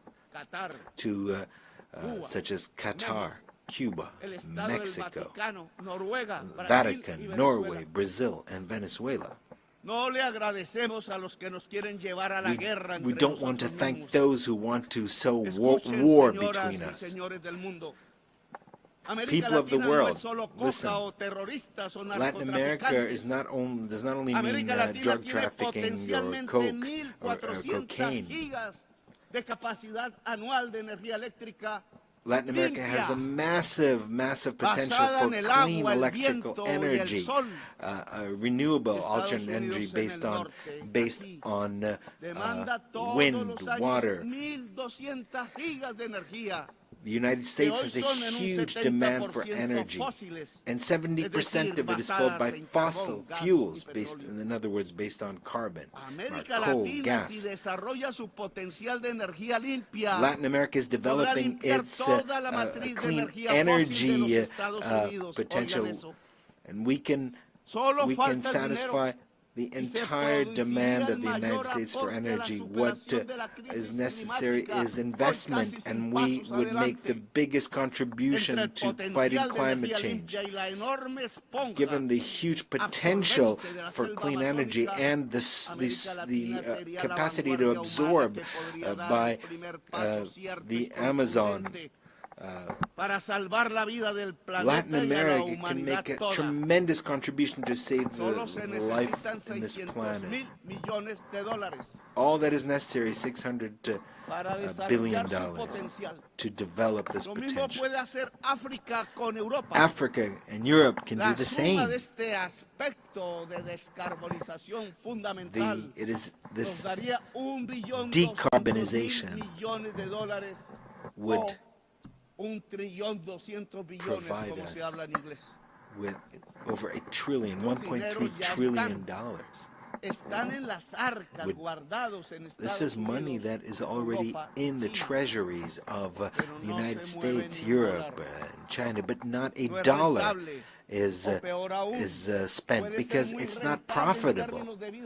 Or rather, it might be profitable in terms of human life, including life in the United States, in Europe, and China. However, they don't want to depend on Latin America and Africa. They know that to bring together the clean energy of Africa and Latin America would not only decarbonize the planet, save it from the climate collapse, but it would also change the global power,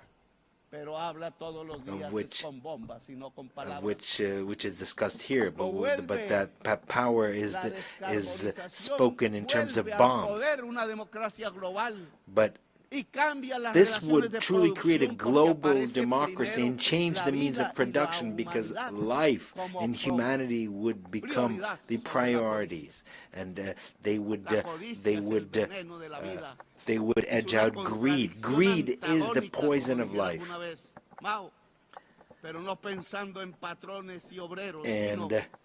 And Mao spoke of this, Chairman Mao. According to science, we have 10 more years until we reach a point of no return in terms of the climate. And once we reach that point, we won't be able to do anything. We will simply observe the disasters, and we'll feel them in our own families and cities. Because It will be irreversible. The extinction of life, the extinction of human life will be, there'll be an irreversibility of the process, and no technology, no political or social force will be able to do anything about it to stop this collapse. And we only have 10 years left. That is what science tells us. But here people don't believe in science. The most powerful man in the world does not believe in science. That is the irrationality. And Germany, the country of great philosophers, of Kant, Feuerbach, and others, became prey of irrationalism in 1933, and today it's this country that is becoming irrational. The solution is to stop consuming fossil fuels and to quickly switch to water, wind, hydrogen. But the word decarbonization sounds subversive at the conferences of the most powerful countries, the G7 or G20 or Davos, among the rich. Just as 5 centuries ago, the word democracy sounded subversive here, or in Bogota, in Paris, in Madrid. These dollars that I mentioned here, 600 billion or 1.3 trillion. This is significant.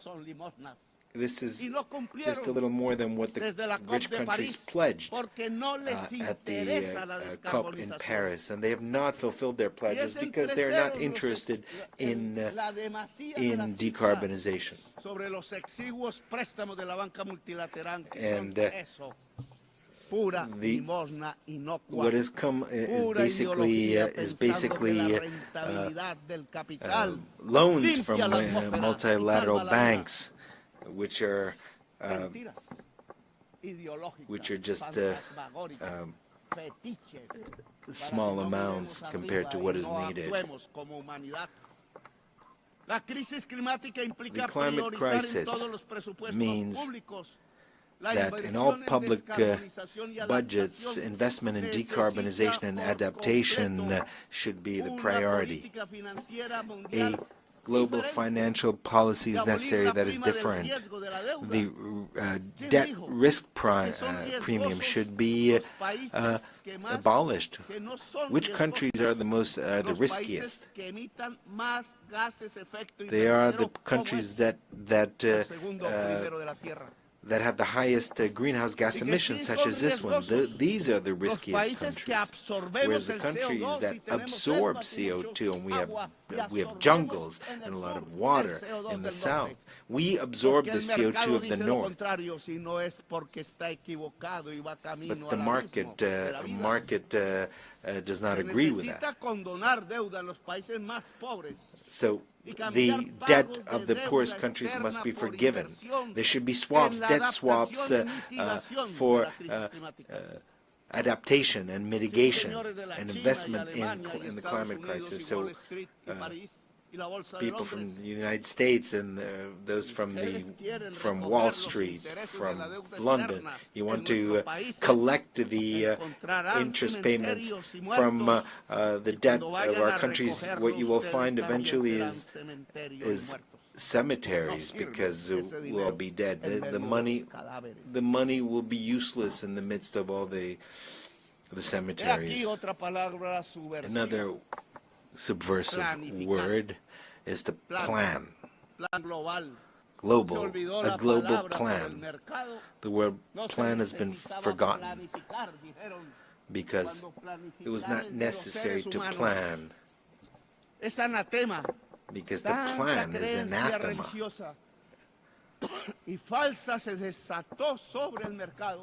And there was a fundamentalist belief in the markets, thinking that markets would bring happiness. The Swiss economist Arras said this. And in fact, the market leads to an abyss. It leads to death, as we are already witnessing today. Malras, that was his name, was wrong. Neoliberalism was mistaken from the very beginning, and it's been guiding our countries for the past 50 years based on completely erroneous formulas. The plans should be binding on national states. There should be a global democracy supervised by a Security Council that does not have the right to veto. Because we have to understand that the market will not resolve the climate crisis, because it has produced that crisis. It was capital, which is based on unequal relationship between those who own the means that create the carbon and those who work, who are salaried employees. And this is a system that has to produce more and more objects that the boss, the owner, has to sell. And the same thing for the production of fossil fuels. That is what has produced the climate crisis. Produce more, to consume more, to sell more, and thus create more carbon, more oil, until we die. But this will not last forever, because carbon and fossil fuels have reached the end, because that is perhaps will mean the end of capital in general, because if it's not the end of capital, it'll be the end of life. The owner of capital is an individual that has power. It's not a thing. It's not some kind of puppet. It is a human being with his greed, a slave to his greed. That is the individual who will seek to make sure that more and more oil is produced in their countries, even if it poisons his life. And continue to dig for more oil, even if it destroys the atmosphere and destroys life. So we have to choose either life or greed, either the Stone Age or local and global democracy. Freedom or death, as Bolivar said, and that was his slogan, his red and black, white and white banner. Freedom red, death black, and possible peace white. That is what is necessary, is a revolution by the peoples of the world to overcome the climate crisis and not to allow this crisis to reach a global collapse. It is a revolution of the united peoples, of civilizations that need to engage in dialogue, more than states themselves. It is a revolution of entire humanity to save life on the planet, and perhaps with the cooperation of certain governments that want to support life. Today, the United Nations is experiencing a crisis, and there's a need to transform it. Today, we have nation-states gathered here who no longer have power, and that no matter how much they vote, they are ignored, because the nation-state has also reached its decadence, its ultimate fall. Because capital has become global. It's not contained in a state. Socialism was supposed to be global. Stalin, in fact, in Yalta condemned a global revolution that was occurring in Spain and in Greece, and it might have occurred in Latin America and other places. So humanity is a new political subject that is emerging rather than the nation state. And so the United Nations has to become a united humanity, even though a diverse but united humanity, a new subject is appearing in human history.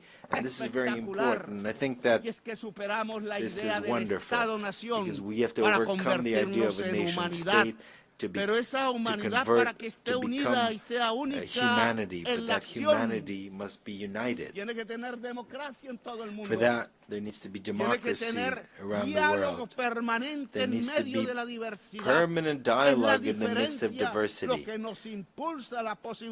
It is our differences that compels us to coordinate our action at the global level. Dialogue, yes. Humanity, yes. Humanity, profoundly democratic, yes. Hopefully, a humanity based on leaders who are free, rather than a humanity that is basically slaves, just to beasts of burden. A humanity that shoots missiles against young people, are defenseless armed people, or shoots missiles in a place of the world near where Jesus was born.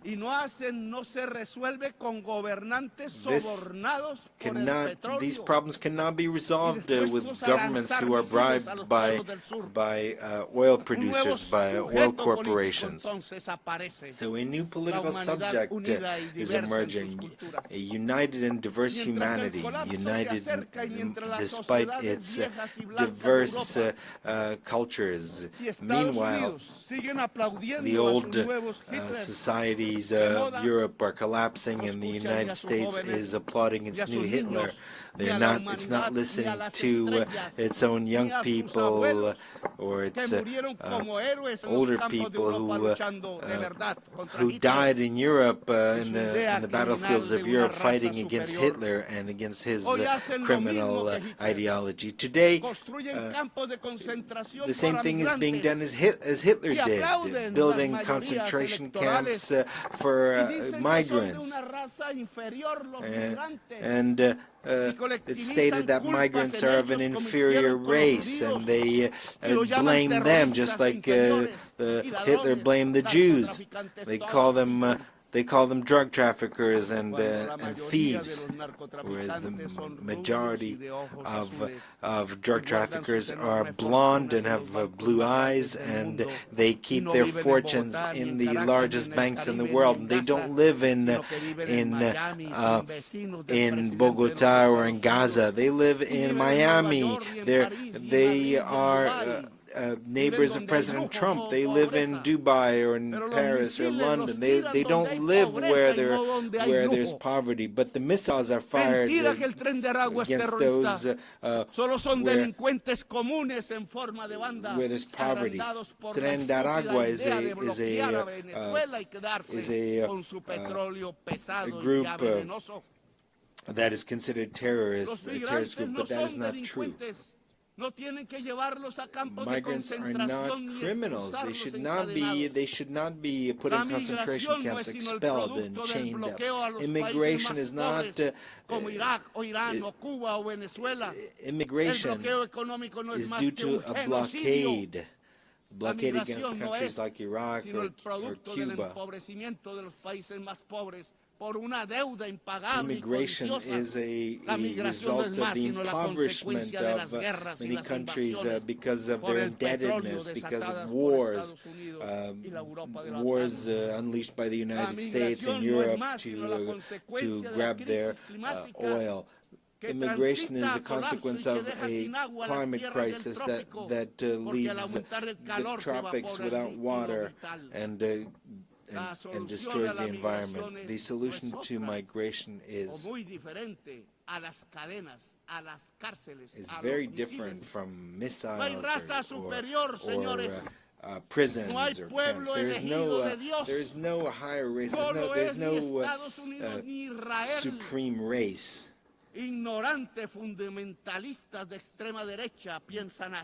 Only ignorant extremists think like that. All of humanity is made in God's image. They use immigration as a scapegoat to do nothing against the climate crisis, which will put an end to life. They use immigration to get the votes of the whites, but what is necessary is to put an end to the consumption of CO2 and oil, and stop drilling and drilling and drilling for oil. We need a different world, a humane world. And first and foremost, we need to stop the genocide in Gaza. Humanity cannot allow a single day more of this genocide, or for the genocidal Netanyahu and his allies in Europe and the United States to continue. The United Nations must uphold the decisions of the International Court of Justice. International law is the basis of civilization and of its wisdom as distilled in history, and it must make sure that the decisions of international justice are implemented, are applied.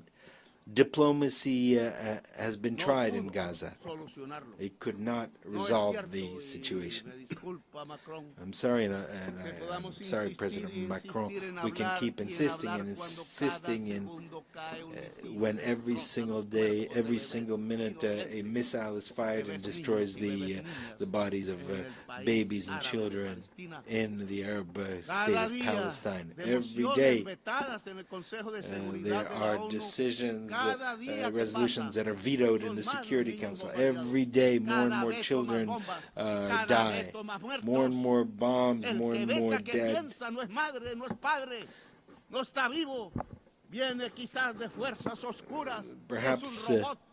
Perhaps those who do this, who shoot this, are robots. Maybe they don't have their own children. They're not human.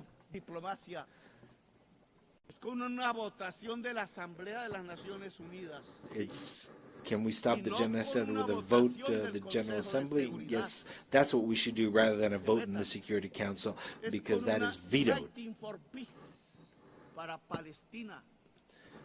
United for peace for Palestine. We should establish a peacekeeping force to protect.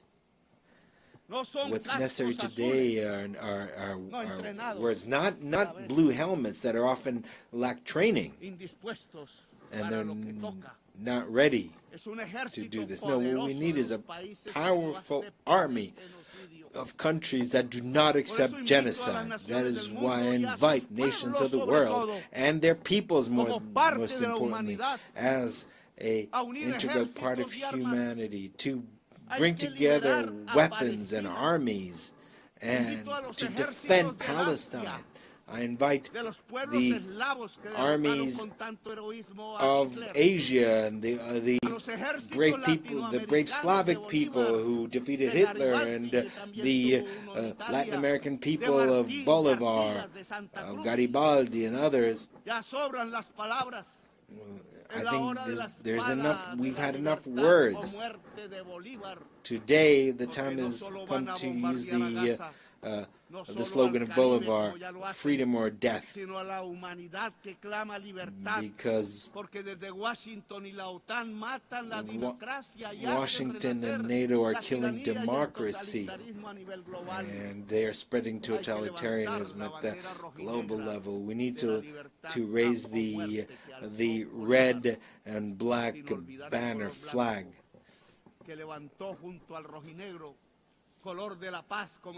without forgetting the white color, which was the color of peace and the color of hope in the heart of humanity. The United States no longer teach democracy, but rather kill democracy, especially among its immigrants, filled with greed. The UN should begin its change by stopping the genocide in Gaza with an army of liberation and salvation, and there should be a decision here taken in the General Assembly without any veto. After Gaza, we can start working on decarbonization so that we can found a truly global democracy and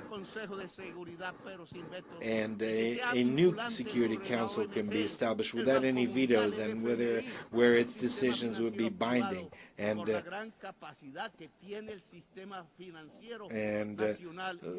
the global and national financial system should be based on decentralized capital. That is the way that humankind can regulate capital, to subordinate capital to life, to regulate it to people. That is the path by which the United Nations will move from an alliance of states to an alliance of cultures and peoples. If we overcome the climate crisis and if we unite as humanity, we will manage to make the United Nations an assembly of peoples which seeks to make sure that every individual is free, making sure that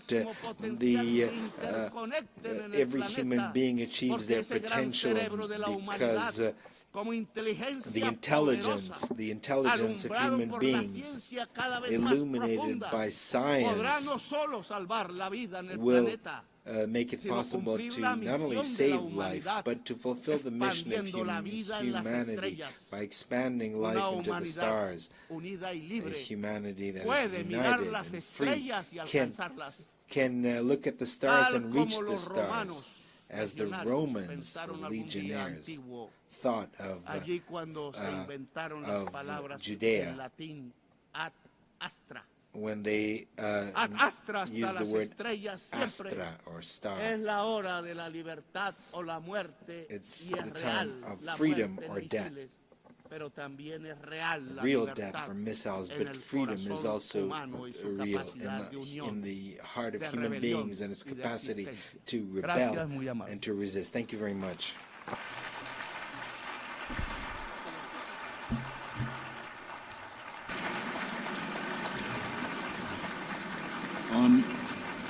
On behalf of the Assembly, I wish to thank the President of the Republic of Colombia.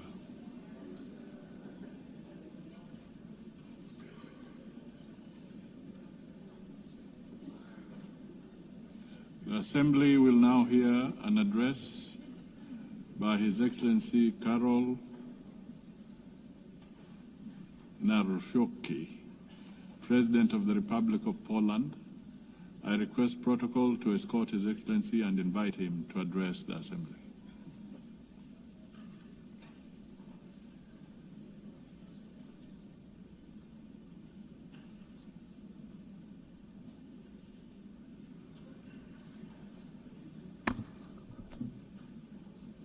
Ladies and gentlemen, excellencies, I like and appreciate a lot English language, but I love Polish language, which epitomizes more than 1,000 years of Polish heritage, Polish culture and Polish history, so I would like to share with you Polish language. Szanowny Panie Przewodniczący, Distinguished Mr. President, Your Excellencies, esteemed delegates, I am standing here for the first time as President of the Republic of Poland. And of course, I feel great proud because of this, but at the same time, I'm aware of what serious challenges we are facing today as an international community. This is indeed so, for the world has changed completely over the last couple of years since the start of the Russian invasion of Ukraine. On February the 24th, 2022, we were brutally, all of us, awakened from our blissful dream of a world at the end of history. The history did not finish, and the history will not finish, and we need to be aware of that. So we were awakened from our blissful dream in which we strive for universal peace and respect for the principles of international law. I believe these are the words which are repeated more frequently in this community. This dream, ladies and gentlemen, does no longer exist, and we often repeat the words which do not reflect reality which surrounds us, both in Central Europe, in Eastern Europe, and in many other regions of the world from which you have come. State borders have ceased to be untouchable, as a matter of fact, and international law, which has so far been considered the compass of the world order, began to be treated more as a suggestion rather than a rule. Let me remind you that shortly after the outbreak of the war and the attack of the Russian Federation on Ukraine, Polish men and women demonstrated incredible solidarity with the fighting Ukrainian nation. We opened our hearts, our borders, we opened up our homes. We provided material, financial, and military assistance, as well as diplomatic one. Today, ladies and gentlemen, 1 million Ukrainian refugees live in Poland. Ladies and gentlemen, the Russian invasion of Ukraine is not only the most serious conflict in Europe since World War II, but it is also a turning point. The existing international order is crumbling before our eyes. The world has entered a new and dangerous era of rivalry between great powers, breaking rules and testing how far one can go before someone says a clear enough stop. The principle of sovereignty. You can ask this question. It is increasingly trampled upon. The prohibition of aggression reduced to a dead letter. Instead of law, an attempt to use naked and brutal force. We are at a turning point in history, a time when the decisions made today will have consequences for decades to come. And all of us need to be aware of this. And all of us are taking responsibility for this. That is why now, as a community of democratic states, or those aspiring to be democratic states, we must view the current situation as a battlefield for principles whose observance may determine the future of our civilization. Ladies and gentlemen, I think this is the last moment to take concrete action. Ladies and gentlemen, Russia's aggression against Ukraine is not just a regional conflict. It is a test of whether the principles on which the UN is based will stand the test of time, or whether they will succumb to the weight of the imperial and colonial ambitions of a state which considers itself above the law and which has repeatedly ignored the resolutions of the assembly, of this assembly, of other assemblies, and to a certain extent all of us take responsibility for that. Further repeating the words about peace and security, which have to be spoken out loud, but which should be followed by concrete action. Moscow speaks of the need to address, and I quote, the root causes of the conflict. I share this view, but I believe that the root causes of Russian aggression are primarily ideological. Russia refers to an imperial vision that treats entire nations as a colonial property. It denies them subjectivity on a regular basis, claiming that they are artificial constructs, and it justifies the invasion as a historical correction.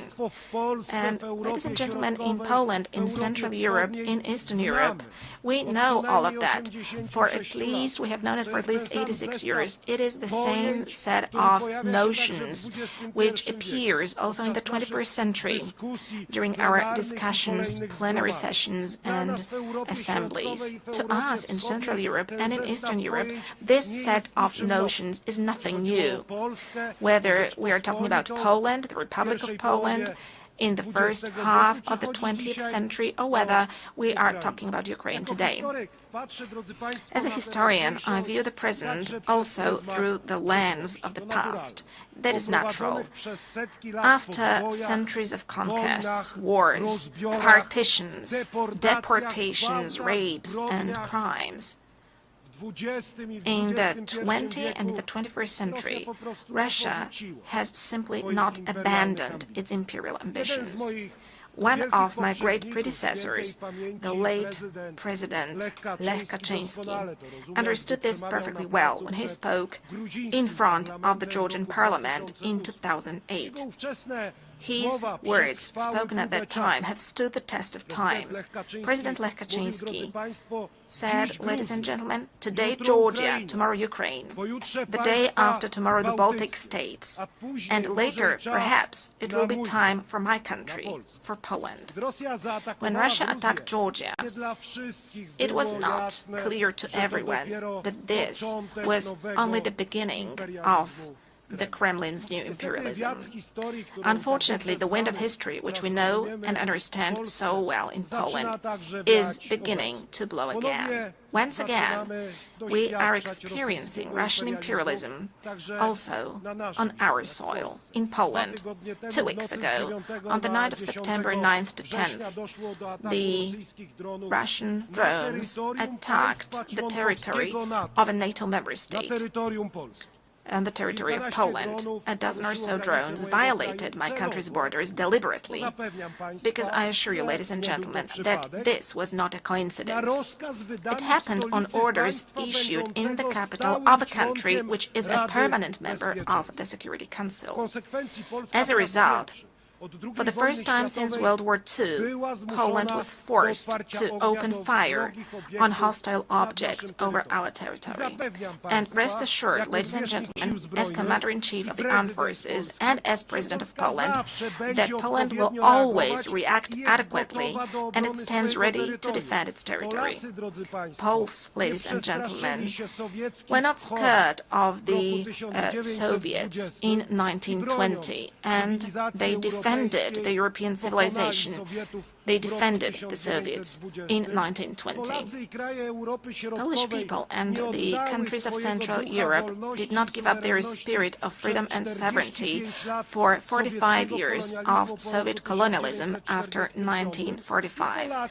And Polish people, as well as countries of Central and Eastern Europe, will not be scared of Russian drones either. But, ladies and gentlemen, this is not the point. The point is, how long are we going to agree to such acts of violating our international community? And that is precisely why, ladies and gentlemen, in Poland we're allocating significant amounts to develop our defense capabilities. That is why we are building the resilience of our country, but also of our part of Europe. Since the victims of similar provocations by Russia are also the Baltic states, our friends, the Estonians, for example, as well as Romania. As a leader in the region, we are working to strengthen the close ties among the Bucharest 9 countries, and that is why we are developing cooperation within the 3 Seas initiative. As the voice of the region, we emphasize that we do not consent to Moscow's ruthless acts of provocation against us and other European nations, testing our reactions and intimidating our societies. We do not agree to that. Distinguished delegates, neo-imperial and neo-colonial Russia is attempting to destroy the architecture of international security before our eyes. It violates international law, reinforces divisions, and strives to revive the concert of powers. Many countries present in this hall today are well aware of the tragedy of borders drawn by force and decisions taken over the heads of nations. Historical experiences, often so difficult for my country, shows that lasting peace cannot be built on rewarding aggression. We cannot agree to territorial integrity and sovereignty being violated. Russia's current actions do not indicate a willingness to pursue genuine peace, declarations of dialogue, and this is something we know as well, are accompanied by military offensives and attacks on more attacks, with victims being civilians, including children. Always when Moscow says peace, what it actually means is surrender of the one who it considers its enemy. Russia needs to end the war and accept full responsibility for it. Holding Russia accountable should be our common duty. The perpetrators of all international crimes, must be tried before competent courts. And I hope this is going to be the case soon, and that we are going to meet in the coming years, also during my presidency, and discuss things which should be obvious for all of us. That is why Poland supports the work of the International Court of Justice and the International Criminal Court, and endorses the idea of establishing a special ad hoc tribunal to try the perpetrators of aggression. For no war can be profitable for the aggressors. Wars cannot pay off to the aggressors, also in terms of economy. States and nations deserve full compensation, also from those who started the Second World War. Because if we want to build a community of states, of democratic states, a common European Union, then we have to agree together that war must not pay off in terms of economy to any aggressor. Ladies and gentlemen, as I mentioned, we are currently facing a whole range of global and local challenges. The eyes of the world, and ours too, are currently looking at the Middle East. Poland, like many other countries in the world, is following with concern the situation in this region, in the Middle East, where, as a result of the brutal attacks by Hamas on October the 7th, 2023, the conflict has escalated. Israel, like any other country, has the right to self-defense. Actions undertaken by Israel, however, must comply with international law, including international humanitarian law. Poland continues to advocate for a two-state solution to the conflict in the Middle East, in such a way as to give both the Palestinians and the Israelis the right to live in peace and security. Poland consistently supports international efforts to improve the situation in the Middle East and calls on the UN to take action. Ladies and gentlemen, Poland has no colonial past, which is why we are a reliable and trustworthy partner for Asian and African countries. What is more, we ourselves, we Poles, were victims of colonial policies pursued by superpowers, so we understand perfectly well the instrument used by neo-imperial powers, and we do not consent to them destabilizing certain regions of the world. As President of the Republic of Poland, I will pay particular attention to developing our cooperation with various regions of the world. I'm referring to the African continent. We can all see how the ongoing wars, conflicts, and terrorist attacks undermine the efforts of proud African nations to live and develop in safe and just conditions.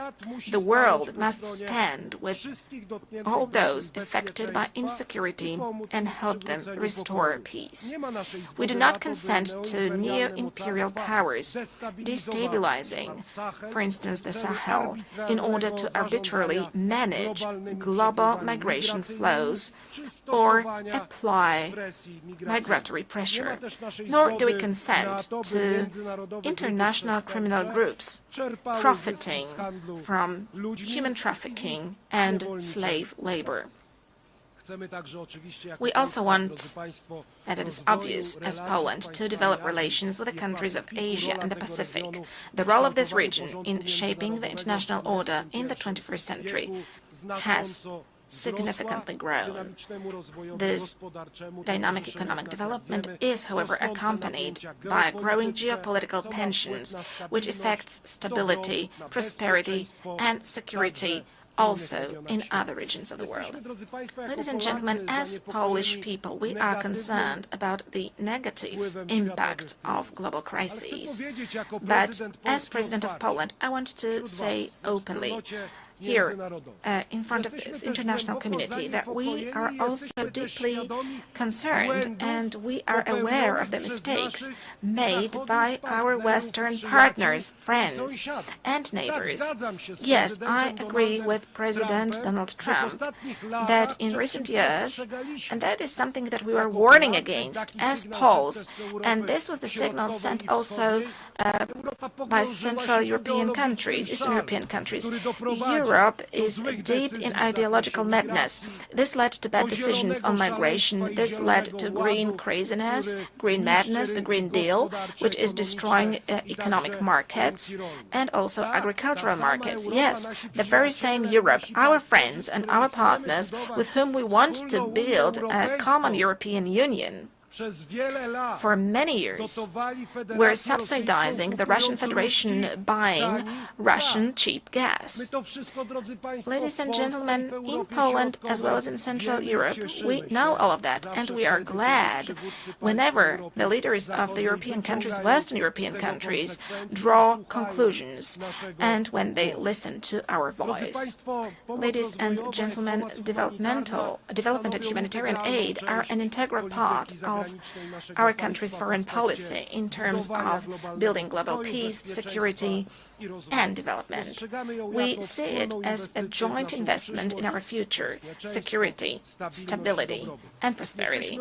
We are present with our support in many areas in Africa, in Eastern Europe, and in the Middle East. Distinguished delegates, Poland, a co-founder of the United Nations, is the world's 20th largest economy and a country which has successfully transformed itself over the past 30 years from a developing country into a developed country and from a centrally planned economy into a market economy. This unique experience allows us to make a significant contribution to UN discussions on development, combining the perspectives of the global East and the global West, as well as North and South. Given our potential and experience, we consistently seek to participate in the works of the G20, a format that serves as a bridge in these turbulent times. We also hope that the invitation to cooperate and to participate in the next summit of the group issued by the United States of America, for which I'm grateful to President Donald Trump, will translate into Poland's permanent presence in this community. Ladies and gentlemen, human rights are one of the three main pillars on which the United Nations system is based.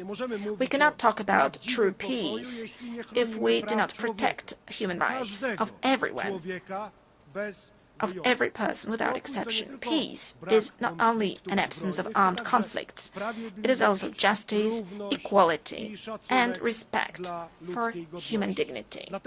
Therefore, the protection of human rights must be a priority in any process of building peace and security. We can clearly see dramatic consequences of the Russian aggression, also in terms of human rights and humanitarian issues. Our priority, the priority of Poland, of Polish people, is also the situation of human rights in Belarus. We must firmly defend human rights also in the most fundamental dimension. I'm speaking about the right to life of the defenseless, from conception to natural death. We are protecting our families as the place of happiness, love, and bringing up children. We are speaking up as Poland in a loud voice for one of the most persecuted groups in the world, Christians.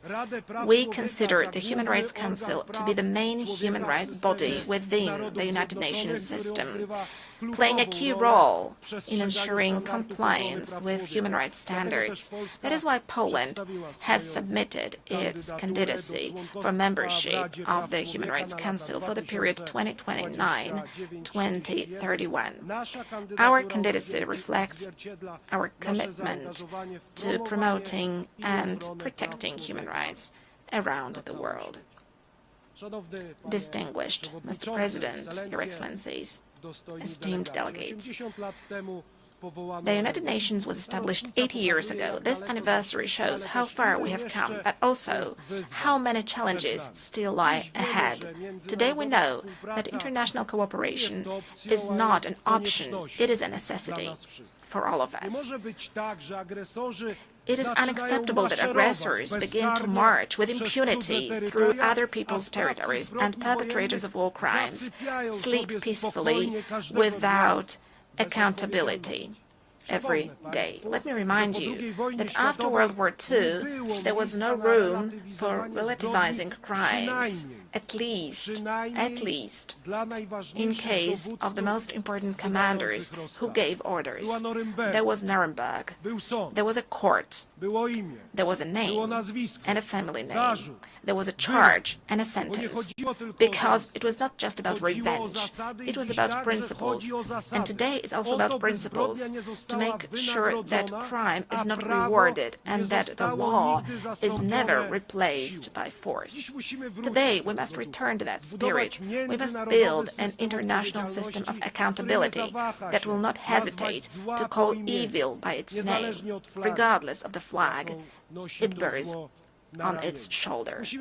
We must make it clear there are borders, there are human rights, there is international law, and anyone who violates it should face severe consequences. But it is not going to happen by itself, ladies and gentlemen, for the world order is not given once and for all. It depends precisely on us, on the governments, institutions, but most importantly, on societies. As one of the Nobel Peace Prize laureates once said, neutrality helps the oppressor always, never the victim. Silence encourages the tormentor, never the tormented. Let these words be not just a warning, but also a call to action. To action, here and now. Thank you for your attention.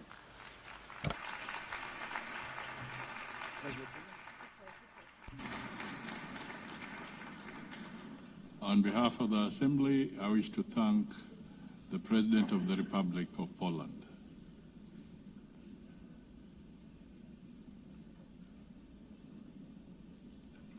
The Assembly will now hear an address by His Excellency Daniel Francisco Chapo,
all human beings in the planet. To conclude, I would like to say that Mozambique counts on the UN, and the UN can count on Mozambique.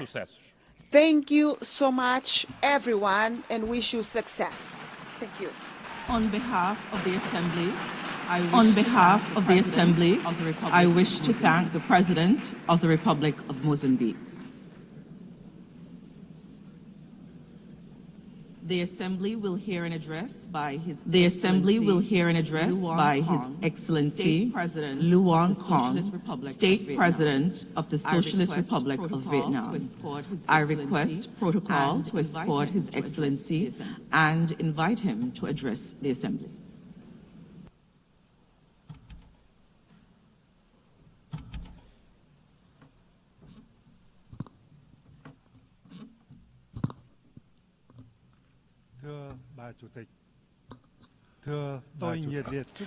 Madam President, I would like to extend my heartfelt congratulations to Madam Annalena Baerbock on her election as President of the 80th session of the UN General Assembly. I am fully confident that with her experience and able leadership, this session will be a great success. I would also like to pay tribute to Mr. Philemon Yang, President of the 79th session, and Secretary General Antonio Guterres for their contributions. Madam President, over the past 80 years, in spite of a multitude of challenges, the UN has stood as the embodiment of humanity's aspiration and collective commitment to peace, cooperation, and development, grounded in the universal values of human rights, national independence, equality, democracy, and social progress. Multilateral cooperation has brought forth remarkable achievements, especially in preventing wars, fostering peace and cooperation, building friendships, reducing poverty and curbing diseases, improving living standards, and advancing science and technology at an unprecedented pace. Yet today, we find ourselves in a profoundly changing world, facing unprecedented acute challenges. Local wars, conflicts, arms races, and the use or threat of force in the international relations are escalating at an alarming rate. Non-traditional security challenges are exerting heavy tolls on all countries and communities. The global governance, trading, and economic systems are becoming fragmented and volatile. Multilateralism itself is under strain from strategic rivalry among major powers, unilateralism, and a sharp decline in political will and necessary resources. This is precisely the time to stand united and together promote the irreplaceable role of multilateralism and a rules-based international order, with the UN at its heart. Madam President, as a nation that has endured immense pain and losses from wars, Vietnam treasures more than most the priceless values of peace. The spirit of peace, amity, compassion, and altruism is deeply woven into our national identity.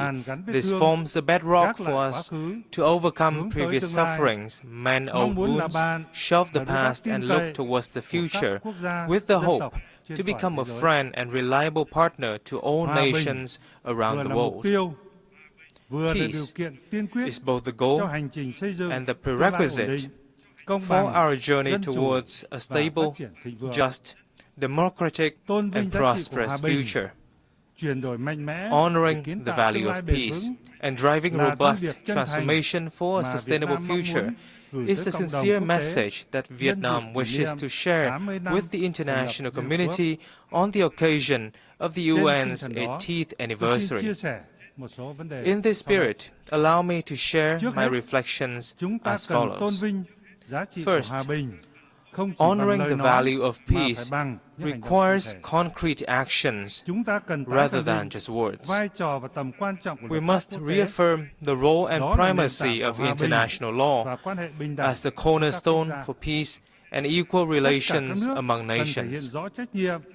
All countries should clearly demonstrate their responsibility towards upholding international law and the UN Charter, and respecting such principles as independence, sovereignty, territorial integrity, non-interference, non-use or threat of force, and peaceful settlement of disputes. Vietnam welcomes recent efforts to achieve peace and reconciliation which have yielded important results in many regions, such as the peace agreements between Rwanda and the Democratic Republic of the Congo, and between Armenia and Azerbaijan. We value and support all diplomatic efforts and hope that they will lead to peaceful solutions to regional and global security issues. We must nurture and practice a culture of peace by building trust, enhancing international cooperation and solidarity, promoting dialogue, listening and understanding, respecting differences, and cultivating friendship among nations. On this occasion, Vietnam calls for ceasefires and an end to all acts of violence, protection of civilians, and facilitation of humanitarian access in conflict zones. Vietnam welcomes the recent recognition of the State of Palestine by more countries and urges the international community to act swiftly to end the humanitarian crisis faced by the Palestinian people. We also reaffirm our solidarity with the state and people of Cuba and call upon the United States to lift its embargoes against Cuba and remove Cuba from the list of state sponsors of terrorism. We must further promote the role of regional organizations in promoting peace, cooperation, and development. International efforts for peace and development will be truly effective when driven by regional organizations in line with the particularities of each region and countries. As an active ASEAN member state, Vietnam is proud of ASEAN's growing strength and its centrality in the Asia-Pacific's security and development architecture. Most recently, ASEAN contributed to the ceasefire agreement between Cambodia and Thailand, and we are committed to upholding ASEAN's core values of solidarity, consensus, and unity in diversity, building a resilient, inclusive, and sustainable ASEAN community, and effectively implementing the 5-point consensus on Myanmar. We shall also strive to maintain peace, stability, security, safety, and freedom of navigation in the South China Sea in accordance with international law, particularly the UNCLOS 1982. While fully implementing the Declaration on the Conduct of Parties and working to finalize the Code of Conduct in the area. Second, in a world at a historic crossroads, we must transform boldly to shape a sustainable future. Global governance institutions, particularly the UN and international monetary and financial bodies, must undergo vigorous reforms to become more adaptive, ensure equitability, transparency, coherence, and efficiency in their operations, and better respond to the needs of all countries and peoples. Vietnam welcomes and supports efforts to reform the UN, including the UNAT initiative, to build an UN 2.0 that is leaner, more coherent, effective, and efficient. This initiative must follow a holistic and integrated approach being driven by member states. Vietnam stands ready to share its experience in successfully implementing the Delivering as One initiative of UN organizations in the country.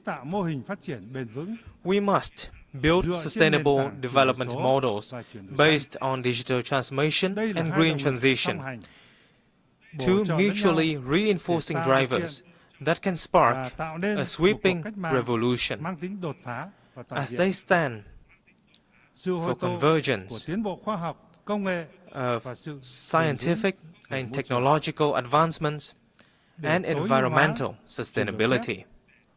To optimize this dual transformation, countries must formulate relevant master plans, invest strongly in R&D, train high-quality human resources, and develop green technology infrastructure. Furthermore, it is of great importance to advance international cooperation on technology transfer and mobilization of green finance to ensure that no one is left behind. Developed countries must take responsibility in sharing and transferring technology to developing and underdeveloped countries. In this digital era, societies are undergoing transformation of an unprecedented pace, scope and depth, accompanied by rising challenges such as poverty, inequality, unemployment and a crisis of information and trust.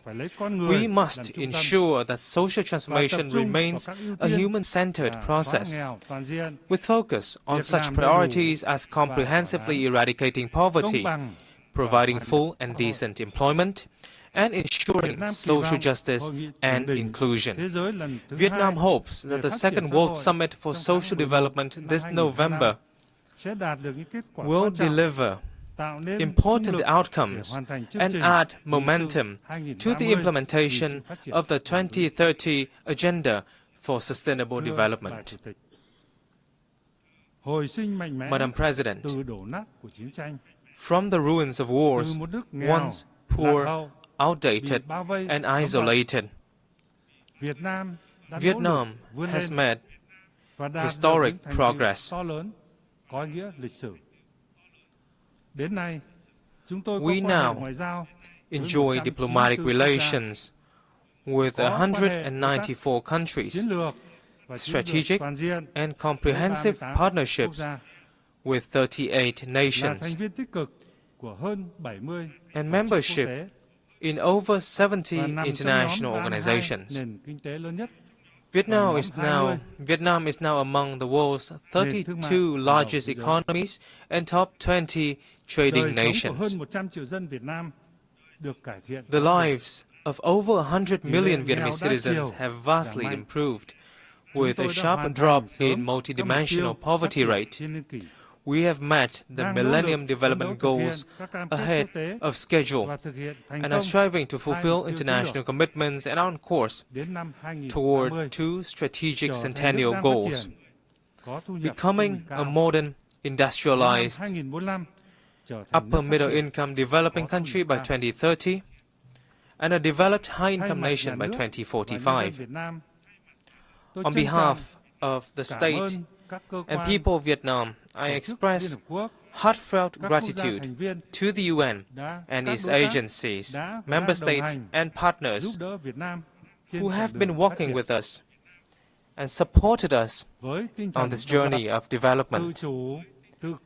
Guided by the spirit of self-reliance, resilience and solidarity for the common cause, Vietnam pursues an independent, self-reliant foreign policy for peace, cooperation and development, while diversifying and multilateralizing our external relations, and strive to further expand and deepen our international integration in a more proactive manner, with a strong commitment to being a friend, a reliable partner and a responsible member of the international community. Vietnam will continue to make every effort and stand with all nations to shoulder our shared responsibilities, overcome challenges, and foster transformative changes to build a world of peace, stability, prosperity, and sustainability, delivering happiness and well-being to all. Vietnam is actively preparing to assume the presidency of the 11th Review Conference of the Treaty on the Non-Proliferation of Nuclear Weapons in 2026, and we look forward to the valuable support of Member States for our candidacies to the UN Human Rights Council for the 2026-2028 term, and to the International Tribunal for the Law of the Sea for the 2026-2035 term. We particularly look forward to welcoming you all to Hanoi on the 25th of October for the signing ceremony of the UN Convention against Cybercrime. I thank you. On behalf of the Assembly, I wish to thank the State President of the Socialist Republic of Vietnam. The Assembly will hear an address by His Excellency Juan Manuel Gonzalez Lourenço, President of the Republic of Angola. I request protocol to escort His Excellency and invite him to address the Assembly.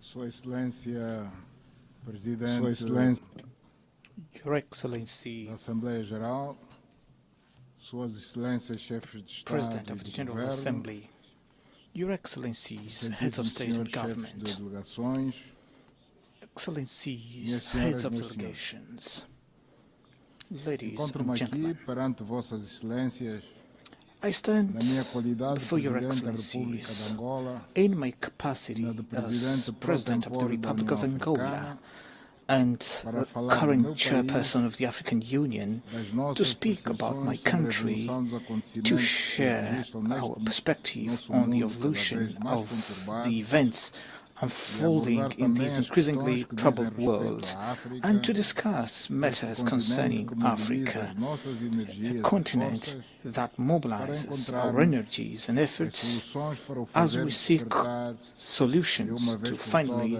awake it once for all towards development.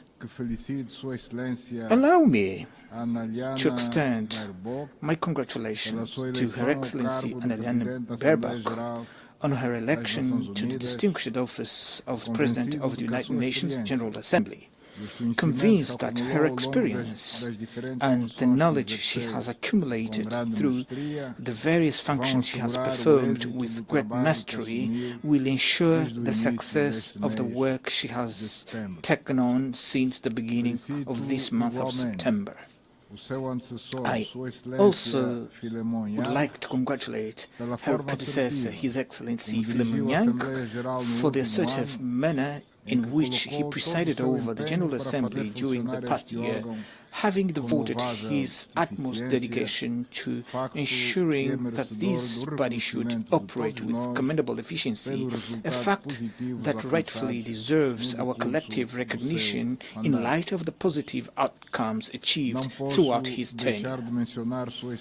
I cannot fail to acknowledge His Excellency Antonio Guterres, Secretary General of the United Nations, for the role that he has so ably played with a profound sense of commitment, underpinned by his admirable qualities as a man of dialogue and peace amid prevailing geopolitical complexities. Madam President, Excellencies, 80 years have elapsed since, compelled by imperatives of that era, a group of nations and their respective leaders took the wise decision to establish the United Nations organization, which from that moment, through both turbulent and peaceful instances, had succeeded in fulfilling its great mission of maintaining the global peace and stability, contributing to the advancement of humanity and to preserve and deepen respect for human rights. This is a great achievement of the peoples of our planet, which cannot and must not be neglected and underestimated by any power, political leaders, or by anyone, lest by magnifying egocentric visions and interests, we forfeit the benefits of peace bequeathed to us by women and men who, over time, led us so far in an environment of harmony and global understanding. This journey has not always been linear. Yet, in the most critical moments, prudence has prevailed over the Western impulses of large-scale conflict, and this has been possible solely through continual dialogue, which has proven to be the only factor capable of bridging differences, overcoming obstacles, and appeasing even the most troubled and belligerent spirits. Today, these lessons from the past are of great value and must serve as our sole references that guide us toward solution to the conflicts in Africa, Europe, the Middle East, Latin America, in Asia, and wherever they may arise. Under the context of uncertainty in which we celebrate the 80th anniversary of the United Nations, the theme, Better Together, 80 years and beyond for peace, development and human rights, holds a significance that compels us to reflect upon the profound meaning of the appeal by Her Excellency the President of the General Assembly for the renewal of multilateralism and solidarity in action within a framework of collective and complementary undertakings by a more agile, effective and responsible UN as envisaged in the roadmap of the Secretary General's Initiative 80. In light of these perspectives, it is urgent that we revitalize the United Nations and lift it from the complex situation in which it finds itself currently, in order to restore the active role that he has always played, a strongly valuable role that, during the Cold War, gave us assurance of never feeling as close to a global conflict as we do at this moment, amid the profound dissonance prevailing in international relations. The main world powers appear to be turning their backs on one another, distancing themselves from even the most basic points of convergence that would allow them to remain committed to, above all, to the dialogue and concerted action. Today's challenges confront us with a choice, either to do everything in our power to preserve peace or to face war with all its consequences, thus jeopardizing the future of humanity. Those world powers that in the past played a crucial role in the liberation of Europe and its people from the clutches of nazism and fascism, as well as in the liberation of Africa and its people from the apartheid regime in South Africa, cannot today act differently by aggressing other countries, invading and annexing foreign territories, nor by financing or organizing upheavals that could cause the overthrow of legitimate governments as we currently witness in our own continent. With this dangerous precedent, no regional, continental or global institution will henceforth have the moral authority to call any state to reason when it breaches the principles that govern the UN Charter and international law. We Africans from countries that endured centuries of colonization perhaps understand better than anyone else the importance of peace, for we have had to face daily struggles to provide our people with food, clean water, health care, education and other fundamental necessities. This experience engenders heightened sensitivity to the harmful impact that insecurity and instability have on the attainment of our goals and developmental projects.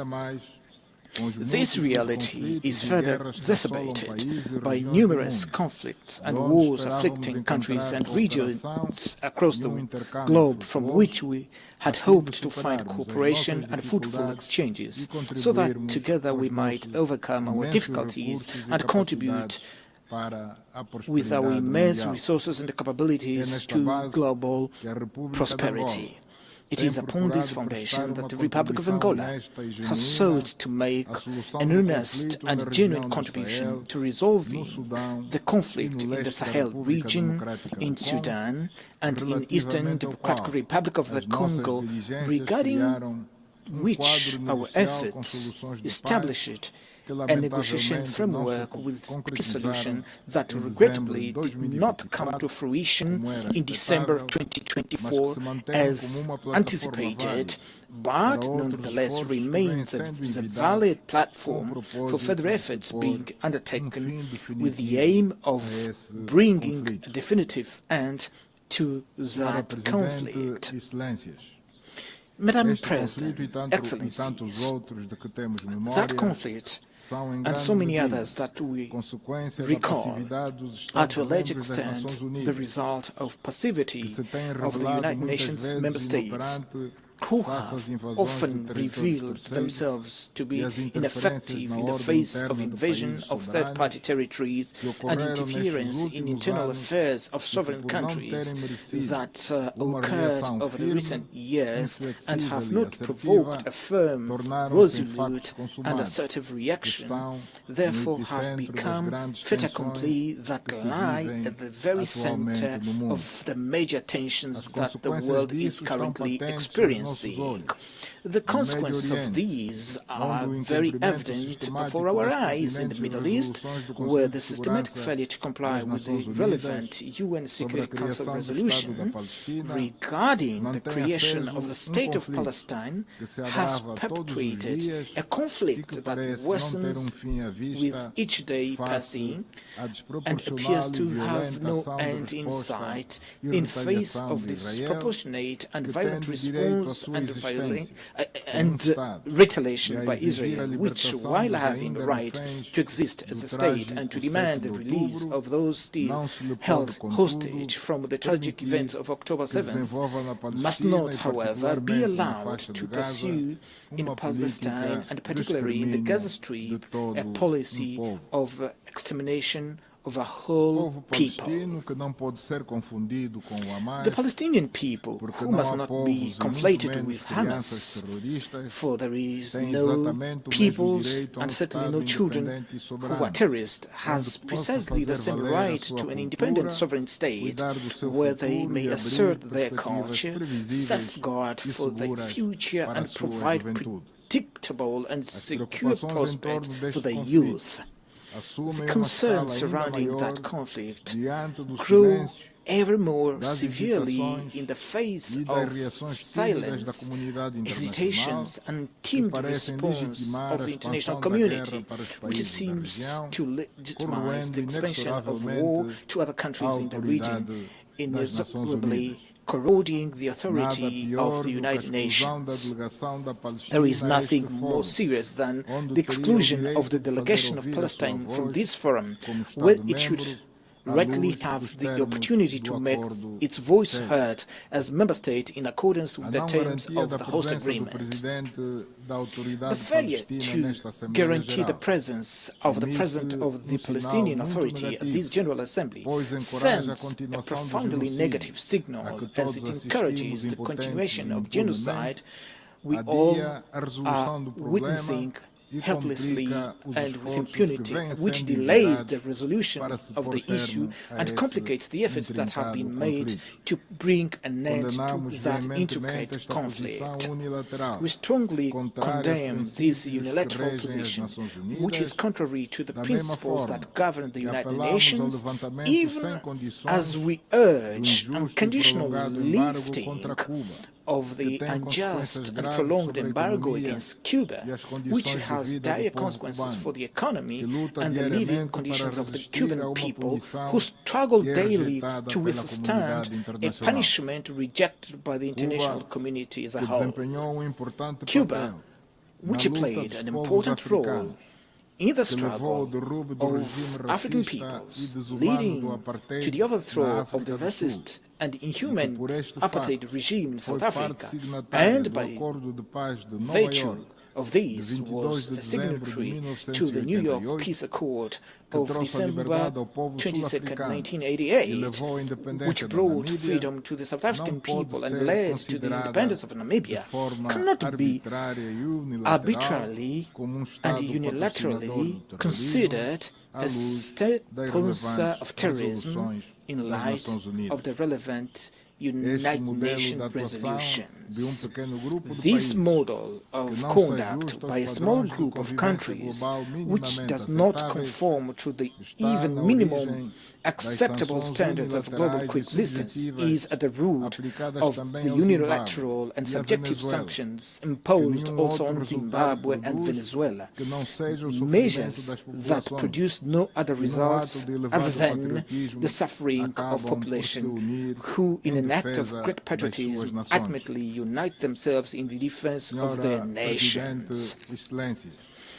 Madam President, Excellencies, the authority of this organization, whose foundation is the UN Charter and international law, must be urgently restored without narratives that highlight a logic of double standards, so that just solutions may be sought for the war in Ukraine, or so that solutions proposed by the meeting held in Alaska may be reinforced.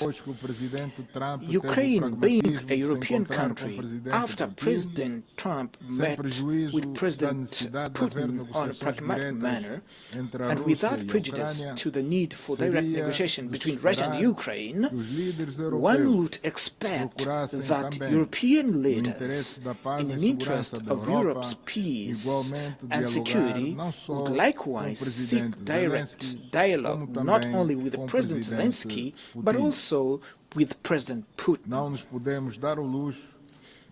We cannot afford to squander this opportunity, for otherwise we risk witnessing an escalation of unpredictable proportions and consequences not only in Europe, where all active stakeholders must abandon the precarious calculation rooted in the notion of military victory through the weakening of adversaries' capabilities.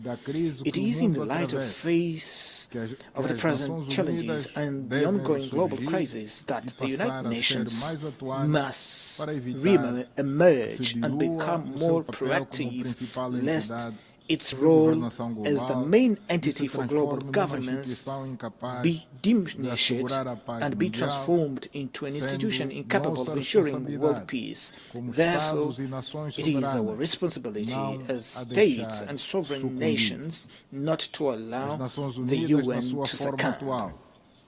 The United Nations, in its present form, is the sole organization with capacity to act on behalf of all of us in the quest for worldwide consensus in favor of peace, with the legitimacy to call to reason those member states who undermine its foundational principles in their conduct on the international stage.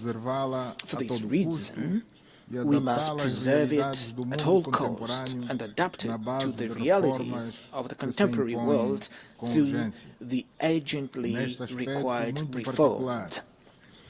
In this most particular regard, I advocate for the reform of the Security Council in line with common African positions set forth in the Esalen Consensus and in the CERT Declaration adopted 20 years ago, which called for 2 permanent seats and 5 non-permanent seats for the African continent in an expanded Security Council that is more representative and consistent with the contemporary geopolitical realities. Without this indispensable step, which has already experienced an unjustified delay, we will not be able to ensure the realization of the Pact for the Future adopted last year, which recognized the urgent need to endow the United Nations with a more democratic and balanced Security Council. This pact represents a significant opportunity to revitalize multilateralism, rendering it more inclusive and capable of serving as a broader foundation for discussion on critical issues facing today's world. Amongst these, I wish to underscore, alongside many other relevant issues, the issue of financing for development and climate challenge. With regard to matters concerning support for development, there remains much to be discussed, but also it's appropriate to recognize the recent progress achieved with the adoption of the Seville commitment reached at the fourth conference on financing for development, which advocates the urgent reform of international financial institutions so as to render them more representative, inclusive and equipped to address the pressing needs of the developing countries, especially those of Africa. I am convinced that this instrument, combined with the Pact for the Future, the United Nations Fiscal Convention and the United Nations Debt Convention, still under discussion, will together serve as a political, financial and normative platform that will provide significant momentum to the achievement of the Sustainable Development Goals. Madam President, Excellencies, it is essential that we confront the climate crisis as the greatest existential threat of our time, which can only be overcome through joint, coordinated and united action. In view of the ongoing increase of global warming and increasingly violent, frequent natural disasters, it has become imperative that the nations which derived the greatest benefits from industrial and economic development in the past fully assume today the historical responsibility, ensuring as an act of climate justice, adequate financing, technology transfer and support for adaptation and mitigation for the developing countries. The countries with only residual share in greenhouse gas emissions are those that disproportionately and virtually alone face the impact of climate change, global warming and their devastating effects on agriculture, food security and public health. In view of such evidence, and the responsibilities arising therefrom, Angola remains steadfastly committed to the Paris Agreement and to the implementing adaptation and mitigation measures in alignment with the United Nations 2030 Agenda and the African Union 2063 Agenda, which enshrine the consensus concerning the mobilization of predictable, affordable climate financing intended to ensure a just energy transition capable of protecting the most vulnerable communities.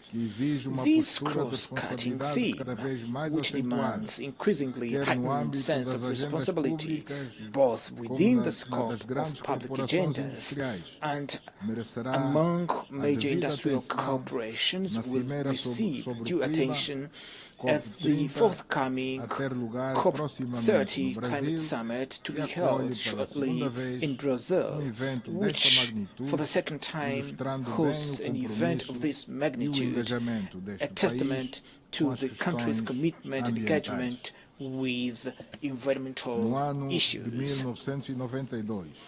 In 1992, in Rio de Janeiro, the United Nations Framework Convention on Climate Change was inaugurated, a paradigm that has proven greatly beneficial with increasingly profound discussion that endured to this day, and which will assuredly, at the forthcoming conference, enable us all to take another step forward on this long journey that we must undertake to achieve the major climate goals aspired by humanity.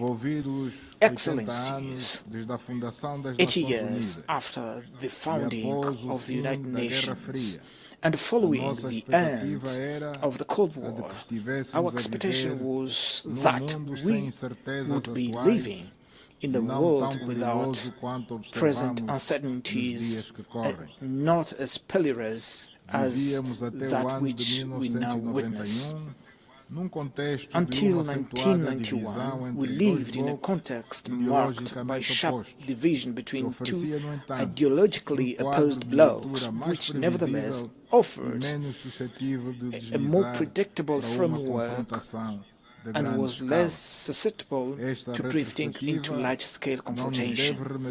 This flashback should not lead us to the conclusion that the global stability is only possible within a framework of rigid divisions of any kind.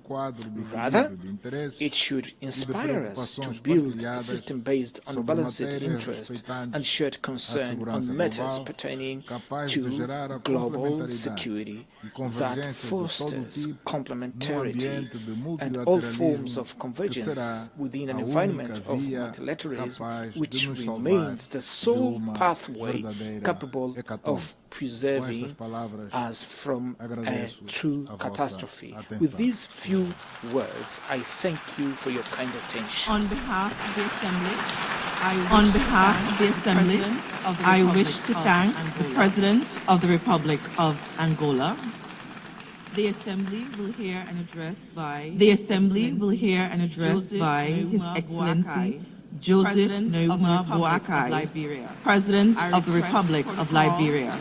I request protocol to escort His Excellency and invite him to address the Assembly.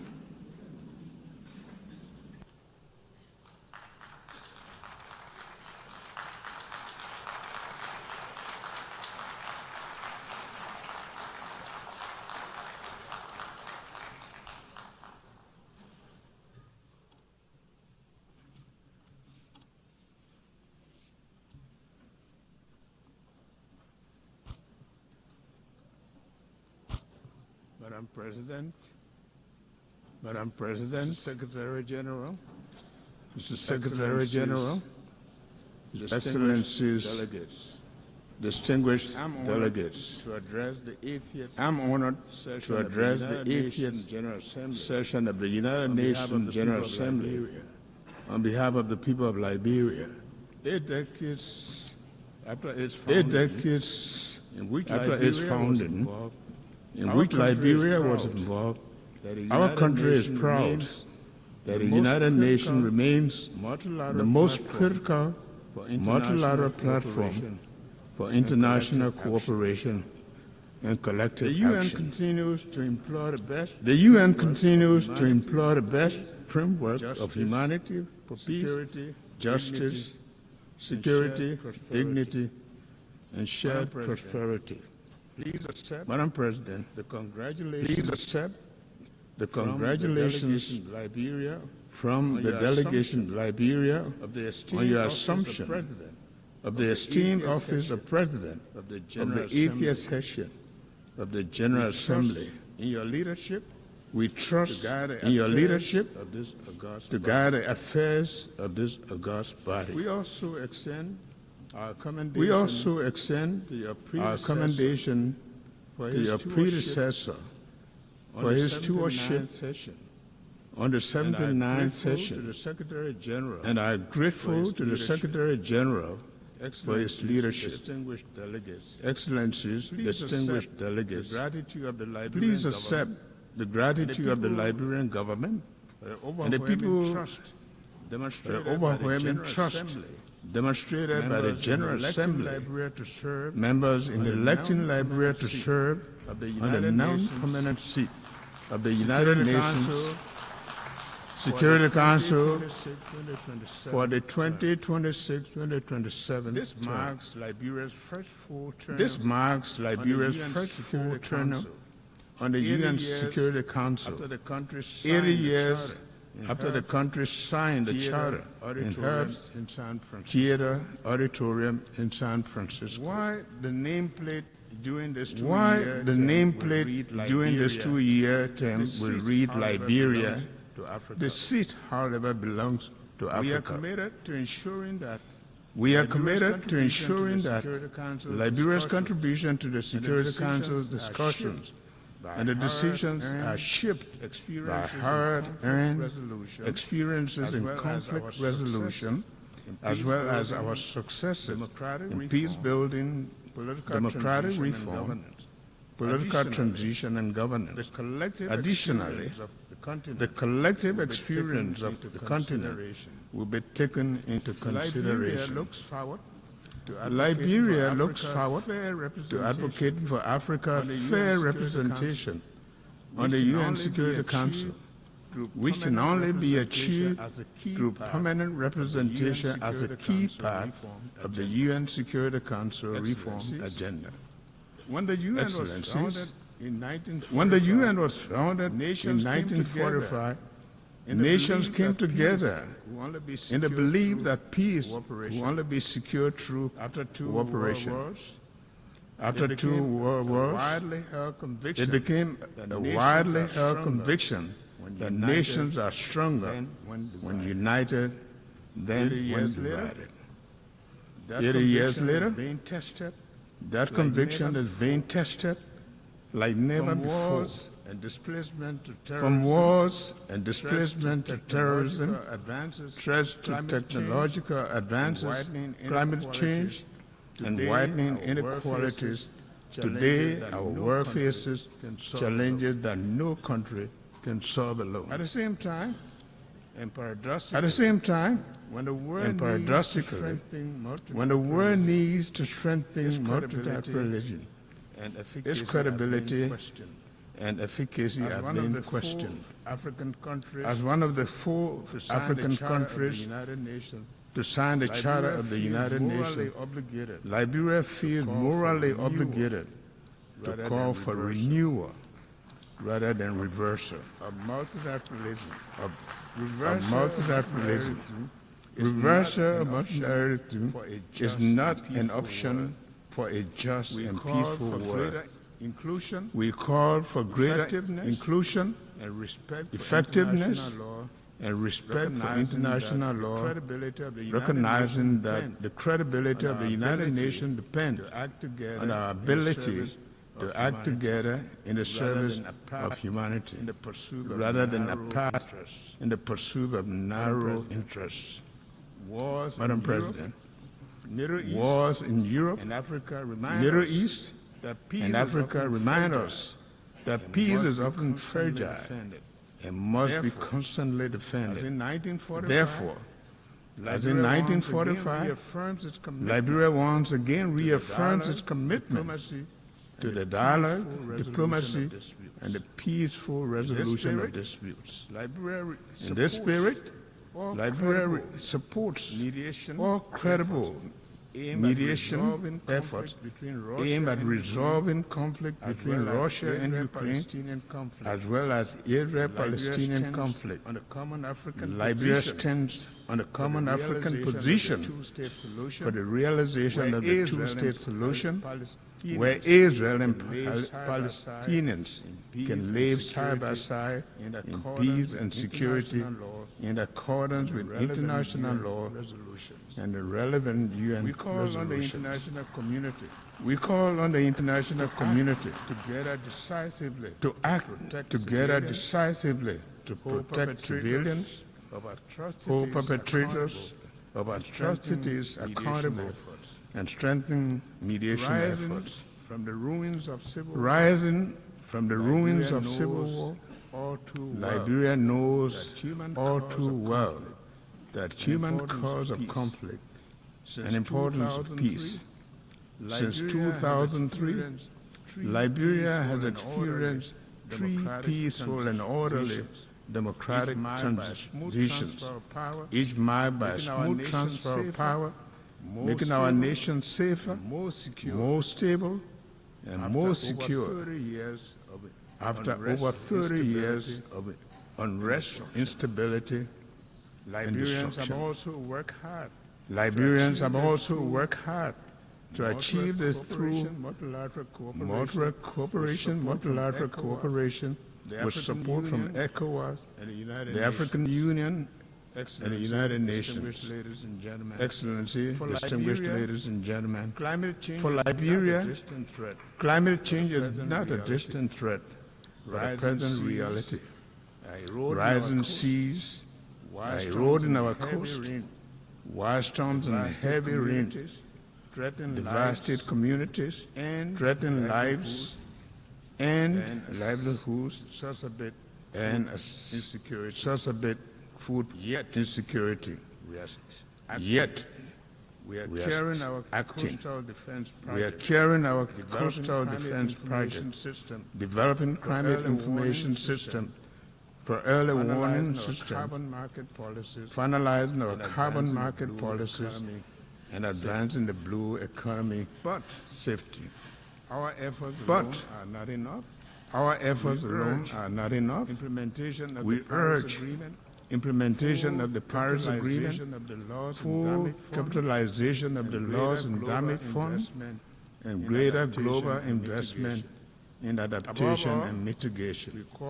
Above all, we call for climate justice. Those who contribute to these crises, the least to these crises, should not be forced to suffer the most. Madam President, Excellencies, too many development nations spend more on debt servicing than on health or education. The current international financial architecture is unresponsive to this reality, making it not only outdated, but also unjust and defiant of the objectives of shared prosperity and development, the pursuit of which the United Nations was created. Liberia, therefore, joins the Global South in calling for urgent reform to the international financial architecture to ensure fair representation, a new approach to debt servicing and financing that supports sustainable development. Shared prosperity requires a system that truly leaves no nation behind. Excellency, distinguished ladies and gentlemen, at home, inclusive development remains our top priority. To this end, our government has launched the Arrest Agenda for Inclusive Development, which focuses on agriculture and food security, roads and infrastructure, rule of law and good governance, education and skill development, sanitation and health, tourism, technology, and innovation. The Arrest Agenda aligns with our National Vision 2030, which aims to transform Liberia into a lower middle-income country and lay the foundation for a capable state by 2030. Through this agenda, we are committed to improving the livelihoods, reducing inequality, and ensuring that every Liberian benefits from the dividends of peace and development. We are taking tangible steps. To improve governance, by implementing accountability and anti-terrorism, corruption measures, such as asset declaration. We are strengthening institutional capacity to promote integrity, transparency, and improve public service delivery. Liberia has endured some of the darkest chapters of human suffering. Having experienced one of the most brutal conflicts in recent history, over the past 2 decades, we have remained firmly on the path of recovery, working to heal our nation and rebuild from the painful legacy of war. My government has taken deliberate, meaningful steps toward national reconciliation. These include honoring the memory of the victims, supporting initiative for memorization, and upholding the commitment to justice. While we recognize that these efforts are complex and challenging, they are essential steps towards achieving lasting peace and genuine national healing. May I now take the opportunity to renew my government's request for the international support in